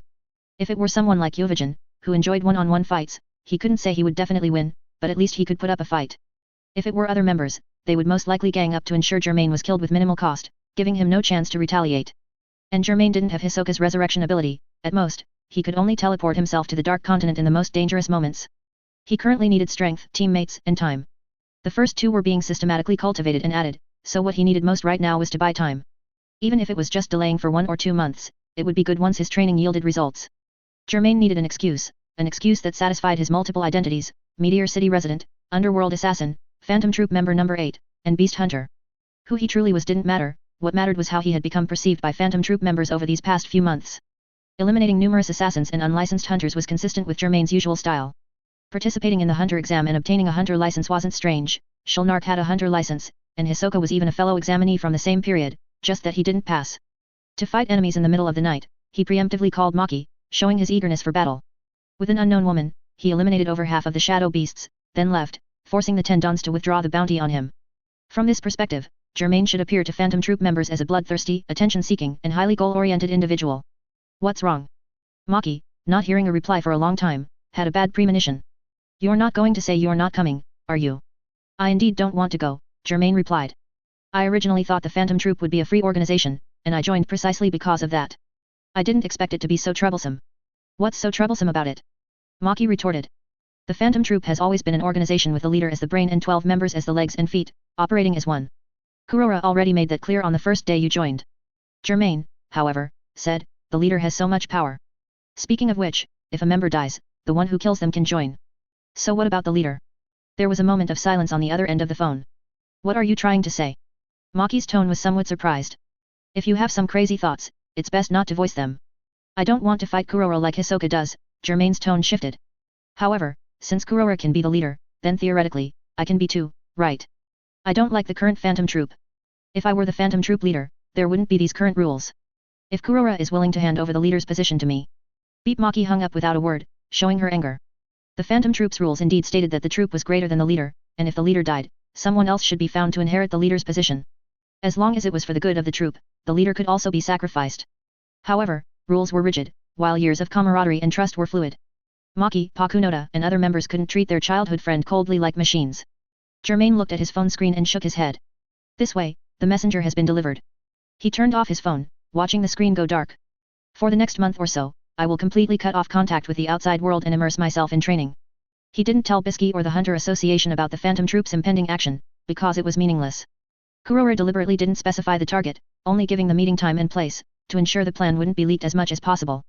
Of course, it was also to prevent Hisoka's surprise attack. He was well aware of Hisoka's reasons for joining the Phantom Troop. With his cautiousness, once he detected anything amiss near the gathering point, this meeting would be cancelled, and he would re-examine everything from scratch to find the cause of the leak. Not to mention, Germain was now demanding to be self-nominated as leader and using that to refuse to participate in the meeting. After Maki relayed the situation to Kurora would certainly take appropriate action. Placing his phone in a wooden box, Germain continued to build the wooden house. It took him half a day, but with his nin ability, Germain successfully constructed a simple wooden house, and then roasted fish by the lake to eat. Thus, his training began. First, he formulated a restriction and vow, then tested it, then adjusted it, and then repeated this process. During this period, he also didn't forget to train his nin abilities Ten, Zetsu, Ren, Hatsu, Shu, In, Gyo, En, Ken, Ko, Ryu. He often started at dawn and finished at dusk. After developing a disciplined habit, Germain even found it quite enjoyable.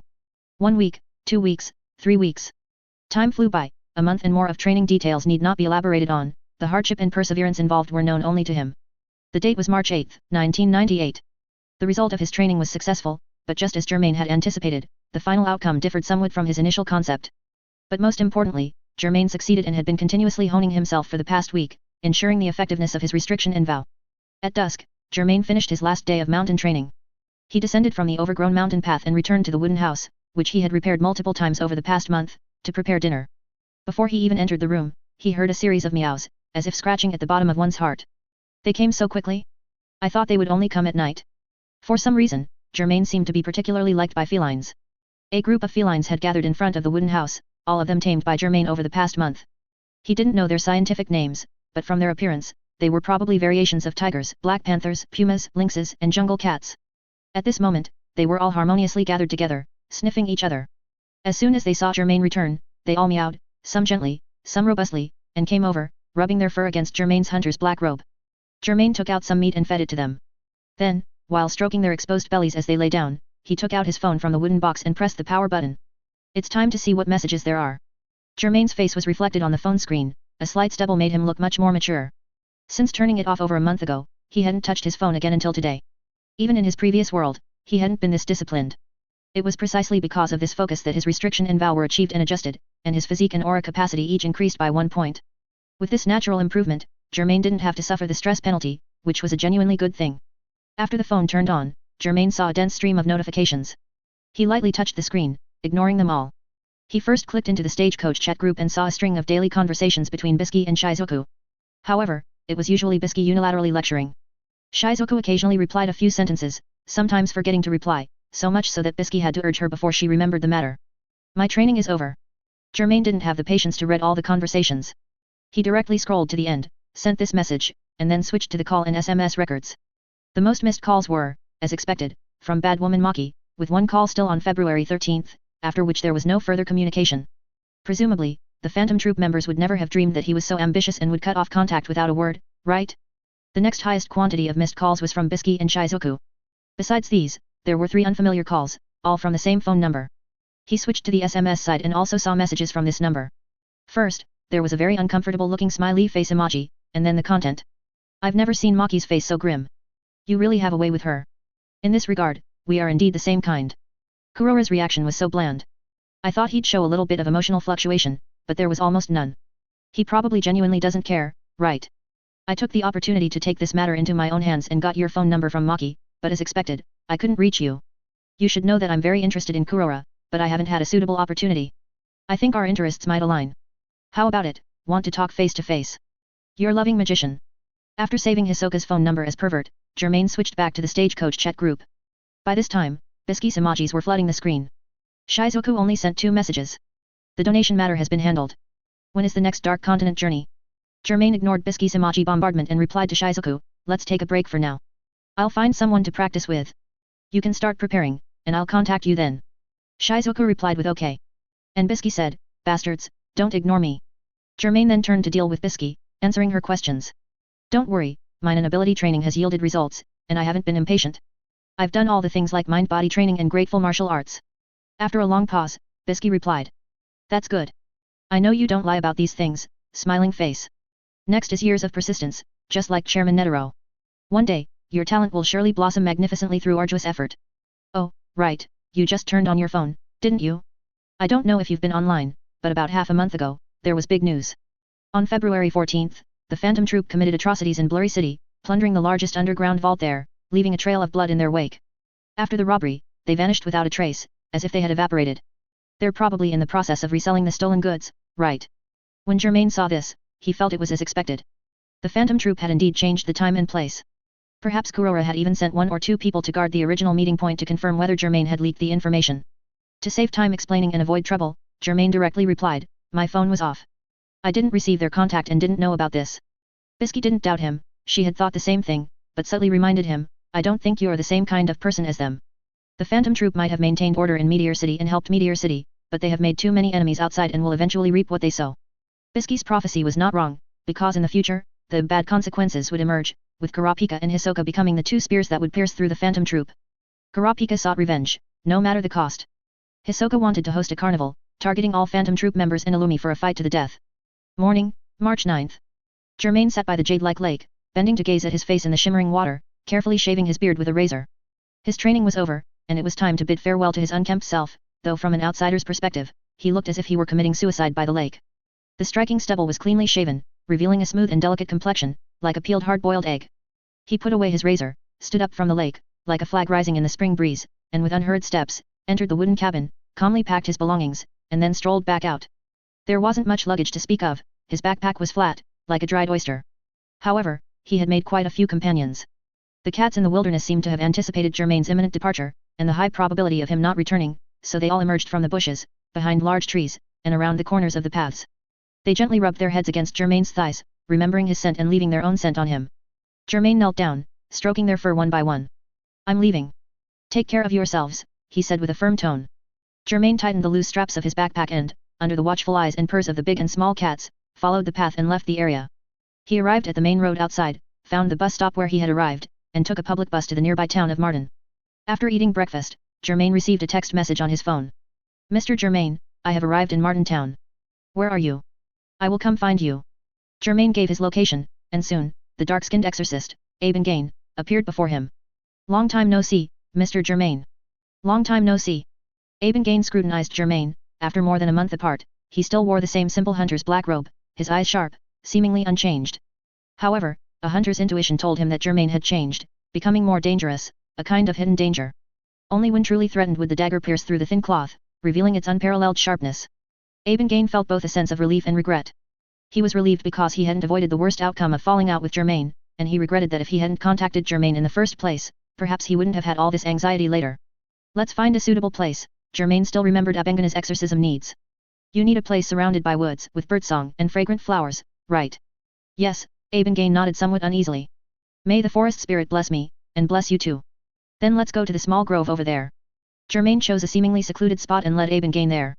Gain prepared himself mentally before following him into the small grove. They found a flat area, with no one else around, only the rustling shadows of trees. It had to be said, Germain had good judgment. Gain admitted he had found a good place that met his needs. Gain began to set up the exorcism ritual, building a small bonfire from which wisps of green smoke rose. He took out the exorcism doll and looked at Germain. "I'm ready. Are you ready?" "I'm ready anytime." Germain moved a little closer. So, Gain braced himself and began chanting, his eyes fixed on the dense smoke billowing from the bonfire, finally seeing clusters of dark shadows stirring. "Here they come, 1, 2, 3, 4, 5. Gain counted them silently, then counted again, somewhat unable to comprehend. Why did 4 minus 1 equal 5? How much time had passed? 2 more materialized beasts had appeared. Gain realized his premonition was correct. As long as he continued to perform exorcism for Germain, he would see more and more beasts in the bonfire. Damn it, they all radiated an ominous aura, as if they would entangle him at any moment. Gain absolutely did not want to be entangled by such beasts. That period of coexistence would be a nightmare. "Help me get rid of that one." Germain, relying on his intuition, pointed to one of the scarlet beasts. "We'll deal with the other one later." Gain nodded with difficulty, as if accepting his fate. "All right. My exorcism begins." A moment later, the scarlet beast, symbolizing photophobia, was eliminated. Gain quickly drove the other beasts back, then extinguished the bonfire. Still shaken, he let out a sigh of relief, but then shivered as if he had a severe cold, clutching himself, looking quite pathetic. "Mr. Germain, my work is done." Germain materialized his hunter badge, confirming the significant effect. "Thank you. I have transferred the money to your account. I will contact you again in a month. Goodbye then." He wasn't close with Gain and had no intention of staying to chat. After nodding to Gain, he walked straight away, with the air of a scoundrel who pulls up his pants and leaves. Gain wanted to speak but hesitated, eventually watching Germain's back disappear from his sight. It's good he left, it's good he left. Although he had indeed said earlier that performing exorcism for Germain would require at least a month's interval for him to recover, a month was actually quite tight. He was forced to make such a choice. Abengain needed to make thorough physiological and psychological preparations, a month was too rushed. He mused, he would let Germain off the hook this time, but next time he would definitely argue with Germain and fight for his own rights. Germain walked along the edge of the road, calling the pervert. He was actually interested in the content of Hisoka's previous text message. Soon after, the call connected. Is that Germain? Hisoka's characteristic sticky voice came through. It's really hard to get in touch with you. What did you mean by aligned interests earlier? Germain probed. Aligned interests means aligned interests, Hisoka chuckled a few times.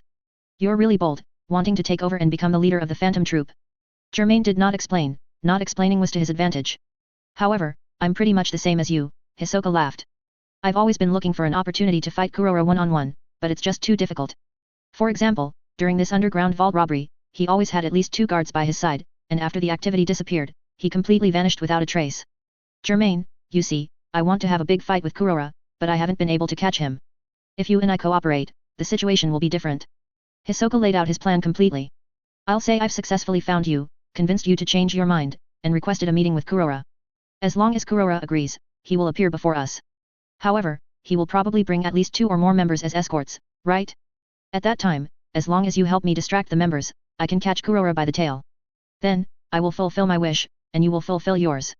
This is a wonderful thing for both of us. Germain shook his head, this is a rough plan.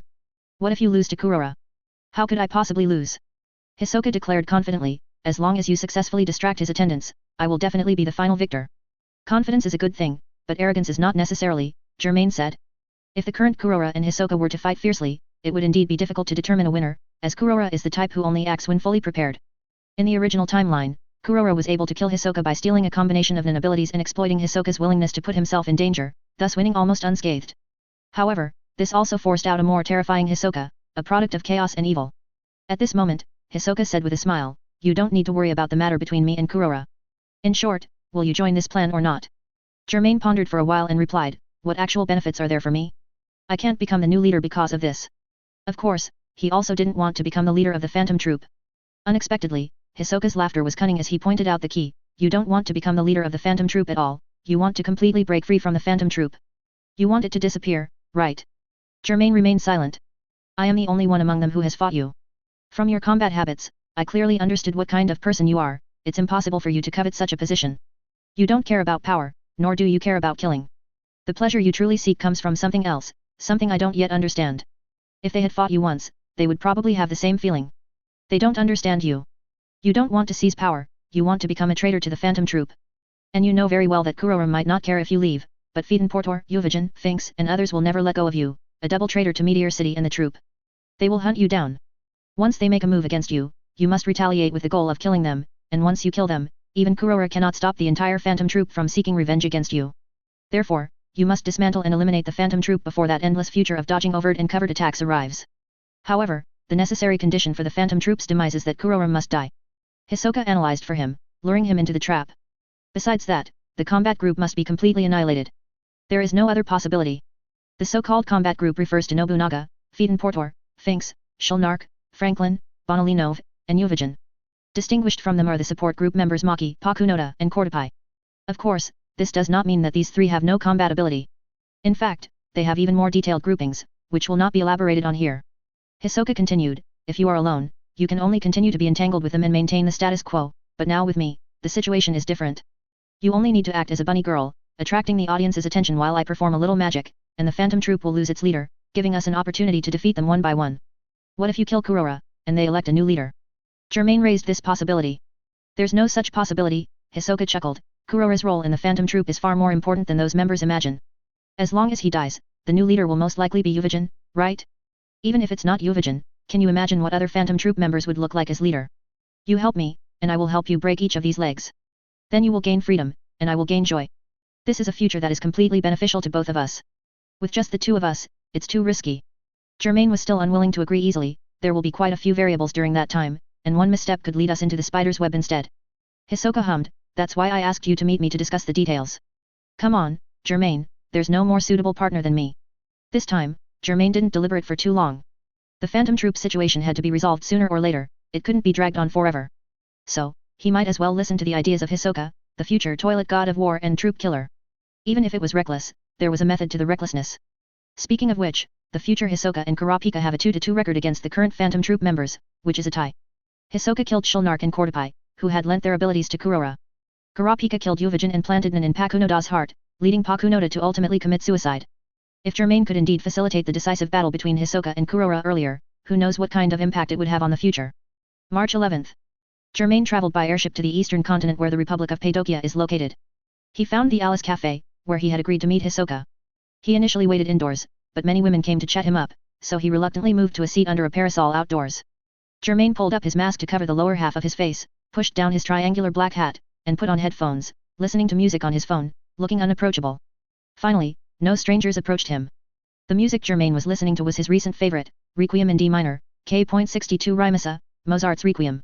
Its unique beauty was unforgettable after just one listen. From Germain's seat, looking up, one could see the towering, nearly 1,000-meter-high majestic structure Heaven's Arena. That place is a sacred ground and paradise for fighters, where bloody violence or spectacular battles unfold daily. Countless people flock there, placing bets, trying to change their life trajectories. Germain had little interest in this place, even though with his strength, he could earn a lot of money here. As long as he didn't encounter the top floor masters, he would essentially be fishing in Heaven's Arena. Under normal circumstances, he would not attack people significantly weaker than himself, unless the other party couldn't recognize the situation. Hisoka, however, really liked this place, specifically arranging the meeting at the Alice Cafe, which overlooked Heaven's Arena, perhaps as a subtle hint to Germain. The agreed time had passed, and Hisoka still hadn't appeared. Germain put his pocket watch back into his hunter's black robe, not at all surprised. Hisoka being late was normal. Just as he put the pocket watch into his pocket, a fast, small object intruded into the range of his N, which had expanded to an 11-meter radius. Germain raised his hand and firmly caught the object. It still vibrated and spun, but Germain stripped away its enveloping Nin, and it finally stopped obediently. He took off his headphones, looked at the metal top resting quietly in his palm, and then looked up in the direction from which the attack came. There were 3 people standing there, maintaining a very precise formation, and all were familiar faces to Germain, the kind of familiarity where he had seen them, but they had not seen him. Germain wasn't just talking, their formation was indeed very tight. Seidaso, with his pale face and squinting eyes, stood at the very front. An ability surged from his lost single arm, solidifying into his strong left arm. In the middle was the wheelchair-bound Tanbei duo, wearing a yellow hood similar to a boxer's. The 2 long whips he wielded blurred into after-images, flickering erratically. At the very back was Jaidu, whose upper body was covered by a red protective suit, while his lower body was supported by only a metal rod. The 9 spinning tops he manipulated with his cane were still rotating at high speed. They formed a clear, tank-like advancing formation, ensuring offensive capabilities at long, medium, and close ranges, and mutual protection when retreating. This cold, rigid combination of figures attracted the attention of many nearby people. Ah, aren't they? Everyone recognized Seidaso, Tanbei Duo, and Jaidu. These were powerful individuals who had reached above the 200th floor of Heaven's Arena, local celebrities and frequent subjects of betting at the gambling tables. As for the man in the black robe, no one recognized him, perhaps he was some obscure individual. Given this stance, were they going to fight in the street? Although the crowd didn't know their grievances, they were unwilling to miss the free spectacle. They cleared an open space but watched intently. Fight, fight! They cheered internally. In fact, Germain, one of the parties involved, had no idea when he had become entangled with these 3. Before he could even speak, the trio closed in further. Then, Jaidu's 9 spinning tops shot out simultaneously, tracing seemingly chaotic and disordered trajectories in mid-air, all striking towards Germain. It seems communication is impossible, Germain thought. A gasp rose from the crowd.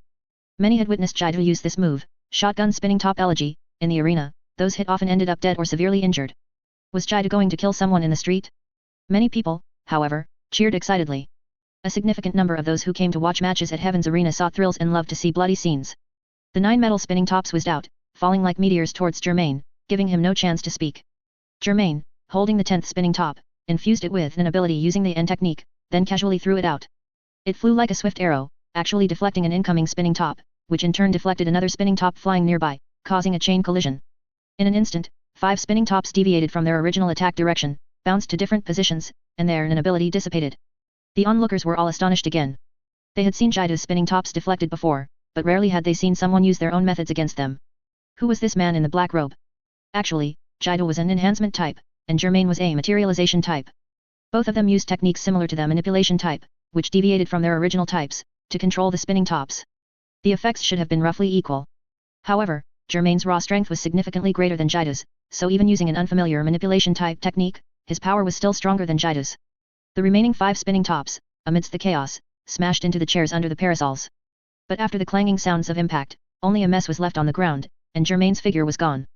By the time the onlookers reacted, Germain had already, imperceptibly, moved past the spinning top's attack zone and entered the range of Tenbei Duo's long whips.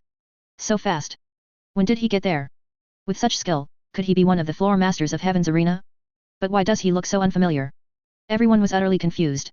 Germain saw the electric flashes on the snake-like long whips and knew that Tenbei Duo had electrified them directly. Before they could entangle him, he leaped up.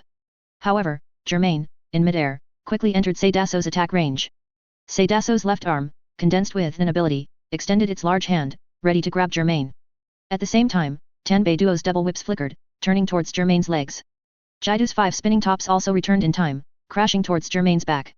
No matter how one looked at it, this was a sure kill situation, as Germain couldn't maneuver in midair, and attacks were coming from the front, back, and below. Just as many who could discern an ability combat believed the outcome was decided, Germain suddenly reached out towards Seidaso, and his body abruptly lunged towards Seidaso. This unexpected turn of events surprised those who thought Germain would surely lose. Germain's hand now held a spider silk lasso. In the instant he jumped, it had already wrapped around Seidaso's condensed left arm, and he used it to pull himself towards Seidaso. Tenbei Duo and Jaidu's attacks missed, their electrified long whips and spinning tops collided with each other. The closer Germain got to the three, the more he noticed their abnormality. They were like dead people, feeling no emotional changes, only instinctive attacks. These characteristics. Germain frowned, quickly scanning various parts of their bodies, and indeed found clues. They were beyond saving before they even appeared, with residual fatal wounds on their bodies and their souls long dissipated, all to allow their bodies to be used as puppets. Seidaso, however, didn't care. His left arm stubbornly reached for Germain. Germain released the spider silk rope, evading the left arm's grasp. His meat cleaver lifted from bottom to top, and a flash of blood shot into the sky as Seidaso's upper body was cleanly and diagonally split open. With Seidaso, who was blocking the front, cut in half, the wheelchair-bound Tenbei Duo was naturally exposed. He also timely retracted his long whips, and the 2 venomous snakes were already close to Germain's back. Germain could feel his scalp and hair under his hunter's tricorn hat tingling slightly, so he directly squatted down, raised his shotgun, and aimed at the immobile Tenbei Duo in the wheelchair. Bang! The wheelchair violently shook. Tenbei Duo, his face mangled by the bullet, went limp. Before he could slide off the wheelchair, he was bound by his own retracting long whips, and a fierce current coursed through him, instantly stiffening him. At this moment, Seidaso's severed upper body had just hit the ground, and Tenbei Duo was also emitting a burnt smell from the wheelchair. It seemed as if they had both happened simultaneously. Under the astonished circumstances that most onlookers couldn't comprehend, Germain had calmly advanced to the last person Jaidu. Indeed, all 3 of them were devoid of sorrow or joy. Facing the threat of death, they showed no fear, only faithfully executing orders. This was a typical sign of being manipulated.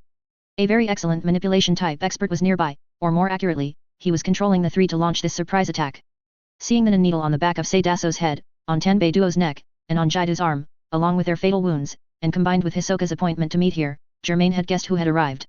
He unhesitatingly chopped Jaidu to the ground, then retreated a distance, looking at the surrounding crowd. At the same time, Germain's physique and stress both increased by 3 points, and he gained the grudge gift left arm guard. Watching 3 Heaven's Arena masters die at Germain's hands in the blink of an eye, the people felt no fear.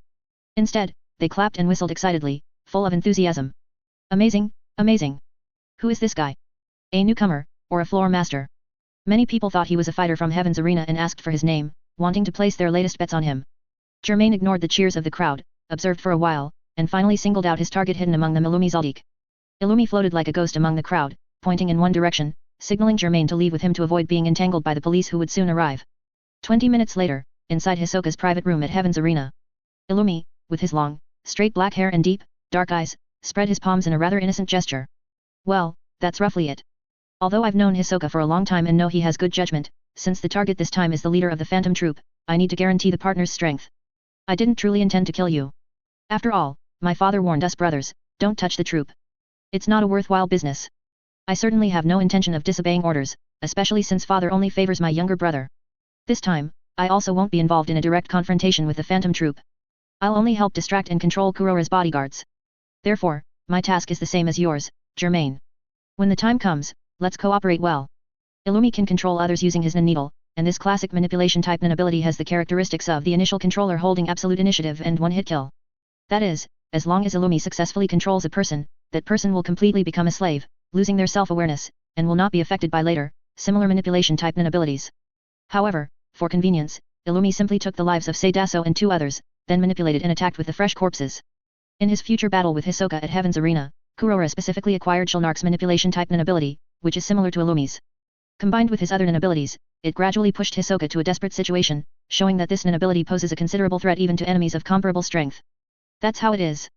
Hisoka shuffled his playing cards with a smile. Kukuru Mountain, where the Zaldik family resides, is on the same continent as Heaven's Arena, so I arranged to meet here. Illumi really wanted to see your strength, so I just let him have his way. The playing cards were neatly stacked on the table by Hisoka. Illumi hummed in acknowledgement, then said expressionlessly, you were the one who came up with this idea, I just thought it was quite good.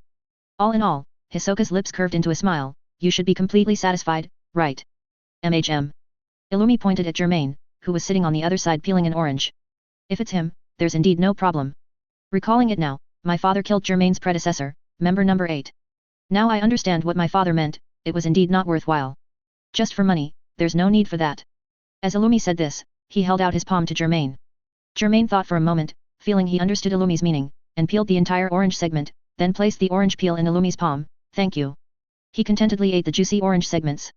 Illumi looked at the orange peel in his palm, somewhat lost in thought, then threw it into the trash can, belatedly adding, you're welcome. Hisoka laughed from the side, you two are really interesting. That's why I can't bear to lay a hand on you. When I eat cake, I like to eat the best strawberry first. Kurora is that strawberry. Then comes the cream, and the layers of cake. He stuck out his pink tongue, licked his lips, and greedily arched his waist, eyes rolling upwards as if he were high, ah it's so great to know you all. Hisoka is the kind of man who can get hard for opponents and enemies he acknowledges, which is why Germain noted him as a pervert. At this moment, Germain was certain this guy was acting like a gay man, going wild over him and Illumi. And then, Germain decided to interrupt Hisoka's self-gratification, otherwise, Germain's stress would likely skyrocket. What exactly is your plan? Illumi raised a hand, gesturing for Germain to look at Hisoka, I think, given his personality, there probably isn't such a thing as a plan. It's probably just a general direction, then he'll improvise, right? You've known him for a while, you should know. He loves nothing more than to fall into a desperate situation when completely unprepared, then turn the tables in one fell swoop, and then look down on his shocked enemies, savoring their despair. Exactly. Illumi really understands me. Hisoka finally snapped out of his exuberant state and smiled, as long as Kurora is willing to meet, Illumi will launch a surprise attack, and then we'll start the fight right away. That's it. The plan was unplanned and full of holes, which originally didn't meet Germain's requirements. However, with Hisoka and Illumi as executors, such a seemingly impossible plan actually had a chance of success. There is no foolproof plan in the world. During plan execution, extremely low probability events often occur, disrupting the original deployment. At such times, adaptability is key. And the three people present were all masters of adapting to circumstances. Germain's silence essentially indicated approval for the plan to proceed. At this moment, all three looked towards the door as an unfamiliar aura approached. A moment later, the doorbell chimed. Hisoka, you found a fourth person? Illumi asked, puzzled. That's not like you. I thought the three of us forming an elite team would be enough. Hisoka, however, didn't answer. Listening to the persistent ringing of the doorbell while Germain and Illumi remained calm and unmoving, he merely pouted, then got up to open the door. Standing outside the room was a man with long, flowing silver hair. Upon seeing Hisoka, his eyes sharpened. Your friend. Hisoka looked for a moment, puzzled, one hand on his slender waist, the other pointing at the silver-haired man outside the door, turning to ask Germain and Illumi. Germain and Illumi both craned their necks to look, then shook their heads in unison. Hisoka turned back to the silver-haired man, who was on the verge of an angry outburst, did you get the wrong room? It's me, Hisoka. The silver-haired man barely suppressed his anger, narrowing his eyes. Castro, the man known as your archenemy. Germain raised an eyebrow, remembering the person, then continued to eat his sliced guava without a change in expression. Although Illumi covered his mouth with his hand, and his expression showed no change, he still couldn't help but let out a small chuckle. Hisoka, so you have an archenemy here. Castro, however, did not detect the sarcasm in Illumi's words. Instead, he declared to Hisoka in a serious tone, last year, I lost to you. The baptism you gave me is still fresh in my memory. But this year, I am completely different. I have waited a long time, and finally, you have returned to Heaven's Arena. Come, let us have a duel. I will avenge my past defeat. With so many hints, Hisoka finally remembered the man before him, another man he had defeated, one he wanted to fatten up before slaughtering. There were simply too many such people, and Castro was not high on his list, so Hisoka hadn't bothered to remember him. But Castro, upon learning of Hisoka's appearance, had sought him out immediately. Bang! Castro was slammed heavily against the wall, his bones almost dislocating beneath his numb flesh. He opened his eyes in astonishment, only to see 4 dark figures whizzing towards his face. I'm dead. He thought fearfully. Unexpectedly, the 4 cards Hisoka shot from between his fingers were all deflected by a deformed meat cleaver, embedding themselves in the wall just 2 centimeters from Castro's head, still trembling. Castro, still shaken, looked at the 3 devils in the room. One of them, annoyed by his persistence, immediately unleashed a killing blow. Another watched with cold eyes. The last one, however, inexplicably intervened and saved him. He had a premonition that if it hadn't been for the man in the black robe, he would have surely died. After only 2 rounds of fighting with Hisoka, Castro realized his arrogant ignorance and regretted it deeply. Fortunately, he survived. At the same time, Castro deeply felt the chasm between himself and the 3 people in front of him, as if they lived in different dimensions. Monsters. People who can unleash such attacks are monsters. People who can block such attacks are also monsters. People who can be associated with them are even greater monsters. They are all monsters. Cold sweat streamed down Castro's back, soaking his clothes. His silver hair was disheveled, and his legs were numb. For a moment, he couldn't stand up. Are you interested in him? Hisoka shuffled his cards, looking at Germain, who had obstructed him. I didn't want to kill him just like that, it's a pity, but he kept bothering me, so I had to make him face reality. There was no other way. His expression seemed helpless, but in reality, he was unusually relaxed, because the current Castro hadn't even mastered the Nen ability, clone yet, he only knew En, Zetsu, Ren, Hatsu. Of course, Castro now showed signs of practicing clone, the way his aura flowed gave it away. Theoretically, everyone can become an Nen user, and the prerequisite is to open their aura nodes. Opening aura nodes mainly has 2 methods, natural and forced. Castro had a battle with Hisoka a few months ago and received a baptism, which was actually a forced opening of aura nodes. Afterward, although Castro had no teacher, he explored on his own and mastered his Nen ability. He originally thought he had caught up with Hisoka, which was why he came to challenge him. He didn't expect that he was still so vulnerable. Moreover, because they weren't in an arena, Hisoka used an even more direct method to clearly show him the gap. How could I be so arrogant? Castro listened to the mockery in Hisoka's words, but could only clench his teeth and swallow his anger. Because he had indeed lost, utterly defeated. Don't kill anyone here. Germain changed to a way of persuasion that Hisoka would be more likely to listen to. Heaven's arena doesn't allow private duels, right? Are you going to completely abandon this paradise that belongs to you? If you insist, I won't stop you anymore. Hisoka thought for a moment, didn't answer, but stacked the shuffled cards, then spread them face down like a small fan in front of Germain. Let's compare card values. Pick one.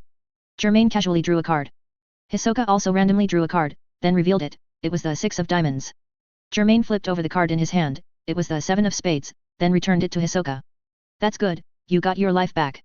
Hisoka showed the 2 cards to Castro, smiling, and said, however, next time if you are still at this level, don't waste my time. Castro's expression froze, anger surged in his heart, wishing he could fight Hisoka to the death right now, but he ultimately bowed his head in humiliation. This was the humiliation a loser deserved. Castro accepted his defeat and willingly suffered the punishment. That's enough for today.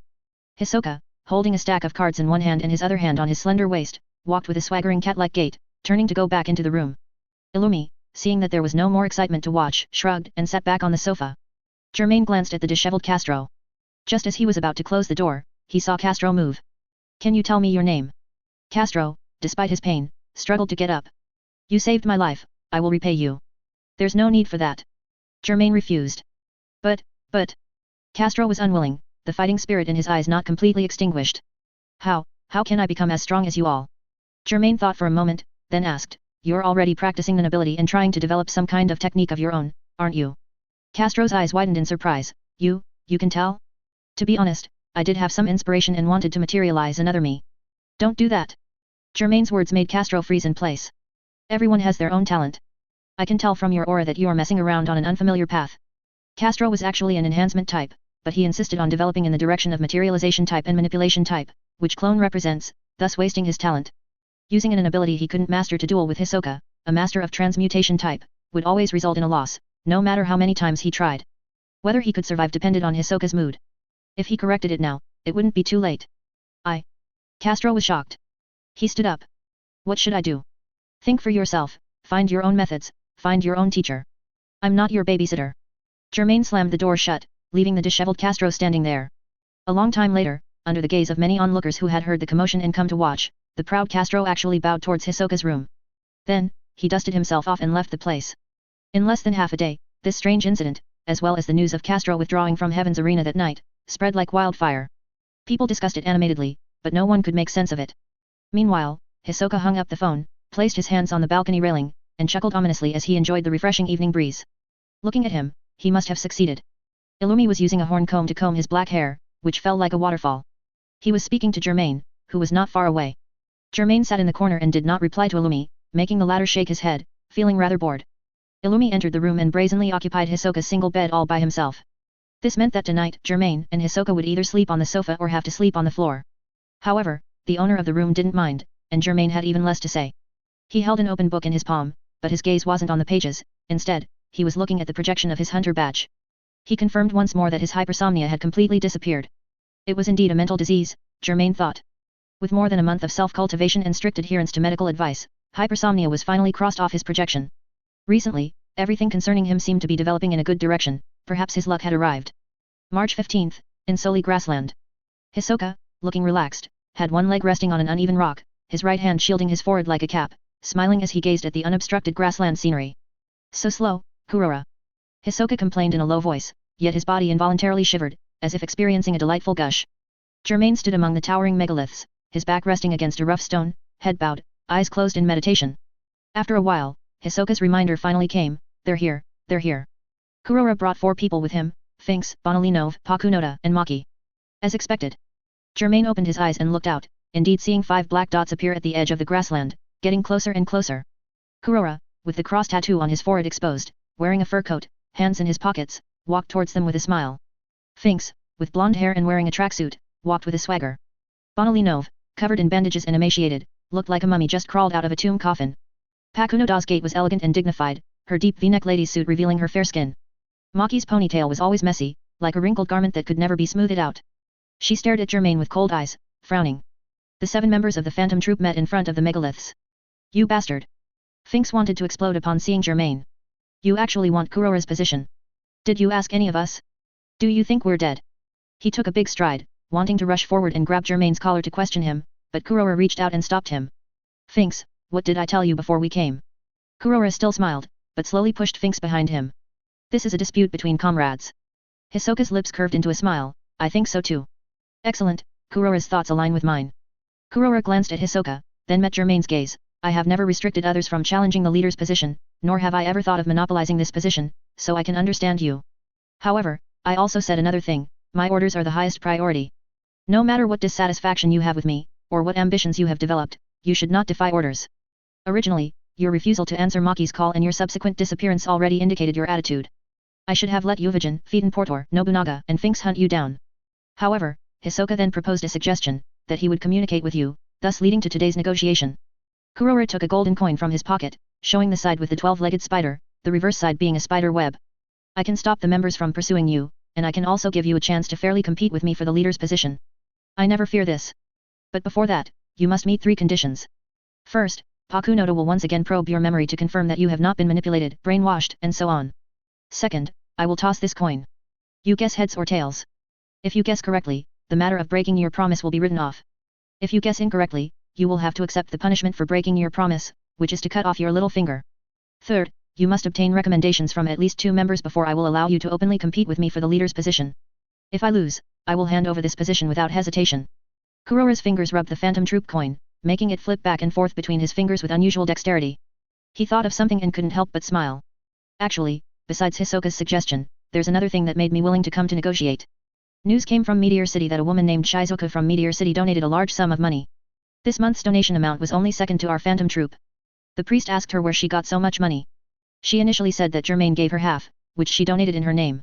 Later, she changed her story, saying that she never mentioned the name Germain, saying something like I don't know this person at all, how could I possibly mention him? This was a blatant attempt to cover up. At that time, I guessed that the Germain she spoke of was you. I've met Shizuko a few times, she's a good kid. Since she's willing to help you, there must be a reason. The smiling Hisoka put one hand on his hip and raised the other in front of Germain. I think, Germain, you should accept these conditions. I've never seen Kurora admire someone so much. I'm even a little jealous. If the negotiation is successful, maybe Kurora will be willing to fight me. Germain pondered for a moment, then nodded at Kurora. Kurora's lips curved, then he looked at Pakunoda beside him. Pakunoda understood and walked towards Germain, but after taking less than 3 steps, her arm was suddenly grabbed. Maki. Pakunoda looked back at the person holding her arm. What's wrong? Something's not right. Maki's judgment was brief, her sharp eyes fixed on Germain. The feeling he gives me is different again. No, it's an even bigger change than last time. At this moment, the air seemed to solidify, and Germain blinked. In an instant, several needles shot towards the space between Pakunoda and Maki's eyebrows, but were boldly and decisively swatted away by the quick-eyed Finks and Bonolinov. Pakunoda and Maki were both startled and quickly retreated. You bastard! Finks pointed at Germain and cursed loudly. How dare you ambush us? Bonolinov also silently assumed a fighting stance. Kurora's expression turned cold. He immediately looked at Hisoka next to Germain, and indeed saw a devilish smile on Hisoka's face. It's not that simple after all. Hisoka spread his hands and chuckled a few times. I told you, well-made plans often go wrong. It's always good to try. Germain raised his hand and tore off a face, revealing Illumi's deathly pale face. However, your texture surprise is much easier to use than mine and needle disguise. Besides the voice, there are no flaws. Of course. Hisoka smiled at his friend. I'm very proud of it. It's just a pity that Maki's intuition is too sharp. In the original plan, Illumi was supposed to directly ambush them. However, with his many years of experience as an assassin, he believed the success rate of such an attack was too low. It was better to risk a disguise to get close and try to directly control the two with the needles. However, it was clear that his plan had failed. Fink's eyelids twitched wildly, his veins bulged, and he was furious. So you're working together. Where's Germain? Is Germain also with you? Where is he? You want to see him? Hisoka's eyes narrowed as he smiled. Perfect, I'll send you to see him. You must have a lot in common. Finks instantly felt his hair stand on end, and the next moment, he was pulled up and flung away. It turned out that while everyone's attention was on Illumi, who was tearing off his texture surprise, Hisoka's bungee gum had quietly stuck to Fink's hands and feet. Hisoka used bungee gum to fling Finks into the air, landing him in the megaliths behind him. And in the center of the megaliths, the real Germain, watching his prey fall from the sky, released his Zetsu. Chapter 78, Revolving Heaven and Explosion. Finks crashed into the open space between the megaliths. He grumbled as he got to his feet, then spotted the figure in the distance that made his eyes almost pop out of his head. Germain, he spat out the furious cry, word by word. I will never forgive you all. The brawny man charged at Germain like a wild bull, his arms rotating as he sped forward. As the number of rotations increased, the aura gathered in his arms gradually turned into a blazing golden color. That was his enhancement type Nin ability, Revolving Heaven. The more times his arm rotated, the greater the destructive power of his punch. Considering that a head-on clash with an enhancement type wasn't just about getting injured, but very likely being killed in one blow, Germain, a materialization type, would be at a great disadvantage. He flung out a spider silk lasso, the sharp end of the rope digging into one of the standing megaliths, allowing him to use the leverage to leap into the air. Before Finks could even reach Germain, he saw Germain leap up and stand on top of a megalith. Although my mission is to lure away Hisoka's guard, if the enemy is you, it's not like I can easily avoid your attacks either. Germain looked down from the top of the megalith, his hands tucked into his black robe, which flapped wildly in the prairie wind. Finks looked up, narrowing his eyes to meet Germain's gaze. Meanwhile, his arms continued to rotate, having already completed over 12 turns by now. I don't think I have the ability to easily suppress an enemy. Germain pulled out a remote control from his pocket. Only by using various methods and giving my all, is that my way. Finks saw the remote control in Germain's hand, his eyes widened abruptly, then he looked down at the ground in the center of the megalithic array, and indeed saw a lot of freshly turned earth. A trap. This place had already been set with traps by Germain. Germain pressed the remote control button. Boom. An earth-shattering explosion reverberated, and the flying dirt shot up like a geyser, only to scatter and fall when it reached the limit of gravity's pull. Amidst the smoke and dust of the megalithic array, an irregular explosion crater was revealed, like a bowl turned upside down. Cough, cough, cough. A fit of coughing sounded. Finks climbed out of the crater, his tracksuit tattered, his body covered in numerous scrapes and burns, but he had surprisingly not suffered any serious injuries. It turned out that, at the moment before the explosion, Finks made a snap decision, slamming his Revolving Heaven attack into the ground beneath him, instantly creating a pot-shaped cave. He nimbly burrowed into it, curling his body, miraculously escaping the explosion with only minor injuries and the cost of being covered in dirt. So that's it, Germain had already deduced what Finks had done during the explosion. As expected, he casually tossed aside the remote control. It's certainly not that simple. Finks tore off his tattered tracksuit like a piece of rag, throwing it to the ground. His disheveled eyes were bloodshot, and he pointed a finger at Germain, who was looking down from above. You've thoroughly angered me. You will die today, and you will die a miserable death. Finks, having been repeatedly fooled by Hisoka and Germain, was already seething with rage. He charged towards the megalith where Germain stood, his speed even faster than before. With a push of his legs, he stepped on the uneven surface of the megalith and leaped upwards. At the same time, Finks didn't forget to rotate his arm. This time, he didn't have time to build up power, only rotating it 3 times, but he still swung at Germain, who was right in front of him. Germain saw it clearly.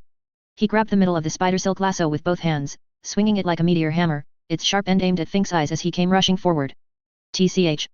Finks scoffed, dodging to the side, and threw a punch. But Germain had already leaned back without even looking, jumping off the megalith with his face to the sky. Bang! Finks' Revolving Heaven right hook struck, instantly shattering the top of the megalith where his punch had missed, sending small rocks flying. In that instant, Finks saw a flash of cold light. A razor-sharp weapon, shaped like a hidden blade, was tied to the other end of the spider silk lasso. It pierced through the flying dust, aiming for his waist. The tip of the lasso can be freely switched to other weapons. While I'm concentrating and flowing my aura into my right arm, you're using the pretense of dodging my attack to ambush my weak point for aura. Finks quickly raised his left hand, batting the hidden blade away.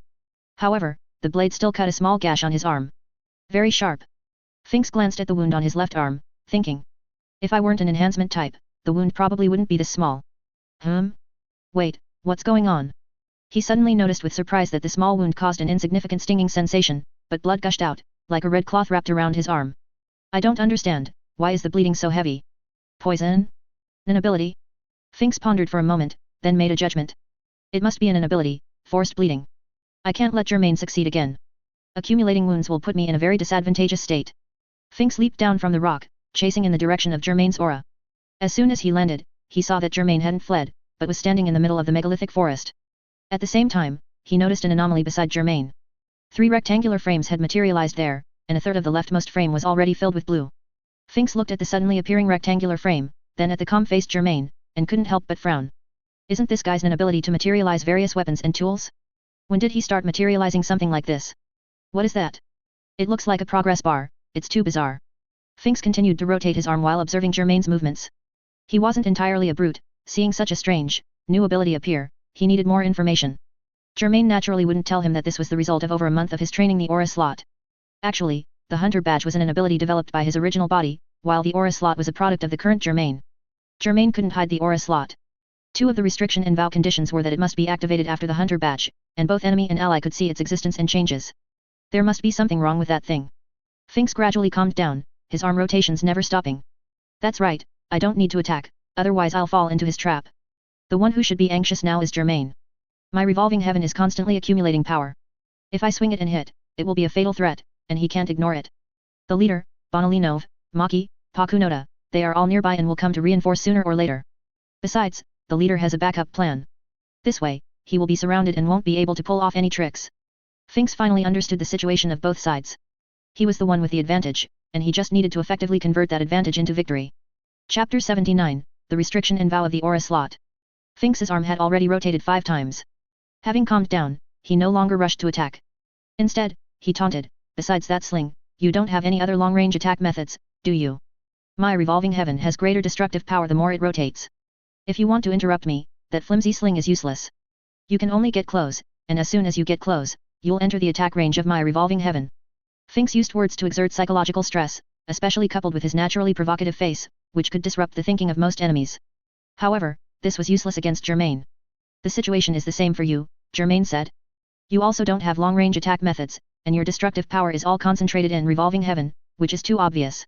As long as I dodge this attack, you'll have to start building up power again.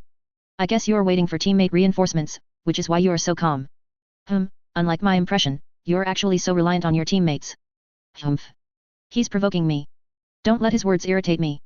Finks frowned, gritted his teeth, and his arm had rotated 7 times, the condensed aura emitting a faint golden glow. But, looking at his expression, it didn't seem like he was shooting blanks. Wait, the leftmost of the 3 bars next to him, which was only 1/3 filled with blue just now, is almost half full now. It's indeed some kind of progress bar, but what exactly is it? Finks had a flash of insight, turned his head to look at the wound on his left arm that was still forcibly bleeding, and suddenly understood. So that's it. Germain, I know what you're up to. As long as I continue to take damage from your inability, something will accumulate. Finks pointed his left hand at the aura slot beside Germain. The evidence is the bar next to you, that's the progress. If I'm not mistaken, this inability of yours is probably similar to my revolving heaven, capable of enhancing the power of your inability. However, if it's just visualization, the restriction and vow isn't enough. There must be some kind of penalty. Ah, I understand, ha ha ha ha. Finks burst into laughter and suddenly stopped lingering in place. His arm rotations had exceeded 13 times, and the golden aura became increasingly rich. I almost fell for your trick. Just now, you deliberately played along with my words, pretending to only be hiding at a safe distance to avoid revolving heaven, but in fact, you had another goal. That was to wait for forced bleeding to fulfill your conditions, then counterattack after I unleashed a revolving heaven strike, and conceal another restriction and vow of your ability. Finks suddenly pushed off with his legs, like an antelope, and shot towards Germain like an arrow. That progress will increase, but it will also decrease. And the way to decrease it is for me to cause you damage. Germain did not answer. The spider silk lasso in his hand swayed. This time, a meat cleaver and a leech sleeve sword were tied to the 2 ends of the rope. He first aimed the tip of the leech sleeve sword at Finks's right hand, then flicked the rope, making the meat cleaver sweep in from the side, aiming for Finks's left cheek. Finks continued to rotate his arm but directly lowered his head without contact, dodging the stab of the leech sleeve sword, while the meat cleaver, arriving out of sync, was firmly grabbed by its handle with his left hand. It's useless, Germain. In an instant, the meat cleaver in Finks's hand disappeared, replaced by the leech sleeve sword. Not only that, but the materialized leech sleeve sword was inverted. Finks had originally been holding the handle of the meat cleaver, but now he suddenly found himself gripping the blade of the leech sleeve sword. Germain flicked the spider silk lasso. Splat! The leech sleeve sword carved a bloody gash from Finks's palm, and blood gushed out like lava, forming crimson bubbles. Bastard! Finks's veins bulged on his face. He let go and rushed towards Germain. His right hand had rotated over 15 times, and his palm was like a golden, dazzling, furious blade. The spider silk lasso in Germain's hand disappeared, replaced by a flamethrower. Its nozzle aimed at Finks, spitting out a fiery serpent with a hiss, biting at Finks. Finks was close enough. The revolving heaven golden long blade, having rotated 17 times, suddenly rose from his right side. A burst of dazzling light instantly tore through the fiery serpent and slashed out. Germain, however, used the fiery serpent being cut into countless sparks as cover to throw out his spider silk lasso, wrapping it around a distant boulder. He swung himself, shooting across. The revolving heaven golden long blade missed, striking the boulder behind Germain's original position. That boulder was first diagonally split in two, and then shattered with a crash. Flee? You can't escape. Finks suddenly turned around, only to see the spider silk lasso in Germain's hand swaying, with the leech sleeve sword tied to one end, once again stabbing at Finks. Do you think the same trick will work on me? Finks once again dodged by moving his body without contact. This time, he extended his left hand and grabbed the spider silk lasso tied to the leech sleeve sword, while his right wrist had already rotated 3 times again. However, the next moment, the leech sleeve sword at the end of the spider silk lasso suddenly transformed into a clumsy raven shield. Because Finks had grabbed the spider silk lasso, the raven shield immediately rotated over 90 degrees around his hand's point of leverage, smashing into his right wrist. Bang! The raven shield bounced off, fell to the ground, making a dull sound, and then abruptly turned into aura and disappeared. But Germain's objective had already been achieved. Finks's revolving heaven strike, which had rotated 3 times, was deemed an attack because it made contact with the raven shield. Therefore, the rotations were reset to 0, and he had to start over again. At this point, Finks was quite agitated. Trapped by a series of schemes, he felt as if his every step was being calculated, which made him extremely uncomfortable. He had no choice but to rotate his right wrist again, and when he looked back at Germain, he found that the opponent was already within 3 meters. Even stranger, Germain's body was enveloped in a silvery white light, making him look like a descending saint. If you want to fight me in close combat, then come. At the same time, Finks also observed that among the 3 bars accompanying Germain, the leftmost bar, which originally had blue progress, was completely empty. His eyes suddenly widened. It turned out that through a series of attacks, one of Germain's 3 aura slots had filled its progress. Germain then cleared it, gaining an amplification. He poured all the amplification into the shotgun he held. The silvery white light surrounding his body all converged into the muzzle of the shotgun like rivers. Finks's arm had just begun its first rotation at this moment. His intuition foreboded trouble, and he quickly retreated, but it was too late. Bang! The amplified shotgun struck Finks, who was trying to dodge. The scattered bullets actually embedded deeply beneath the skin of Finks, who was an enhancement type. Finks, whose face was mangled and wounds were excruciatingly painful, gritted his teeth and did not utter a sound. At this point, he steeled himself, intending to fight to the death, at least to take Germain down with him, but he suddenly found himself unable to move, frozen stiff. He watched helplessly as Germain took out the meat cleaver again and, with a thwack, savagely plunged it into his abdomen. Blood gushed out like an open faucet, crimson and profuse. During this time, Finks couldn't even use flow, hardening, or firmness. He was as fragile as a novice who had just learned enveloping. Chapter 80, The End of the War. Germain looked at Finks, who was lying on the ground, bleeding profusely, and had no intention of wasting words. He raised his meat cleaver once more, and like chopping pig bones, brought it down on Finks' neck. With a crunch, the head rolled, and the grimacing Finks died with his eyes wide open, almost bulging, staring fixedly in Germain's direction. Subsequently, Germain's aura capacity and stress both increased by 5 points, and he obtained the grudge gift item, the revolving cannon. Only then did he explain his evolved ability to the deceased. My aura slot must be activated simultaneously with the hunter badge, and once activated, it must be visible to everyone. However, the way I accumulate aura slot is a bit more complex than you described. In fact, as long as it's related to an ability combat, whether it's offense or defense, it can accumulate aura slot. However, considering you're revolving, I gave up the possibility of accumulating aura slot through defense. This requires me to consume more aura than normal with each attack and defense. And once your offensive succeeds, it will indeed deduct from my aura slot accordingly, just as you said. The aura slot is divided into 3 stages. As soon as one stage is fully charged, it can be allocated to one of my tools, exerting an amplification ability. I just consumed 1 stage of aura slot, allocating the amplification to the shotgun, thus increasing its penetration and gaining the effect of forced paralysis on the target. This is the truth. Finks, if your soul is still nearby, I hope my answer can resolve your questions before your death. Germain took one last look at Finks' corpse and turned to leave. There were also earth-shattering noises outside the Stonehenge, suggesting that Hisoka and Kurora's battle had already begun. He hadn't walked far when he felt a surge of aura quickly approach. Focusing his gaze, Maki's figure emerged from behind a giant rock. Maki first glanced at Fink's not far away, her eyes widening in astonishment. Fink's head was separated from his body, even her non-stitching couldn't save him.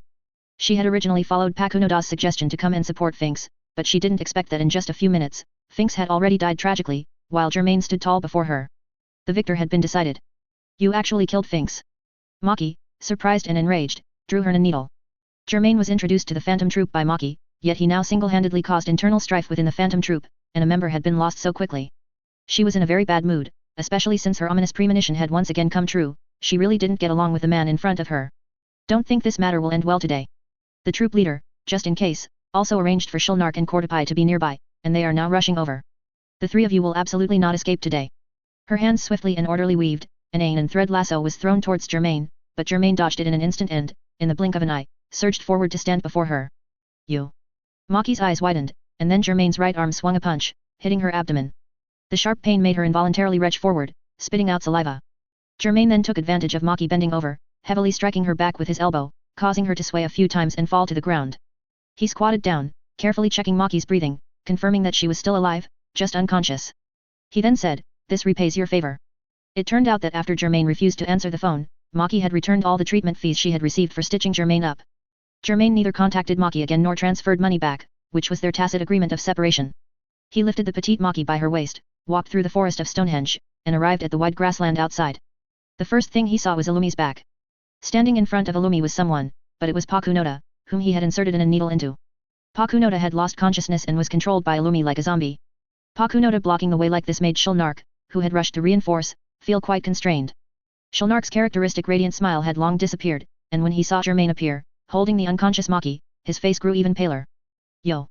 Illumi noticed Germain and waved at him. It seems you dealt with that man and also got this woman as a hostage.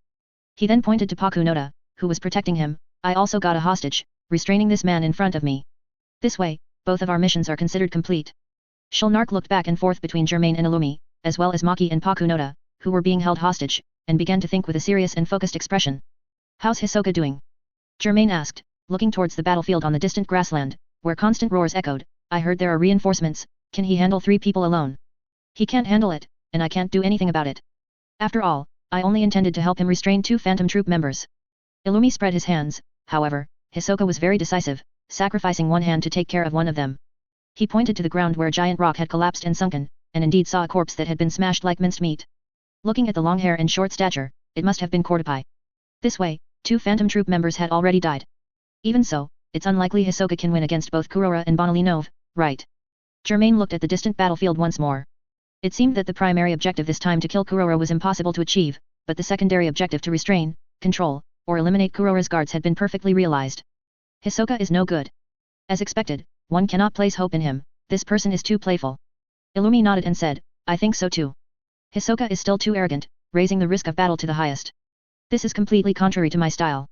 The battle is over. Germain suddenly said. Illumi turned to look, only to see a giant, Jupiter-shaped sphere appear in the vast sky, crashing down with a roar, stirring up strong winds and debris that shot in all directions. Shulnark held his antenna, but was helpless for a while because Pakunoda was protecting Illumi, and Maki was in Germain's arms. Only then did he make a move. Let's renegotiate. Shulnark put away his antenna. Hisoka is likely severely injured. We'll trade him for Maki and Pakunoda's freedom and safety. Let's end today's battle here. Continuing it would be detrimental to both sides. What do you say? He said that. Illumi pointed to Shulnark and said to Germain, I can accept it. What do you think? Germain didn't think for long and said, let's first confirm Hisoka's safety. If he's a dead man, he's not valuable enough to trade for 2 living people. Illumi clapped his hands in realization and said, you're right, and their troop leader has the final say. Shulnark stared at the 2 men, feeling an immense headache, and could only say, then let's go together and let the troop leader make the decision. Chapter 81, Leaving the Phantom Troop. A moment later. Illumi helped Hisoka, who had a severed arm and was covered in bruises and blood, out of the deep crater created by Bonalinov's materialized Jupiter. Yo! Hisoka spat a mouthful of blood onto the ground, revealing a horrifying smile with blood-streaked teeth. I'm not dead, are you all disappointed? He said this to everyone present. It was likely that everyone there, even Germain and Illumi, had a thought that it wouldn't be bad if he died here. Kurora's coat was torn to shreds by Hisoka during the fight. He stood in the cold prairie wind, wearing a thin white shirt, hands in his pockets, frowning as he looked at Hisoka. Hisoka had a very difficult time fighting against the encirclement of Kurora, Bonalinov, and Kordapai. To reduce their numbers first, he didn't hesitate to sacrifice an arm to instantly kill Kordapai. This indeed allowed Hisoka to catch his breath and relax a bit, but it was only that, he was still in a dangerous situation. Afterward, Kurora and Bonilino lured Hisoka into a chase, causing him to bleed profusely from the strenuous activity. Kurora then set a trap, briefly restricting Hisoka for a moment, and finally, Bonilinov's Jupiter's descent finished the job. After enduring such a series of attacks, Hisoka shouldn't have survived, but why was he still alive? Kurora didn't understand. Kurora, it's my grudge against you. Hisoka knew what everyone was wondering, so he began to explain. I just wanted to fight you one-on-one to determine a winner. But you prepared so many guards. There was nothing I could do, I fell into your trap instead. So, on the verge of death, I plunged my fingers into my chest and set a grudge for myself. After my death, if anyone were to use Nen to probe my corpse, it would trigger the grudge, forcing my heart and lungs to beat again. It seems Nen revived him, Illumi said indifferently after helping Hisoka to flat ground and releasing him. I was wondering why you wanted me to inject Nen into your body after you died, so that was the reason. Hisoka retrieved his severed arm, used bungee gum to reattach it to the stump, then tore off the cloth from his back that was disguised as a 12-legged spider tattoo, wrapping it around his arm to cover the wound. Next, he used texture surprise to make the cloth appear as skin on his arm, concealing the original wound marks. I just heard that a person's grudge after death is quite strong, and that an ability it produces can do many incredible things, so I had the idea to try it. I didn't expect it could actually revive me. He looked up, his eyes narrowed, and a smile appeared on his face. Kurora, perhaps it's my obsession with not wanting to give up on you as a toy that brought me back from hell. That's probably what I thought, I really want to keep fighting you. Hey. Illumi patted Hisoka's shoulder, thumb pointing backward in the direction of himself and Germain. Just so you know, we don't want to keep fighting. Our mission is over. Hisoka turned his head and looked at Germain. Germain was holding Maki captive. Maki had already woken up, her hands tied behind her back by Germain, but she wasn't struggling. Firstly, they were negotiating with Kurora, Shulnark, and Bonilinov. Secondly, Pakunoda had a needle inserted into her by Illumi and was now shielding Germain like a human shield. Maki didn't know if struggling would result in another comrade's death, so she could only remain silent. I see, Hisoka's peach blossom eyes merely swept over the scene, and he roughly understood what had happened. Without you two to restrain the guards, the fight with Kurora really can't continue. Hisoka wasn't someone who couldn't see the situation clearly. Alright, that's enough for today. He stared at Kurora, chuckling. You'll be alone eventually, or I'll create an opportunity for you to be alone. Kurora's expression remained unchanged. He ignored Hisoka's threat and instead looked at Germain and Illumi. Is this enough? It's enough. Germain was the first to release Maki. Maki pushed him away, glared back at him, and was about to walk over to Kurora, Shulnark, and Bonilinov when Germain called out to her. Wait. Germain squatted down, rolled up his pant leg, revealing the 12-legged spider tattoo. Use your ability to remove it for me. Maki's face was grim, unwilling to respond. Help him remove it. Kurora spoke at this moment. Hisoka and Germain are no longer Phantom Troop members from this moment on. Maki was silent for a while, then finally turned around and completely removed the tattoo she had personally given Germain, before returning to stand beside Shulnark and Bonilinov. Kurora then looked at Illumi. Illumi spread his hands, walked behind Pakunoda, and retrieved the needle. Pakunoda's eyes gradually regained their focus. Upon waking, she looked around, seeing the varied expressions of the people, not understanding what had happened. During the time she was controlled, she had no memory, but she didn't feel unnatural. This was typical memory correction unique to being attacked by a manipulation-type Nen ability. Shulnark reached out and pulled the bewildered Pakunoda back to their side. Hisoka, Germain. Kurora's face was devoid of any smile. His eyes were utterly cold. You will pay the price for the deaths of Finks and Cordopi. Germain didn't respond. From the moment he refused to participate in Phantom Troop activities, he had no delusions. The Phantom Troop encouraged outsiders to kill members and take their place, considering its election, but the final interpretation rights were actually in Kurora's hands. At the same time, he could not tolerate internal rebellion, and there was no room for maneuver now. Hisoka, on the other hand, became excited and laughed loudly. How cunning, Kurora. When Silvazaldi killed the original number 8, you didn't utter such harsh words. However, it suits me perfectly. Starting tomorrow, as soon as I encounter any Phantom Troop member, a death match will begin. Let's make a bet. By the end of this year, will your spider legs die out first, Kurora, or will Germain die first, or will I die first? What do you say? Kurora met Hisoka's gaze expressionlessly, saying coldly, I bet we win. I bet I win. Hisoka put his hands on his hips, as confident as ever, then looked at Germain. Germain and Illumi, however, ignored Hisoka and Kurora's love-hate dialogue and had already walked a considerable distance away. Hisoka shrugged, said no more, and slowly walked in their direction. The Phantom Troop members remained in place, watching their figures gradually disappear at the edge of the prairie, and then began to deal with the bodies of Finks and Cordopi. Maki's Nen stitching was inspired by the female teacher who taught her Nen ability in Embalmer. She never expected that today she would actually have to use this Nen ability on her Phantom Troop comrades. She stitched Finks's head back onto his neck and sewed Cordopi's incomplete body parts together, giving them a semblance of dignity in death. This scene, however, couldn't help but remind her of the scene before her childhood friend Saris's death. The Phantom Troop members once extended Saris's tragedy to every person they encountered whom they disliked, resented, or ignored. Is this what people outside Meteor City call karma? If this is karma, then why haven't those who harmed Meteor City suffered karma? Maki shook her head, dispelling the gloom in her mind. This Stonehenge battle severely crippled the once infamous Phantom Troop, with 2 members dead and 2 members leaving. The original 13 Phantom Troop members were now reduced to 9. Chapter 82, Hisoka's Proposal Letter. 9 p.m. on March 15, Kukuru Mountain, in front of the Zaldik family mansion. The night was deep, and the bright moon was hidden behind dark clouds, making the sky appear even darker. We're here, Illumi said, pointing ahead to the 2 people behind him. I called ahead. The Zaldik family's best doctor is already on standby. Hisoka gently caressed his severed arm and said, Indeed, with the arm fully reattached, I'll be better able to deal with the Phantom Troop in the future. Germain looked up at the gate before him, the testing gate. As expected, it was layer upon layer, with a total of 7 gates. The higher the gate, the double its weight, and the units were already in tons. He then turned to look at Hisoka, observing him carefully for a while. Hisoka, having been resurrected, hadn't gone crazy yet, but it was only a matter of time. Next, he would most likely become bloodthirsty. The Phantom Troop wouldn't be enough to satisfy him, and he would seek out more targets. At that point, Germain and Illumi would also become his prey.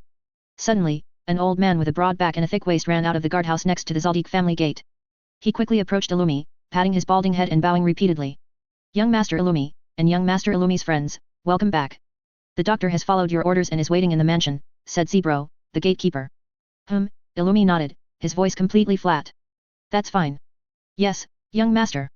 Illumi strode forward, placing his hands on the testing gate. With a creaking sound, 6 of the testing gate's layers were pushed open. Illumi's expression remained unchanged, making it impossible to tell if he had used his full strength. Germain and Hisoka followed Illumi into the Zaldik family's giant courtyard. Zebro remained by the gate, bowing continuously in Illumi's direction. After only a few steps, they saw a pair of green eyes light up in the pitch-black forest. A huge, mountain-sized hound, which had been lying on the ground, raised its head. This is our family's guard dog, Illumi called out. Mike, I forgot to bring food back. I'll feed you tomorrow. The giant hound, Mike, made no sound, but its unsettling eyes stared at Germain and Hisoka, following their movements until they were out of sight. Hisoka, Germain, Illumi said, leading the way. You can't enter the main residence. For the next few days, you'll stay in the head butler's office. It's enough for you to rest. I have no objections, Germain replied, then observed the night scenery of Kukuru Mountain again, as leisurely as a tourist. Hisoka also waved his hand, saying, I just need my arm perfectly reattached, and that's all. They climbed a small hill, then walked a flat path, and then saw a brightly lit, luxurious mansion. Even the Zaldik family's butler's quarters were quite magnificent. Kota, the head butler, along with a group of butlers and doctors, had already received the news and had been standing in front of the gate for half a day. Now, they all walked forward in an orderly fashion. Young master, Kota adjusted his thin-rimmed glasses, leading a group of butlers in black suits and doctors in white coats, and bowed to Illumi. Illumi, still with the same expression, nodded and then pointed to the 2 people behind him. As discussed before, have the doctors reattach Hisoka's arm, and then let them stay here. Yes, Kota replied without a single unnecessary word, nor would he question young Master Illumi's decision. He immediately agreed. Illumi then turned to Germain and Hisoka, saying, then you 2 will stay here tonight. I need to go back to the main residence. I'll come find you tomorrow. Germain nodded, while Hisoka made an okay gesture. So Illumi turned and left. He leaped up, jumping back and forth among the branches, and quickly disappeared into the darkness. Mr. Hisoka, Mr. Germain, Kota adjusted his glasses, his expression serious and rigid. Please follow me this way. He led Germain and Hisoka into the mansion, then had Hisoka and the doctors enter a room for debridement and suturing, and had other butlers bring desserts and fruits to Germain. While waiting, Germain described everything that happened today in the relay caravan group and warned Shizuku not to get close to members of the Phantom Troop. Kurora had already noticed that the 2 had a connection and might target Shizuku. Shizuku responded, not complaining that Germain had dragged her into it. After all, their relationship was exposed by her first, otherwise she should be safe now. As for Bisky, after expressing concern, she asked. Germain, isn't the team's maximum number of people 4? Can I let Wing join the team? If so, I'll contact him now, and I'll handle the explanations. Besides that, we also need a long-term medical professional. The one I contacted last time was very good, just a bit shy. I can bring her into the fold, and her character is also trustworthy. Wing was Bisky's disciple, and Germain had met him once. He was a trustworthy person, and having capable and reliable people as teammates would certainly be helpful. As for a medical professional, they indeed needed one. So Germain agreed to everything, leaving Bisky to negotiate. In less than half an hour, Hisoka came out of that room, and even deliberately moved his reattached arm in front of Germain. It's just like new. Germain, were you deliberately waiting for me here? No. Just courtesy. Germain stood up and looked at Kota not far away. Kota understood and walked over. Prepare dinner for us, we haven't eaten yet. Kota adjusted his thin-rimmed glasses and immediately said, it was my oversight. I will prepare it immediately. Dinner will be on the table within 15 minutes. Please wait. He bowed and hurried away. He's really a serious person, Hisoka said, smiling as he stared at Gota's back, then looked at Germain. You, on the other hand, casually order someone else's butler around. Germain walked towards the dining room, saying, if you're not hungry, then go rest. I'll have butler Gota cancel your portion. Hisoka paused, then chuckled a few times. Ultimately, the two of them still enjoyed a lavish dinner together. After dinner, they were led to different rooms to rest. After Germain had showered and dried his hair with a hairdryer, he lay down in the soft covers, using sleep to clear away the day's fatigue. The next morning, Germain woke up. After washing up, he went downstairs to the dining room and ate a simple yet nutritious breakfast. However, this time, Hisoka was no longer across the table. Gota walked over and handed a letter to Germain, saying, Mr. Germain, Mr. Hisoka left alone this morning, leaving this letter. It's for you. For some reason, Germain felt no surprise when he knew Hisoka had left and saw the letter. He even guessed the general content of the letter. Germain took the letter from Gota, took it out of the envelope, and unfolded it to read. Gota stepped aside, maintaining basic etiquette. Germain quickly scanned it. The content was indeed as he expected, a challenge letter to him and Illumi, and also a proposal letter. Hisoka's appetite was too big. He was probably the kind of man in legends who liked to have a harem. The next time they met, it would undoubtedly be a fight to the death. After reading it, Germain folded it, put it back in the envelope, and then handed it to Gota, saying, please deliver this letter to your young master Illumi. This letter is also addressed to him. Yes, I understand. Gota took it, bowed solemnly, thank you for the reminder. I will have someone deliver it to the main residence now. The letter was sent to the main residence, and by noon, when Germain began eating lunch at the Zaldik family, Illumi had not come to visit as promised. However, in the afternoon, Illumi's message arrived here, instructing Gota to take Germain to the Zaldik family's main residence, as Silva, the current head of the Zaldik family, wanted to see him. Chapter 83, The Zaldik family's various aspects. Gota led Germain, who was unfamiliar with the route, to the majestic gates of the Zaldik family mansion and respectfully bowed to Illumi, who was waiting at the entrance. Young Master Illumi, I have brought Mr. Germain, Gota said, one hand on his lower abdomen and the other pressed against the seam of his trousers, bowing slightly. Illumi nodded, waved his hand, and said, You may go about your business. Yes, young master. Gota bowed again, then turned and left, quickly disappearing around the corner of the cobblestone path. My father and mother want to see you, Illumi said, leading Germain into the mansion. They seem to have taken an interest in you. Why? Germain followed unhurriedly behind. Who knows? Illumi shrugged. Perhaps Hisoka's marriage proposal letter? After all, he listed both me and you as targets he wants to hunt. They slipped into a small door and walked down a dark, narrow corridor. It looked somewhat like an air raid shelter's transport tunnel, but the atmosphere was more akin to a cold underground crypt. After walking a distance, Germain saw a portly man with squinting eyes striding towards them. Big brother, the fat man's tone was impolite, but it was clear he was trying his best to sound humble. Can you lend me a few billion jenny first? Illumi shook his head decisively, no. Humph. Stingy, the fat man snorted, I knew it expression on his face. He then looked at the stranger, Germain, with a puzzled glance before quickly walking past them. All right, I'll earn it myself, the fat man grumbled as he walked away. That's my younger brother, Miluki, the second in line.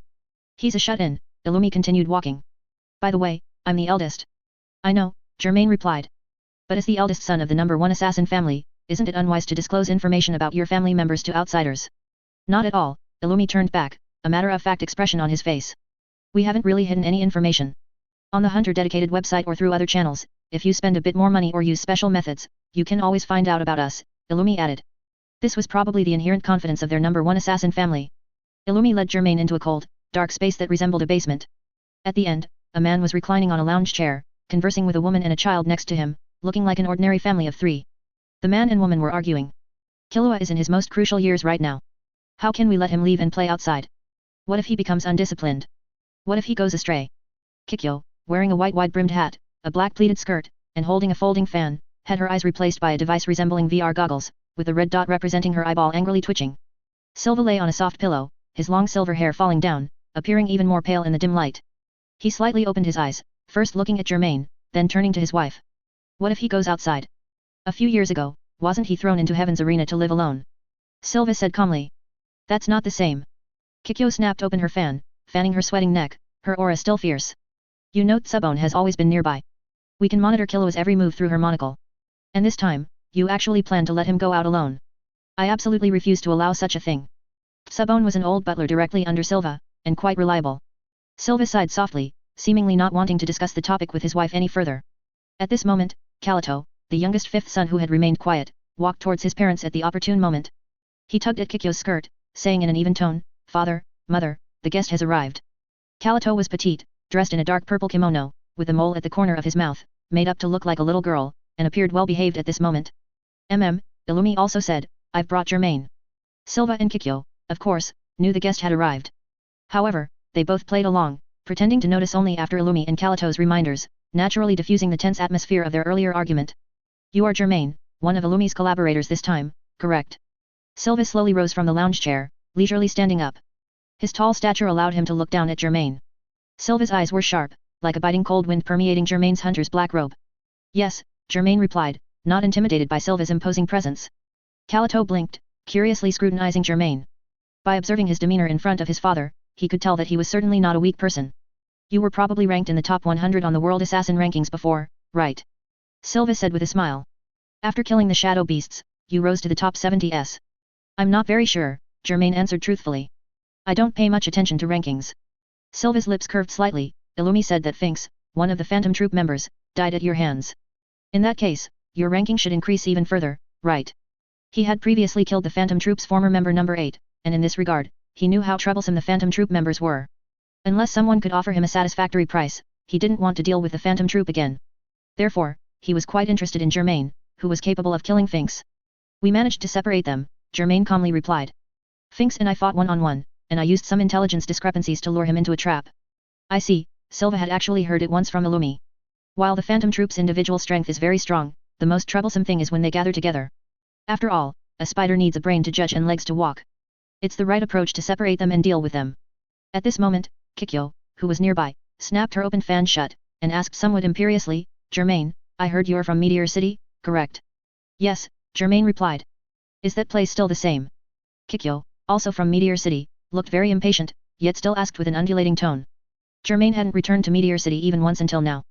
He recalled the original body's memories and said, "It's still the same, trash piled up like mountains, people scavenging in protective suits, others living in the residential areas."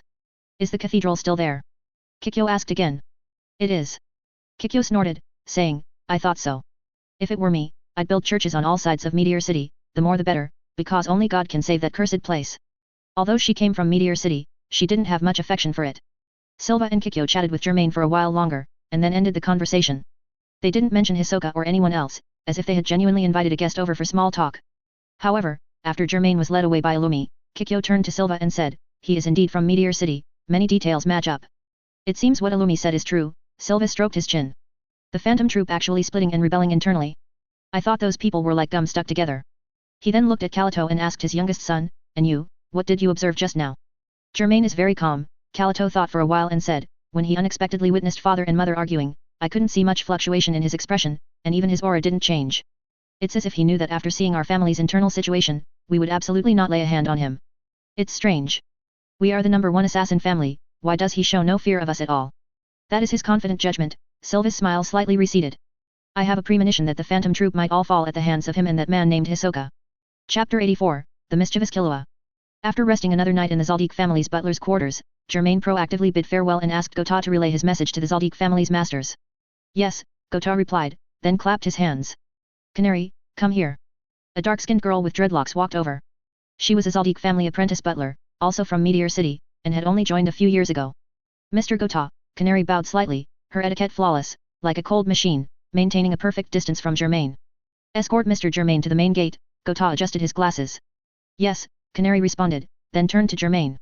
"Mr. Germain, please follow me." Considering the Zaldik family estate's courtyard was indeed quite large, and Germain didn't want to waste time, he followed behind Canary. The two left the butler's quarters with Gota and the other butlers still bowing behind them, not out of respect for Germain, but because he was brought back by young Master Illumi. Canary led Germain slowly, and soon they saw the testing gate in the distance. As they passed through a patch of woods, they saw the giant hunting dog named Mike. However, this time, there was another figure beside Mike, feeding him. But it wasn't the gatekeeper Zebro, it was a child. He had short silver hair and was dressed quite fashionably, appearing to be only about 11 or 12 years old. It was Killua, the third son of the Zaldik family. This meant that among the Zaldik family brothers, only Aluka, the fourth son, was someone Germain hadn't met yet. However, it was unlikely he would ever see Aluka, who was heavily monitored and protected. "Young Master Killua," Canary's tone was calm as she bowed, but her hands, gripping her cane, trembled slightly, revealing her excitement and joy. "Good morning." Good morning." Killua was somewhat distant towards Canary, glancing at her before looking away. Canary, however, wasn't disappointed, because she knew young Master Killua was doing it on purpose. Otherwise, if Madame Kikyo or young Master Illumi found out, she would be punished for violating the butler's code. Young Master Killua is still so gentle. Canary thought to herself. Noticing a stranger, Killua suddenly became interested. He ignored Canary, clasped his hands behind his head, and curiously walked around Germain in a circle. Big brother Illumi hasn't brought a woman home in ages, and we were quite worried. I didn't expect him to bring men back this time, and 2 of them at that. He teased, while scrutinizing Germain, who was full of openings, and muttered to himself. Strange, someone who can hang out with Illumi shouldn't be weak, so why does he look like he has so many exploitable weaknesses? Illumi, I've never seen him interested in women. Could he really like men? Killua shivered, then quickly banished that possibility from his mind. He pouted, and suddenly, a mischievous idea struck him. He covered his mouth, revealing a foxy smile. I'll call you Germain, all right. Killua was quite impolite, putting his hands down. I heard you're also an assassin. Coincidentally, I recently learned a new move. Could you give me some pointers? Killua looked up, showing Germain an innocent and harmless smile. Canary, standing nearby, had already guessed young Master Killua's intentions. She frowned but didn't speak to stop him. I don't mind, Germain still had a good impression of Killua. However, I don't think I have anything in terms of assassin skills that I can teach you. At his current age, Killua had long since become an assassin, having killed countless people. Putting aside his inability, his killing techniques were superior to Germain's. It doesn't matter, just a casual spar. Killua subconsciously took Germain's words as a sign of backing down. He quickly followed up, come on, I'm going to make my move now. The next moment after his warning, his hands suddenly whipped like long lashes, only occasionally revealing the soft, snake-like afterimages of his arms. Here it comes, young Master Killua's snake dance, which he mastered years ago. How mean-spirited, Canary glanced at Killua, thinking to herself. However, young Master Killua is probably far from being a match for Mr. Germain. This kind of move won't hurt him. Indeed, Killua suddenly lunged without warning, his arms lashing out like whips towards Germain. Germain, however, calmly raised his hands and quickly, firmly grabbed Killua's arms. Hey! Killua was startled. He tried to break free but found his arms seemed to be welded in place. He quickly kicked towards Germain's chin, but Germain dodged by tilting his head. Such quick reflexes! Killua was secretly surprised. He still wouldn't give up, raising his leg again, constantly trying to kick Germain's head, abdomen, and limbs, but each time he failed. Germain held Killua's hands like a clothesline, and Killua was a piece of clothing, allowing him to swing and manipulate him. Killua's face flushed red, but he still refused to beg for mercy. He, in turn, grabbed Germain's hands, raising his body as if doing a pull-up, extending his head, and was about to bite the back of Germain's hand. This time, Germain finally let go. Only children bite during fights, and he didn't want to get Killua's saliva on him. However, thinking back, Yuvajin and Mad Dog both bit during fights. Their fierce biting could definitely not be described as kids fighting. As soon as Killua landed, he suddenly retreated a distance, let out a dry laugh, and said, "You've got some skills. I'm about to get serious now." Then, this time, he used the body bend technique, moving around Germain, leaving behind multiple full body afterimages. I was just thinking that young Master Killua was too mean-spirited. Canary now looked at Germain, thinking to herself, but the truly mean-spirited one is actually Mr. Germain. Young Master Killua would voluntarily stop when facing someone he absolutely couldn't beat. But Mr. Germain deliberately restrained his killing intent, and left so many openings, giving young Master Killua hope, enticing young Master Killua. However, this time, Killua had not yet continued his attack when the fight abruptly stopped. A rumbling, hurried sound of running came from nearby. Mike suddenly bolted, charging towards Germain. In an instant, it was beside Germain, opening its gaping maw, ready to bite Germain. Mike was trained to kill anyone who entered or exited without passing through the testing gate, and also anyone who laid hands on a Zaldik family member. They were all enemies. What Germain had just done to Killua, in its understanding, had become a clear signal of attack. Killua froze his body bend in surprise, and Canary tightened her grip on her staff. Neither of them reacted in time to Mike's sudden attack. Just as they were about to call out for it to stop, they saw Germain look at Mike and suddenly unleash his malice. It surged out like a raging torrent, like a ferocious beast. Mike skidded to a halt on all four legs. Its animal instinct made it feel fear in front of Germain, but the Zaldik family's training compelled it to attack enemies. Conflicted, Mike faltered, hesitant to move forward. At this moment, Canary quickly said, "Mike, stand down. There are no enemies here." Mike recognized Canary's scent and voice. After a moment of hesitation, it obediently retreated, then stood by a large tree, staring intently at Germain. Canary breathed a sigh of relief, then turned her head and saw that young Master Killua was gone. It turned out that the moment Germain unleashed his malice, Killua couldn't control the impact of his fear. He suddenly retreated, darting like lightning onto the branch of another large tree. His long-sleeved shirt was soaked with cold sweat. He breathed heavily, staring fixedly at Germain. Why does this guy also have the same trick as Illumi? What is that? What exactly is that? Chapter 85, Newcomers to the Relay Caravan Group. Germain glanced at Killua, who had scurried up into the branches like a monkey to hide, a smile playing on his lips. He said nothing more, turning and walking towards the testing gate. Goodbye, Mr. Germain. Canary bowed slightly to Germain as he passed, and he nodded in response. He stood before the tall, majestic testing gate, just about to push it open, when he heard urgent footsteps from behind. Wait. Killua rushed over, stopping 3 meters from Germain. The fear in his eyes had receded, leaving only deep suspicion. Do you still want to fight? Germain turned around, looking down at Killua, asking the obvious. No fighting. Killua crossed his arms, staring intently at Germain. I just don't understand. What was that just now? Why did Mike stop? He was certain that the well-trained Mike would not obey an outsider's command, yet Germain had merely stood there, releasing an indescribable aura that made Mike halt. More importantly, Killua had felt a similar aura from Illumi, an aura that nearly suffocated him, making him want to flee without a moment's pause. He had also asked others in the Zaldik family, including Canary, but everyone refused to tell him what it was. It seemed to be related to the most crucial period his mother often spoke of. Now, Killua had finally found someone outside the Zaldik family who also possessed this special skill. Despite his reluctance, he had chased after Germain. He wanted to know the truth. Young Master Killua. Canary followed, her expression worried. She had once again guessed her young master's thoughts and kindly advised, let Mr. Germain go. Go feed Mike and don't let him eat too much. Killua saw Canary's dilemma, so he pointed in Mike's direction, using a direct, commanding tone. Canary looked at young Master Killua, who nodded slightly. They understood each other without words. Canary hesitated for a moment, then finally sighed and agreed. After Canary walked towards Mike, Killua looked around. There was no one else present, so he seized the opportunity and asked, Germain, tell me, what was that? That is none, Germain replied concisely. As long as you are willing to tell me, I'll never forget. Killua and Germain spoke at the same time. Killua had never expected things to go so smoothly and was greatly surprised. None. He looked Germain up and down suspiciously. You're not trying to trick me, are you? No equivalent exchange, no torture to extract information so easily, Killua found it unbelievable. It doesn't matter whether you believe what I'm about to say or not. Germain briefly explained the meanings and relationships of aura, nan, and an ability. The more Killua listened, the more solemn his expression became. Many previous doubts were now being resolved one by one, and he had to admit that what Germain said was likely the truth. Then, can you teach me an ability? Killua asked tentatively. No, your older brother would chase me across the world. Germain saw Killua's predictably disappointed expression and added, however, I know where you can learn it. Where? Killua's hope rekindled. After you pass the hunter exam and get your hunter license, someone will come to teach you. Germain said no more. That's all. I should go. But...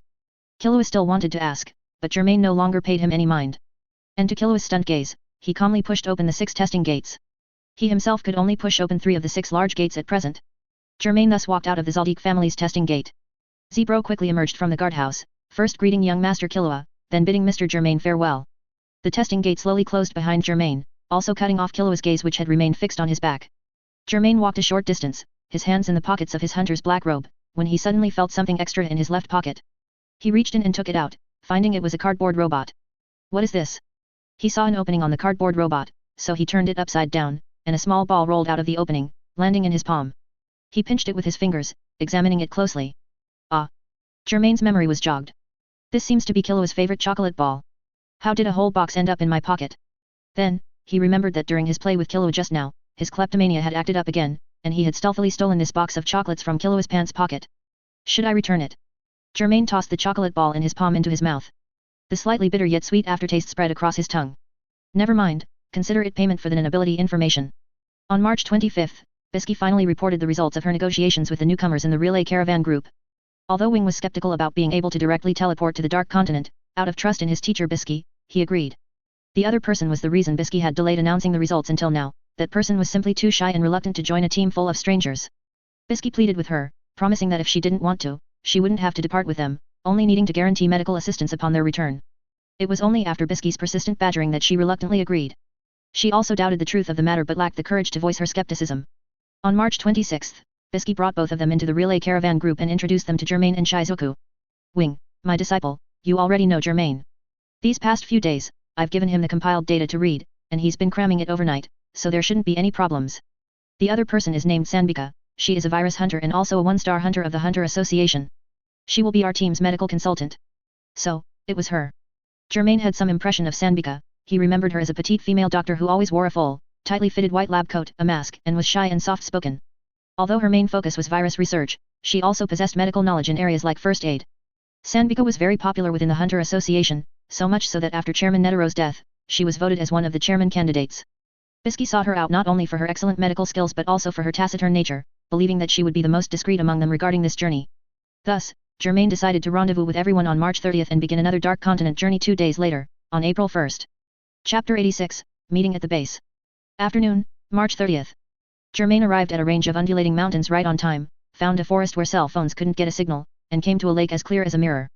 A 3-story Western-style mansion sat by the lake, far less imposing than the Zaldik family's estate, looking more like a temporary rental house a family might take for a vacation. Bisky, having received news in advance, stood at the entrance with her hands on her hips, waiting. Seeing Germain's figure, she couldn't help but wave her hands at him from afar. "Hey, you're finally here!" she shouted. "How dare you make a lady wait so long?" Amidst Bisky's loud shouts, Germain's steps remained unhurried, completely unaffected by her. Bisky, however, didn't have that much patience. She held up the hem of her princess dress and quickly trotted over. "Everyone else is here, only you're missing," Bisky complained, arriving in front of Germain. "How can the main person for this journey be late?" Sanbika must be even more worried. "My apologies," Germain said, his hands in the pockets of his hunter's black robe. "I usually arrive half an hour before the agreed time, I didn't expect you all to be here already." Never mind," Bisky waved her white-gloved hand, not intending to pursue it further. "Let's go inside first." This time, she had her blonde hair tied up in a bun. She pointed at the mansion, her eyes sparkling with excitement. "Look, isn't this house beautiful? I bought it. It'll be our temporary base from now on." "It's indeed not bad," Germain said, looking at the surroundings and then the exterior of the mansion. "You seem to have made a good profit." "Thanks to you," Bisky said with a grin, bumping Germain's arm with her petite body. "Shizuku and I both made a fortune. I'll take you to see my new collection sometime." "Okay," Germain nodded. He knew this was just a polite remark, Bisky wouldn't let Germain go to her gem collection spot. Bisky, quite elated, led Germain to the mansion's entrance. At that moment, a window on the second floor was suddenly pulled open, and a head popped out. "Germain," Shizuku said, resting her chest on the windowsill, greeting him from downstairs. "You're here." "I'm here," Germain responded with a wave. Then, Shizuku nodded calmly, withdrew, and closed the glass window, as if nothing had happened. "You two, really?" Bisky pulled open the mansion's front door, but then rubbed her forehead, a little exasperated. "I can't understand your brainwaves. In a way, it's a remarkable way to communicate." Inside the house, a brick red fireplace was burning firewood. Wing was sitting in a chair by the fireplace, engrossed in a thick notebook, its pages curled from his frequent turning. "Ah, Mr. Germain," he noticed someone entering the room, looked up, and rose with a smile, placing the notebook on a nearby table. "You're here." Wing walked quickly over and shook Germain's hand.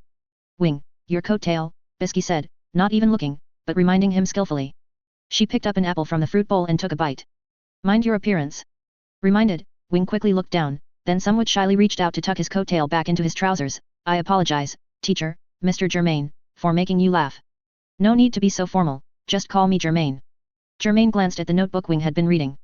Its contents were Bisky's compiled data from the previous Dark Continent journey, filling about a third of the notebook's pages. Wing looked at Bisky, and after she nodded to him, he smiled and said, "All right, Germain." Germain admired the oil paintings on the walls. Most depicted handsome knights, charmingly wicked bandits, and younger antique dealers, which clearly showed Bisky's preferences. "Wing, it's been 2 months since we last met, hasn't it?" Germain asked. "What have you been doing during this time?" For some reason, Wing felt a sense of restraint when facing Germain at this moment, similar to how he felt with teacher Bisky, even though he was older than Germain. He cleared his throat and, without thinking, answered earnestly, "After I delivered the color-changing stone to teacher, I continued my journey to ensure the inheritance of our Shinjin-ryu." "Oh." This piqued Bisky's interest. She leaned back, sprawling on the soft sofa, and accurately tossed the apple core into a distant trash can.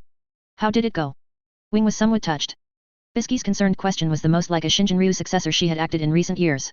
Speaking of which, Shinjin-ryu's founder, Chairman Netaro, and his successor, Bisky, both seemed to be less concerned about the next generation of Shinjin-ryu, mostly busy with their own affairs. This was also related to Shinjin-ryu's characteristic of being a minority elite faction, only teaching talented and exceptional disciples they approved of, without blindly expanding their apprentices. Wing, as the acting teacher of Shinjin-ryu, was more dedicated to this. "Teacher Bisky, I was just about to tell you about this," Wing said with a smile. "I've found a child with excellent aptitude and character. His name is Zushi. I'd like to take him as my disciple." "Oh, then take him," Bisky said, hugging a plush pillow next to her, her eyes twinkling like a young girl's. "Take him." Wing hadn't expected teacher Bisky to agree so quickly. He was momentarily choked, then asked helplessly, "Aren't you going to ask about him, or see him yourself?" "What's there to see?" Bisky directly deflected. "I trust your judgment. This child named Zushi it is." Wing sighed at her words. He should have expected it. The issue of successors, which other schools considered a matter of life and death, was seen by Chairman Netero and Teacher Bisky as something to let nature take its course. This also aligns with Shinjin-ryu's philosophy, Wing thought to himself. I still have much to learn. So he said, barring any unforeseen circumstances, after returning from this dark continent journey, I will take him as my... Hey. Bisky suddenly jumped up, quickly interrupting him. Don't set such an ominous-sounding flag when we're only 2 days away from departure. Wing showed a look of realization and embarrassment. Teacher, I didn't mean to. And if you did mean to, what then? Bisky playfully scolded. At that moment, footsteps echoed down the stairs. Shizuka quickly came down from upstairs, nodded to everyone, then adjusted her large, black-rimmed glasses that were once again sliding down her nose. Germain looked around and asked, where's the other person? Chapter 87, setting off on April Fool's Day. Sanbika is upstairs, in her room. Bisky shrugged. There's nothing to be done. She's still not used to interacting with so many strangers. Shizuka raised a hand, I've only met her once. I've seen her several times. Wing showed a helpless expression. But most of those were chance encounters at the Hunter Association headquarters before. Bisky spread her hands and said with a smile, she's just such a shy girl. Oh, so cute, I really want to use her as a body pillow. If she's so socially anxious, how will she get her work done? Germain asked the crucial question. She researches viruses, so she spends most of her time in the lab, Bisky explained. And when she's treating patients, her personality does a complete 180. What do you mean? Germain asked. It means she becomes very focused and forgets her social anxiety, Bisky replied. She's very serious and responsible about her work. In her eyes, patients are different from other people. Germain nodded after hearing this. Then I have no questions about her. But we need to discuss the final preparation details. Wouldn't it be better to have her come down and participate? It's fine, she already thought of that. Bisky chuckled at this point, then found a tablet computer from behind a pillow and placed it on the table. The tablet's screen lit up, revealing a chat interface and a small speaker icon in the bottom right corner, indicating it was in speakerphone mode. Seeing this, Germain, Shizuku, and Wing were all stunned. Then, several lines of large hunter text appeared on the tablet screen, all in size 1 font. Hello everyone, I'm Sanbika. I apologize for communicating with you this way. Shizuku leaned closer to Germain and asked, so Sanbika is mute? No wonder she didn't respond when I knocked on her door earlier. No, is she deaf too? Bisky heard her and laughed so hard on the sofa that she was practically falling over, completely unladylike. This time, it was up to her disciple Wing to remind her to mind her manners. At the same time, a series of sorry messages flooded the tablet screen for a long time. What's wrong? Shizuku tilted her head in confusion, even a little depressed. She didn't understand what was so funny. Sanbika isn't deaf, nor is she mute, Germain explained. She's just timid and afraid to talk to strangers. You probably scared her when you knocked on the door earlier. Oh, Shizuku nodded thoughtfully, though it was unclear if she truly understood. Germain waited until Bisky's laughter subsided before saying, then, let's begin this discussion now. An hour and a half later, the discussion ended. We'll rest during the day tomorrow, and as usual, we'll depart at 1 AM on the 1ST, Germain concluded, then looked out the window. It's getting late. How are we going to handle dinner tonight? Germain's gaze fell on the two women present, as well as the tablet computer. Bisky and Shizuka both shook their heads, and Sanbika on the tablet practically pretended to be non-existent. He realized a rather serious problem. You're not planning on making me cook dinner for 5 people, are you? Germain's specialties were home-style dishes like egg fried rice, scrambled eggs with tomatoes, and fried eggs, anything involving eggs. But cooking for 5 people at once was something he had never done. I'll do it. At this moment, Wing stood up from the sofa, adjusted his glasses, and said with a smile, as long as everyone doesn't mind. Oh. Let Wing do it. This kid is indeed a good cook. He'll definitely be a great house husband in the future. Bisky showered him with compliments. Wing rarely received such praise from his teacher and couldn't help but rub the back of his head, feeling a little embarrassed. In that case, I'll help you, Germain said. I can still wash and chop vegetables. Okay, thank you, Wing replied. So the two men went into the kitchen, and surprisingly, they didn't ask Bisky, Shizuku, or Sanbika if they needed help. Half an hour later, under Wing's cooking, a table full of dishes was laid out on the long table. Sanbika's portion was sent to her room by Bisky. After Bisky returned from delivering the meal, everyone began to enjoy dinner. Wing's cooking certainly couldn't compare to a star-level restaurant chef's, but it was absolutely sufficient here. Wing smiled contentedly as he watched everyone eat with relish. However, Bisky, without even looking, reminded him, Wing, you're him, your image. The phrase was so practiced that Wing instinctively looked down at his waist the moment he heard the first word, then shamefully reached out to straighten himself. Germain, I have an idea. Bisky held a small knife, pointing it at Germain across the table. Do you know the one-star gourmet hunter Menchi? I know her, Germain said, twirling a forkful of pasta covered in tomato meat sauce into his mouth. I've seen her and her partner, Boera, before. That makes it easier to talk about. Their cooking is absolutely superb. I tasted it once, and it was so delicious I almost bit my tongue off. Bisky revealed a cunning smile. We have to drag them into this too. Germain looked at the woman in front of him, who was trying to poach from the Hunter Association managed by his esteemed teacher, Chairman Netero, and felt a strong kinship with her lawlessness. Midnight of March 31st passed, and April Fool's Day, April 1st, arrived. At 1 a.m., the lakeside mansion was brightly lit. Apart from Sanbika, the four who had rested all day Germain, Bisky, Wing, and Shizuko were all gathered. These are the teleportation lantern and the messenger imp. Wing squatted down, looking at the faintly glowing lantern and the four thin, pale imps, marveling. Is everyone ready with their belongings? Germain confirmed one last time, and the other three nodded solemnly. Then, hold hands with the imps, Germain said. Our Dark Continent journey begins. Germain, Bisky, Wing, and Shizuko successively reached out and clasped the imps' bony, withered hands. They heard surprised shrieks in their ears and felt a chilling sense of death. Bisky, at the very end, shouted towards the tablet computer placed to the side, Sanbika, we're off. Please help watch over things here. The tablet quickly displayed a OK reply. Bisky had no more doubts. Lantern location, Spider Valley bottom. Cooldown, 2 hours, cooled down. After a sudden dizzying sensation, Germain's group of four, the messenger imps, and the lantern all vanished from the floor without a trace. A while later, a sneaky, petite figure peeked out from the stairwell, carefully looking around the first floor. Only after confirming it wasn't an April Fool's prank did she slowly descend. Many people who liked her before would play tricks on her at this time, to the point where she had developed a psychological shadow. Seeing everyone suddenly disappear now, she finally believed about 80% of the Dark Continent journey. Sanbika, still dressed in her usual conservative attire, picked up her tablet and held it against her almost flat chest. She suddenly realized she was alone in a mansion in the middle of nowhere. A flurry of thoughts ran through her mind. She nervously swallowed, left the hall lights on, placed the tablet by the table, and then scurried back upstairs. Note, the cooldown time here has been corrected. I previously forgot to double it once, embarrassed. Chapter 88, The Handprint at Spider Valley Bottom. The branch canopy, like an eggshell, cast large shadows and scattered bright light across Spider Valley Bottom. A lantern appeared without warning, then projected 4 figures. Germain looked down, confirmed the lantern's next cooldown would be in 4 hours, then reached out to retrieve it. The faint light gradually disappeared. Is this the Dark Continent? Wing, having experienced a mysterious teleportation, arrived in a completely unfamiliar area, still somewhat disbelieving. Yes, Germain nodded. Germain, Bisky suddenly called out, her voice betraying a seriousness that was at odds with her usual personality. Everyone, look down at your feet. Germain, Shizuko, and Wing all lowered their heads, first seeing the ground covered in fallen leaves, stones embedded in the mud, then the charred marks left from last time, and finally, a distinct indentation.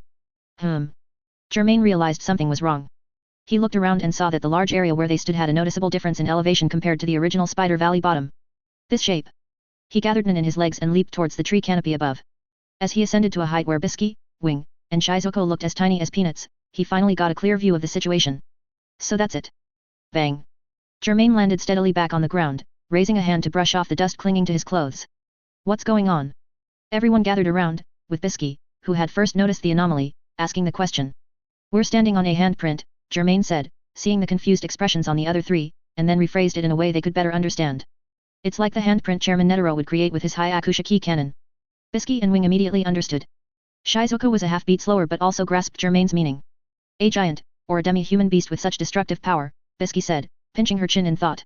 It launched an attack here after we left. Wing felt a chill, especially knowing how terrifying Chairman Netero's palm strikes could be. Does it bear us ill will? Probably, and I lean towards it being a creature of immense size, Germain said, pointing to the branches and leaves above. All the spider's webs have been torn to shreds. The other three looked up and, indeed, just as Germain had said, the spider webs that once covered the gaps between several large trees were all torn, wadded up, and hanging from the tree branches like discarded parachutes. This meant that a creature larger than these trees had forcibly pulled apart the intertwined leaves, tearing the webs in the process, and then pressed its handprint into the Spider Valley bottom. It seems we can't stay here for too long, Germain said, looking at Shizuko. Spit out our luggage. Shizuko said without unnecessary words, cupping her hands. The metal rod of Blinky materialized between them. Spit out our luggage. Blinky's beast-like maw undulated a few times, as if gagging, and its long, pink tongue unfurled and retracted, allowing everyone's backpacks to roll out as if on a ladder. Bisky, Wing, and Shizuko all put on their dry backpacks, completely free of any slime, making it impossible to tell they had been regurgitated from Blinky's mouth. No matter how many times I see it, Shizuko's ability is truly convenient, Bisky said, hands on her hips, carrying a backpack covered in pretty stickers, looking like a young girl on a picnic. Germain didn't carry a backpack. Before any encounters, he was responsible for scouting, so he moved freely at the front of the team. Bisky then pulled out a round, Dragon Ball-like radar device from her backpack and instructed everyone. Each of us has a Nen radar. When we get separated, remember to take it out. The 4 streams of Nen will attract each other like magnets, allowing us to find each other as quickly as possible. This was a lesson learned from their previous separation nearby. Although the previous discussions had repeatedly emphasized how to use the NAN radar, Bisky still patiently repeated the instructions. There was no other way. Wing and Shizuku could sometimes be a bit forgetful, and only Germain was relatively reliable, but he didn't like to emphasize things, so this responsibility could only fall on Bisky's shoulders. Hearing everyone acknowledge, Bisky felt like she had truly become a nagging mom and couldn't help but complain, "Seriously, you better not complain about me being naggy, or you'll get a cross-arm lock." Of course, Germain and the other two wouldn't intentionally provoke Bisky. They maintained the formation with Germain at the front, and with a few leaps, they jumped out of Spider Valley bottom. Walking through the forest, Germain actively released his N. His N's radius had now expanded to 15 meters, and using it occasionally was sufficient to scout the surrounding area. Many experts in exploration had a much larger N radius than him, such as Kite, Xenozaldik, the Ant King and Royal Guards, and so on, but Germain didn't feel ashamed. The radius of N wasn't as strongly related to strength. Kite and Xeno trained their N to that extent due to work requirements, while the Ant King and Royal Guards was due to natural talent. Moreover, Germain's N search radius was still expanding and would eventually reach Kite's N domain, which had an upper limit of 50 meters and a lower limit of 45 meters. Wing cautiously followed behind him. His extensive hunter experience quickly helped him adapt to the environment here, and his eyes behind his glasses constantly darted back and forth. Bisky was already rapidly tapping on her phone's virtual keyboard, recording everything she saw along the way that she deemed noteworthy. She had bought a new phone with ample storage and a camera clarity far superior to her old one, specifically for recording the scenes along the Dark Continent. Shizuku walked alongside her, occasionally looking down at her feet and adjusting her black-rimmed glasses that were about to slide down her nose. Mainly, after accidentally stumbling in the teleportation black hole last time, she secretly vowed never to fall for a landmine-like trap again. Thus, the four-person team Germain and Wing responsible for scouting and guarding, Bisky for recording, and Shizuku for containment traversed the forest. During this time, they did encounter enemy attacks, but Germain and Wing were basically able to resolve them. Shizuku, along the way, had Blinky swallow the corpses of those magical beasts and carnivorous plants, as well as some things she found interesting. "Our current direction is still due north," Bisky said, looking at her compass. Moving away from Mobius Lake, continually delving deeper into the interior. Everyone was ensuring their duties were performed, while also listening attentively to Bisky's words. After all, an old person in the family is like a treasure. Magical beasts are scattered in blocks, and it's not that the deeper we go, the stronger the magical beast's power and abilities become. However, the probability of sighting demi-human magical beasts is increasing. As of now, they had already seen creatures suspected to be demi-human magical beasts twice, but the other party had not made contact with them. Germain, walking at the very front, thought for a moment and said, "Perhaps it's because they are all creatures within a certain combat power range, and thus are distributed in this area, competing for territory." Oh. Bisky understood Germain's meaning. "You think that if we keep heading north, we'll eventually encounter a boundary, and crossing that boundary will lead us into a world with a completely different combat power range, right?" "Correct," Germain replied. This statement sent a shiver down everyone's spine. If that boundary truly existed, what kind of monsters would the creatures on the other side of it be? Just then, Germain's N detected an open area ahead, meaning they were about to exit the forest, and at the same time, he smelled a pungent odor. Thanks to Salted Fish number 11 for the reward. Thanks to the readers for their monthly and recommendation votes. Chapter 89, The True World Tree. "We're almost out of the forest," Germain reminded, turning back. "Also, I smell something foul. Does this smell ring a bell for any of you?" Shizuku's first reaction was to sniff her black turtleneck sweater, while the other two normal people sniffed the air. "There is indeed a pungent smell," Wing said with a grave expression. He always subconsciously judged things in a negative light. "Do we need to put on gas masks?" "Idiot," Bisky scolded. "Sniff carefully. It's sulfur. Even if we need masks, we should confirm the actual situation first. Don't be so overly tense." "Yes." Wing instinctively straightened his body under Teacher Bisky's reprimand. As always, he calmed down, sniffed, and said, "Indeed, it's sulfur." It was only then that Shizuku realized they weren't talking about her. She had been wondering why she would smell bad when she had clearly showered. She often dealt with corpses, remnants, and other such items, so it was inevitable that she would pick up peculiar scents. That's why her first thought was that the foul smell Germain mentioned referred to her own scent. But why would they smell sulfur here? Soon, when the four-person team emerged from the lush forest onto a flat wasteland, they looked up and discovered the reason, then couldn't help but freeze in place. At the end of the barren open ground, there was an abrupt slope, and a series of raised mountains were covered in clearly delineated grey and white conical soil blocks. Thick smoke billowed from the depths of the circular platform, tirelessly spewing towards the sky, blackening a large swathe of the landscape. But what truly stunned everyone wasn't these active volcanoes guarding various spots, but the unparalleled colossal trees rooted in the magma and cracked earth beyond the volcanoes. Each of those trees only revealed a trunk as thick as several volcanic craters, with everything above the trunk piercing into the vast clouds, not a single trace of branches or leaves visible. "If it's volcanoes, I can understand the sulfur smell," Wing said, his eyes wide with disbelief. "But trees this tall, unheard of. They're taller than the world tree on the 6 continents. Compared to these, the world tree is practically an infant," Bisky frowned. "I should say, I feel this is the world tree, the true world tree." Wing and Shizuku both looked at Bisky in confusion. Only Germain, prompted by her, was the first to react. Bisky explained that Guy, Jin, often spreads some of his ideas during casual chats within the Hunter Association. He believes that the world tree on the 6 continents is an undernourished tree, and the true world tree is on the dark continent, because only there can such a tall, towering tree reaching into the clouds be sustained. Everyone couldn't help but be amazed. Such a hypothesis was now being realized before their eyes. They saw it with their own eyes, and it couldn't be false. Bisky seized the moment, holding her phone horizontally, and began snapping photos of the true world tree and the nearby volcanic landscape. This was a rare and spectacular sight, and everyone was somewhat engrossed. It would have been even better if there wasn't that sulfur smell in the air. Germain, Bisky said, having just taken another photo, turning her head. I now agree with your dark continent boundary theory. If there must be a boundary, nothing is more suitable than these world trees. Shizuku asked curiously, so, if we cross these volcanoes and go around the world trees, we'll reach an even more dangerous area, right?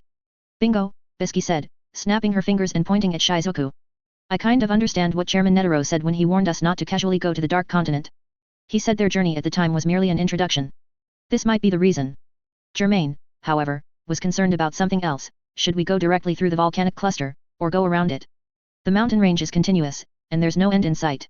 Going around it would probably take a lot of time, Bisky said, pinching her chin. Shall we go through it? Germain nodded. Germain and Bisky were in agreement, and the other two naturally raised no objections, so the four embarked on the volcanic belt. Since they decided to go through, everyone put on their gas masks. Even before getting close to the volcanoes, they felt a wave of heat, and after walking a short distance, they were sweating profusely and parched. Let's quicken our pace, Germain pointed ahead. Let's quickly traverse this volcanic cluster and reach the first world tree, then rest there. Everyone nodded. So, the four of them leaped forward like dragonflies skimming water, stepping on the dry crust, and in the next moment, they appeared several meters away. They quickly found themselves surrounded by volcanoes. Although they protected themselves within, it only made them feel slightly better, their clothes were still soaked and stuck to their bodies.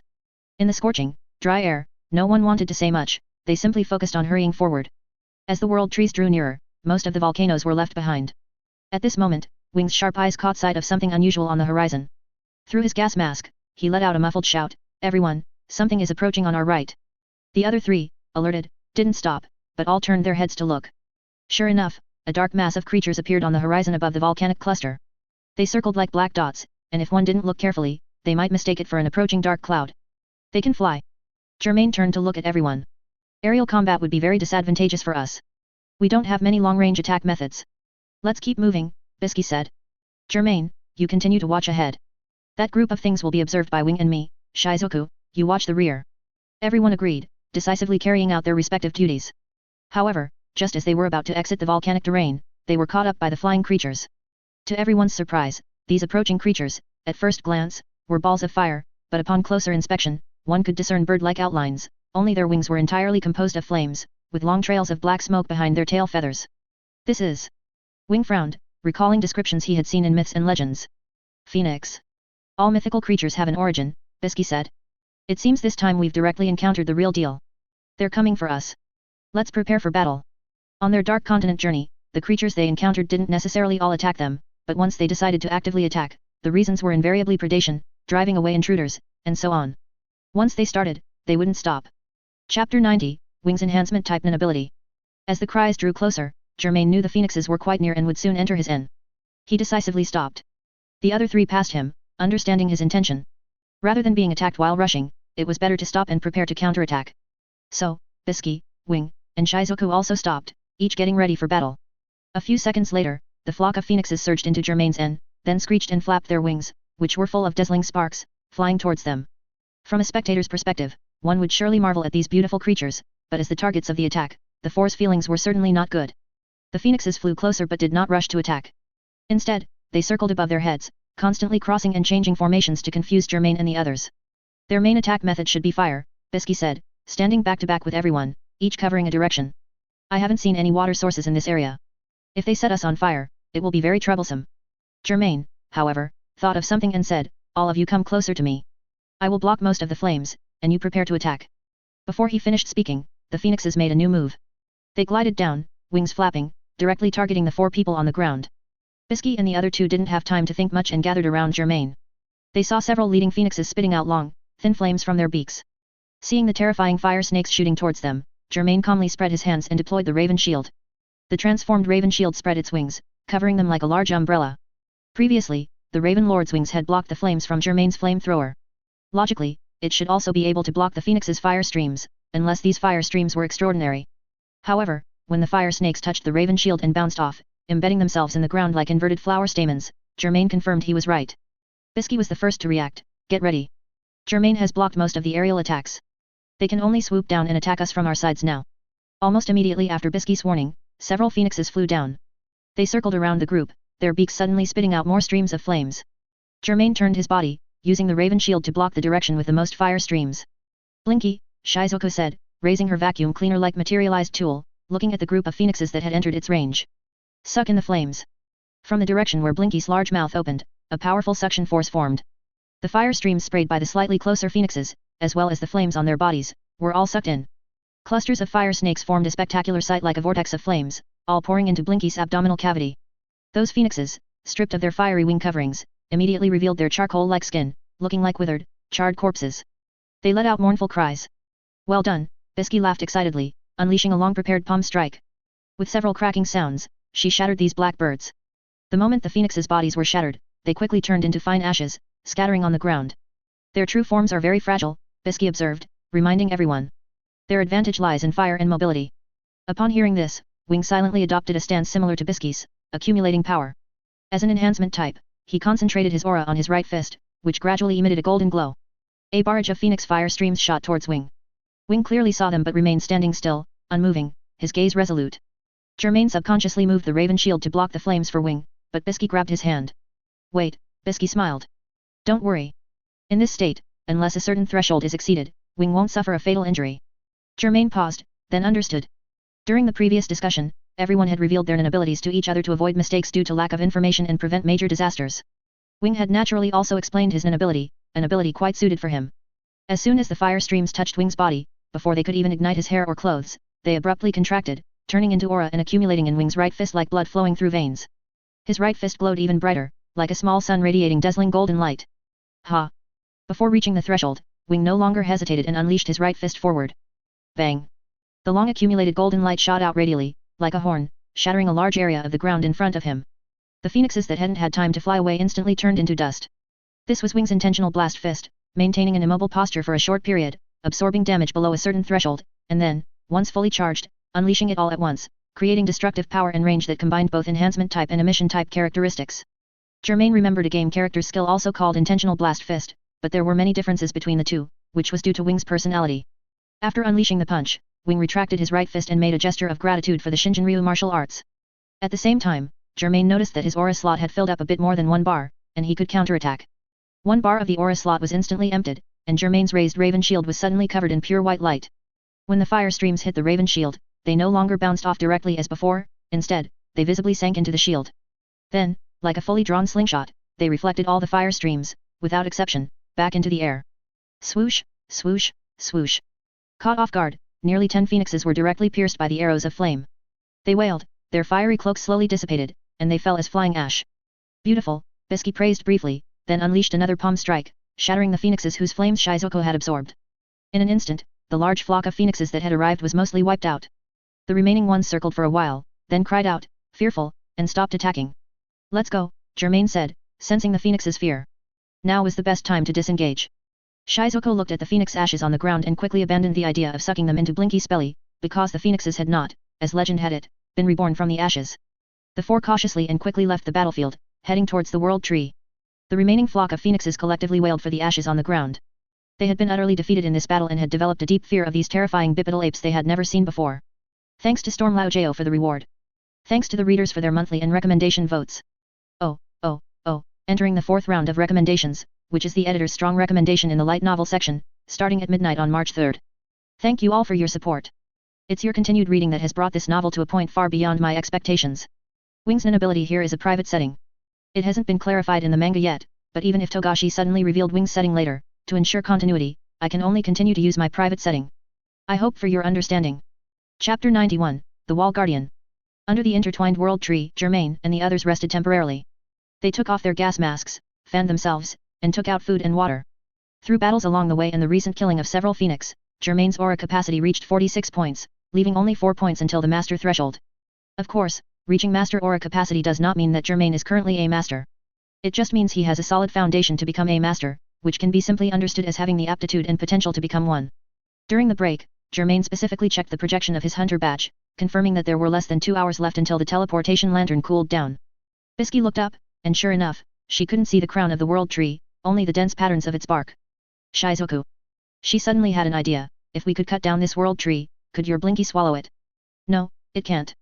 Shizuku bit into a sandwich cookie, crumbs falling onto her turtleneck sweater. Blinky has another restriction in vow, which is about this. I don't know how big the space inside it is myself, but it can only absorb an object the size of a swimming pool at a time, and then it will be forcibly interrupted. If there wasn't such a restriction in vow, let alone a fallen world tree, it could even swallow entire volcanoes. I see. Bisky nodded. Not only would we have to fell the world tree, but also cut it into pieces each the size of a swimming pool. The amount of work is simply too great. She sighed and gave up. Just felling the world tree would consume a lot of time and energy, let alone cutting it. However, Bisky still asked Wing for help to cut off a small section of a root exposed above the ground, and let Shizuku swallow it with Blinky. If there's a chance, let a plant hunter study it, Bisky said. See what differences there are between the world tree here and the world tree of the 6 continents, besides their size. After another 10 minutes of rest, and after Germain returned from patrolling the surroundings, the group set off again. It took them almost 15 minutes just to get to the side of the giant world tree, even with them accelerating their pace, which showed its immense size. At this point, at the end of the winding roots and cracked earth, an unexpected obstacle appeared. Between the world trees, a wall had appeared. This wall stood tall, dozens of meters high, blocking their path. As they got a little closer, they could see that the wall was covered in strange patterns, surging like ocean waves, evoking indescribable thoughts in everyone. There's actually a wall here, Bisky murmured. While it's not unusual for the Dark Continent to have intelligent beings, I can't help but be surprised when I actually see the evidence. The 4 of them did not casually touch the wall that separated the inside from the outside, but observed it silently, while Bisky continuously took photos with her phone. Germain pondered for a while, then shared his deduction with everyone. The Dark Continent has magical beasts called gatekeepers, and demi-humans called guides that they summon. The areas where gatekeepers are found are either the outer seas of the Dark Continent or its coastlines, and guides are responsible for helping humans land on the Dark Continent smoothly. Given such precedents, it doesn't seem so hard to understand why they would set up a wall along this boundary line of the world tree. However, if that's the case, there will be a wall guardian nearby. Bisky continued Germain's unfinished thought. Indeed, this possibility is quite high. Ah! Shizuku suddenly exclaimed, startling everyone. She adjusted her glasses and said, could the handprint left in Spider Valley bottom before have been left by a wall guardian? Although she seemed dazed, she occasionally said something insightful. Germain listened and nodded, there is indeed such a possibility. This place is not very far from Spider Valley bottom. We'd best be careful. What do we do now? Bisky asked. Do we go directly over this wall, or climb the world tree and then cross over, or walk a distance to the side to see if there's a passage? Germain shook his head. If the wall guardian truly exists, then it's unlikely there would be a passage or a gap. Let's just climb over, it saves time. Bisky nodded, looking at Shizuku. What do you think? I also think climbing over is better. Shizuku agreed with Germain's plan. Bisky looked at the last member of the group.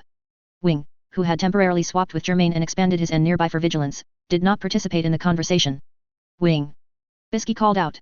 Wing didn't respond immediately. Instead, he suddenly turned around and shot like an arrow towards the group. Danger! Wing shouted to them with a grave expression. Something is approaching, a very huge aura. Germain and the others were startled at first, then instinctively gathered their Nen, but they looked left and right and saw no sign of an enemy, until the aura Wing spoke of crashed down. A humming-like vibration left all 4 of them in a daze. They even felt the same helplessness as ordinary people facing the malevolence released by an user. However, when they looked with extreme caution towards the direction from which the aura surged, which was directly above their heads, they still saw nothing.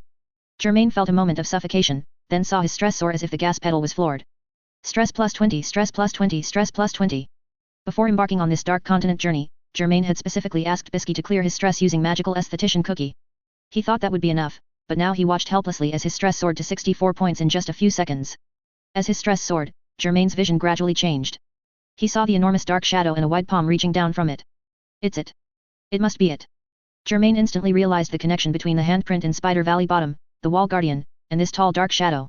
While Bisky and Shizuku were still bewilderedly looking for an invisible enemy, Germain was the first to react, only he could see this palm. Run! Germain shouted loudly, it's invisible. Get away from the range its aura covers. At Germain's warning, everyone also realized the danger. Under the oppressive might, they retreated in different directions. Stress plus 20.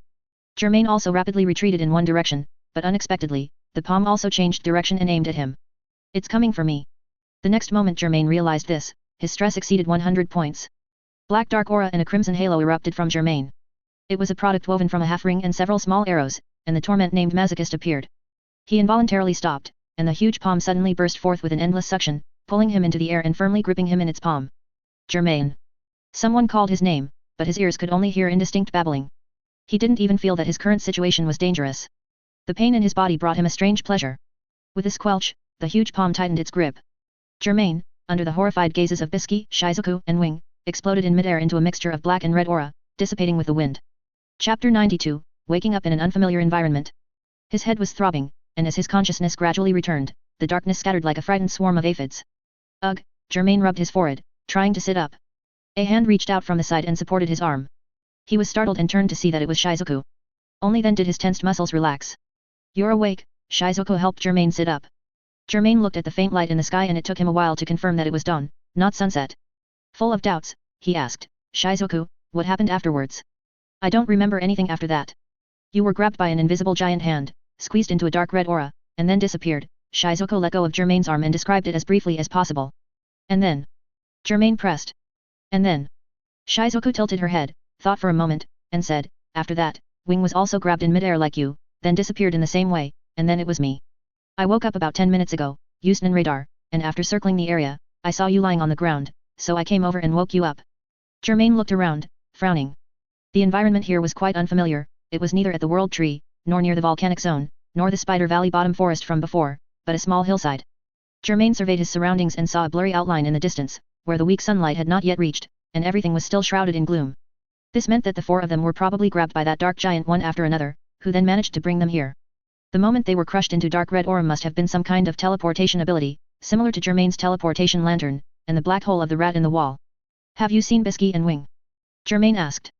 Shizuku, as expected, shook her head. I haven't seen them, I only found you. But the radar detected their positions, they are quite far away, so I chose to come to you first. Germain took out the radar.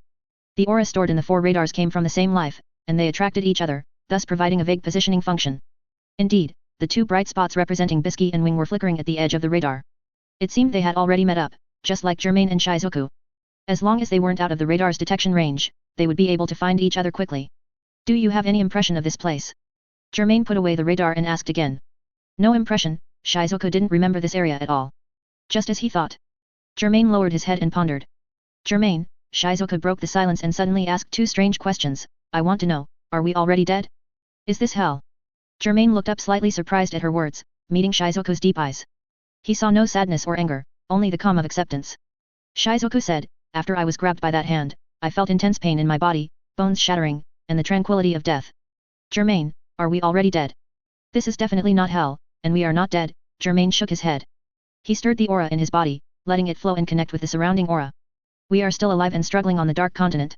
Why are you so sure? Shizuku asked, puzzled. You should have noticed, right? Germain extended his index finger, and his aura formed 4 characters Hunter badge. The aura here is far more abundant and vibrant than on the 6 continents. This is because this place has the most vast land, the richest resources, and the most complete ecosystem, and the most aura gathers and circulates on the dark continent. We non-users are fine, the circulation of aura is as natural as breathing. If an ordinary person with closed aura nodes were to first enter the dark continent, they would likely experience a rather severe adverse reaction. As long as you genuinely feel the aura here, you will understand that we are still alive, and we are still on the dark continent. This is the evidence. Shizuku had indeed noticed the difference in aura content between the dark continent and the 6 continents. Now, at Germain's reminder, she stretched her body as if yawning, truly feeling the vibrant aura. She nodded in agreement, we are indeed not dead. However, it doesn't really matter if we died. For those of us from Meteor City, every extra day we live is a bonus. Germain could tell she was serious. However, he had no intention of comforting her, as such deeply ingrained beliefs from childhood couldn't be changed with a few words. Let's first confirm what we can know. Germain took out an antique bronze pocket watch from his in my arms. In the dim light of dawn, he could barely make out the time, 6 continents time, 6 a.m. He pursed his lips and began to calculate. The 4-person team departed at 1 a.m. 6 continents time, traveled for 2 hours, arriving at the World Tree around 3 a.m., and encountered the giant dark shadow half an hour later. It was now 6 a.m., which meant that approximately 2.5 hours were missing in between. More importantly, when we arrived at the World Tree, it was clearly daytime, but here, the sun hasn't fully risen yet. Germain looked up at the pale sky, deep in thought. If it weren't for the difference in aura, Germain would almost have thought they had returned to the 6 continents. He took out his hunter badge, projecting a display only he could see. The 4-hour cooldown for the teleportation lantern had passed, indirectly confirming the passage of time. What's going on? Germain thought for a moment and suddenly had a bold hypothesis: their teleport location was much farther than imagined, but there was no concrete evidence yet. At the same time, he noticed that some content on his hunter badge projection had changed. Although Germain didn't remember what happened after losing consciousness, his memories from before losing consciousness were still fresh. He clearly remembered triggering the torment called masochist within that giant hand. However, the torment state would only last for half an hour if left unchecked. Germain woke up 2.5 hours later, so masochist had naturally disappeared. This was just a normal change, nothing worth noting. What truly deserved attention were Germain's other changes. His physique had increased to 40 points, his aura capacity had finally broken through the master limit to 51 points, and his stress had risen to 115 points. No wonder when I controlled the flow of aura just now, there was an indescribable smoothness, Germain thought. But why did I get these improvements? Could this also be related to that giant dark shadow? Not only that, but his positive trait and negative trait each luxuriously gained 2 more, totaling 4 traits. The positive traits were resilience and robust, and the negative traits were greed and capricious. Resilience would give Germain a boost in receiving decompression treatment. In other words, Bisky's magical esthetician cookie would now provide Germain with more decompression. As for robust, it was a resistance that would reduce his chances of contracting diseases. Greed, as the name suggested, would make Germain more obsessed with material wealth, while capricious would slightly increase the probability of triggering torment. After being grasped by that giant hand, Germain had a missing 2.5 hours, appeared with Shizuku in an unfamiliar environment, and had undergone significant changes to his body. Clearly, that giant dark shadow was the source of all this. Germain became increasingly convinced of the bold idea he had just had. They were forcibly teleported here, and Germain gained both buffs and debuffs as a result. Chapter 93, The Wall Facer's intentions are unclear. As night gave way to dawn, everything Germain could see was veiled in a thin, bluish-grey gauze, possessing a hazy, poetic beauty. Even considering this was the perilous dark continent, it couldn't diminish this beauty.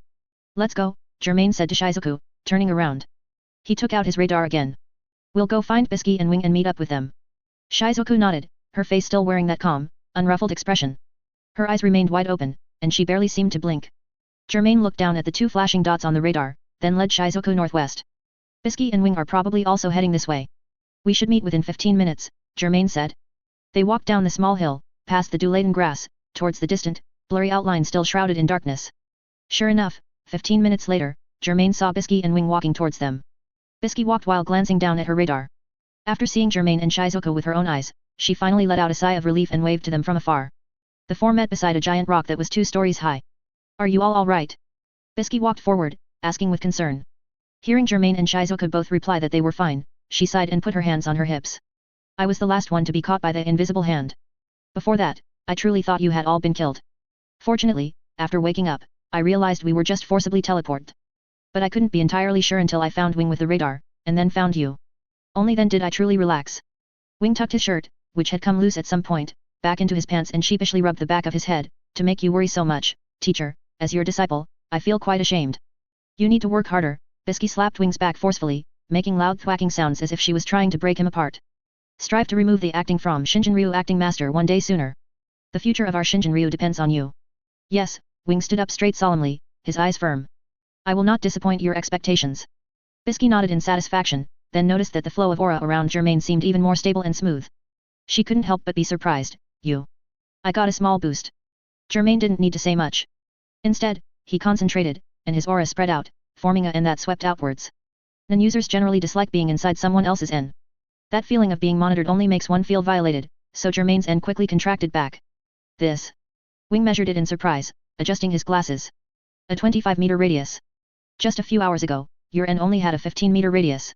It seems that invisible hand indirectly increased your aura capacity, Bisky mused for a moment, then said, but even so, your growth rate is quite astonishing. Her and Wing's astonishment was normal. Germain looked to be only 26 or 27. When they were the same age, although their strength was also increasing, it wasn't this fast. Ah, Bisky suddenly remembered something. Germain, when you were captured, your expression seemed off. Was it because torment was triggered? Yes, Germain answered truthfully. Masochist. But its duration has ended, and it can no longer affect me. Masochist. Bisky looked Germain up and down for a moment, covered her mouth and chuckled, then pouted, looking displeased. I was paying close attention to your stress the whole way, intending to immediately summon magical esthetician cookie for you as soon as it exceeded around 30 points. But who would have thought that an invisible hand would suddenly appear and push your stress to its maximum in less than 10 seconds? That should be the hand of the person who protects the wall, Germain confirmed. I intend to call it the wall facer, and I actually saw its figure. Bisky leaned her head towards Germain in surprise. You saw it? Wing was also very surprised. Neither he nor his teacher had seen anything, they only felt that what had grabbed them was a huge hand with an inescapable power. It should be related to stress, Germain pointed to his eyes. The higher the stress, the more likely one is to see it. At the time, the wall facer was coming directly for me, so my stress also continuously soared under its influence, and I saw its figure. Although the outline was very blurry, it can basically be confirmed to be a giant taller than a wall but shorter than the world tree. I just don't understand why it forcibly teleported us here. On their way to meet Bisky and Wing, Germain and Shizuko had observed the area but couldn't find anything special about it. I might have a clue, Bisky said after some thought. First, to prevent us from approaching that wall. Second, to have us find something here that it wants us to find. Something it wants us to find. Germain repeated the key part of Bisky's words. In fact, I've already seen that thing, Bisky pointed to the blurry outline on the horizon, like a range of mountains. I was teleported near there and saw an ancient ruins. Ancient ruins? This was an unexpected but logical answer. Humans migrated out of the Dark Continent, and there are many intelligent life forms on the Dark Continent. Whether it's the former or the latter, it's not strange for them to leave behind remnants of civilization. Germain slowly began to form an idea upon hearing this. Bisky continued, I didn't get close at the time, instead, I chose to look for you. Perhaps we can go take a look later. However, before that, there's still an important matter that needs to be handled. Bisky suddenly walked towards Shizuko, who had remained silent, and reached out to pull her cheeks outwards. What's wrong? Shizuko looked up at Bisky, but her voice became muffled because her cheeks and lips were stretched. We are a 4-person team, Bisky reminded her. During the information exchange just now, you were spacing out the whole time. What if you missed some important information? Shizuko's face was still being stretched by Bisky, so she had to continue speaking in a muffled voice, sorry. Bisky then released her hands, it's probably the journey and the wall facer's oppressive presence that accumulated a lot of stress for us. Our reactions have all become sluggish. Let's all sit down. It's time for my magical esthetician cookie to make her appearance. Chapter 94, Bisky's Stress Reduction Amplification. Germain, Wing, and Shizuko all sat cross-legged in the shadow of a towering megalith, watching Bisky fill the last gap in their circle. Listen up, Bisky said, a rare serious expression on her face. I haven't tried this next move in many years. Just watch quietly and don't interrupt me, understand? Germain, Wing, and Shizuko all nodded in agreement, simultaneously curious about Bisky's next move. I'll use it on Germain first, he needs it the most, Bisky added. Then Shizuko. Wing and I are relatively fine and don't need it for now. We can do it after we get back. While I'm reducing Germain's stress, Wing and Shizuko, I'll rely on you to keep watch of the surroundings. Wing and Shizuko both acknowledged. With her golden hair tied into a bun, Bisky exuded a mature beauty at this moment. Her gloved hands spread open, and then surged from her palms, pouring into the center where everyone sat, gradually taking shape. Magical esthetician Cookie stood serenely and confidently, maintaining a professional smile. Then, Bisky closed her eyes, clasped her hands together, and slowly entered Shinjinryu meditation. The nin around her was contained but not released, like a conduit connecting her to Magical Esthetician Cookie. At the same time, Magical Esthetician Cookie also gently closed her eyes and clasped her hands. In an instant, a soft golden light emanated from her body, and her palms slowly separated. However, in the seemingly slow movements, everyone could see the ever-changing amplitude of Magical Esthetician Cookie, as if hundreds of thousands of arms were dancing. HxH Canon, Wing recognized the origin of these movements at a glance, but he never expected to see them performed by Magical Esthetician Cookie, nor did he expect Teacher Bisky to use it here. The next moment, he realized he had made a sound and involuntarily clamped his mouth shut, looking worriedly at Bisky. Fortunately, Bisky was still focused and undisturbed. What Bisky was using through Magical Esthetician Cookie was, of course, not HxH Canon, but rather an inspiration derived from it, adapted for her own use, and applied to her favorite aspect. Magical Esthetician Cookie gently waved her palms, sweeping past Germain, Wing, and Shizuko in an instant, then a blur of indiscernible shadows swept towards Germain. Germain felt as if his whole body was floating. His head was massaged at the scalp, his neck was gripped at the cervical spine, his shoulders were stretched, and his back, thighs, and feet were all attended to. After a long while, his body felt as if it had been coated with a cooling essential oil. His tense and sore muscles and bones gradually relaxed, like a flower bud effortlessly unfolding its petals. After an indescribably wonderful experience, Germain slowly opened his eyes and saw Magical Esthetician Cookie standing with her palms withdrawn, her current image truly like that of a bodhisattva. How was it? Bisky took out a small handkerchief to wipe the fine beads of sweat from her forehead, her pride undisguised. I condensed 30 minutes of beauty treatment into 15 minutes, but the amount of stress reduction should have increased instead. Germain looked at the projection of his hunter badge and indeed saw a significant reduction in stress. His stress dropped from 115 points to 82 points in one go. Compared to the previous 24 points of stress reduction, this time it reached 33 points, which was probably not only due to Magical Esthetician Cookie's amplification but also the cross-influence of his own resilience trait. Germain stated this fact, and Bisky's nose nearly turned up to the sky with pride upon hearing it. Next, Bisky had Magical Esthetician Cookie do the same for Shizuko, then she stopped to rest. With beauty treatment and rest, time flew by. In a blink of an eye, the sky was bright, and the warm sunlight bathed everyone, feeling pleasantly tingly. Germain glanced down at his pocket watch and reminded, Bisky, it's almost 7:30. It's about time we set off and you show us that ancient ruins. Bisky pushed herself up from the ground, her princess dress swaying. She patted the dust from her gloves. Follow me. The group returned along the path Bisky had taken, and with ample light, they could already see a corner of the ancient ruins. Blocky, rigid stone structures were arranged together, looking less like a place for living beings and more like a magnified container port. Seeing the form of the ancient ruins architecture, Germain became even more convinced of his earlier conjecture, but he felt little joy, instead frowning. I didn't actually get close, I only saw it from afar, Bisky said, pointing in the direction of the ancient ruins. But it's undeniably massive, I couldn't see its boundaries at all. The group passed through a valley with steep twin walls, and then the view opened up, revealing the true appearance of the ancient ruins at a glance. All the buildings of the ancient ruins were blocks, only varying in height, creating a sense of chaotic disarray. They were densely piled up, like weathered tombstones. And on the plain before fully entering the ancient ruins, there indeed stood a stone tablet, with faintly discernible rows of tiny characters. Incredible, Bisky had not been here before, nor had she seen this stone tablet, but she recognized the script of the 6 continents so much so that she knelt down and gently reached out to touch it. Sahelta United States XX Special Forces, on XX Day, XX Month, XX Year, arrived at the ancient labyrinth city recorded in Travels in the New Continent, East Chapter, with the objective of herb that cures all diseases. This hereby certifies the courage of humanity. The rest of the content was completely illegible, but there was no need to read it clearly, as all 4 present knew their fate.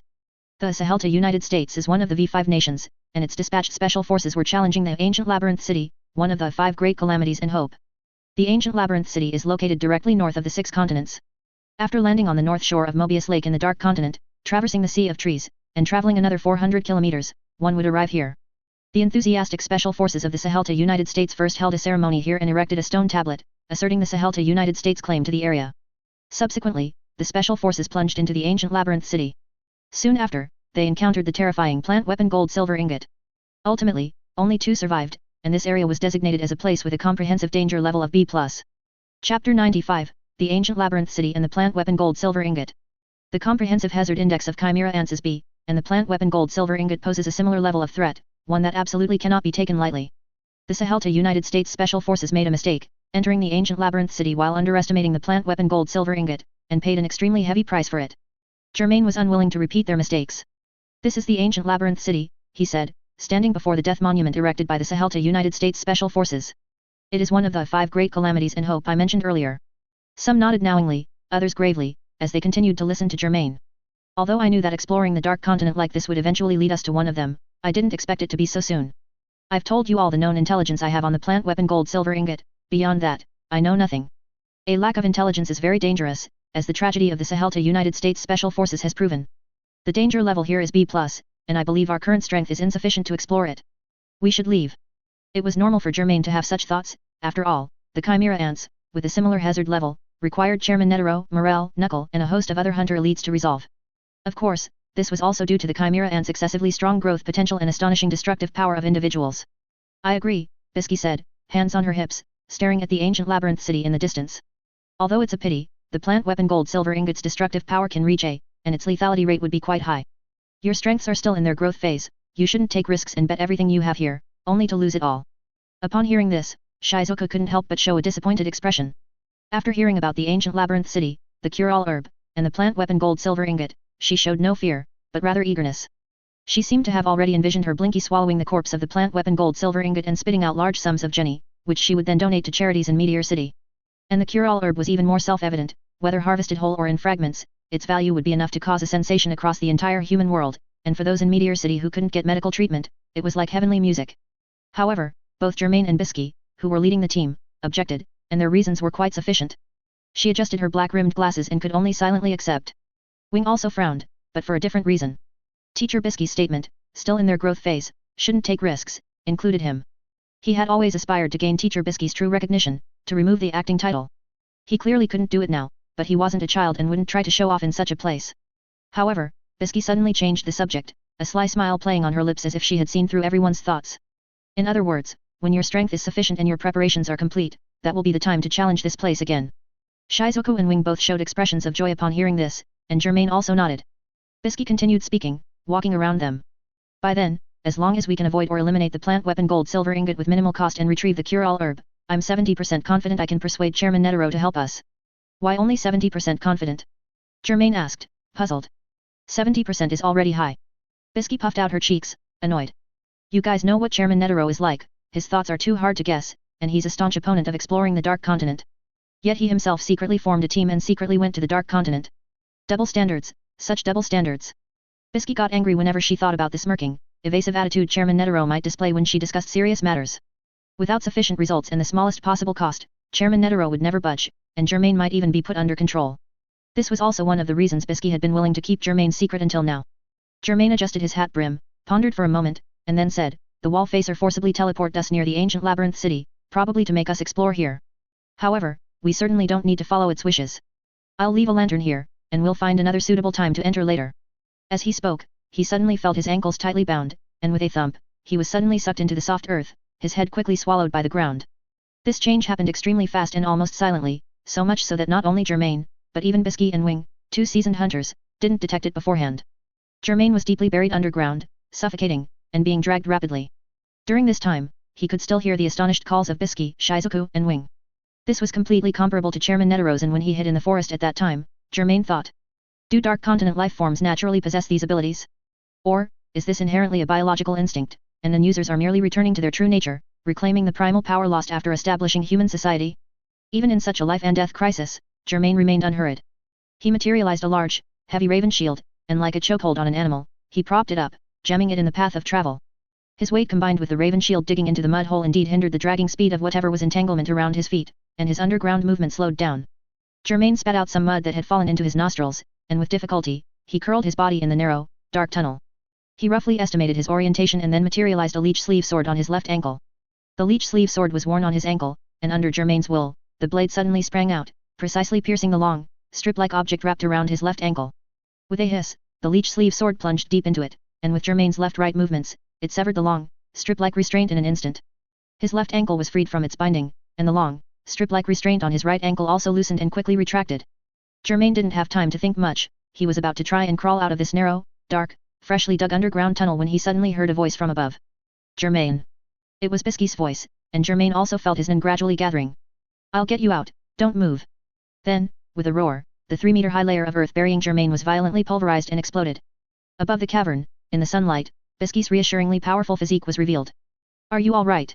Bisky, transformed into her adamant true body, peered down.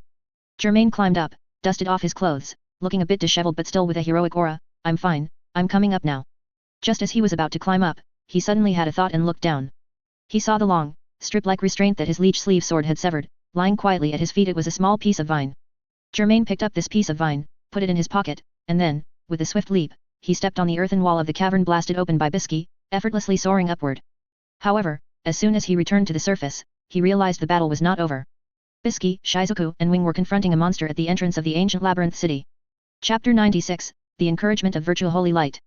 Appearing before Germain, Bisky, and the others was a headless, two-armed, four-legged giant beast with a body structure somewhat similar to a centaur. It was about 5 meters tall, with the upper body of a primate grafted onto the lower body of a deer, covered in shaggy black fur, its posture extremely bizarre. A dark red, broken surface was exposed on its neck where its head should have been, with flesh and blood churning outwards. Several thick vines stretched out from it, one of which was broken off a small section, swaying flexibly like tentacles. Its right hand gripped a giant head, its own head, an enlarged moose-like skull. However, that head's eyes were cloudy, maggots wriggled, and flies buzzed, looking as if it had been dead for some time. At both ends of the head grew a pair of enormous antlers, nearly 2 meters long, curved and heavy like 2 long spears. As for its left arm, the part below the left elbow was completely missing, replaced by a massive gold and silver ingot sphere, perfectly round and full, without a single seam. And its entire body was enveloped in a light defensive aura shield, like a tank. Seeing this bizarre monster, everyone couldn't help but frown in unison, assuming a stance of vigilant readiness. Germain, at this moment, received a projected notification. Stress plus 18 points. Stress reaches 100 points or above, triggering. Germain didn't read on. He didn't care. The meat cleaver materialized in his hand, its transformed serrations revealing his further ferocity. Bisky suddenly felt a familiar sense of abnormality and couldn't help but turn her head sharply to look at Germain, indeed seeing some ring-shaped outline emerging above his head. During the previous 2 sudden appearances of torment, a crown would always appear above Germain's head, and Bisky remembered this very clearly. Seeing the familiar scene, Bisky's heart clenched. No, no, no, please, Germain, don't fall into torment at this time. Wing and Shizuku also noticed the anomaly at this moment, and seeing Bisky's tense and anxious expression, they both guessed the reason and looked at Germain together. However, Germain's will was not swayed by anyone. At this moment, no dark red crown appeared above Germain's head, instead, it suddenly changed, emitting pure white holy light that gently shone upon everyone. Germain's stress instantly plummeted from 100 points to 45 points. Not only that, Bisky, Wing, and Shizuku, enveloped by the holy light, all felt greatly comforted in body and mind at the same time. Germain then looked at himself, and then at the others. They were all immersed in this virtual holy light called bravery, and under its encouragement, everyone received a temporary combat power boost. So that's how it is. It seems I triggered a virtue and encouraged you all. Germain explained in the briefest words, then pointed to the tall monster in front of them. It's probably one of the individual plant weapon gold-silver ingots. So, do you want to fight or retreat? He asked you all, his attitude self-evident. The destructive power of the plant weapon gold-silver ingot was A, its brutality B, but its quantity was only C, which meant their total number was roughly between a dozen and several dozen, not exceeding 100. The ancient labyrinth city was so vast that this plant weapon gold-silver ingot was most likely acting alone. In other words, this was a rare 4-on-1 situation, with the group buff of bravery. However, Germain still respected everyone's opinion and offered a choice. As long as they refused to fight, Germain would not hesitate to immediately set up a teleportation lantern on the spot and retreat, never joking with their lives. At this moment, Bisky, Wing, and Shizuku, hearing the choice Germain offered and feeling the powerful strength surging within their bodies, couldn't help but show hesitant expressions. It was this moment of hesitation that allowed the decapitated antler knight, parasitized by the plant weapon gold-silver ingot, to paw its forehooves and suddenly charge towards the group. Be careful! Wing shouted a warning. Everyone was battle-hardened, so they naturally wouldn't let their guard down completely. As the decapitated antler knight charged forward, the four of them scattered in 4 different directions. The decapitated antler knight relentlessly raised its heavy antler spear and thrust it swiftly and powerfully at Shizuku's chest and abdomen, who was a half-beat too slow. Bisky looked back and saw Shizuku facing danger. With another roar, her strong arms unleashed a wave of aura, striking the tall side of the decapitated antler knight from a distance. With a bang, the decapitated antler knight swayed from the shockwave, but its massive body showed no signs of falling. However, this momentary daze was enough for Shizuku to react. The antler spear thrust again, and Shizuku dodged to the side. She dodged just in time. One side of the antler spear barely grazed her abdomen, cutting through her sweater and skin, leaving a shallow, bleeding red wound. Wing stood firm on the other side, assuming the stance of intentional blast fist. Even without accumulated damage, just unleashing it in a radial burst possessed considerable destructive power. His punch was aimed at the massive gold and silver ingot sphere on the decapitated antler knight's left arm. It must be the main body of the plant weapon gold-silver ingot. It parasitizes other creatures and controls the body's actions. Resolving it would end the battle. So, Wing fiercely swung a loud, explosive intentional blast fist at the massive gold and silver ingot sphere. But in the next instant, he watched with wide eyes as the decapitated antler knight suddenly pushed off with all 4 legs, and this 5-meter-plus giant beast's body actually leaped into the air. Wing's intentional blast fist missed. The decapitated antler knight leaped high, then landed heavily in front of Wing, with a booming crash as its 4 legs hit the ground, causing a section of the earth to tremble. Wing, who had been practicing Shinjin-ryu for countless years, almost lost his footing under such terrifying tremors, but fortunately, at the last moment, he stabilized his stance and maintained his balance. And the decapitated antler knight showed no signs of stopping, its massive antler spear, like a battering ram, fiercely thrust towards Wing's head. Wing's face paled, but he remained fearless. His arms suddenly bulged, and he precisely grabbed the curved protrusions of the antlers, setting his stance, intent on wrestling with the giant beast. Bang! The man and beast indeed held a brief stalemate for 2 seconds, but unfortunately, the decapitated antler knight was immensely powerful, and with a terrifying surge and lift, it flung Wing high into the air. Wing spit out a mouthful of blood with a gasp in midair. The decapitated antler knight stomped its 4 feet, about to charge forward and impale Wing with its antler spear. At this moment, it suddenly noticed Germain, who had already moved to its left side, with his transformed meat cleaver about to strike the attached plant weapon gold-silver ingot. With a clang, the meat cleaver surprisingly couldn't break its skin. After sparks flew, it was bounced away. At the same time, several vine-like tentacles immediately shot out from the monster's scarred and decaying neck wound, striking at Germain's face and neck. Germain twisted the blade of his meat cleaver, and in a fierce and lightning-fast flurry, all these vines were severed. And Bisky, who had already leaped above the decapitated antler knight, slammed her fists down like heavy hammers, like Mount Tai pressing down, onto its back. With a crunch, a significant section of the decapitated antler knight's back visibly caved in. Shizuku also seized this opportunity, raising Blinky and sweeping it towards the bone joint of the decapitated antler knight's right hind leg. With another crack, the right hind leg broke, and bones protruded. In an instant, the decapitated antler knight suffered 3 heavy blows in succession, and a muffled gurgling sound, like a lament, emanated from its body. Everyone was amazed that, bathed in the virtual holy light, the damage they inflicted actually penetrated the defensive aura shield that enveloped the decapitated antler knight, except for the massive sphere. This gave them the confidence to continue the fight. Chapter 97 Crush the decapitated antler knight in one go. The decapitated antler knight suffered heavy blows, letting out a wail from within its body. Woo! Immediately, it violently shook its body, and an explosive aura instantly pushed Germain, Bisky, and Shizuku away. The 3 had already protected themselves with either 10 or hardening, but the sudden aura blast made their eyes go dark. They fell to the ground, spitting out blood. What a domineering aura! The decapitated antler knight, with one leg broken, still stood on all 4 feet, turning its tall body. The dead, antlered spear, still stained with Wing's blood, now aimed menacingly at Germain. Thump, thump, thump. The decapitated antler knight charged towards Germain, its antlered spear about to skewer him while he was still on the ground. Germain quickly rolled to the side, dodging the spear thrust, only to see the decapitated antler knight suddenly stop, bringing its antlered spear down directly onto Germain's skull. Shatter. At this critical moment, Wing, with blood-stained hands and bones visible deep within, suddenly appeared. It turned out that intentional blast fist had absorbed damage below the threshold, which gave Wing a chance to continue fighting. He roared, delivering an intentional blast fist with a step-in punch, once again striking the right hind leg of the decapitated antler knight that Shizuko had broken. With a crack, this time, the entire right hind leg broke off and flew away. The decapitated antler knight was about to unleash a fatal blow on Germain when the sudden loss of its right hind leg caused it to lose balance, swaying as if about to fall. Germain seized this opportunity.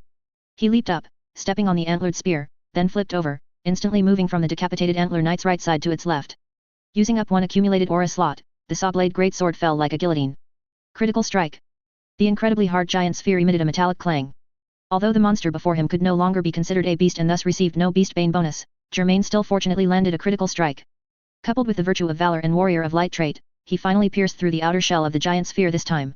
Germain rolled after landing, then suddenly looked back, only to see the plant weapon gold-silver ingot split open with a long crack, exhaling black gas with a whoosh. Bisky was overjoyed, then alertly grabbed Shizuko's arm beside her, pulling her to fly away together. Germain and Wing also retreated in unison, moving several meters away in the blink of an eye. After the sphere of the plant weapon gold-silver ingot exhaled a puff of black gas, the black gas quickly dissipated. And the tall body of the decapitated antler knight swayed, then crashed down like a small mountain. For a moment, danger was everywhere, but it ultimately concluded with Germain's single strike. Everyone looked at each other, waiting in silence for a quarter of an hour. After a quarter of an hour, neither the plant weapon gold-silver ingot nor the decapitated antler knight showed any movement, so the four slowly gathered. It might have a parasitic ability, don't get too close. Germain wiped the blood from the corner of his mouth, reminding them. I'll have Blinky swallow them directly, Shizuko suggested, covering the still bleeding wound on her abdomen. Germain nodded and said, okay, let Blinky swallow it first, we can study it later. And this small section of vine, swallow that too. He threw the small section of vine he had hidden in his arms onto the trunk of the decapitated antler knight. Bisky and Wing were also injured, but Wing's injuries were the most severe. He had almost directly taken the decapitated antler knight's spear thrust head-on, breaking several bones, but fortunately, his life was not in danger. Wing also found it strange that he could still inflict heavy damage on the decapitated antler knight's right hind leg, perhaps due to the virtual holy light surrounding him. He couldn't help but secretly marvel. Supported by Bisky, Wing could still watch Blinky devour the corpse. Shizuko's Blinky extended its large, slobbery tongue, greedily swallowing the plant weapon gold-silver ingot, which had a broken opening, followed by the corpse of the decapitated antler knight. This scene was a literal depiction of a snake swallowing an elephant, looking quite astonishing. Since Blinky could swallow the plant weapon gold-silver ingot and the decapitated antler knight, then they were indeed dead. Only then did everyone truly realize that they had actually defeated a giant beast parasitized by a plant weapon gold-silver ingot. Bisky looked at her diamond-like body, still bathed in virtual holy light, then at Germain's calm profile, feeling a surge of excitement and encouragement. With Germain's virtual holy light, coupled with our growth and tacit cooperation, venturing deep into the ancient labyrinth city to retrieve the cure-all herb might not be a distant dream. Blinky finally finished, licking its lips contentedly, and Shizuko recalled it. I wonder if there will be other individuals of the plant weapon gold-silver ingot. Germain glanced at the entrance of the ancient labyrinth city. Let's leave now. Okay, Bisky pointed to Wing, whom she was supporting. He needs treatment, and we also need to tend to our wounds. Haha, Sanbika will be too busy by herself. Shizuko also nodded to Germain. Since everyone had no objections, Germain immediately planted his last remaining teleportation lantern here, in front of the entrance to the ancient labyrinth city. Lantern location, 6 continents. Cooldown, 4 hours, cooled down. 4 skinny goblins stood up from the base of the teleportation lantern, their ugly, distorted faces now seemed incredibly kind to everyone.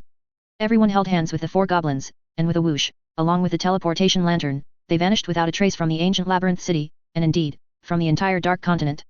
6 continents, 8 AM. On the rug in front of the fireplace, space warped, first a teleportation lantern appeared, then 4 figures tumbled onto the floor.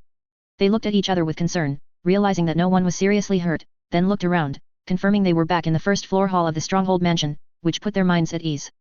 Bisky helped the blood-stained Wing to a chair and then told everyone, I'll go upstairs and call Sanbika down. You all just bear with it for now. Everyone nodded, then watched Bisky shrink back to her previous petite maiden form. She coughed a few times, spitting out some blood, then quickly walked upstairs as if nothing had happened. A short while later, Sanbika was brought downstairs by Bisky. This time, Sanbika no longer hid. She wore a thick medical protective suit and rubber gloves, her eyes shining as she looked at the room full of wounded, without any panic or hesitation. She opened the first aid kit and began her professional and swift treatment, starting with Wing, whose injuries were the most severe, then Germain, and finally Bisky and Shizuku. This process lasted for over half an hour, and Sanbika, just as Bisky had said earlier, seemed like a different person when treating injuries, completely unfazed. By this time, the virtual holy light of valor emanating from Germain had also completely dissipated.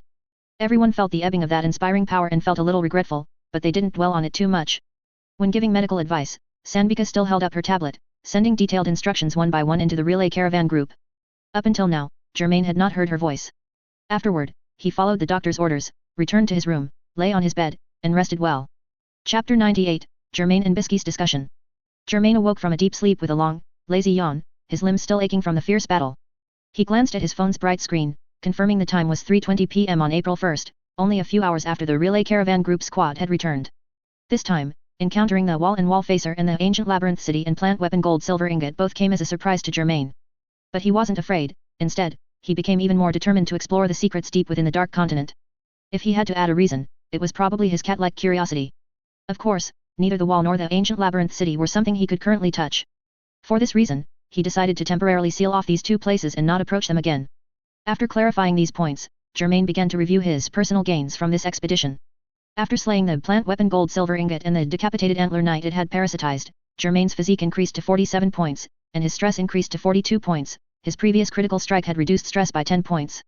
At the same time, he gained a new grudge gift, the greedy antler helmet. This is an artifact whose abilities can only be activated by permanently sacrificing another grudge gift. In addition, after returning from the dark continent using the teleportation lantern, his stress rose to 52 points, and he gained two traits. Human Bane similar to Beast Bane, but this time targeting humans. Germain will receive a temporary boost in combat against humans. This was undoubtedly a positive trait. With the previous Beast Bane, Genius, Warrior of Light, Resilience, and Robust, he now possessed 6 positive traits. It seems there is no upper limit to the quantity of traits one can possess. The advantage is that positive traits can accumulate more and more, but the disadvantage is that negative traits will also accumulate more and more. The other trait Germain acquired was the negative stress-induced binge eating disorder. When his stress is above 50 points, he will become hungrier more easily, leading to overeating. It seems that after his injuries heal, he will need to visit Abengain again after some time, Germain thought. Just then, there was a knock on the door. Germain looked up and heard Bisky's voice from the hallway outside. Germain, are you up? I'm coming in. After she spoke, she rattled the doorknob, acting like a mother symbolically asking for her children's opinion before barging into their room. However, Germain had a habit of locking his room door, so Bisky couldn't enter immediately. Bisky wasn't annoyed, she persistently twisted the doorknob until Germain slowly got up and opened the door himself. Yo! Bisky waved and slapped Germain's back where there was no bandage. Why were you so slow to open the door? Were you hiding something unspeakable under the bed? She walked into Germain's room and, indeed, almost crouched down to check under his bed. Then she shook her head in disappointment before unceremoniously sitting on the chair in Germain's room. Germain had just closed the door. What are your thoughts on the wall in the ancient labyrinth city? Bisky asked, observing Germain's expression. She knew of Germain's obsession with the Dark Continent and was very worried that he might recklessly try to continue exploring these two dangerous areas. However, Germain wasn't that unreliable. I will temporarily seal off the 2 teleportation lantern locations that approach them, Germain said, sitting on the edge of the bed, until we are qualified to challenge them. Bisky breathed a sigh of relief, a relieved smile on her face. That's good. Then let's talk about how to deal with the plant weapon gold silver ingot and the monster it parasitized. Although it might disappoint Shizuku, I suggest that for the future, we should keep the plant weapon gold silver ingot and the corpse of the monster it parasitized. Germain nodded. I agree with that. The V5 nations are preserving the corpses parasitized by the plant weapon gold silver ingot. If we sell it on the black market, it will quickly attract their attention. Bisky held up a finger. That's the first point. There's also a second point. To be able to return to the ancient labyrinth city in the future, we also need to understand the plant weapon gold silver ingot more deeply. You plan to research them? Germain asked. Neither of us are professionals. Who do you plan to invite to research them? I just spoke with Sanbika. She's very interested in cases where plants parasitize animal corpses, Bisky replied. Besides that, we'll also need a plant hunter. Germain asked, who do you think would be suitable? The most suitable would definitely be Rooster Gugu, one of the zodiacs of the Hunter Association. She's a professional in this field. At this point, Bisky shook her head. Unfortunately, 10 of the zodiacs worship Chairman Netero, and she's one of them. Telling her about the plant weapon gold silver ingot would be equivalent to telling Chairman Netero. You know, those 10 didn't originally look the way they do now. They deliberately shaped their images to match the zodiac titles Chairman Netero gave them. Only Jing and Periston, those two who do as they please, have maintained their original appearance and wouldn't deliberately dress up as pigs or mice. The more Bisky spoke, the more it sounded like she was complaining about the immense influence of her teacher, Chairman Netero. Then let's put it aside for now, Germain said. Unless we encounter a star-level plant hunter who is trustworthy. Bisky nodded, arms crossed, that's all we can do for now. In a while, we'll build a research institute near our base for Sanbika to research the plant weapon gold silver ingot. However, she also has her main job. So, she'll probably only come 2 or 3 times a month. Regardless, she's helped us a great deal, and the terms in the contract need to be significantly revised. Germain agreed with the idea of more pay for more work, especially in specialized fields. I'm not very knowledgeable in this area, so I'll leave it to you to handle. Your decision is my decision. Bisky rolled her eyes at Germain. That's the only way, since I'm more familiar with Sanbika. Oh, right, after our injuries heal, we all have things to do. What are you going to do? Germain asked curiously. Shizuku's Blinky still has stock other than the plant weapon gold silver ingot. When the time comes, she and I will deal with these secrets together. Wing will also help us. However, he has another task, which is to take the child I mentioned before Zushi as his disciple and begin teaching him, so his energy probably won't be focused on us. Besides that, do you remember Menchi and Boera, whom I mentioned to you before? I plan to contact and sound them out to see if there's an opportunity to get them involved. Your teleportation lantern's cooldown is currently 8 hours. Next time you go to the Dark Continent, it will be 16 hours. In the foreseeable future, we must stay on the Dark Continent for longer periods. In that case, gourmet hunters will be a very important link. We must find a way to be self-sufficient on the Dark Continent. Germain wholeheartedly agreed with this. Chapter 99, Climbing the World Tree. 5 days later, Sanbika removed Germain's bandages, and no longer applied medicine, as it was no longer necessary. Her eyes, beneath her nurse's cap, widened in astonishment. Germain's recovery speed was simply too fast. Wing was still lying in bed, and Bisky and Shizuku also needed constant dressing, but Germain's external injuries had already begun to scab, and his internal injuries were almost healed. Incredible. It was a medical miracle. Germain ignored the curiosity in Sanbika's eyes, pulled down his shirt to cover his chest, and said, "Thank you." Sanbika nodded, casting a few reluctant glances at Germain's wounds before exiting the room. Germain's recovery speed wasn't strange, it was mainly due to the combined effect of 47 points of physique and his trait. After staying at the mansion base for several days, Germain had decided where to go once his injuries healed. After all, an expedition to the Dark Continent was unlikely in the near future, and he couldn't just stay at the base all the time. After he informed everyone of his destination, they were surprised by his rapid recovery, and also found his destination both unexpected and yet, in hindsight, logical. So, on April 7th, after bidding farewell to those still recovering, Germain left the mansion base. By this time, his stress had naturally been cleared to 0 under Bisky's magical aesthetician cookie treatment. April 9th. During a leisurely journey, Germain first took an airship, then a train, and finally a taxi, eventually arriving at a town. This town was a famous tourist attraction, and its landmark was the towering World Tree. Surrounded by a scattering of houses, this World Tree stood alone, reaching a height of 1,784 meters, taller than any human structure, including Heaven's Arena. Thus, it earned the name World Tree. Germain stood at the base of the World Tree, looking up. He had to admit that this World Tree was indeed tall and grand, absolutely worthy of the name World within the 6 continents. However, compared to the World Tree he had seen on the Dark Continent, it was still too short. This was actually a World Tree that had stopped growing, and it was basically impossible for it to reach the height of a true World Tree. The soil here simply couldn't nourish its growth. Germain decided to climb this World Tree. After buying a ticket, a staff member meticulously explained various precautions to the distracted Germain. Germain didn't pay much attention. Instead, he took out his phone, took a picture of the World Tree, and sent it to the Relay Caravan group. Before anyone in the Relay Caravan group could reply, he received a text message from Hisoka, whose contact was saved as pervert. 2:1, smiley face, ... Germain looked at the cryptic message, frowning and pondering its meaning. Soon, he had the answer. Ever since that day he broke ties with the Phantom Troop, Germain and Maki had blocked and deleted each other's contact information, and he had completely lost track of the Phantom Troop's movements. However, considering Hisoka's twisted sense of humor, Germain understood what his message meant. It was the score for hunting Phantom Troop members. Counting from the Battle of Stonehenge, Hisoka had killed Cordopai, Germain had taken down Finks, and now the score was 2:1. This meant Hisoka had recently taken down another Phantom Troop member. Who could it be? Germain didn't text back to ask, instead, he prepared to climb the World Tree. At this moment, the staff member finished his last piece of advice. In other words, only 30 strong individuals successfully climb to the top and descend each year. You must be careful and absolutely not push yourself. All right, Germain nodded. The staff member shook his head. Every day, he saw young people with such relaxed expressions, only to fall or cry for help before climbing even halfway. This person probably wouldn't be an exception, would he? Unexpectedly, he only blinked, and Germain had already vanished from his original spot, startling him into immediately standing up from his chair. Could he be a ghost? The staff member was greatly alarmed. It wasn't until he looked up that he saw a black dot, streaking like a bird across the World Tree's trunk. What the hell, this is the second time today I've seen someone climb a tree as if they were flying. Are they all monsters? The staff member couldn't help but take out a handkerchief to wipe the cold sweat from his forehead and neck. Germain stepped on the indentations left by previous climbers on the World Tree, rocketing upwards, quickly surpassing 500 meters. Along the way, he saw many other challengers climbing at the same time. However, those challengers weren't as relaxed as Germain, they were all fully equipped, with solemn expressions, climbing up little by little. When they saw a dark shadow fly past them, their hearts pounded in fright, and then they exchanged glances, wondering if they had misseen it due to their mental tension. They also hadn't been able to clearly see what it was, because Germain was simply too fast, even taking an elevator wouldn't be this quick. 800 meters, 900 meters, 1000 meters. Germain didn't rest along the way. The higher he went, the smaller the trunk became, so he simply grabbed branches, swinging himself upwards like a slingshot. Finally, after 10 minutes, Germain saw the top of the world tree, nearly 1800 meters high. At the top of the world tree, there was a huge bird's nest, filled with several large, oval bird eggs that had not yet hatched, and no sign of the nest's owner nearby.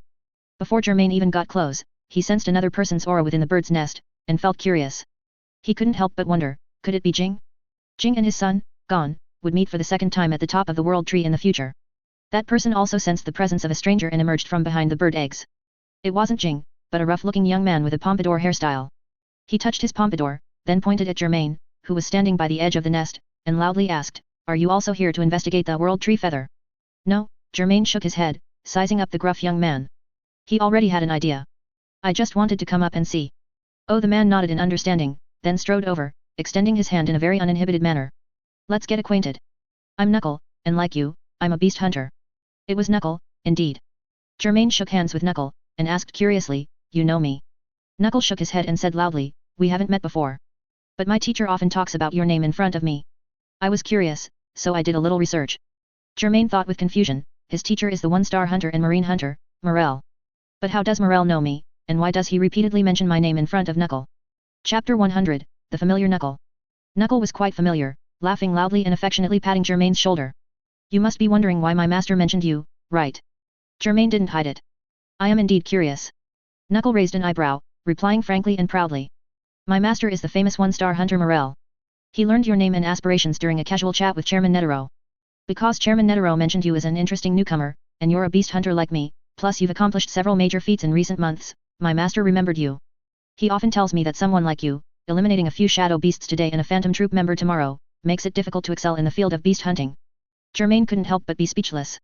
On one hand, he marveled at how quickly the news of Finks's death had spread, on the other, he hadn't expected Morel to be using him as a negative example to teach his disciple. However, Knuckle then changed the subject, adding, "Master also greatly admires you. Being able to deal with both shadow beasts and the phantom troop consecutively is not something an ordinary hunter can achieve. Even though seasoned crime hunters and bounty hunters wouldn't easily attempt it, especially with the phantom troop as a target. Your strength and courage are beyond doubt." Knuckle was not stingy with his praise, feeling a sense of recognition for Germain in his heart. "Haha, but since you want to develop in beast hunting, I can teach you anything you don't understand." Germain currently needed all sorts of help, but he wasn't so muddle-headed as to directly invite Knuckle in front of him. "Then I thank you in advance." Germain looked at the giant bird egg nearby, changing the subject. "You're here to investigate the world tree's feather, which are the birds that hatch from these eggs, right?" Knuckle nodded repeatedly, very excited. "What, are you interested too? Want to investigate with me? After the investigation, we can go down together. My master and companion Shoot are at the base of the world tree, I can introduce you." It turned out that Morel and his other disciple, Shoot, were both nearby, just not climbing the world tree with Knuckle. Germain asked, "I remember Mr. Morel is a marine hunter, and Shoot is an unidentified biological hunter. Why are they here with you?" "Master and we are actually here on vacation," Knuckle pointed to the boundless ocean visible from the top of the world tree. "We just came ashore less than 2 days ago. However, I can't sit still. Passing by the world tree, I couldn't resist climbing up to see the world tree's feather and investigate their bird eggs and nest structure. How about it, isn't it interesting? Want to investigate with me?" Germain didn't feel that kind of enjoyment for now, he preferred hunting ferocious beasts, whether in the wild or in cities. However, Knuckle's repeated invitation still piqued his interest slightly. Since he had nothing else to do, he agreed to research the world tree's feather with Knuckle at the top of the world tree. As a result, the two of them stayed on the world tree for an entire day. With Knuckle, an enthusiastic and experienced beast hunter, as his guide, Germain gained new insights into the world tree's feather and many other beasts. He also gradually began to feel the enjoyment Knuckle spoke of. During this time, no third person climbed the world tree, so it seemed those Germain met along the way either fell or gave up halfway. Germain didn't care, focusing instead on helping Knuckle measure the temperature of the bird eggs, photograph the nest structure, and then personally see the true form of the world tree's feather. As night fell, the world tree's feather flew back. It was a fluffy, giant bird, looking like a flamingo the size of an airship. When it flew back, its gaze was fixed on the two unfamiliar figures in the nest, circling for a long time without descending. Knuckle taught Germain how to express goodwill to the world tree's feather to make it understand they weren't enemies, but in the end, it went awry. The world tree's feather pecked at them several times without warning, and they couldn't fight back, so they climbed down the world tree together. Never mind, Knuckle laughed carelessly as he climbed down. My actions should have been fine, it was probably too dark, and it couldn't see clearly, right? Germain shrugged his shoulders. The world tree's feather pressed its talons on the edge of the nest, its eyes gleaming as it watched the two descend, then proudly spread its wings. Neither Germain nor Knuckle would bother arguing with it, especially since they were the ones who first intruded into the world tree's feathers nest, making them in the wrong. Swooping down like they were flying, it took less than 10 minutes for Germain and Knuckle to reach the ground. The staff, seeing them, remembered their initial ascent speed and the rumors from other climbers, and couldn't help but stare, dumbfounded and uncertain, as the two walked away. It's almost 7, Knuckle rubbed his rumbling stomach and suggested, Germain, let me treat you to a casual meal. It's a good chance for you to meet my master and companion. Germain readily agreed, then I'll be imposing. No imposition at all, Knuckle waved his hands repeatedly, beaming. They'll definitely welcome you. He led Germain to a hotel in town. In the hotel's first-floor restaurant, he saw his master and companion already dining, so he immediately went over. Master, shoot, I'm back. Knuckle shouted loudly, as if afraid the entire restaurant wouldn't hear him. We know, the strong, tall Morel dug his pinky into his ear. I've told you hundreds of times, keep your voice down. Do you want to shatter our eardrums? Knuckle quickly bowed and nodded, I'm sorry, master, it's my fault. Stop talking nonsense and come sit down.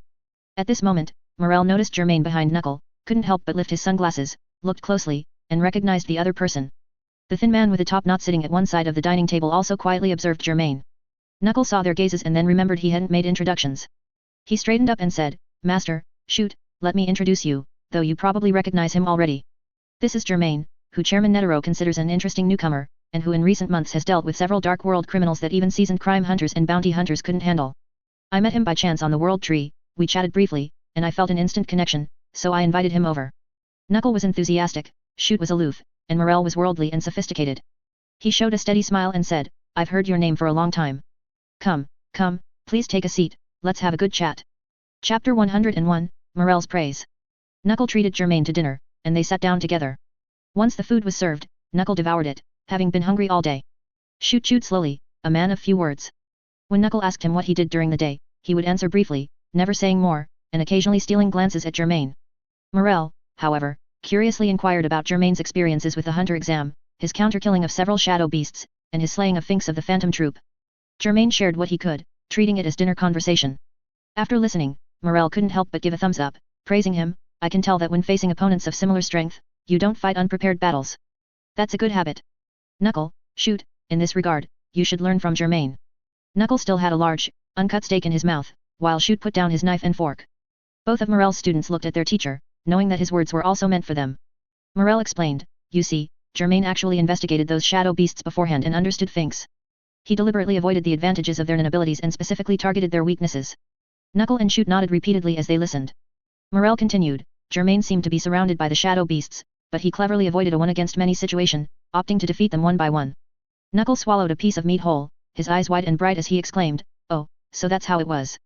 Morel coughed, signaling Knuckle to calm down, then asked Knuckle to pour red wine for him and Germain. After taking a sip, he continued, not only that, but Germain also adopted a similar strategy when facing the Phantom Troop. If those criminal hunters and bounty hunters truly want to go after the Phantom Troop, they should carefully study the successes of Silvazaldik and Germain. Silvazaldik, with several Phantom Troop members present, made a decisive move, eliminating the original number 8 member with the fastest speed and most formidable power, and then retreated unscathed. Germain, with the help of Hisoka and Illumi, created a brief one-on-one situation with Finks, and it was in that less than 10 minutes that they decided the victor. Knuckle and Shoot were somewhat dumbfounded to hear their teacher comparing Germain to the famous Silvazaldik.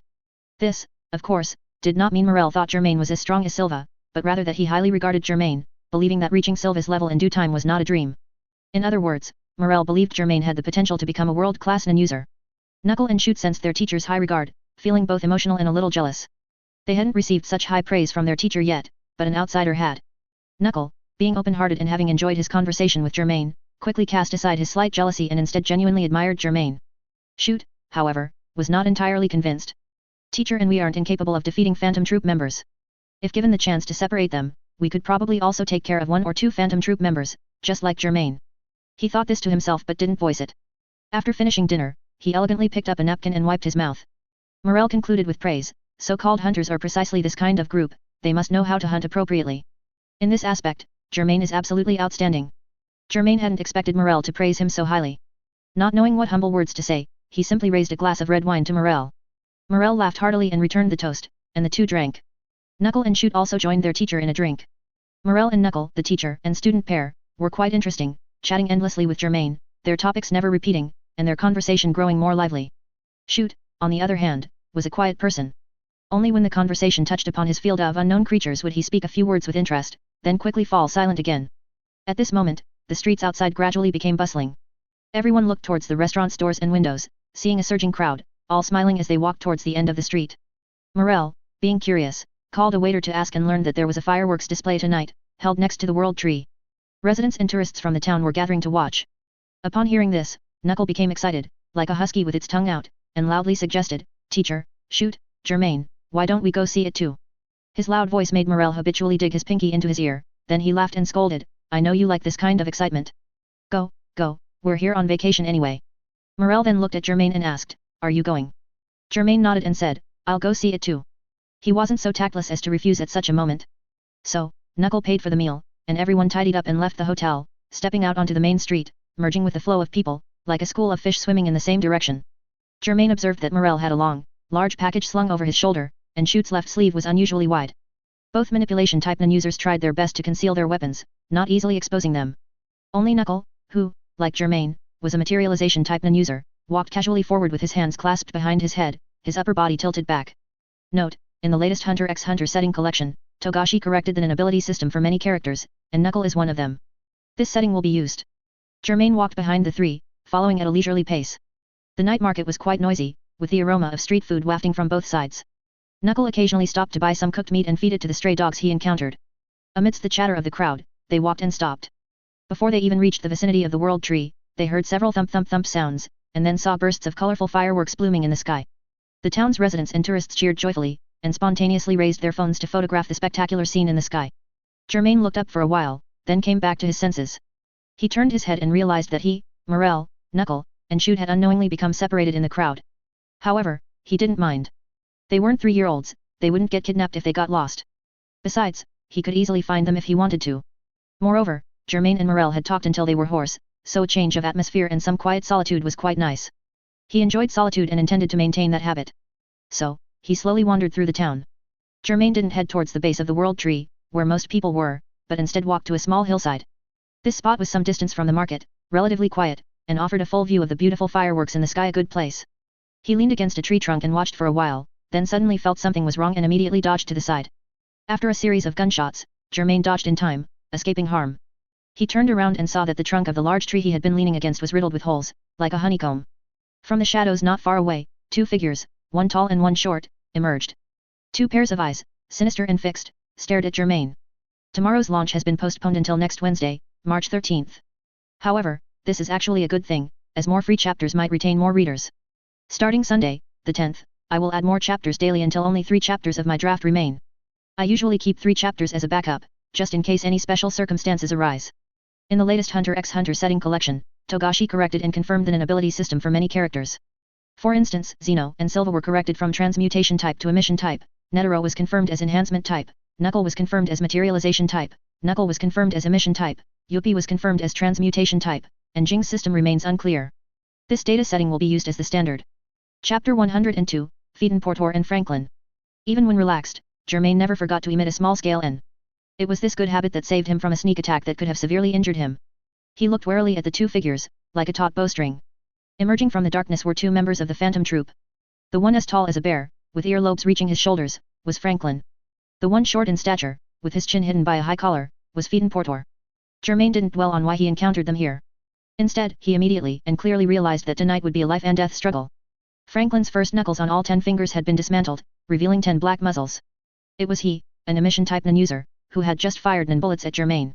He used his modified fingers as a restriction and vow, allowing his non-bullets to maintain continuous fire while further increasing their destructive power. What a pity, Franklin shook his head, his long earlobes swaying along. If the sneak attack had succeeded, the situation would be much simpler now. Portor snorted coldly and said, "I told you long ago, we should have just acted directly. Why bother with so much effort for a sneak attack?" Portor, Franklin reminded him, "Have you forgotten what the leader instructed us a few days ago?" Portor's expression darkened, and he mumbled a few words under his breath, not directly answering Franklin. Franklin sighed, "A while ago, Hisoka killed Bonilynov, who was acting alone, so the leader gave us new orders. Germain understood when he heard this.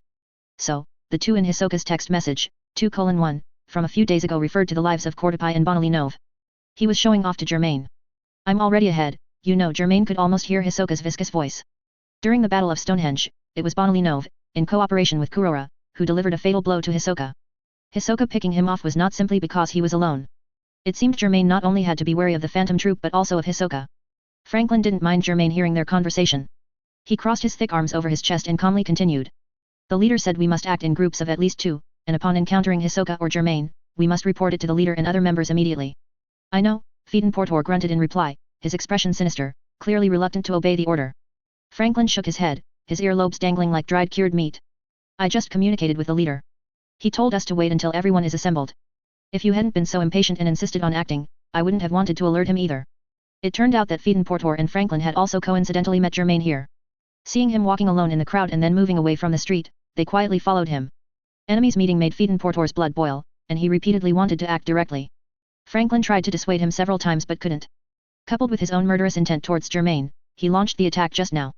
However, they didn't expect Germain to be so vigilant, actually dodging Franklin's unannounced double machine gun. Phaeton Portor let out a tisk, then glared fiercely at Germain, seemingly throwing caution to the wind. He said coldly, it will be at least tomorrow before the leader and the others arrive. How could I wait that long? Besides, can't the 2 of us handle Germain alone? Franklin was silenced by his words. Phaeton Portor continued relentlessly, if Finks were still alive and knew that the 2 of us, seeing Germain, were still cowering, how do you think he would mock us? Franklin looked down at Phaeton Portor, discerning the hatred in his expression. Within the close-knit phantom troop, Phaeton Portor and Finks's relationship was even stronger than with others, exceptionally good. They could be said to have grown up together. The 2 shared similar interests. As adults, torturing and slaughtering outsiders together was commonplace, and they understood each other's habits and preferences very well. Thus, when Phaeton Portor suddenly heard that Finks and Kortapai were killed and that Germain and Hisoka had betrayed them, he initially couldn't believe it at all. He didn't believe Finks would die so easily, and it wasn't until he personally witnessed Finks's horrific corpse that he accepted reality. Phaeton Portor grimly buried his 2 companions in silence, but afterwards, he continuously tracked Germain's whereabouts. It was simple, he wanted revenge. But after the Battle of Stonehenge, Germain seemed to have vanished into thin air, with no news of him.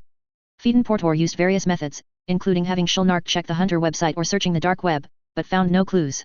Nearly a month passed like this. When they were at their wits' end, the bad news of Hisoka killing the isolated Bonilynov arrived. The leader immediately strictly ordered them to work in groups of at least 2, which is how Phaeton Portor teamed up with Franklin. Unexpectedly, Germain, whose traces they couldn't find before, suddenly appeared before them today. Phaeton Portor's heart was filled with towering rage. He could no longer be reasoned with and insisted on avenging his friend today.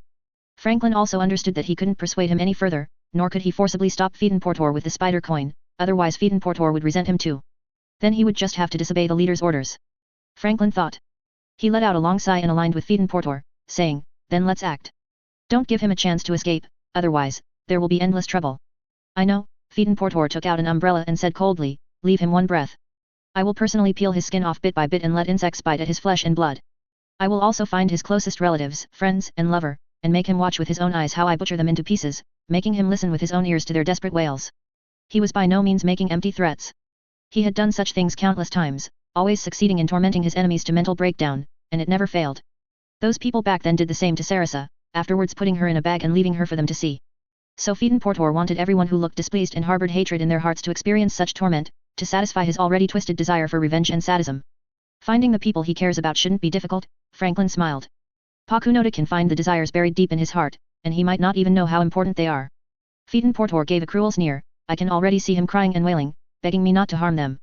Ho ho ho ho ho. With a formidable enemy before him, Germain showed no panic or anger, but observed and thought with composure and calm.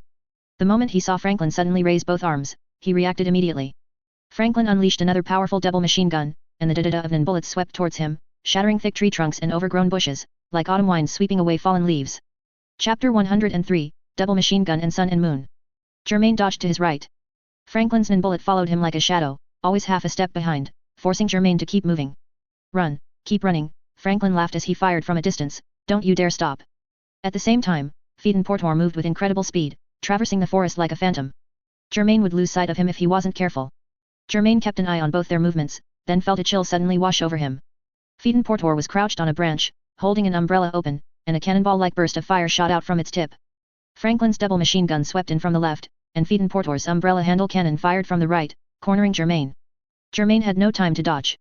He swung his arms, and a large, heavy raven shield appeared before him, simultaneously blocking the gunfire from both sides. Bang! Even so, after a deafening explosion, Germain, along with his raven shield, was sent flying, landing on a bustling street. Everyone on the street was stunned. They had been engrossed in the booming sounds of fireworks and hadn't heard the gunshots until they saw Germain, realizing something was amiss. Germain dared not hesitate. He immediately rolled to his feet, then saw Portor and Franklin leap down from the small hillside onto the street. Portor and Franklin exchanged glances, then tacitly sped towards Germain. Regardless of whether they wanted to leave Germain alive for revenge, they first needed to cripple him to the point of being unable to retaliate. Germain looked left and right, but saw no sign of Morel, knuckle, or shoot. He decided then and there to engage in a desperate struggle with Portor and Franklin. Portor and Franklin, one tall and one short, opened fire on Germain without a word. The crowd blocking their way was instantly blasted into piles of mangled flesh and crushed. Ah, murder! Help! No, my child! The people on the street shrieked in terror, realizing then that there were two murderous villains before them. Some panicked and scattered, some stood frozen, and others, severely wounded, bumped into each other, hindering one another, leading to even more people being shot dead. The entire street instantly devolved into chaos. Germain, however, gained more buffering time. When Franklin's bullet shot towards him again, he seized the opportunity, dodging left and right, never getting hit. Portor exhausted the last of the cannon fire from his umbrella handle, still failing to hit the agile Germain. He spat, lowering his umbrella. This left Germain only needing to face Franklin's double machine gun, significantly reducing his stress, making it even less likely for him to be hit. Portor was not like Franklin, who possessed an almost infinite supply of bullet as long as his aura hadn't run out.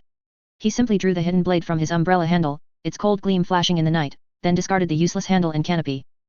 Portor wouldn't give Germain such an easy situation. He leaped up, stomped on a passerby's head, crushing it, and used the momentum to fly towards Germain. Germain Portor murmured coldly as he flew like a bat. Germain watched him continuously stomp on people's heads, running towards him as if stomping on wooden stakes. But this dash was truly bloody, not a single person survived along the way. Portor gradually closed in on Germain. Franklin, to avoid friendly fire, temporarily lowered his arms, but he remained ready to raise them and shoot once the two separated. The raven shield in Germain's hand was gone, replaced by a drawn meat cleaver, which clashed with Portor's umbrella sword with a clang, sending sparks flying. Their auras collided, then they repelled each other like opposing magnets, bouncing back a short distance. Portor suddenly shook the umbrella sword in his hand, transforming it into a chaotic sword dance. The sword speed was incredibly fast, and the angles were tricky, almost simultaneously revealing 10 sword lights, all aimed at Germain's vital points. Germain's eyes narrowed, and in the blink of an eye, he discerned the true from the false. He first dodged several sword strikes, then swung his meat cleaver, precisely using its serrations to jam the umbrella sword. Germain actually kept up with my speed. Portor frowned deeply. His speed was one of the best in the Phantom Troop, yet this guy, who was far inferior to him when he joined last year, could now keep up with his speed? What exactly was going on? Portor, of course, didn't know that Germain's physique had undergone multiple evolutions. He was no longer the same person he was half a year ago. He tried to pull his umbrella sword back, but Germain continuously adjusted the angle, using the serrations of his meat cleaver to firmly lock the umbrella sword. At the same time, Germain drew his shotgun and fired a shot directly at Portor's head. The moment Germain drew his gun, Portor decisively abandoned his umbrella sword and retreated 2 steps. With a turn, he materialized a protective suit, donning it completely. The shotgun pellets struck Portor's protective suit and ricocheted away, failing to harm Portor himself. Such tough defense. This is Portor's sun and moon, Germain thought to himself. However, Portor's umbrella sword was already in Germain's hand. He twisted and broke it directly, throwing the fragments to the ground. This way, he's lost one method of attack. Don't rush. To deal with him, you have to be like breaking a spider's legs, one by one. The more it was a fight to the death, the more patient Germain became. The transmutation type non-user Portor stared coldly at Germain through the gaps in his blood red and white protective suit. Then he noticed 3 squares appearing at Germain's side. 2 of those squares were already filled with blue light, only one remained transparent. He couldn't help but frown. What was that? Pakunoda had investigated Germain's memories. Although she hadn't deliberately probed for full details out of respect at the time, she already knew the general outline of Germain's ability. At the time, she had gathered several pieces of information, including that Germain was a materialization type non-user, capable of materializing a meat cleaver and a shotgun through his hunter badge. Besides that, at the time, Germain's combat strength was not outstanding within the entire Phantom Troop, probably around mid-tier. Portor had not taken Germain seriously at all. After burying Finks and Cordopai, Pakunoda revealed all this information, hoping no one would be at a disadvantage when facing Germain. It was only then that the Phantom Troop realized Germain had quietly boosted his combat strength significantly within a few months. Since he could kill Finks alone, even if he exploited an information gap, he was at least an upper-tier combatant within the Phantom Troop.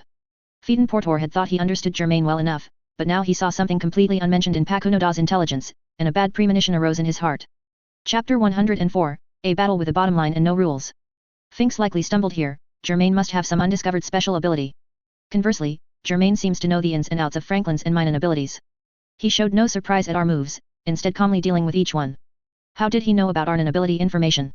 Not only that, his betrayal must have been premeditated, he previously managed to evade Pakunoda's memory dive. Doesn't that mean he already knew about Pakunoda's ability? Most of the people who have seen our abilities have already died by our hands, there shouldn't be any survivors to leak information. Could it be that besides Germain and Hisoka, there are other traitors in the Phantom Troop? Phaeton Portor, full of suspicion, would never have imagined that the current Germain was an imposter. Germain and Phaeton Portor faced off for a while, and his N once again warned him of danger behind him. Da-da-da. Before the gunshots rang out, Germain dodged sideways, avoiding all of the bullets. Tisk, he dodged again. The big man waved his arms in dissatisfaction. It turned out that Franklin, taking advantage of Germain's attention being elsewhere, secretly blended into the crowd, snuck behind Germain, and ambushed him again with double machine gun. However, Germain was still wary, the incoming bullets didn't hit him at all, but many instead flew towards Phaeton Portor. Phaeton Portor didn't even bother to dodge, the sun and moon blocked Franklin's bullets without a scratch. Germain dodged and weaved for a bit, then sharply turned towards Phaeton Portor, his left hand's shotgun suddenly transforming into a wearable sleeve sword, its blade pointing directly at a gap in Phaeton Portor's sun and moon. Phaeton Portor sneered, retreating while reaching out to casually grab a terrified, immobile woman nearby, using her as a human shield. Germain's sleeve sword almost pierced the woman's body, but he retracted it at the last moment, then flipped and flew to the side. Phaeton Portor couldn't help but let out a mocking laugh. For the Phantom Troop, and especially for him, they had experienced countless life and death battles.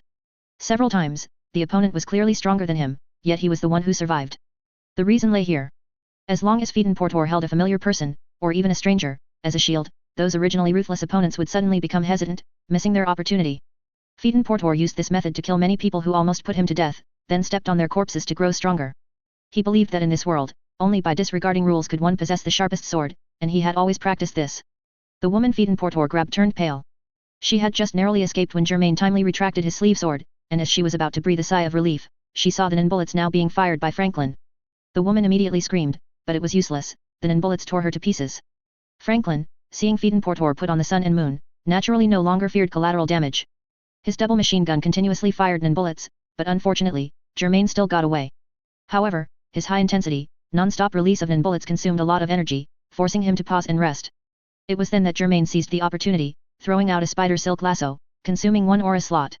The spider silk lasso flew out as if alive, rapidly soaring towards Franklin, and before he could react, it ensnared his neck. Feeling the constriction around his thick neck, Franklin turned pale with fright, quickly raising his double machine gun to shoot at it.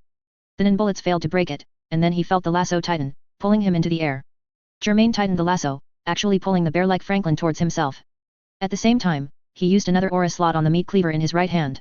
Franklin grabbed the lasso with both hands, unable to break free, watching helplessly as he flew towards Germain, who raised the glowing meat cleaver in his hand, a hint of panic in his heart. Germain's gaze focused on Franklin, whose neck was tightened by the lasso, pulling his entire body over. The meat cleaver was raised diagonally, and his aura transformed into a guillotine. The guillotine, emanating a murderous aura, floated in midair, and the inclined beheading blade clattered down. Franklin was forcibly pulled by the lasso, his neck positioned directly beneath the blade, and he was about to be decapitated. At this moment, Phaeton Portor, clad in the sun and moon, finally arrived, kicking towards Germain's head from midair.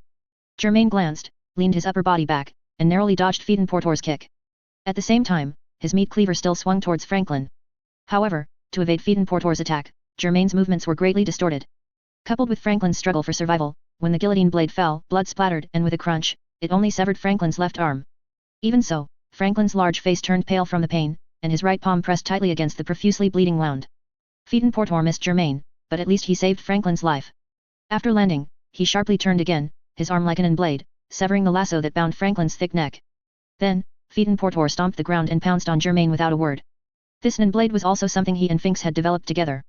Unlike Maki, they had no teachers, their abilities were basically developed through wild growth and practical training. Therefore, when they cultivated the blade, both were quite pleased, slaughtering the people of a nearby village for practice, which showed the depth of their friendship. Phaeton Portor recalled his past with Finks, and his hatred for Germain intensified. He swung his arms, wielding the blade, which was also entwined with aura transformed into fire, slashing at Germain. However, when Germain raised his meat cleaver to retaliate, Phaeton Portor changed his move midway, the blazing blade piercing diagonally towards Germain's chest. This change was extremely swift, Germain only managed to turn his body, preventing the blazing blade from penetrating his chest. However, the hunter's black robe still ripped with a hiss, and a long bloody mark appeared on Germain's chest, seeping blood. Feeden portor tsked, and as soon as his toes touched the ground, he sprang towards Germain again, as if he didn't need to catch his breath. Germain patted away the sparks burning on his hunter's black robe, then, with the sleeve sword in his left hand and the meat cleaver in his right, he battled the oncoming Feeden portor. Amidst the clanging of blades and swords, flames swirled. Germain narrowly avoided having his head sliced off by Feeden portor's nin blade several times, but thankfully, he remained focused, turning every danger into safety. Franklin, with only his right arm remaining, was bleeding profusely, yet he still watched menacingly, occasionally raising his hand to fire his one-armed machine gun, at Germain. Feeden portor was already an enemy Germain needed to be highly vigilant of, and with Franklin's pincer attack, Germain gradually fell into a disadvantage. Thanks to the Wanderers in the Universe and Zhengtai Dudu for their rewards. Thanks to the readers for their monthly and recommendation votes. The novel will be recommended on Sanjiang on March 10th, Sunday. Starting from that day, there will be daily extra chapters until the stored drafts run out. This is why the launch was delayed. To be honest, being on Sanjiang is mostly luck, neither the editor nor I expected it, but the most important reason is everyone's continued reading. Without continuous reading, no matter how good the luck, it wouldn't be my turn. Finally, to Akira Toriyama-sensei, rest in peace. The battle storyboards of Dragon Ball are an absolute treasure, and I have benefited greatly from them. Chapter 105, I'm waiting for someone, what are you waiting for? Franklin grinned broadly, the pain from his severed left arm easing slightly. Feeden portor, he's about to collapse. You don't need to tell me. Feeden portor slashed out with his nin blade again, forcing Germain to retreat from his counterattack, and revealed a sinister smile. I know. He is a transmutation type nin user, bordering on enhancement type, and his strength and speed are both superior to Germain's. Now, with Franklin's help, it was only a matter of time before Germain was severely injured or killed. Just one small mistake, and Germain would be doomed. Feeden portor suppressed Germain with exhilaration, already thinking about how to properly torment him next. Suddenly, years of ingrained danger intuition made him realize something was wrong. Germain had reduced his attacks, focusing more on defensive counterattacks. Was he completely out of options, or was he brewing something? He alone had endured my and Franklin's fierce assault for several minutes, and even managed to chop off Franklin's left arm. Even now, his aura capacity doesn't seem to have diminished much. This proves that his aura capacity is far greater than ours. That's right, this is the only area where he surpasses me. He wants to continue fighting, exhaust my aura, and then counterattack with full force. The grid constantly floating beside him is probably an aura slot, similar to a charge bar in a fighting game.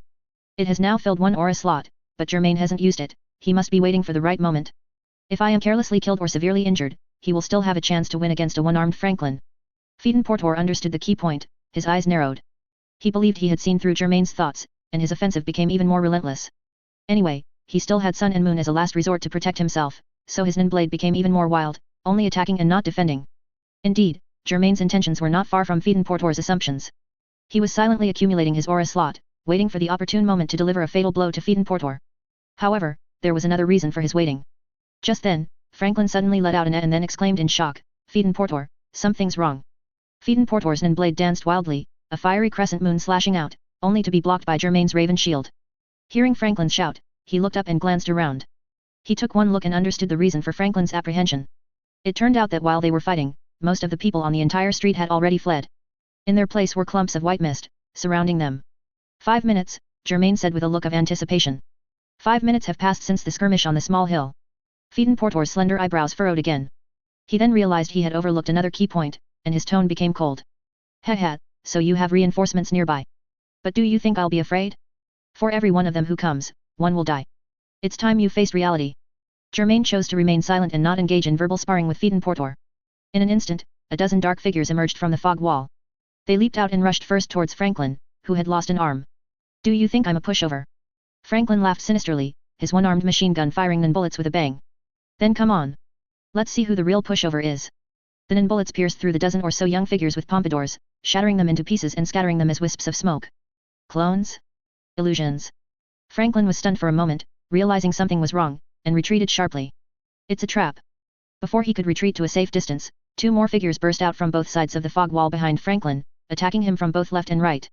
Morel swung a giant pipe, hammering it into Franklin's back.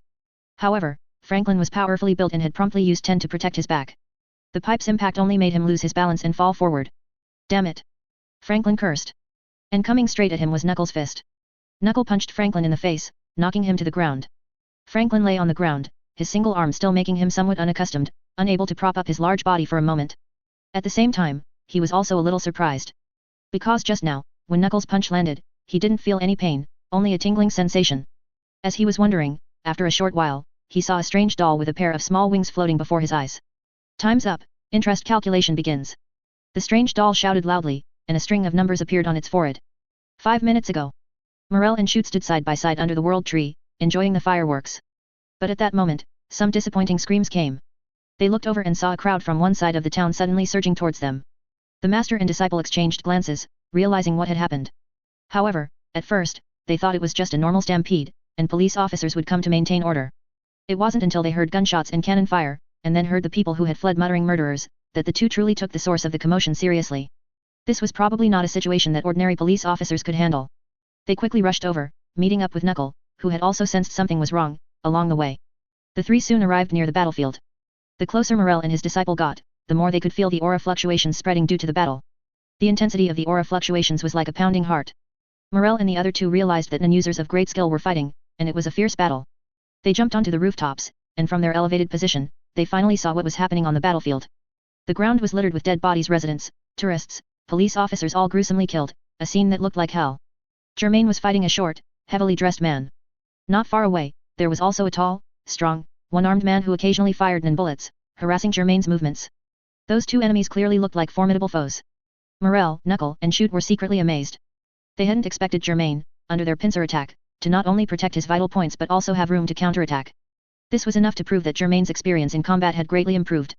With such strength, and every move aimed at killing Germain, Morel stroked his broad chin. I guess they are the rumored phantom troop. Shoot was even more surprised when he heard this. He looked at Portor, who was covered in sun and moon, and only felt that this person was incredibly fast, constantly unleashing deadly moves. If I were to face this person head-on, I probably wouldn't fare well. Shoot felt a little ashamed when he thought about how he had previously underestimated the phantom troop. Teacher! Knuckle shouted in a hoarse voice, let's go help Germain. We can't just watch him be surrounded by the phantom troop. Morel, however, waved his hand, wait. Teacher, what are we waiting for? Knuckle was enthusiastic and eager to help, and was already becoming impatient, wanting to relieve Germain. Look, you're always in a hurry. Wait a moment, let me set up the most suitable battlefield first. Morel unhurriedly shook off the package he was carrying on his shoulder, revealing a large pipe. He took a deep breath, blew into the mouthpiece, and exhaled large clouds of smoke. Chapter 106, Foggy Offense and Defense, Part 1. Smoke billowed, forming four walls that silently enveloped the three individuals on the battlefield, leaving only the vast darkness and the bright moonlight untouched. This was Morel's deep purple, a highly malleable manipulation type ability. Morel then exhaled over a dozen human-shaped smoke figures from his large pipe, molding them to be identical to Knuckle, with no discernible differences in skin color, hair, or clothing. He manipulated these smoke soldiers, sending them stealthily into the fog walls. Only then did Knuckle understand his teacher's intention, and he burst out laughing. I almost forgot about this move of yours, teacher. Now they won't be able to tell which one is the real me. All right, we can begin, Morel said, pointing his large pipe at Franklin. His left arm must have just been severed by Germain and is still bleeding. Knuckle and I will take him down first. Shoot, you help Germain. Just hold out for a bit, and Knuckle and I will come to help you. Don't push yourselves, understand? This. Shoot saw Portor's ferocity and hesitated, but still trusted his teacher and Knuckle, replying, okay. I can manage to delay them for a minute or two. Thus, the three quietly jumped to the ground, hiding within the fog walls, and launched their attacks separately. Portor's peripheral vision caught Franklin being knocked to the ground by Morel and Knuckle. A flicker of hesitation appeared as his blade slashed, and then he was kicked away by Germain. Tisk. Portor was kicked into the fog wall, letting out a dissatisfied grunt. He then saw several Knuckles pouncing on him. He coldly swung his blade, cutting them down one by one. Morel, from a distance, was surprised. This guy is more troublesome than expected. We absolutely cannot let our guard down. It wouldn't look good if we capsized in a ditch. Portor then charged out of the fog wall. Germain threw another lasso, attempting to bind Portor. Portor, however, directly cut the lasso in midair with his blade. Suddenly, three dark figures darted out from an angle, pouncing on Portor. Portor looked closely and saw that they were three severed hands. Of the three severed hands, two attempted to grab Portor's hands, while one, with fingers like daggers, aimed for the eye exposed through the gap in the sun and moon. Portor sneered, his entire body spinning like a top. His blade erupted with flames, repelling all three severed hands like a vibrant red vortex. Shoot, who had revealed his true form from the fog wall, was greatly astonished. What kind of monster is this guy? His wide left sleeve was already undone, revealing his severed arm, which he used to manipulate the three severed hands. If he could inflict damage on Portor's eye, he could snatch it away and seal it within the cage floating beside him, the dark hotel. Unexpectedly, Portor repelled his three severed hands with just one move. What terrified him even more was that Portor flew in front of him in the blink of an eye. Portor's eyes were cold, and his blade sharply arced, thrusting towards Shoot's throat. Shoot, being inherently timid and weak, lost his composure in his panic. He watched the blade approach his windpipe, feeling a surge of inescapable despair. At that moment, Germain suddenly appeared from the side, just in time. He slammed his palm onto the hood of Portor's sun and moon, forcing Portor to redirect his blade, clashing with Germain's meat cleaver. Clang, clang, clang. Germain and Portor exchanged over a dozen moves in midair, as swift as a gale. Shoot breathed a sigh of relief and quickly retreated into the fog wall, filled with lingering fear and gratitude towards Germain, admiring his ability to fight Portor without falling behind. He wanted to help Germain but almost got killed. It seemed there was no room for him to intervene in the fight between Germain and Portor. The earlier agreement to delay for a minute or two was now impossible. He could only wait for his teacher to help Germain. Shoot looked at Morel, who was holding down Franklin in the distance. Morel nodded in understanding, so Shoot no longer forced himself and chose to retreat. Portor, meanwhile, grew increasingly agitated as the fight progressed. 7 minutes had passed since the skirmish began. He still hadn't taken down Germain. Instead, Germain had received reinforcements, and Franklin seemed to be held hostage. By this point, he somewhat regretted not following the leader's command to wait until tomorrow, when everyone was assembled, to attack Germain together. Indeed, the leader's judgment was as correct as ever. However, what filled him more was anger that in such a situation, he couldn't use his full power, otherwise Germain would never have lasted this long. As if by telepathy, Franklin's shouts came from afar. Portor. Portor glanced over, seeing the tall Franklin pinned to the ground by Morel and Knuckle. Above Franklin's head, a giant doll floated. The next moment, the giant doll suddenly transformed into a purple, raccoon-like creature. This, it turned out, was Knuckles' pot clean. He could lend his aura capacity to Franklin through harmless attacks, and then the nightmare would begin. The doll pot clean would materialize beside Franklin. Every 10 seconds, it would calculate the aura capacity Knuckle lent to Franklin in a usurious manner. The repayment method was Franklin's attack power exceeding Knuckles' attack or defense power, that difference would be the repayment amount. Until Knuckles' lent aura capacity was fully repaid, neither party could inflict actual damage on the other. However, Morel, who was nearby, was not bound by this restriction. He could inflict damage on Franklin. And once the usurious amount exceeded Franklin's potential aura capacity, which was his maximum stored aura capacity, he would go bankrupt, and Pot Clean would transform into Toritaten. Within 30 days, Toritaten would follow Franklin, forcing him into a state of Zetsu, rendering him unable to use his Nin ability. Both Pot Clean and Toritaten were in an invincible state, meaning they could not be attacked or have their effects destroyed. Franklin had expended a large amount of aura capacity in his battle with Germain. He was easily subdued by Morel and Knuckle, and with Knuckle frequently using punches to increase the usurious aura alone, he quickly went bankrupt. Franklin, knowing he could only surrender and had no chance of retaliation, calmed down and quietly made a decision, abandoning his struggle. He suddenly shouted loudly at Portor. Do it. Use your paint by the scorching sun. Don't worry about me. Kill them and avenge us. Morel didn't know what paint by the scorching sun was, but his seasoned experience told him that what the subdued Franklin was shouting at this moment was definitely not something beneficial to them. He raised his large pipe and slammed it on Franklin's head, pinning Franklin to the concrete ground, attempting to stop Franklin from saying more. However, Franklin's objective had been achieved. He lay on the ground as if accepting his fate, choosing to laugh loudly at the end of his life. Portor, you wouldn't be reluctant to kill me, would you? Chapter 107, 3-Section Aura Pained by the Scorching Sun, Part 2. Portor distanced himself from Germain, having heard everything Franklin said. He sneered, slowly landing, how is that possible? Franklin, when you get to hell, remember to tell Finks, Cordopai and Bonalino to wait a little longer. I'll send Germain over very soon, and then Hisoka. Franklin laughed loudly, I will. I'll definitely deliver your message. Morel and Knuckle were both horrified.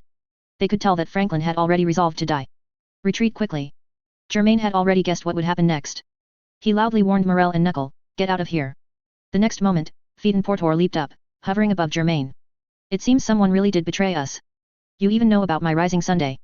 His eyes, cold and sinister, stared at Germain. Never mind. It doesn't matter. After I kill you, I'll slowly investigate. That traitor won't escape. In an instant, Portor's sun and moon armor radiated dazzling light in all directions. In just 2 breaths, a scorching heat wave washed over them.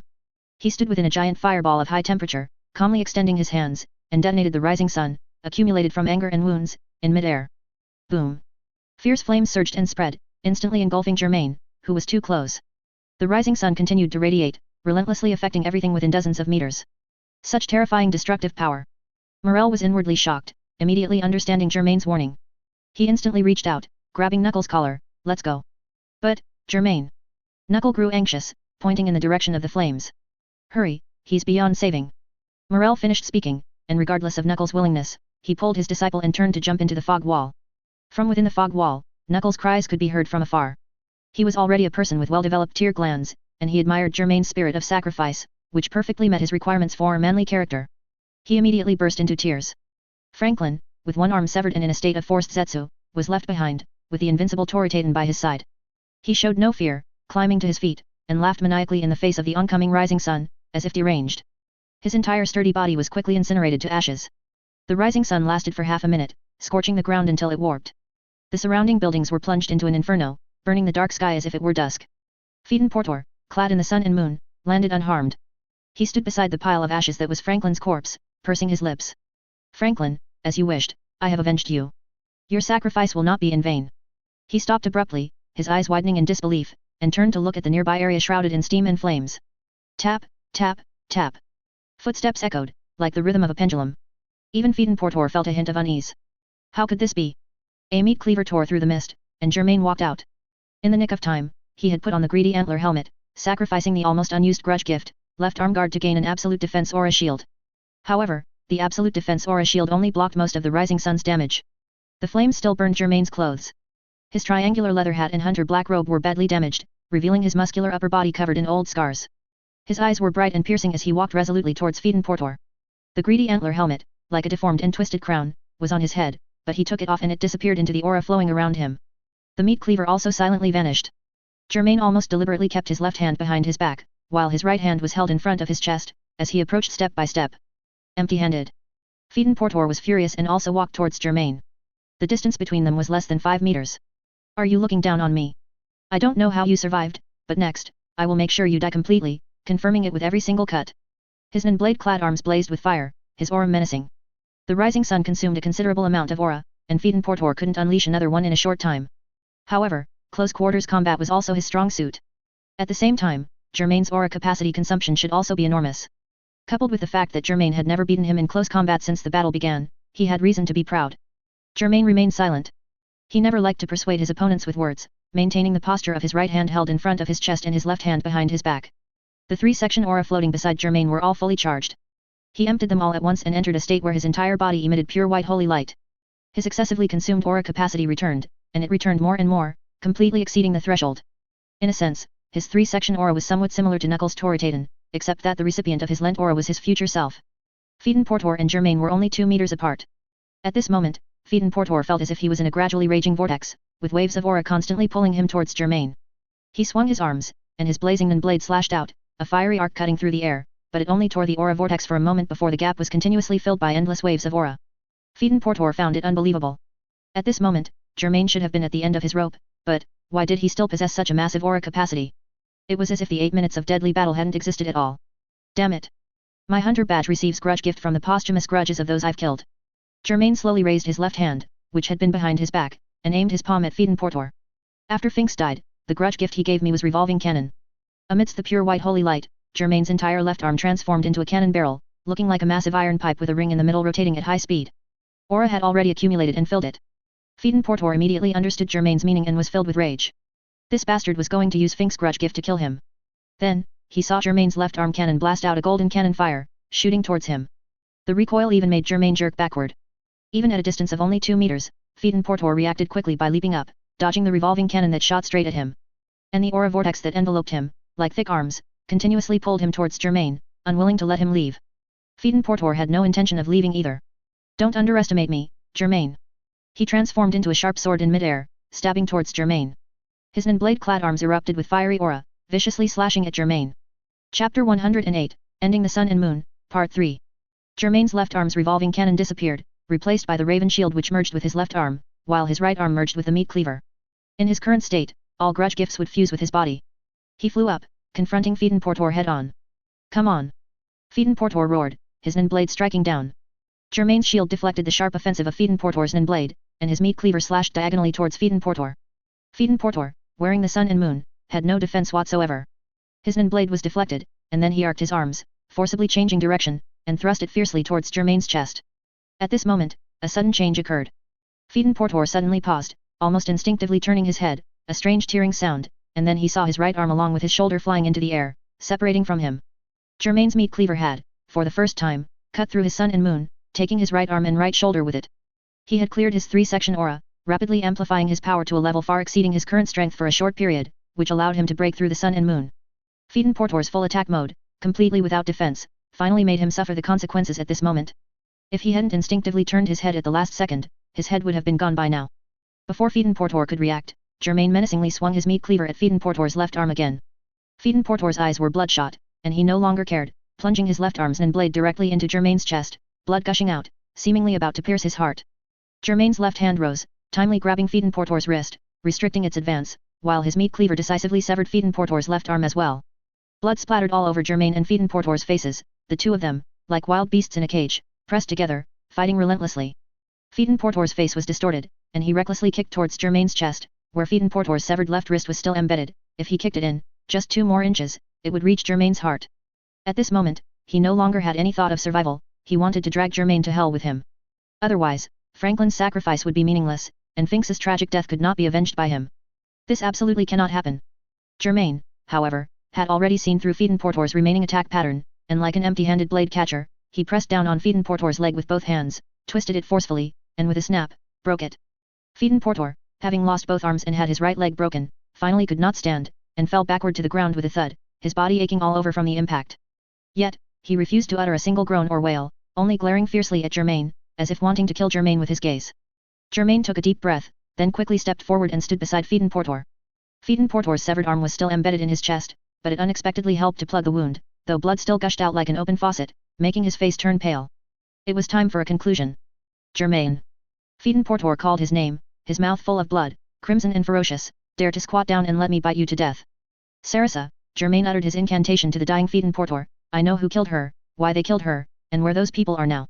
Fiedenportor's originally fierce face turned to bewilderment, his wide-open mouth seemed to be stuck and wouldn't close, and then his neck was cleanly severed by Germain's meat cleaver with a crunch.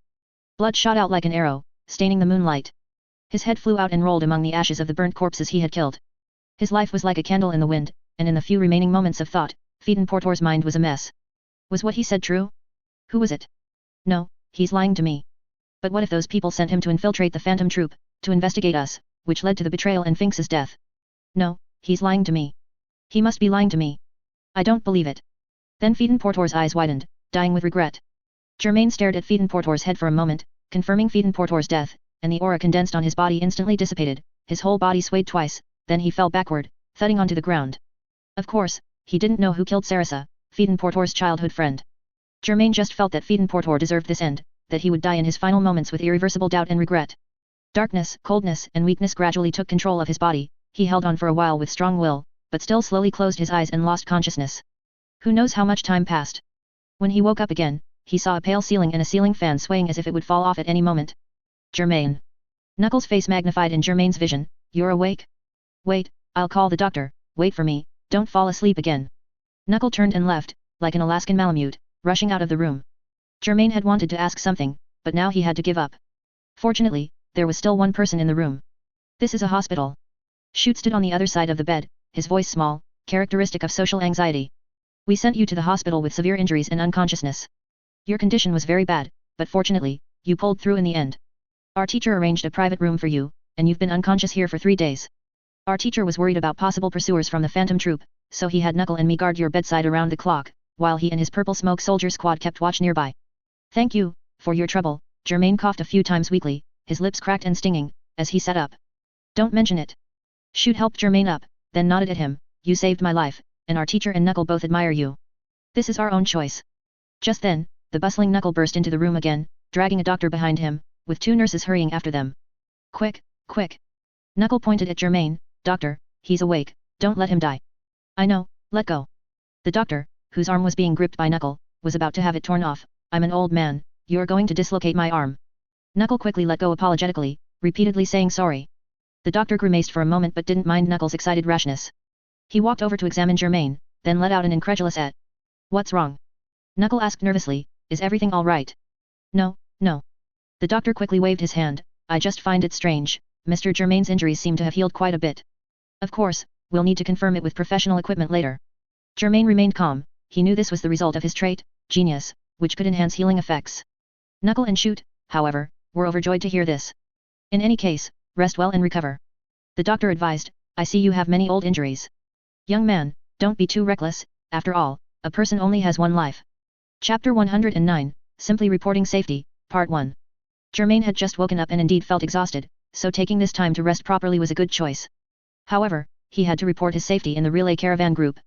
So, after the doctor left, Germain asked Knuckle to find his phone. Fortunately, it wasn't damaged. During this time, there were quite a few missed calls and unreplied messages. He drafted a message and sent it to the relay caravan group. I'm fine. 3 days ago, I encountered Phaeton Portor and Franklin of the Phantom Troop. I have killed them both and am now recovering from my injuries in a safe place.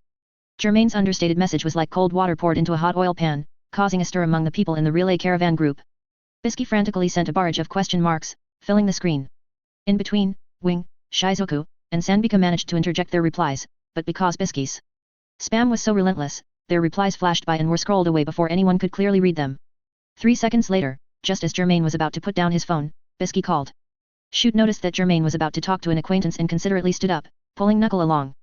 He told Germain, "We're in the hallway outside," and then walked out of the ward. Only Germain remained in the ward. The only sounds audible were the beeping of electronic equipment, the whirring of the fan, and the ringing of his phone. What's wrong? Germain answered the call. You're asking me what's wrong? Bisky's shouts came from the other end of the phone, filled with both surprise and worry. Didn't you go to the World Tree? How did you suddenly run into the Phantom Troop? It was an accident. Germain then explained the entire situation in detail to Bisky. So that's what happened. Bisky's voice gradually calmed down. You're unlucky. The 6 continents are so vast, and you just happen to run into them when you step out. Actually, it's quite normal. Germain, however, held the opposite view. They've been looking for me, and I haven't been deliberately hiding. Running into them was only a matter of time. Bisky was silent for a moment, then said, to be honest, I was negligent too. Recently, Shizuku and I have been dealing with inventory. Wing also asked me to help look after that child named Sushi. Afterward, I still need to contact the construction team to build a laboratory for Sanbika. You caused such a big commotion at the World Tree. There should have been information if I had just checked the Pro Hunter website. I originally thought you were just habitually disappearing, so I never logged onto the Pro Hunter website even once. Germain sometimes acted like a scoundrel. After 2 dark continent journeys, he would simply vanish, leaving all the cleanup work to Bisky and Shizuku, not bothering with anything. Bisky and Shizuku had grown accustomed to his disappearances. At most, he would be out of contact for a little over a month, and then he would proactively reappear. So this time, not being in contact for 3 days didn't worry them much, they just tried to contact him occasionally. They hadn't expected that this time, Germain had gotten into trouble. Germain heard the self-reproach in Bisky's tone and symbolically comforted her, this isn't your problem. This is a grudge between me and the Phantom Troop, and it was bound to be resolved sooner or later. Now it's not just your problem anymore, Bisky said faintly. Someone was speaking next to her on the phone. She paused, then told Germain, Shizuku has something to tell you. Okay, put her on. Germain. After a while, Shizuku's voice came through. The Phantom Troop is investigating information about me, likely intending to find your whereabouts through me. She showed no intention of asking about Germain's injuries, after all, Germain himself said he was fine, so he must be. Thus, she got straight to the point. Then you need to be careful. Germain pondered for a moment, then said, you often have contact with Meteor City. They might find you through Pakunoda's ability. Bisky said the same thing. It turned out Shizuku had already discussed this with Bisky. So I plan to cut off direct contact with Meteor City. Cut off direct contact. Germain understood the implication. I see, you want to find a middleman to help you handle the matters of funding Meteor City orphans. Yes. There's not much point in that, is there? Germain hesitated, then still reminded her, the Phantom Troop will probably broaden their investigation. As long as that person is touched by Pakunoda, they will be exposed. So, I won't meet the middleman. Everything will be online communication. Germain again raised an objection, but the Phantom Troop could force this middleman to actively seek contact with you, and then you'd fall into a trap. That shouldn't happen. Shizuku said calmly, I've chosen someone whom even they can't force. Who? Sheila. Shizuku gave an unexpected answer. She was a childhood friend of most of the Phantom Troop members, but later went her separate ways from them. I know her.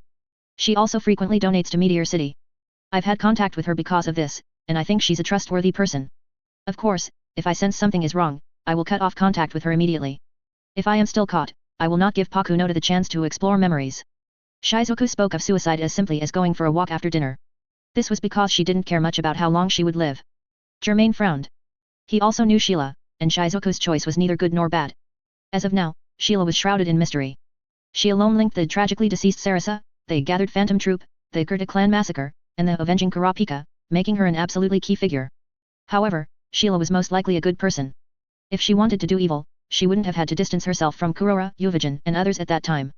Still, as the saying goes, Germain wouldn't judge a person solely by the manga. Only personal contact and understanding would be the most prudent approach. As for Shizuku, since she had such resolve, Germain no longer tried to stop her. After hanging up the phone, Germain used his hunter badge to project the gains from the recent fierce battle before his eyes. Portor died by Germain's hand, there was no doubt about that.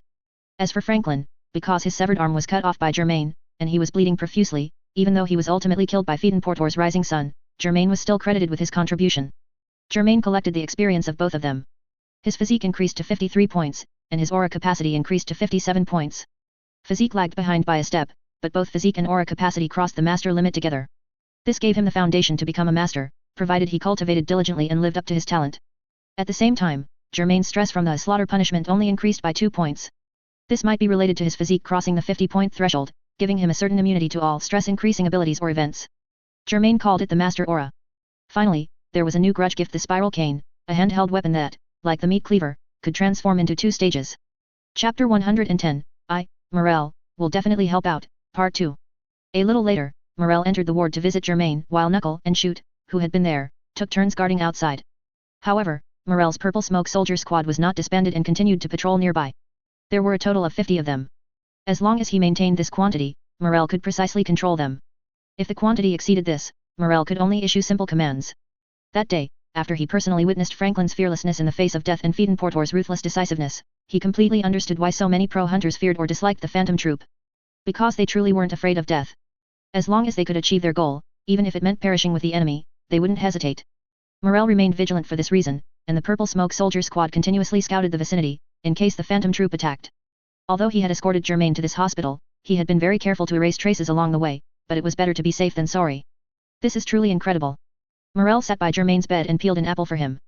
Just 3 days ago, you were severely injured and on the verge of death, but after only 3 days, you've not only woken up but can also eat simple meals. It's probably due to my physique, Germain replied. Ha ha ha, Morel burst out laughing, thinking Germain was joking, then handed the cut apple slices to Germain. It's good to be young. Oh, right, he suddenly remembered something. I've already submitted your meritorious service. Portor and Franklin are both A-rank wanted criminals. By taking them down, the Hunter Association should reward you. Subsequently, Morel added in a mysterious tone, actually, just by eliminating 6 shadow beasts and finks of the Phantom Troop, you should already be rated as a 1-star hunter. It's just that there's internal resistance within the Hunter Association, especially from those assisting examiners in the investigation division, who believe you've only had your hunter license for a few months and your qualifications are too shallow, so they've been opposing it. Actually, there was another reason for the obstruction. Germain used to be a killer in the dark world and had only recently left the Phantom Troop members, these were all dark histories. However, he had now taken down 3 Phantom Troop members, 5 shadow beasts, and a large group of dark world killers, so this reason was no longer valid. Morel observed Germain's expression as he spoke, but saw no dissatisfaction from Germain. Instead, he emphasized some details. One of the shadow beasts wasn't killed by me, it was killed by my companion. Germain was referring to Shizuku, but he was careful not to expose her directly. Morel paused, then chuckled wryly and said, now that you've also dealt with Portor and Franklin of the Phantom Troop, I think even the assisting examiners will have nothing to say. The Hunter's 10 Commandments clearly states, a hunter who achieves great deeds in a specific field shall be awarded 1 star. In dealing with criminals and villains, you absolutely qualify as achieving great deeds. I've spoken with Chairman Netero, and he supports you becoming a 1-star hunter. If those assisting examiners still talk about qualifications now, I'll personally go and have a word with them.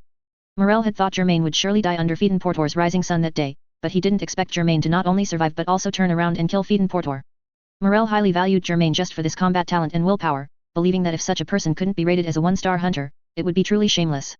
Besides that, he felt guilty about taking Knuckle and retreating from the battlefield, abandoning Germain at the time even though he had to do so under those circumstances. If Germain still couldn't be rated as a 1-star hunter this time, being held back by some strange reasons, Morel would definitely go and help him out. Germain, however, didn't care about the star level, merely offering a casual thank you for Morel's support. Do you have any requests you'd like to be fulfilled? Morel still felt a little bad. The Hunter Association, or I myself, will try to satisfy you. Germain actually wanted a botanical hunter most at the moment, but after thinking about it, he only made a small request. My hunter's black robe was incinerated by Portor's rising Sunday. I'd like to order 2 new outfits, as soon as possible. Is that all? Morel found it incredible, then agreed. I can handle that. What kind of outfits do you want? Can you give me paper and a pencil? Okay, wait for me. Morel hurried out of the ward and soon returned with paper and a pencil. Germain took them, placed the paper on a small table, and began sketching with the pencil, quickly outlining an outfit, which was his previous hunter's black robe. You can sketch. Morel pushed up his sunglasses, stood by and watched, saying in surprise, you draw very well. Germain nodded, but he knew his own skill level. To an untrained eye, he might seem like a master, but to a professional, there were quite a few details that weren't done well. However, for simply customizing clothes, this much sketching skill was sufficient. Next, Germain drew a second outfit, largely similar to the first in other aspects, but with the addition of a strange hood mask. Plague Doctor. Morel recognized this classic symbol and smiled. Germain, your interests are truly peculiar. Ha ha ha, I'll have someone make them for you as soon as possible. Afterward, Morel also measured Germain's size, then made a phone call to his familiar fashion hunter. The next day, Germain was already able to get out of bed and walk around the ward. This speed of recovery once again drew exclamations from the doctors. However, the doctor advised him to rest for a few more days.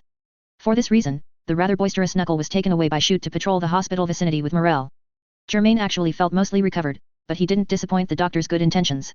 At the same time, he genuinely liked the feeling of quiet solitude, so he tacitly agreed to the rest.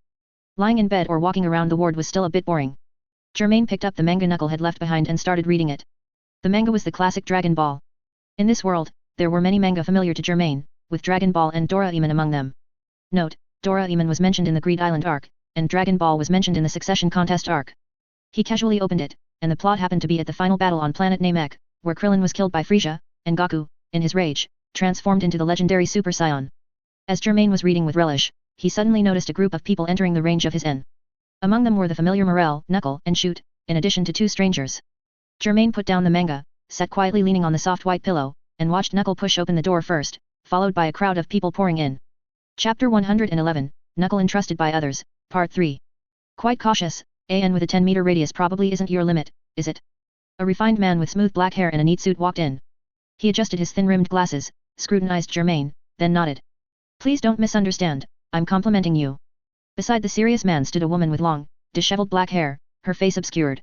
She was dressed very plainly but exuded an eerie aura, looking like Sadeko from a horror movie. Ha ha ha.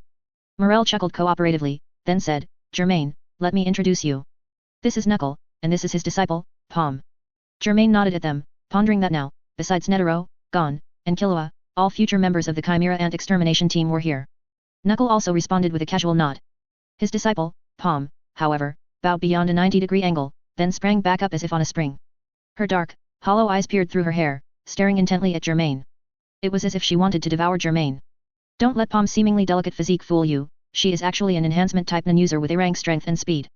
However, what she has enhanced to the extreme is her search ability. I rushed here specifically at Chairman Netero's request. Knuckles' tone was always brimming with confident pride. He glanced at Palm, his eyes seemingly signaling his female disciple not to make a fool of herself. So Palm timidly retreated behind Knuckle. Considering the Phantom Troop is a group of criminals with extremely strong reconnaissance and anti-reconnaissance abilities, the chairman asked me to come and transfer you.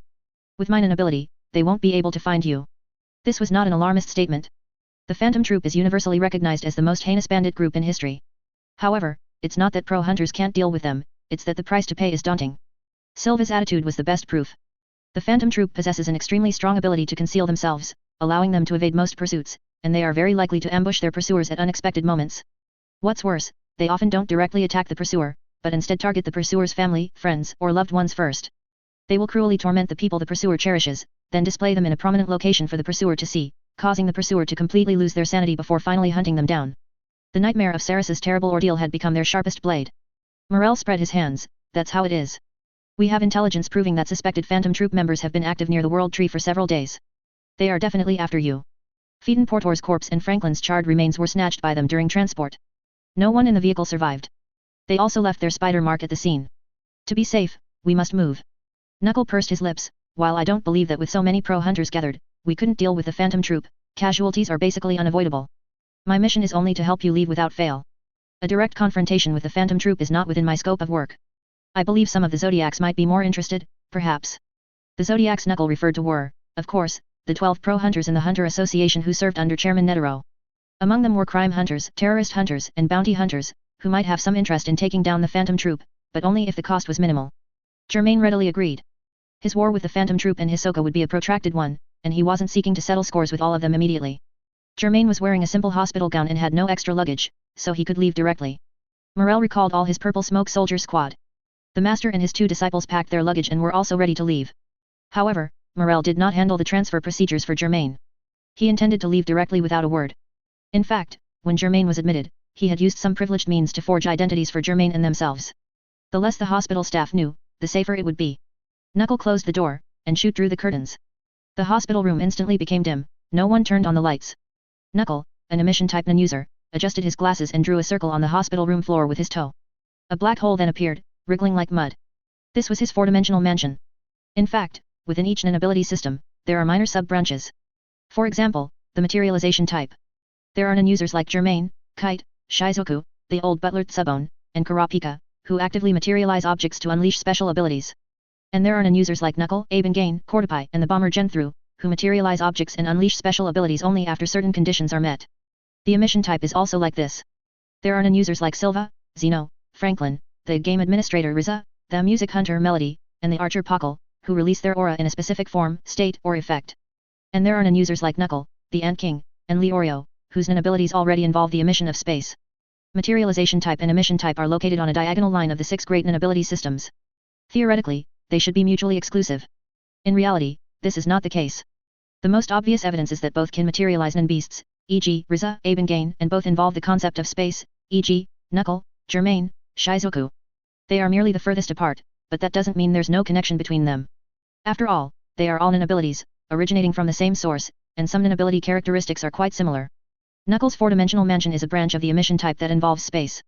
Germain and the others successively jumped into the entrance/exit of the four-dimensional mansion, entering a grid-like, empty space. This was just one room on one floor of the four-dimensional mansion. The four-dimensional mansion has a total of 4 floors and 21 rooms, one of which is specifically for storage. Knuckles' four-dimensional mansion is very convenient. Morel hoisted his wrapped large pipe onto his shoulder, letting out a hearty laugh. Not only is the spatial capacity large, but as long as Knuckle is present, it can move to any preset entrance/exit location. I experienced it once before and thought it was truly excellent. Chapter 112, A Disciple's Guilt Towards His Teacher, Part 1. Knuckle walked straight towards a large door not far away, holding a universal key. He used the universal key to open the door. Palm followed closely behind Knuckle, always looking like a frail, weak subordinate. Knuckle stood by the door, adjusted his glasses, and pointed to the dark space outside. You can go out now.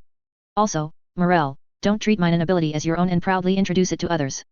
Ah, I know, ha ha ha ha. As everyone exited the four-dimensional mansion, they found themselves in a dark cave, with an unfamiliar brand of SUV parked next to the rock wall. This is the furthest transfer point I can set from the hospital, Knuckle explained. The car was placed here in advance, and even I don't know who parked it. I see, Morel said, circling the SUV and marveling. Chairman Netero may seem unreliable at times, but he's quite seasoned when necessary. Knuckle snorted, isn't that obvious? The chairman is such an impressive figure. He's a legend who has lived for over 100 years. All right, I know you greatly admire the chairman. I do too, Morel said, pointing at the SUV. However, just in case, before we set off, let's conduct a search first. Knuckle didn't object to this, he also approved of such caution. So Morel and Knuckle meticulously inspected the SUV, and only after confirming there were no listening or tracking devices did they allow everyone to get in. Morel was in charge of driving, Knuckle sat in the front passenger seat, Germain and Palm sat in the second row where there was a gap, and Knuckle and Shoot were in the third row. As the SUV, skillfully driven by Morel, left the mountain road and entered the access road, he suddenly remembered something and burst out laughing. What's wrong? Knuckle turned to him in surprise. Is there something funny? Ah, no, I just suddenly remembered a funny incident involving Knuckle last year, Morel said, taking off his sunglasses while driving and wiping away tears of laughter with the back of his left hand. Everyone listened and turned around in confusion to look at Knuckle in the back row. Knuckle, utterly bewildered, scratched the back of his head. Last summer, by the bay, don't you remember? Morel reminded him. Knuckle immediately remembered, his face turning crimson. Ha ha ha ha ha. Morel laughed heartily while driving, unable to complete his sentences. Finally, Shoot, who remembered the full story, began to explain. That day, teacher and I had completed our investigation mission and wanted to meet up with Knuckle. Then, from a distance, we saw Knuckle sitting in the passenger seat of a rented car, excitedly shouting something. We approached, puzzled, wondering who Knuckle was talking to, and then we heard him yell, "Come on. Bruce, you can do it." At the time, we were still wondering who Bruce was, and then we saw a golden retriever in the driver's seat, tongue hanging out, looking utterly bewildered, with its 2 front paws on the steering wheel.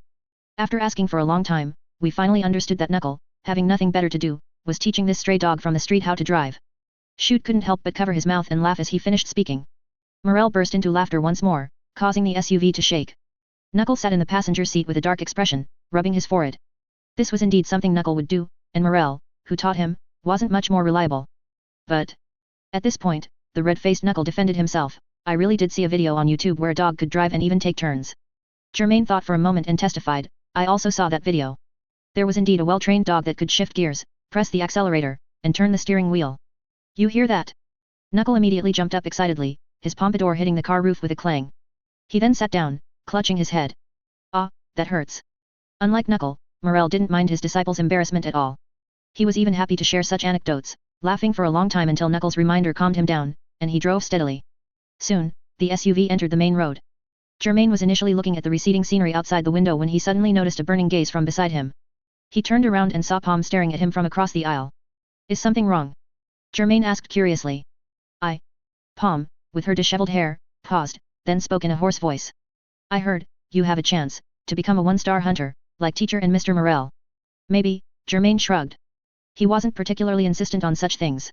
Morel honked the horn, then successfully accelerated and overtook. He then said, you will definitely become a one-star hunter. By the way, Knuckle, before you came, what was the Hunter Association's stance on this matter? It seems they've relented. Knuckle adjusted his glasses. You know, Rat Pariston loves these kinds of things. He's a top expert in obstructing Chairman Netero. However, the chairman's influence still prevails. Pariston was probably outmaneuvered by the chairman, and several assisting examiners were eliminated. This matter is pretty much settled. Many people knew that the assisting examiners were actually part of the faction of the Hunter Association's vice-chairman, Pariston, the Zodiac's rat. If Pariston was the one who best knew how to gauge the situation and obstruct Chairman Netero, then conversely, Chairman Netero was also the one who best knew how to deal with Pariston's various tactics. Upon hearing this, Knuckle and Shoot couldn't help but cast envious glances at Germain. They had been pro-hunters for many years, and even now, they hadn't had the opportunity to become one-star hunters. If Germain, who had only obtained his hunter license less than 4 months ago, became a one-star hunter, he would be the fastest pro-hunter in history to achieve this feat. At this moment, unlike the envy of Knuckle and Shoot, Palm displayed feelings of self-reproach and guilt. This low pressure almost enveloped the entire interior of the SUV, making it suffocating. What's wrong, Palm? Knuckle, sitting in the passenger seat, didn't turn around. He knew without thinking that this atmosphere came from his disciple. Are you troubled? Teacher, I. Palm stammered for a long time before pushing back her messy long hair, revealing a beautiful face. If I were more outstanding, and became a one-star hunter earlier, then you, teacher, would have already been a 2-star hunter. Hearing Palm's words, Knuckle and Shoot also fell silent. The Hunter's 10 Commandments clearly stated, when a senior hunter in a high-ranking position, and a 1-star hunter, has a junior hunter they mentored achieve a star-level honor, the senior hunter is awarded 2 stars. If their disciples were more accomplished and earned a star level earlier, like Kite, then their teachers, Morel and Knuckle, could also become 2-star hunters, or even 3-star hunters, like Jing. Chapter 113, 1-Star Hunter Germain, Part 2.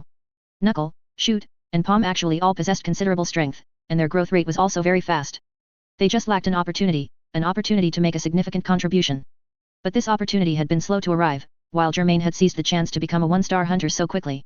Thinking of this, the 3 disciples lowered their heads and fell silent. Morel sensed the silence from the back row and laughed heartily. Don't take it to heart. Knuckle and I aren't in a hurry for such things. The most important thing for you is to proceed steadily. Palm. Knuckle also met Palm's raised eyes through the rearview mirror inside the car. Morel and I took you in as disciples not for you to become 2-star or 3-star hunters, but because we saw your talent and effort. Do you understand? Palm's eyes lit up when she heard this, and she was so excited that she bit her tongue. Understood. Knuckle and Shoot also responded firmly from the back, Teacher, we will definitely continue to work hard. Morel and Knuckle sat in the front, both with a slight smile on their lips. Germain continued to look at the scenery outside the window.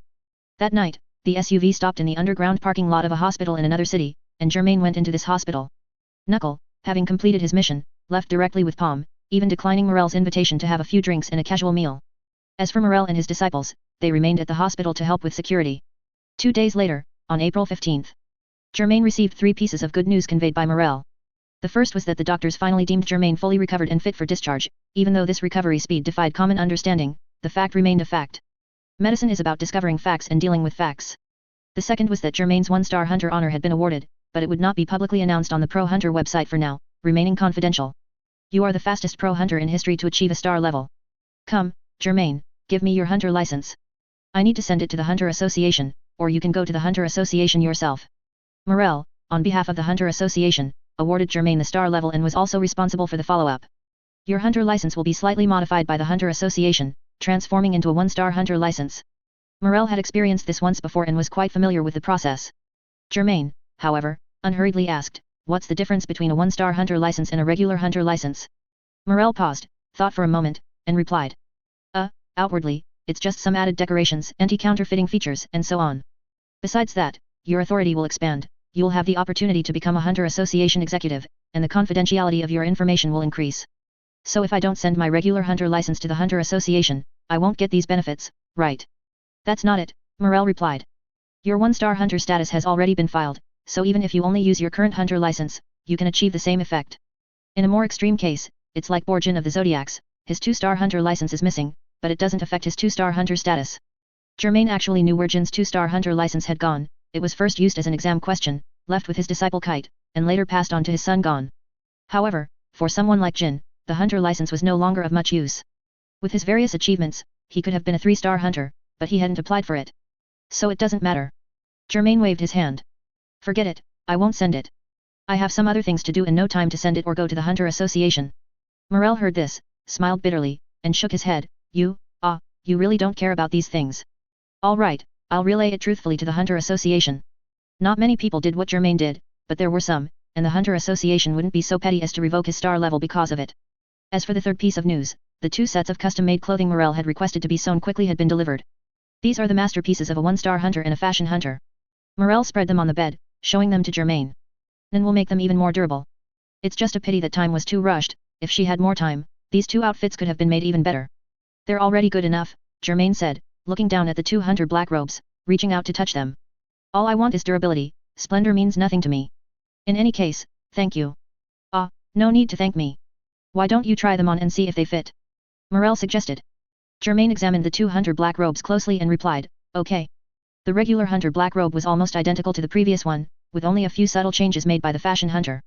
As for the birdbeak hunter black robe, also known as the crow hunter black robe, apart from the birdbeak mask, its style was consistent with the regular hunter black robe. Originally, the birdbeak hunter black robe also had a crow feather cape decoration, but Germain had it removed during the drafting stage, as it better suited his aesthetic.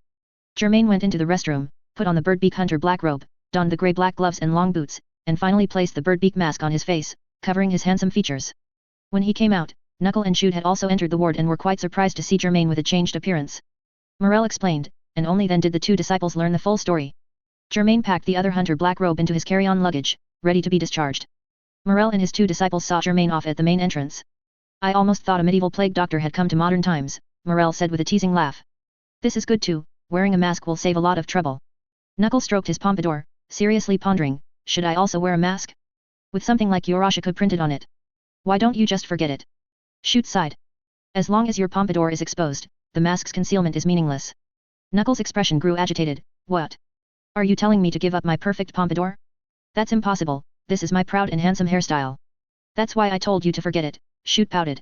Germain looked at the 3 of them, teacher and disciples. Although their time together was brief, he could still feel their enthusiasm. Feeling a sense of goodwill, he exchanged contact information with them. They were companions worth befriending. Thank you for your care during this time. Germain picked up his carry-on luggage and shook hands with each of them. Hope to see you again. Morel and the others had new work, and the fact that they had postponed it until today just to care for Germain showed they had gone above and beyond. Hope to see you again, they all responded. Germain nodded to them, then picked up his luggage, turned, and left. Chapter 114, Chan's Encounter with Kurapika, Part 3. Watching Germain's back disappear around the street corner, the emotional Knuckle could no longer hold back, and tears streamed down his face. Germain, Knuckle hugged Shoot's right shoulder, crying and shouting, he's a true man. Knuckle, Shoot looked helpless, then his left shoulder was also hugged, this time by Morel. Yes, a true man, Morel even started crying. Morel and Knuckle embraced Shoot, wailing in front of the hospital entrance, attracting many onlookers. Those who didn't know thought they had lost a relative or friend, crying so sorrowfully. Shoot, however, was used to the scene. Morel and Knuckle were typical examples of like master, like apprentice, simply too emotional. Let's leave Morel and his apprentice for now. Germain, at this moment, got into a taxi alone, took out his phone, and sent a text message to Abengane, the exorcist. After such a long time, it was time for the exorcism. Abengane quickly replied no problem, and quite proactively asked about the time and place, mentioning that he could perform the exorcism at any time, and it would be even better if he had some preparation time. Germain was a bit puzzled. The previous 2 exorcisms, Abengane hadn't been this enthusiastic. This time, he was uncharacteristically different. What was going on? He didn't think much of it. After confirming the time and place, Abengane immediately replied, readily agreeing. Soon after, Germain got off at the airport. He needed to buy an airship ticket to Yichilou City, which he had agreed upon with Abengane. However, while buying a ticket in the airport lobby, he unexpectedly saw an unexpected figure. A young man with short, ear-length golden hair, wearing a blue-based, gold-trimmed ethnic costume that looked like a bulletproof vest. The back of his clothes bulged, faintly revealing 2 wooden swords. Kurapika? He actually encountered him here? Kurapika was at the very front of the line. After buying a ticket, he walked towards the baggage transfer counter, choosing to check in his wooden swords. Airships had fewer restrictions, so wooden swords could also be checked. Germain watched, feeling both surprised and unsurprised. Kurapika had surely never given up searching for information on the phantom troop, constantly traveling around the world. Running into him was bound to happen sooner or later. After some observation, Germain noticed that Kurapika's ticket destination was also the same as his, Yichuluo City. However, Kurapika wasn't coming for Germain, because he never noticed Germain's gaze from beginning to end. This meeting was most likely a coincidence. The current Kurapika was still too green, after all, he was missing the most important piece of the puzzle, an ability. Germain had no intention of approaching him. Instead, he used his hunter license privilege to bypass various tedious inspections and obtained a ticket for a luxurious private room. In the waiting lounge, Germain saw Kurapika again. Kurapika had already checked in his 2 wooden swords and was now sitting on a metal chair, arms crossed, with a calm expression. As Germain walked past, his bird-beak mask attracted some attention, including Kurapika's. However, when they saw Germain enter the luxurious waiting room, everyone shifted their gaze, sighing inwardly that rich people's interests were always so peculiar. Kurapika also didn't pay much attention to this man. Half an hour later, everyone boarded the airship. The airship's propellers slowly rotated, taking off from the airport and ascending into the clear blue sky. Germain entered the luxurious private room under the guidance of a flight attendant. The flight attendant then respectfully bowed to him, asked if he had any other requests, then closed the door and left. He first placed his carry-on luggage by the bed, then walked to the refrigerator, ignoring the expensive price tags, and took out a can of iced cola and some snacks, bringing them to the coffee table and sitting down. Germain twisted open the tab of the iced cola, took a sip, feeling the intense pulsation on his tongue, and his brain seemed to awaken. He noticed a liquid crystal display in front of him, next to it a game console and 4 controllers. So he simply took off his long boots, sat cross-legged on the cushion, and turned on the display and console. Germain found some games that were similar to, yet not entirely the same as, those from his original world. They could all be entered directly, and the menu bar even showed rankings left by previous passengers. He picked up one of the controllers, selected a console game, and started playing. The catalyst for Germain's arrival in this world was an all-night session of playing Bloodborne, followed by extreme fatigue. He fell asleep and woke up in this world. It was amusing to think that with his inability, he was now playing a large-scale real-life game, with only 1 life, no resurrection, no stopping, and no saving progress. After only about 20 minutes of playing, just as Germain was in good form, he heard a commotion outside the room. So he silently extended his N. N couldn't let him see the actual situation, but it was enough to outline everything within a 25-meter radius, like thermal imaging. Something serious seemed to have happened. Most of the people on the airship were currently in panic, screaming, and shoving, while 14 individuals, armed with firearms, were forcing everyone on the airship to gather in the main hall. Firearms? How did they get firearms through security? Most likely, there were non-users among them. How many, he wondered. The cockpit, security room, staff lounge, etc., had all been taken over by them. It could be said that the lives of all the airship's staff and passengers were now at their whim. Of course, this was assuming Germain was not taken into account. Soon, the door to the luxurious private room was violently kicked open, and 2 fully armed men rushed in, just as they saw Germain still playing his game. Hearing the noise, Germain seemed to have only just noticed the anomaly, turned his head, and stared at them. Hey! One of them felt that this man with the bird-beak mask was a bit off, but with a rifle in his hand, he wasn't afraid at all. Come out with us. Germain thought for a moment, decided not to deal with the 2 here, and instead saved his game progress, put down the controller, slowly stood up, and under their gaze, put on his long boots and walked over. Is there something you need? Germain asked. The 2 men, one on each side, were practically shoving their gun muzzles into Germain's face. They hadn't expected Germain to be so calm, even asking such a question, and for a moment, they exchanged confused glances. Then, they became somewhat angry. These rich people were always like this, always acting as if they had nothing to fear, as if with money and power, no one would dare touch them. Don't ask so many questions, get out, the 2 men threatened. Germain did not resist here. They cursed and shoved Germain out of the room, forcing him to the main hall to gather with the other people on the airship. The entire hall was filled with fear and tension. Chapter 116, The Hijackers, Part 1. Germain stood in the crowd, then saw Kurapika standing not far away. Kurapika was secretly observing the hijackers, a look of hesitation on his face, perhaps wondering if he, having lost his twin blades, should step forward at this moment. Trying to deal with rifle-wielding thugs barehanded was still too difficult for Kurapika at this moment. 14 thugs surrounded them, their rifles pointed diagonally at the ground. None of them wore masks, apparently unafraid of exposure. This made their objective even more terrifying. One of them, a middle-aged man with a bushy beard and a scar on his face, was their leader. He stepped forward, scanned the panic-stricken crowd, and coughed a few times. Everyone was drawn by his coughing and looked over. My name is Somerset, the scarred man directly stated his name. These are my brothers and comrades. I apologize for hijacking this airship and choosing you. If possible, I truly hope you can land safely and reunite with your families and friends. How wonderful that would be. As Somerset spoke, the words he used carried a dangerous undertone. Many who understood the hidden meaning couldn't help but tremble, and some timid ones even began to sob softly. We also want to reunite with our families and friends. Unfortunately, we can no longer do so. After I finish what I have to say, you can call the police, leave last wills, and communicate with anyone you wish. But for now, you must be quiet, or I will not grant you this final mercy. This time, almost all adults realized a terrifying possibility. No, it should be a foreseeable desperate future.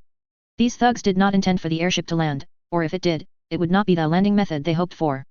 Many wanted to scream, but Somerset's threat, and those dark muzzles, prevented them from making high-pitched sounds.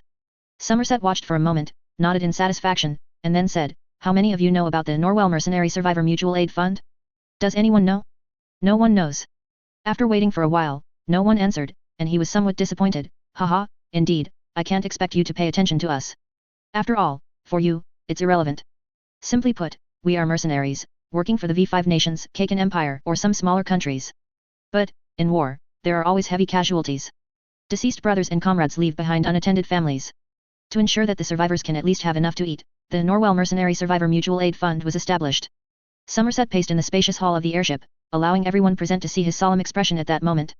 Quite a few mercenaries would invest money into it, just for the brothers they lived and died with, so that their survivors wouldn't die from hunger and cold, and wouldn't fall to the point of becoming outcasts or slaves.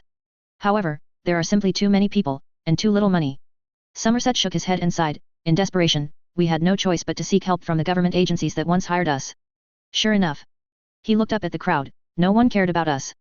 After all, we are just mercenaries, not official soldiers. Ha. Since that's the case, we've decided to do something big, something that the international community cannot ignore. In half an hour, this airship will crash towards Yichuluo City. Of course, it's more likely that we'll be shot down by artillery in midair and fall into the deep mountains and forests. But it doesn't matter, as long as the airship crashes. By then, they should understand that the lives of mercenary survivors matter too. Spending a few more bucks to appease them could prevent many such plane crash tragedies. When Somerset said this, the crowd in the airship hall finally couldn't suppress their terror and burst into screams and wails. Feeling desperate, Somerset listened to their cries and smiled, telling them, "At least you have half an hour to say goodbye to your families. Our brothers and comrades weren't so lucky. We didn't want to choose you. But there's no other way, accept your fate. At least we will accompany you on your final journey, and you will know what you died for. All right, cherish this last bit of time. Remember, you have half an hour left." After speaking, Somerset turned and walked towards the airship's cockpit. The captain and others were also among the hostages. The airship had temporarily been set to autopilot, and now Somerset would manually control it. He was a pilot, and flying an airship was child's play for him. Germain watched the chaotic hall. After Somerset left, under the gaze of the remaining 13 thugs, people cried and made phone calls. Some called the police for help, others called their families. Still others walked towards the thugs, trying to persuade them, but their words were cut short by a gunshot to the head. The ringing gunshot and splattering brains pushed the panic inside the airship to a new peak. The thugs stood there with indifferent expressions. As mercenaries who frequently raided villages, they had seen such scenes too many times and would not show mercy just because there were women, children, and elderly people in front of them. Among the crowd, Germain and Karapika were the only two who remained calm. Karapika seemed not to have given up, maintaining a rhythmic breathing and contemplating various feasible plans. Germain, on the other hand, used Gyo to scan back and forth, confirming that among these 14 thugs, Somerset and 2 others were non-users, while the rest were just ordinary mercenaries. The 3 non-users were only at the warrior and apprentice levels. It seemed they were limited by their talent and could not advance further. This meant that Germain's combat power was far superior to theirs. One of them had an ability that either allowed him to disguise firearms so they could be carried onto the airship, or it was a space-related ability similar to Shizuka's or Knuckles. The abilities of the other 2 were unknown, but Germain felt that this was already enough. After all, they were not very strong enemies, a quick battle would suffice. He quickly finalized his plan. To ensure the lowest possible casualties, he had to eliminate all 13 thugs in an extremely short time, then go after Somerset. Once he had thought it through, Germain did not hesitate and immediately took action. He stepped out of the crowd and walked towards one of the thugs. That thug made no attempt to persuade him to stop. He raised his gun to shoot. However, the next instant, he only saw a black shadow coming towards him, and his vision immediately went dark. Chapter 117, Try the Spiral Cane, Part 2. Germain materialized a spiral cane in his hand and, with incredible speed, flashed forward, plunging its sharp, pointed end into the terrorist's forehead with a wet thud. The terrorist died instantly. Blood gushed from the terrorist's forehead. Before he could even fall, and just as everyone's attention shifted, Germain pulled out the spiral cane and continued his assault. With a strange click, the spiral cane suddenly extended a long whip, which snaked out like a black serpent. Germain himself became a terrifying afterimage in the hall. In the instant before the remaining 12 terrorists could react, he lashed out with the whip from the spiral cane, striking them in the head and blowing their brains out one by one. Bang, bang, bang. In that moment, all 12 terrorists lost their intact brains, and a swirling mist of blood rose into the air. If he had struck other parts of their bodies, the terrorists might have instinctively raised their rifles and pulled the trigger, but with their brains shattered beneath their skulls, they had no such opportunity. Germain's headshots were actually sequential. However, from the perspective of the people in the hall, the terrorists' heads shattered simultaneously and inexplicably with a series of bangs. People stared in astonishment as the headless terrorists collapsed to the ground, only then noticing a figure in a black robe and a bird beak mask standing beside the corpses. He did it. This thought spontaneously arose in everyone's mind. Though unbelievable, all 13 terrorists present were instantly killed by the strange person. They all held their breath, dumbfounded, unsure how to react. Kurapika also watched from the crowd, his breathing gradually quickening. He had just been contemplating a plan to safely rescue the hostages, and before he could even clearly see how this person did it, the matter was already over. Who was this person, and how did he do it? These terrorists didn't even have time to fire a single shot. How incredibly swift was that speed? Who is the captain, and who are his flight crew members? At this moment, the man in the bird beak mask spoke in a male voice, seemingly quite young. Follow me. After he finished speaking, he walked directly towards the cockpit, not caring if anyone followed. His attitude was cold and arrogant, yet at this moment, no one dared to defy him. The captain and co-pilot exchanged glances, whispered a few words, then trembled as they rose from the crowd and quickly followed him. A short while later, the man in the bird beak mask returned, carrying Somerset's head. The captain and co-pilot remained in the cockpit, regaining control of the airship and immediately contacting the ground to report the situation. Germain tossed the head amidst the scattered corpses and, without pausing, turned and left. People discussed animatedly after he left, yet not a single person dared to step forward to stop him or question him, not even daring to breathe loudly. However, they were safe at last. After quite some time, those who had survived the ordeal wept with joy. Friends and family embraced each other. Kurapika, alone, had no one to share his emotions with. He couldn't help but take a step forward, then stopped. Finally, he quickened his pace and followed him. That person definitely hides a secret I still don't know. I absolutely must not regret today's hesitation. Kurapika watched with his own eyes as the black-robed man in the bird beak mask entered the luxurious private room and closed the door. He walked to the private room, swallowed, and after standing for a moment, gently knocked on the door. Come in, the bird beak masked man's voice came from inside the room. The door isn't locked. Kurapika adjusted his breathing, turned the doorknob, and walked in. The room was quite dim, the main lights weren't on, and it felt as if he had willingly walked into the gaping maw of a man-eating beast. Grand instrumental music played in the room, followed by a mechanical female voice softly speaking something. Kurapika looked closely and realized that the man in the bird beak mask was sitting cross-legged on a cushion, holding a controller, and staring at a cutscene from a console game on the display screen. Seeing this scene, Kurapika couldn't help but feel a hint of surprise. After experiencing the hijacking crisis and instantly killing 14 terrorists, this man simply cast everything that had happened aside and was calmly playing a game here? Could it be that, for him, his actions just now were simply not worth mentioning? Kurapika felt he had encountered a strange person, a very powerful strange person, and this was exactly what he needed. Throughout these years, besides gathering information on the Phantom Troop, he had not forgotten to learn various martial arts styles, specializing in two-sword style. His visit to Yichilo City this time was also to call on a master swordsman, to spar and hone his sword skills, in preparation for future battles with the Phantom Troop. However, his wooden swords were in his checked luggage, making it impossible for him to use his two-sword style. Having chosen the path of the sword, he had to bear such a cost. Nevertheless, in the situation just now, even with both swords in hand, he couldn't guarantee eliminating all the terrorists instantly and saving the lives of others. The man before him had achieved it, and the weapon that flashed with a cold glint in his hand had vanished without a trace, as if by magic. Kurapika was very curious how this man did it. He had a premonition that the man's answer would overturn his common sense. The precondition was that the man was willing to tell him the answer. Kurapika knew very well that there were no people in the world who gave without expecting anything in return, at least he had never seen any. He had to give something to get what he wanted. The man in the bird beak mask seemed unsurprised that Kurapika had followed him. He took out another controller, handed it to Kurapika, and shook it, motioning for Kurapika to take it. I don't play games. Kurapika didn't take it. Then there's nothing to discuss. Germain put the other controller on the ground, quite decisively. You may leave. Kurapika was stunned. He hadn't expected the man before him to have such an eccentric personality.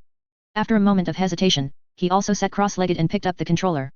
Seeing that he was willing to play, Germain chose a two-player game, taught him some basic operations, and then they started playing. Kurapika had been so engrossed in his path of revenge over the years that he had no time, nor inclination, to touch games. However, his memory and reaction speed as a martial artist were still there. He slowly caught up with the rhythm, and after a few minutes, he was at least no longer holding Germain back. When the airship landed smoothly at the airport, the outside was already packed with police, airport staff, family members and reporters who had rushed there after hearing the news. Soon after, the reporters were all driven away before they could even take a few photos. The passengers on the airship were not immediately released, they had to be interviewed one by one. However, Kurapika saw the man in the bird beak mask show a card to the police, and their expressions immediately changed. Chapter 118, Reunion with the Exorcist, Part 3. The high-ranking police officer casually asked a couple of questions, then directly allowed them to leave, preventing other officers from approaching. Kurapika's wooden sword was also retrieved from his luggage and brought to him as a priority. Germain led Kurapika to blend into the crowd of people who had finished their statements and were allowed to leave, quietly moving away from the bustling crowd outside. They entered a quiet corridor and then exited the airport. You can ask one question, and I will only answer one question, Germain said, walking on the sidewalk without looking away. This is your reward for accompanying me. Kurapika couldn't help but stop in his tracks. Germain ignored him and walked straight ahead. Wearing his birdbeak mask, he attracted some attention, but most people assumed he was cosplaying and didn't pay it much mind. A moment later, Kurapika quickly caught up. After a brief thought, he knew what he should ask. What must I do to gain power as strong as yours? He didn't waste the opportunity asking other questions, but went straight to the point. This was what he most needed to know, everything else was a minor issue. Take the Pro Hunter exam, Germain replied while hailing a taxi. After you obtain a hunter license, someone will teach you. He gave Kurapika the same template he used to answer Killua, then ducked into the back seat of the taxi parked by the curb. Pro Hunter. So that's it. The man probably showed the police a hunter license just now. And the social status of a pro hunter is extraordinary, even the police didn't dare to be negligent, asking a few perfunctory questions before letting us go. Kurapika was thoughtful, yet too many questions remained unanswered. He didn't give up so easily and also got into the taxi, sitting next to Germain. As far as I know. After Kurapika sat down, he adjusted the two wooden swords tucked behind him, then turned to look at Germain. The hunter exam is held once a year, and this year's has already ended. If I want to participate, the earliest would be next January. I don't want to wait that long. Isn't there any other faster method? Besides that, you said someone would teach me after I get a hunter license. What exactly will they teach me? Germain did not answer Kurapika. He had said he would answer one question, and only one question. He placed his carry-on suitcase at his feet and told the driver a destination. The taxi slowly stopped and started on the city streets. The traffic was a bit congested, so the driver had to take a detour. Kurapika was stunned when Germain truly ignored his second and third questions. However, he really couldn't do anything about Germain. Then, Kurapika saw Germain pick up his phone at that moment to play the game Snake, looking completely oblivious to his surroundings. Kurapika, now silent, slowly began to formulate a plan in his mind. The scenery outside the window receded, and the city's neon lights were as dazzling as a dream. The driver's detour was successful, and the taxi soon arrived at Yichuluo City's landmark, a wooden horse statue that, despite being made of metal, looked as if it were constructed from wood. Germain and Kurapika got out of the car, paid the fare, and the taxi drove into the main lane, turned the corner, and disappeared. Kurapika proactively helped Germain carry his suitcase, following silently behind him. Germain looked back at Kurapika but said nothing, instead scanning his surroundings. He quickly spotted the person he had arranged to meet. The brown-skinned Abengain had his lips tightly pressed together, his expression seemingly nervous and uneasy as he looked around, occasionally letting out a mysterious sigh. When Abengain saw the man in the birdbeak mask walking towards him, he quickly realized the person behind the mask was the one he was waiting for. Despite the change in appearance, Abengain could still sense the familiar aura, which was largely similar. Germ.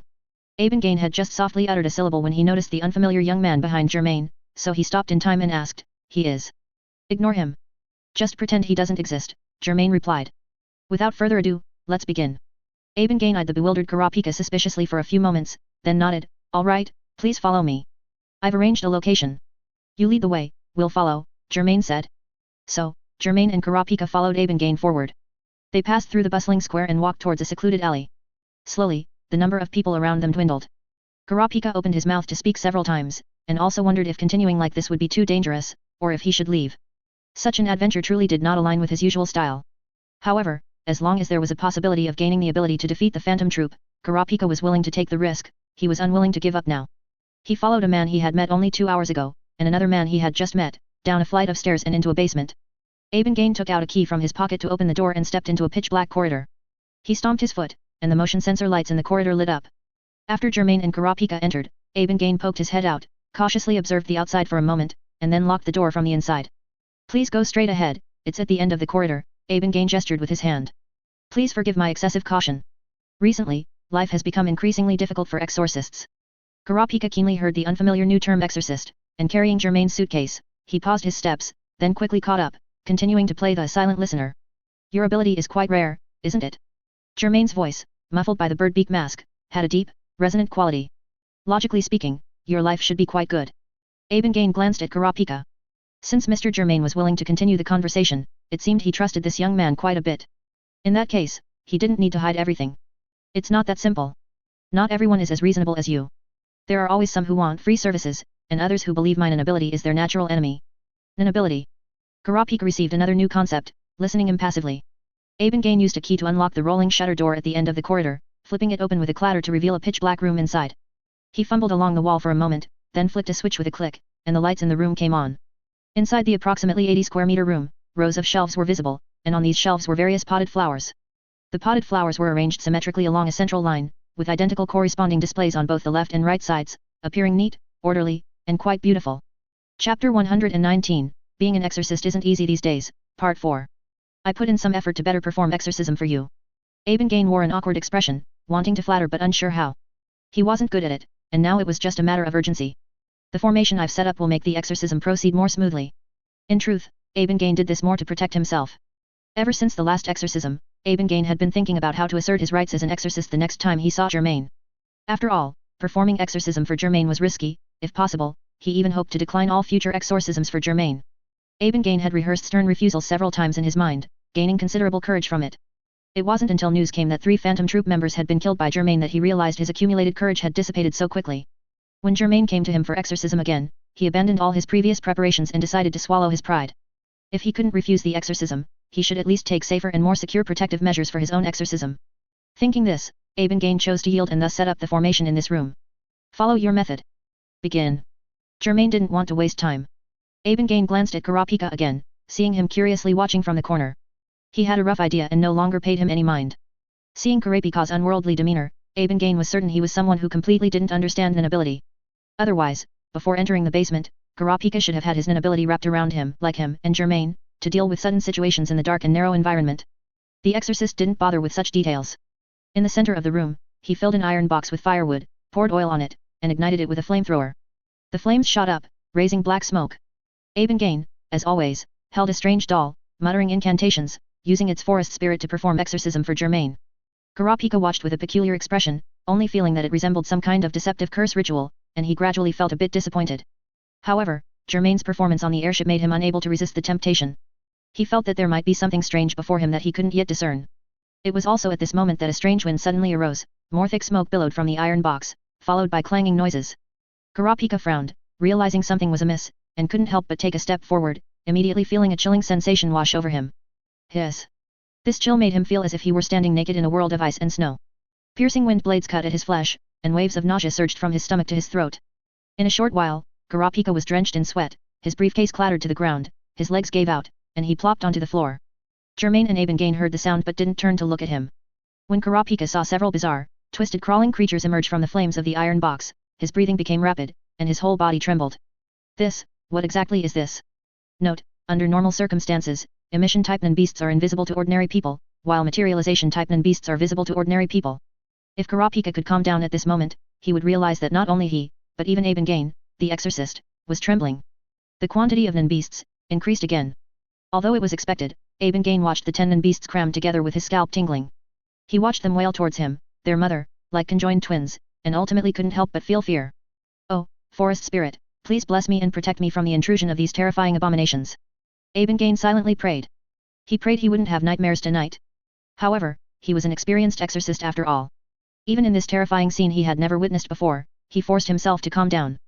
Mr. Germain. Germain called out, trembling, which Nin beast do you want to get rid of this time? Kurapika was still in uncontrollable terror until he heard the address Mr. Germain, and he couldn't help but be stunned. He had been collecting information on the Phantom Troop and knew about its recent events.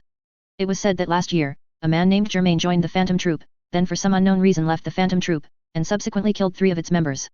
The reasons for this were varied, some said it was a power struggle, others an uneven distribution of spoils, and still others claimed Germain was an undercover agent sent by a gangsters organization to infiltrate the Phantom Troop.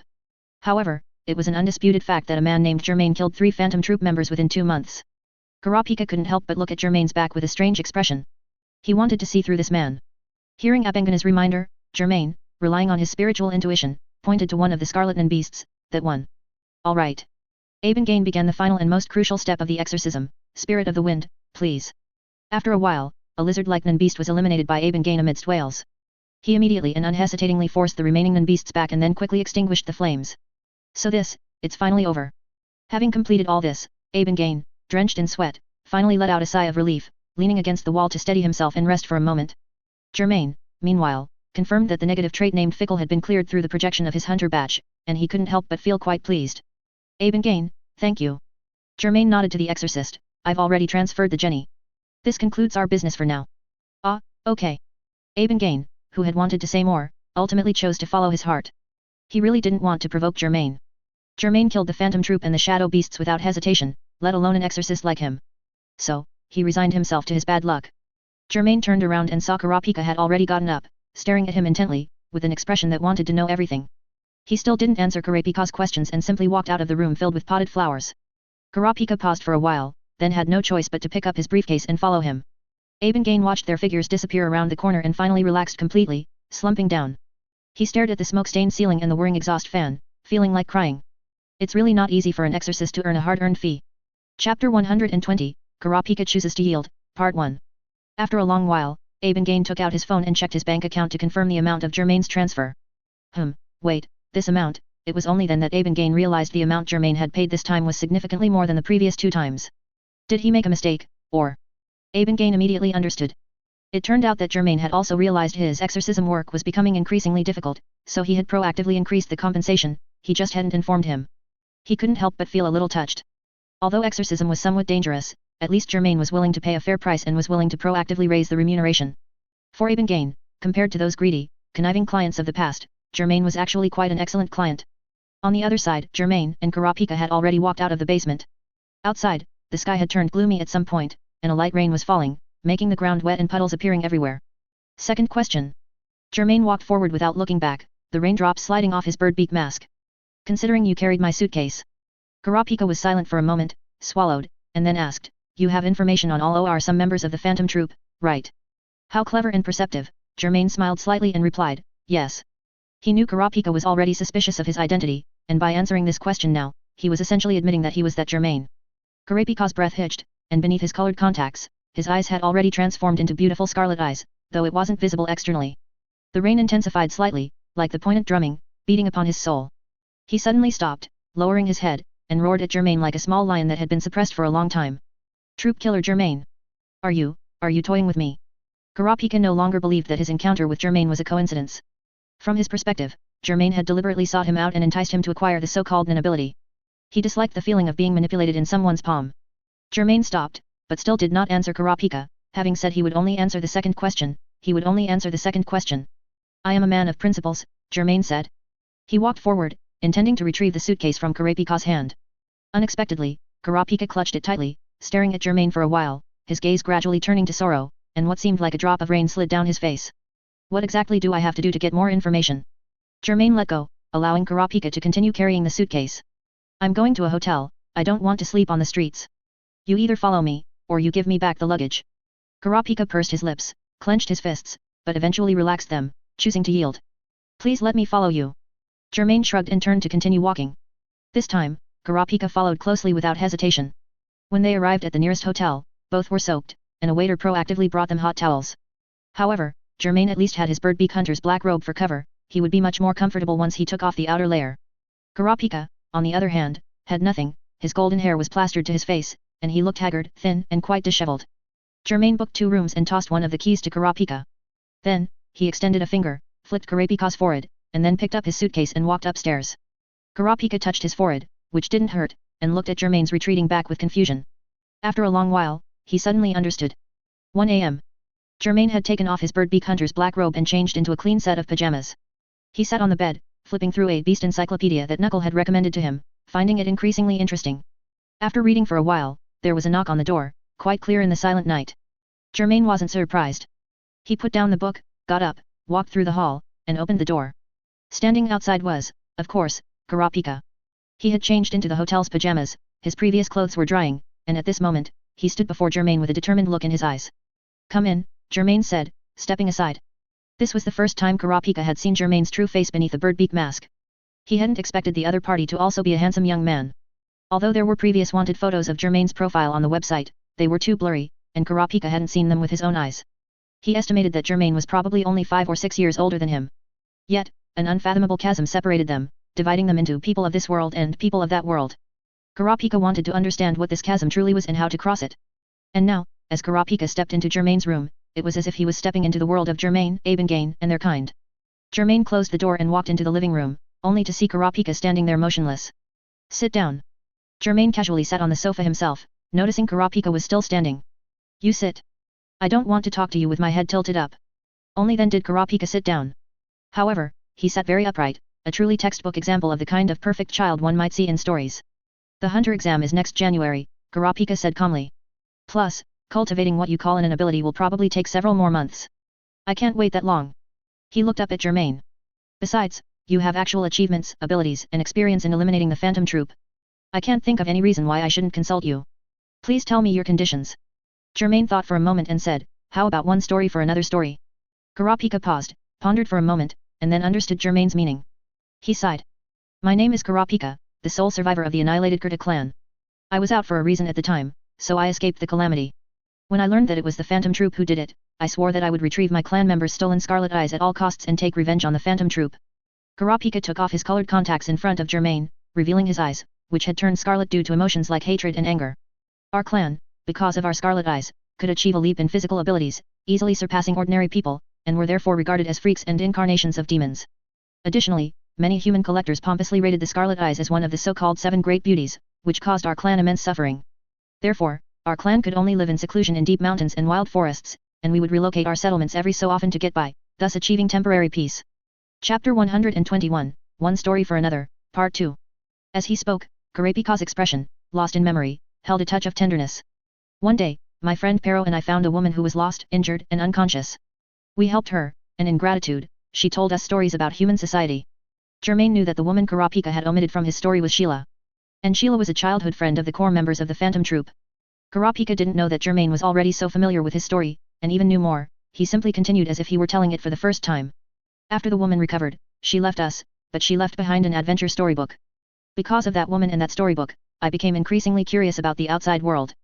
However, the elder didn't want me to easily interact with the outside world, believing it was too dangerous for our clan. But I insisted on going out, not only out of curiosity about the outside world, but also because only out there could I find a way to heal my friend Pero's injuries. Kurapika pressed his lips together, revealing an expression of guilt and self-reproach, as Pero's injuries were sustained while saving him, and he had always been bothered by it. So, the elder set several trials for me.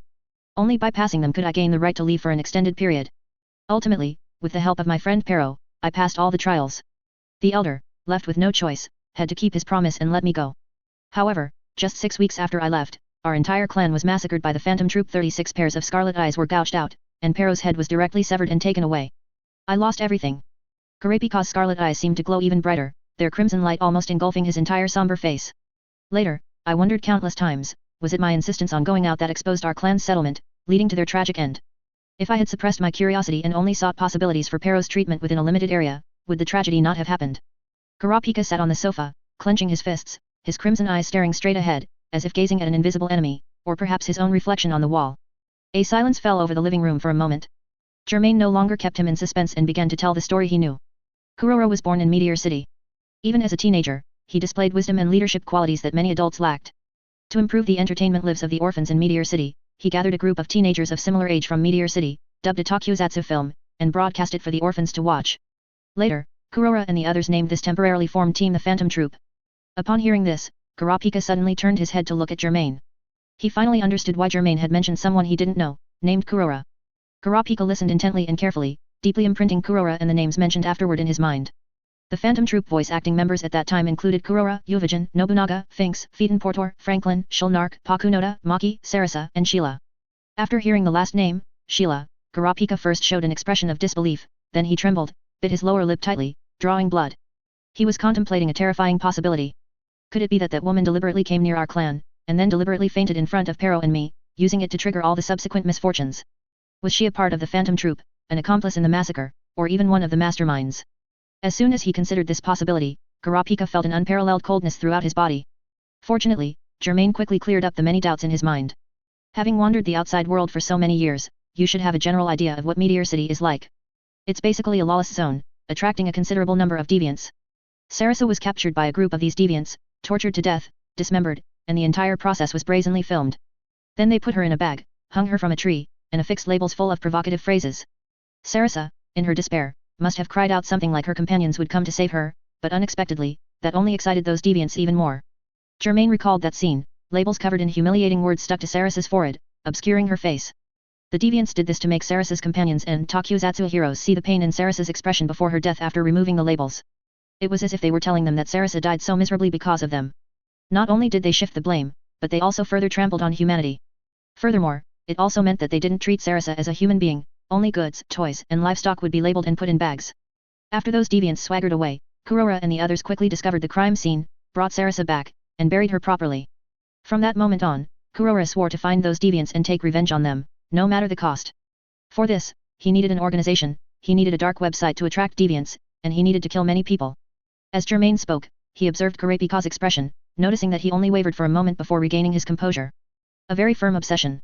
Germain nodded secretly and continued. Kurora believed that those deviants wouldn't be able to resist the urge to show off and would upload the video of Sarasa's torture and murder online. He intended to actively build such a platform to attract their attention. Most of his companions from the voice acting group responded to his call and stood with him. Only Sheila didn't want to do this and chose to leave alone. When Kurapika heard that Sheila had chosen to leave alone, he paused, then let out a slight sigh of relief. He thought he was being very subtle, but his facial changes and breathing rhythm were all within Germain's perception. The end of the story Germain was about to tell next contained some of his own speculation. The mystery has not been completely unraveled even now. Several years later, the Phantom Troop was officially formed. However, their organization was still very obscure, and their website received no attention.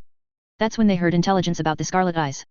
They realized that by acquiring the Scarlet Eyes, recording the entire process, and putting it on their dark web, they would surely boost the reputation of both the website and the Phantom Troop, attracting those deviants.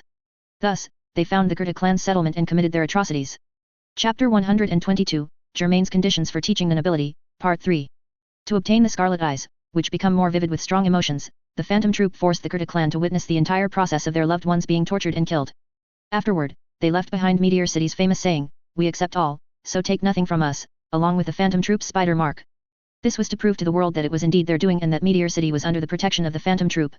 Sarasa, who had learned of the Phantom Troop's plan, knew the location of the Gurta clan settlement from a recent trip. She wanted to arrive early and persuade the Gurta clan to move, but unfortunately, she was too late, and the tragedy had already occurred. So, she reported it to the police in a nearby town and then left. Germain finished the story and noticed that Kurapika was already seething with rage. Blood continuously dripped from his bitten lips onto the sofa. Kurapika was like a wounded, fierce beast, yet also like a child sobbing in pain. It took him a long while to suppress his emotions, then he looked at Germain. "I don't understand the purpose of you telling me this story. Do you want me to sympathize with the Phantom Troop?" "Heh, to be honest, why they started doing evil is completely irrelevant to me. For me, what's most important is that they don't exist. You might have misunderstood my intention." Germain waved his hand, stood up, poured 2 glasses of water for himself and Kurapika, and brought them over. "Let me tell you another story." He always spoke unhurriedly, narrating a slightly altered story. In a world of ice and snow, there was once a man who received regeneration's blessing. He lived with his sister in a village with scarce food. To fill their stomachs, the man chose to sacrifice himself and share his body, as he could regenerate endlessly. Kurapika frowned as he listened. He was unwilling to believe such an absurd thing existed in the world. But were there instances of cannibalism due to hunger in the 6 continents? The answer was yes, he had to admit. Germain did not stop telling the story because of Kurapika's frown. However, a soldier learned of the cannibalism in the village, so he led a group of people to kill everyone there, including the man's sister. He then lit a raging fire, burning the place to the ground. After the soldier and his team left, the man did not die due to his regeneration ability, but his entire body was engulfed in flames, burning continuously without extinguishing.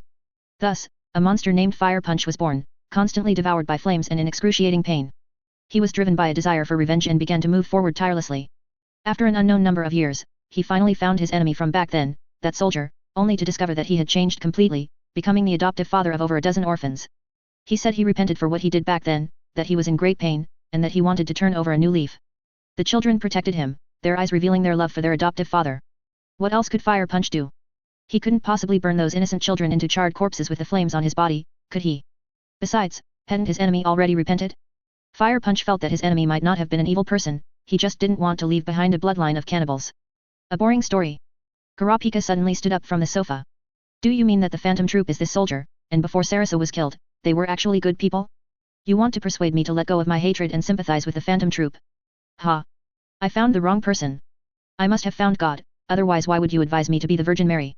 He sneered, swaying as he walked around the coffee table, through the living room, and towards the door, without any hesitation. Throughout the entire process, Germain watched him, showing no intention of stopping him. Instead, he picked up his cup and slowly drank water, moistening his lips and throat. Kurapika quickly walked out of Germain's room. He planned to go back to his room, pack his bags, and leave tonight.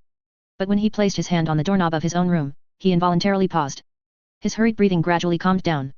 He released his hand, hesitated for a moment, then returned the way he came, walking back into the living room of Germain's room. Germain was still drinking water and showed no surprise when he saw him return.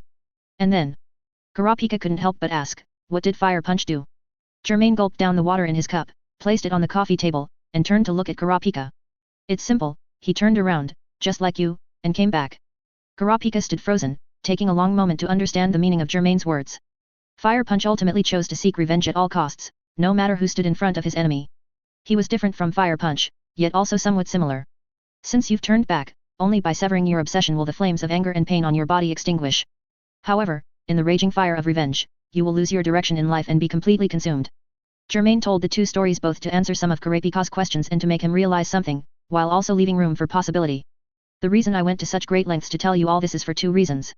First, I don't want you to be blinded by anger, then hesitate at the last moment, and be unable to distinguish between your enemies and your friends.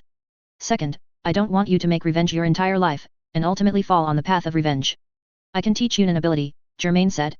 However, if you choose to burn yourself out in revenge, then find someone else to teach you. I won't stop you from seeking revenge, but I won't teach someone who is destined to die. That would have no meaning to me. Besides retrieving your clan's Scarlet Eyes and avenging them against the Phantom Troop, I need you to help me with other things. This is my condition. Other things? Kurapika looked at Germain. I'll tell you later, Germain replied. In short, if you agree to my condition, then I will teach you an ability. If not, you can leave now. Kurapika fell silent. His mind gradually calmed, and the crimson in his eyes faded considerably. Finally, he closed his eyes for a moment, then opened them, making his decision. I promise you, I will not burn out my life solely for the sake of retrieving my clan's Scarlet Eyes and seeking revenge. I will follow you, please teach me an ability. Germain nodded. It's late now. Let's continue tomorrow morning. All right. Kurapika placed one hand on his waist and bowed slightly. I will trouble you again tomorrow. Then, he walked out of the room, closed the door for Germain, and turned to leave without any delay.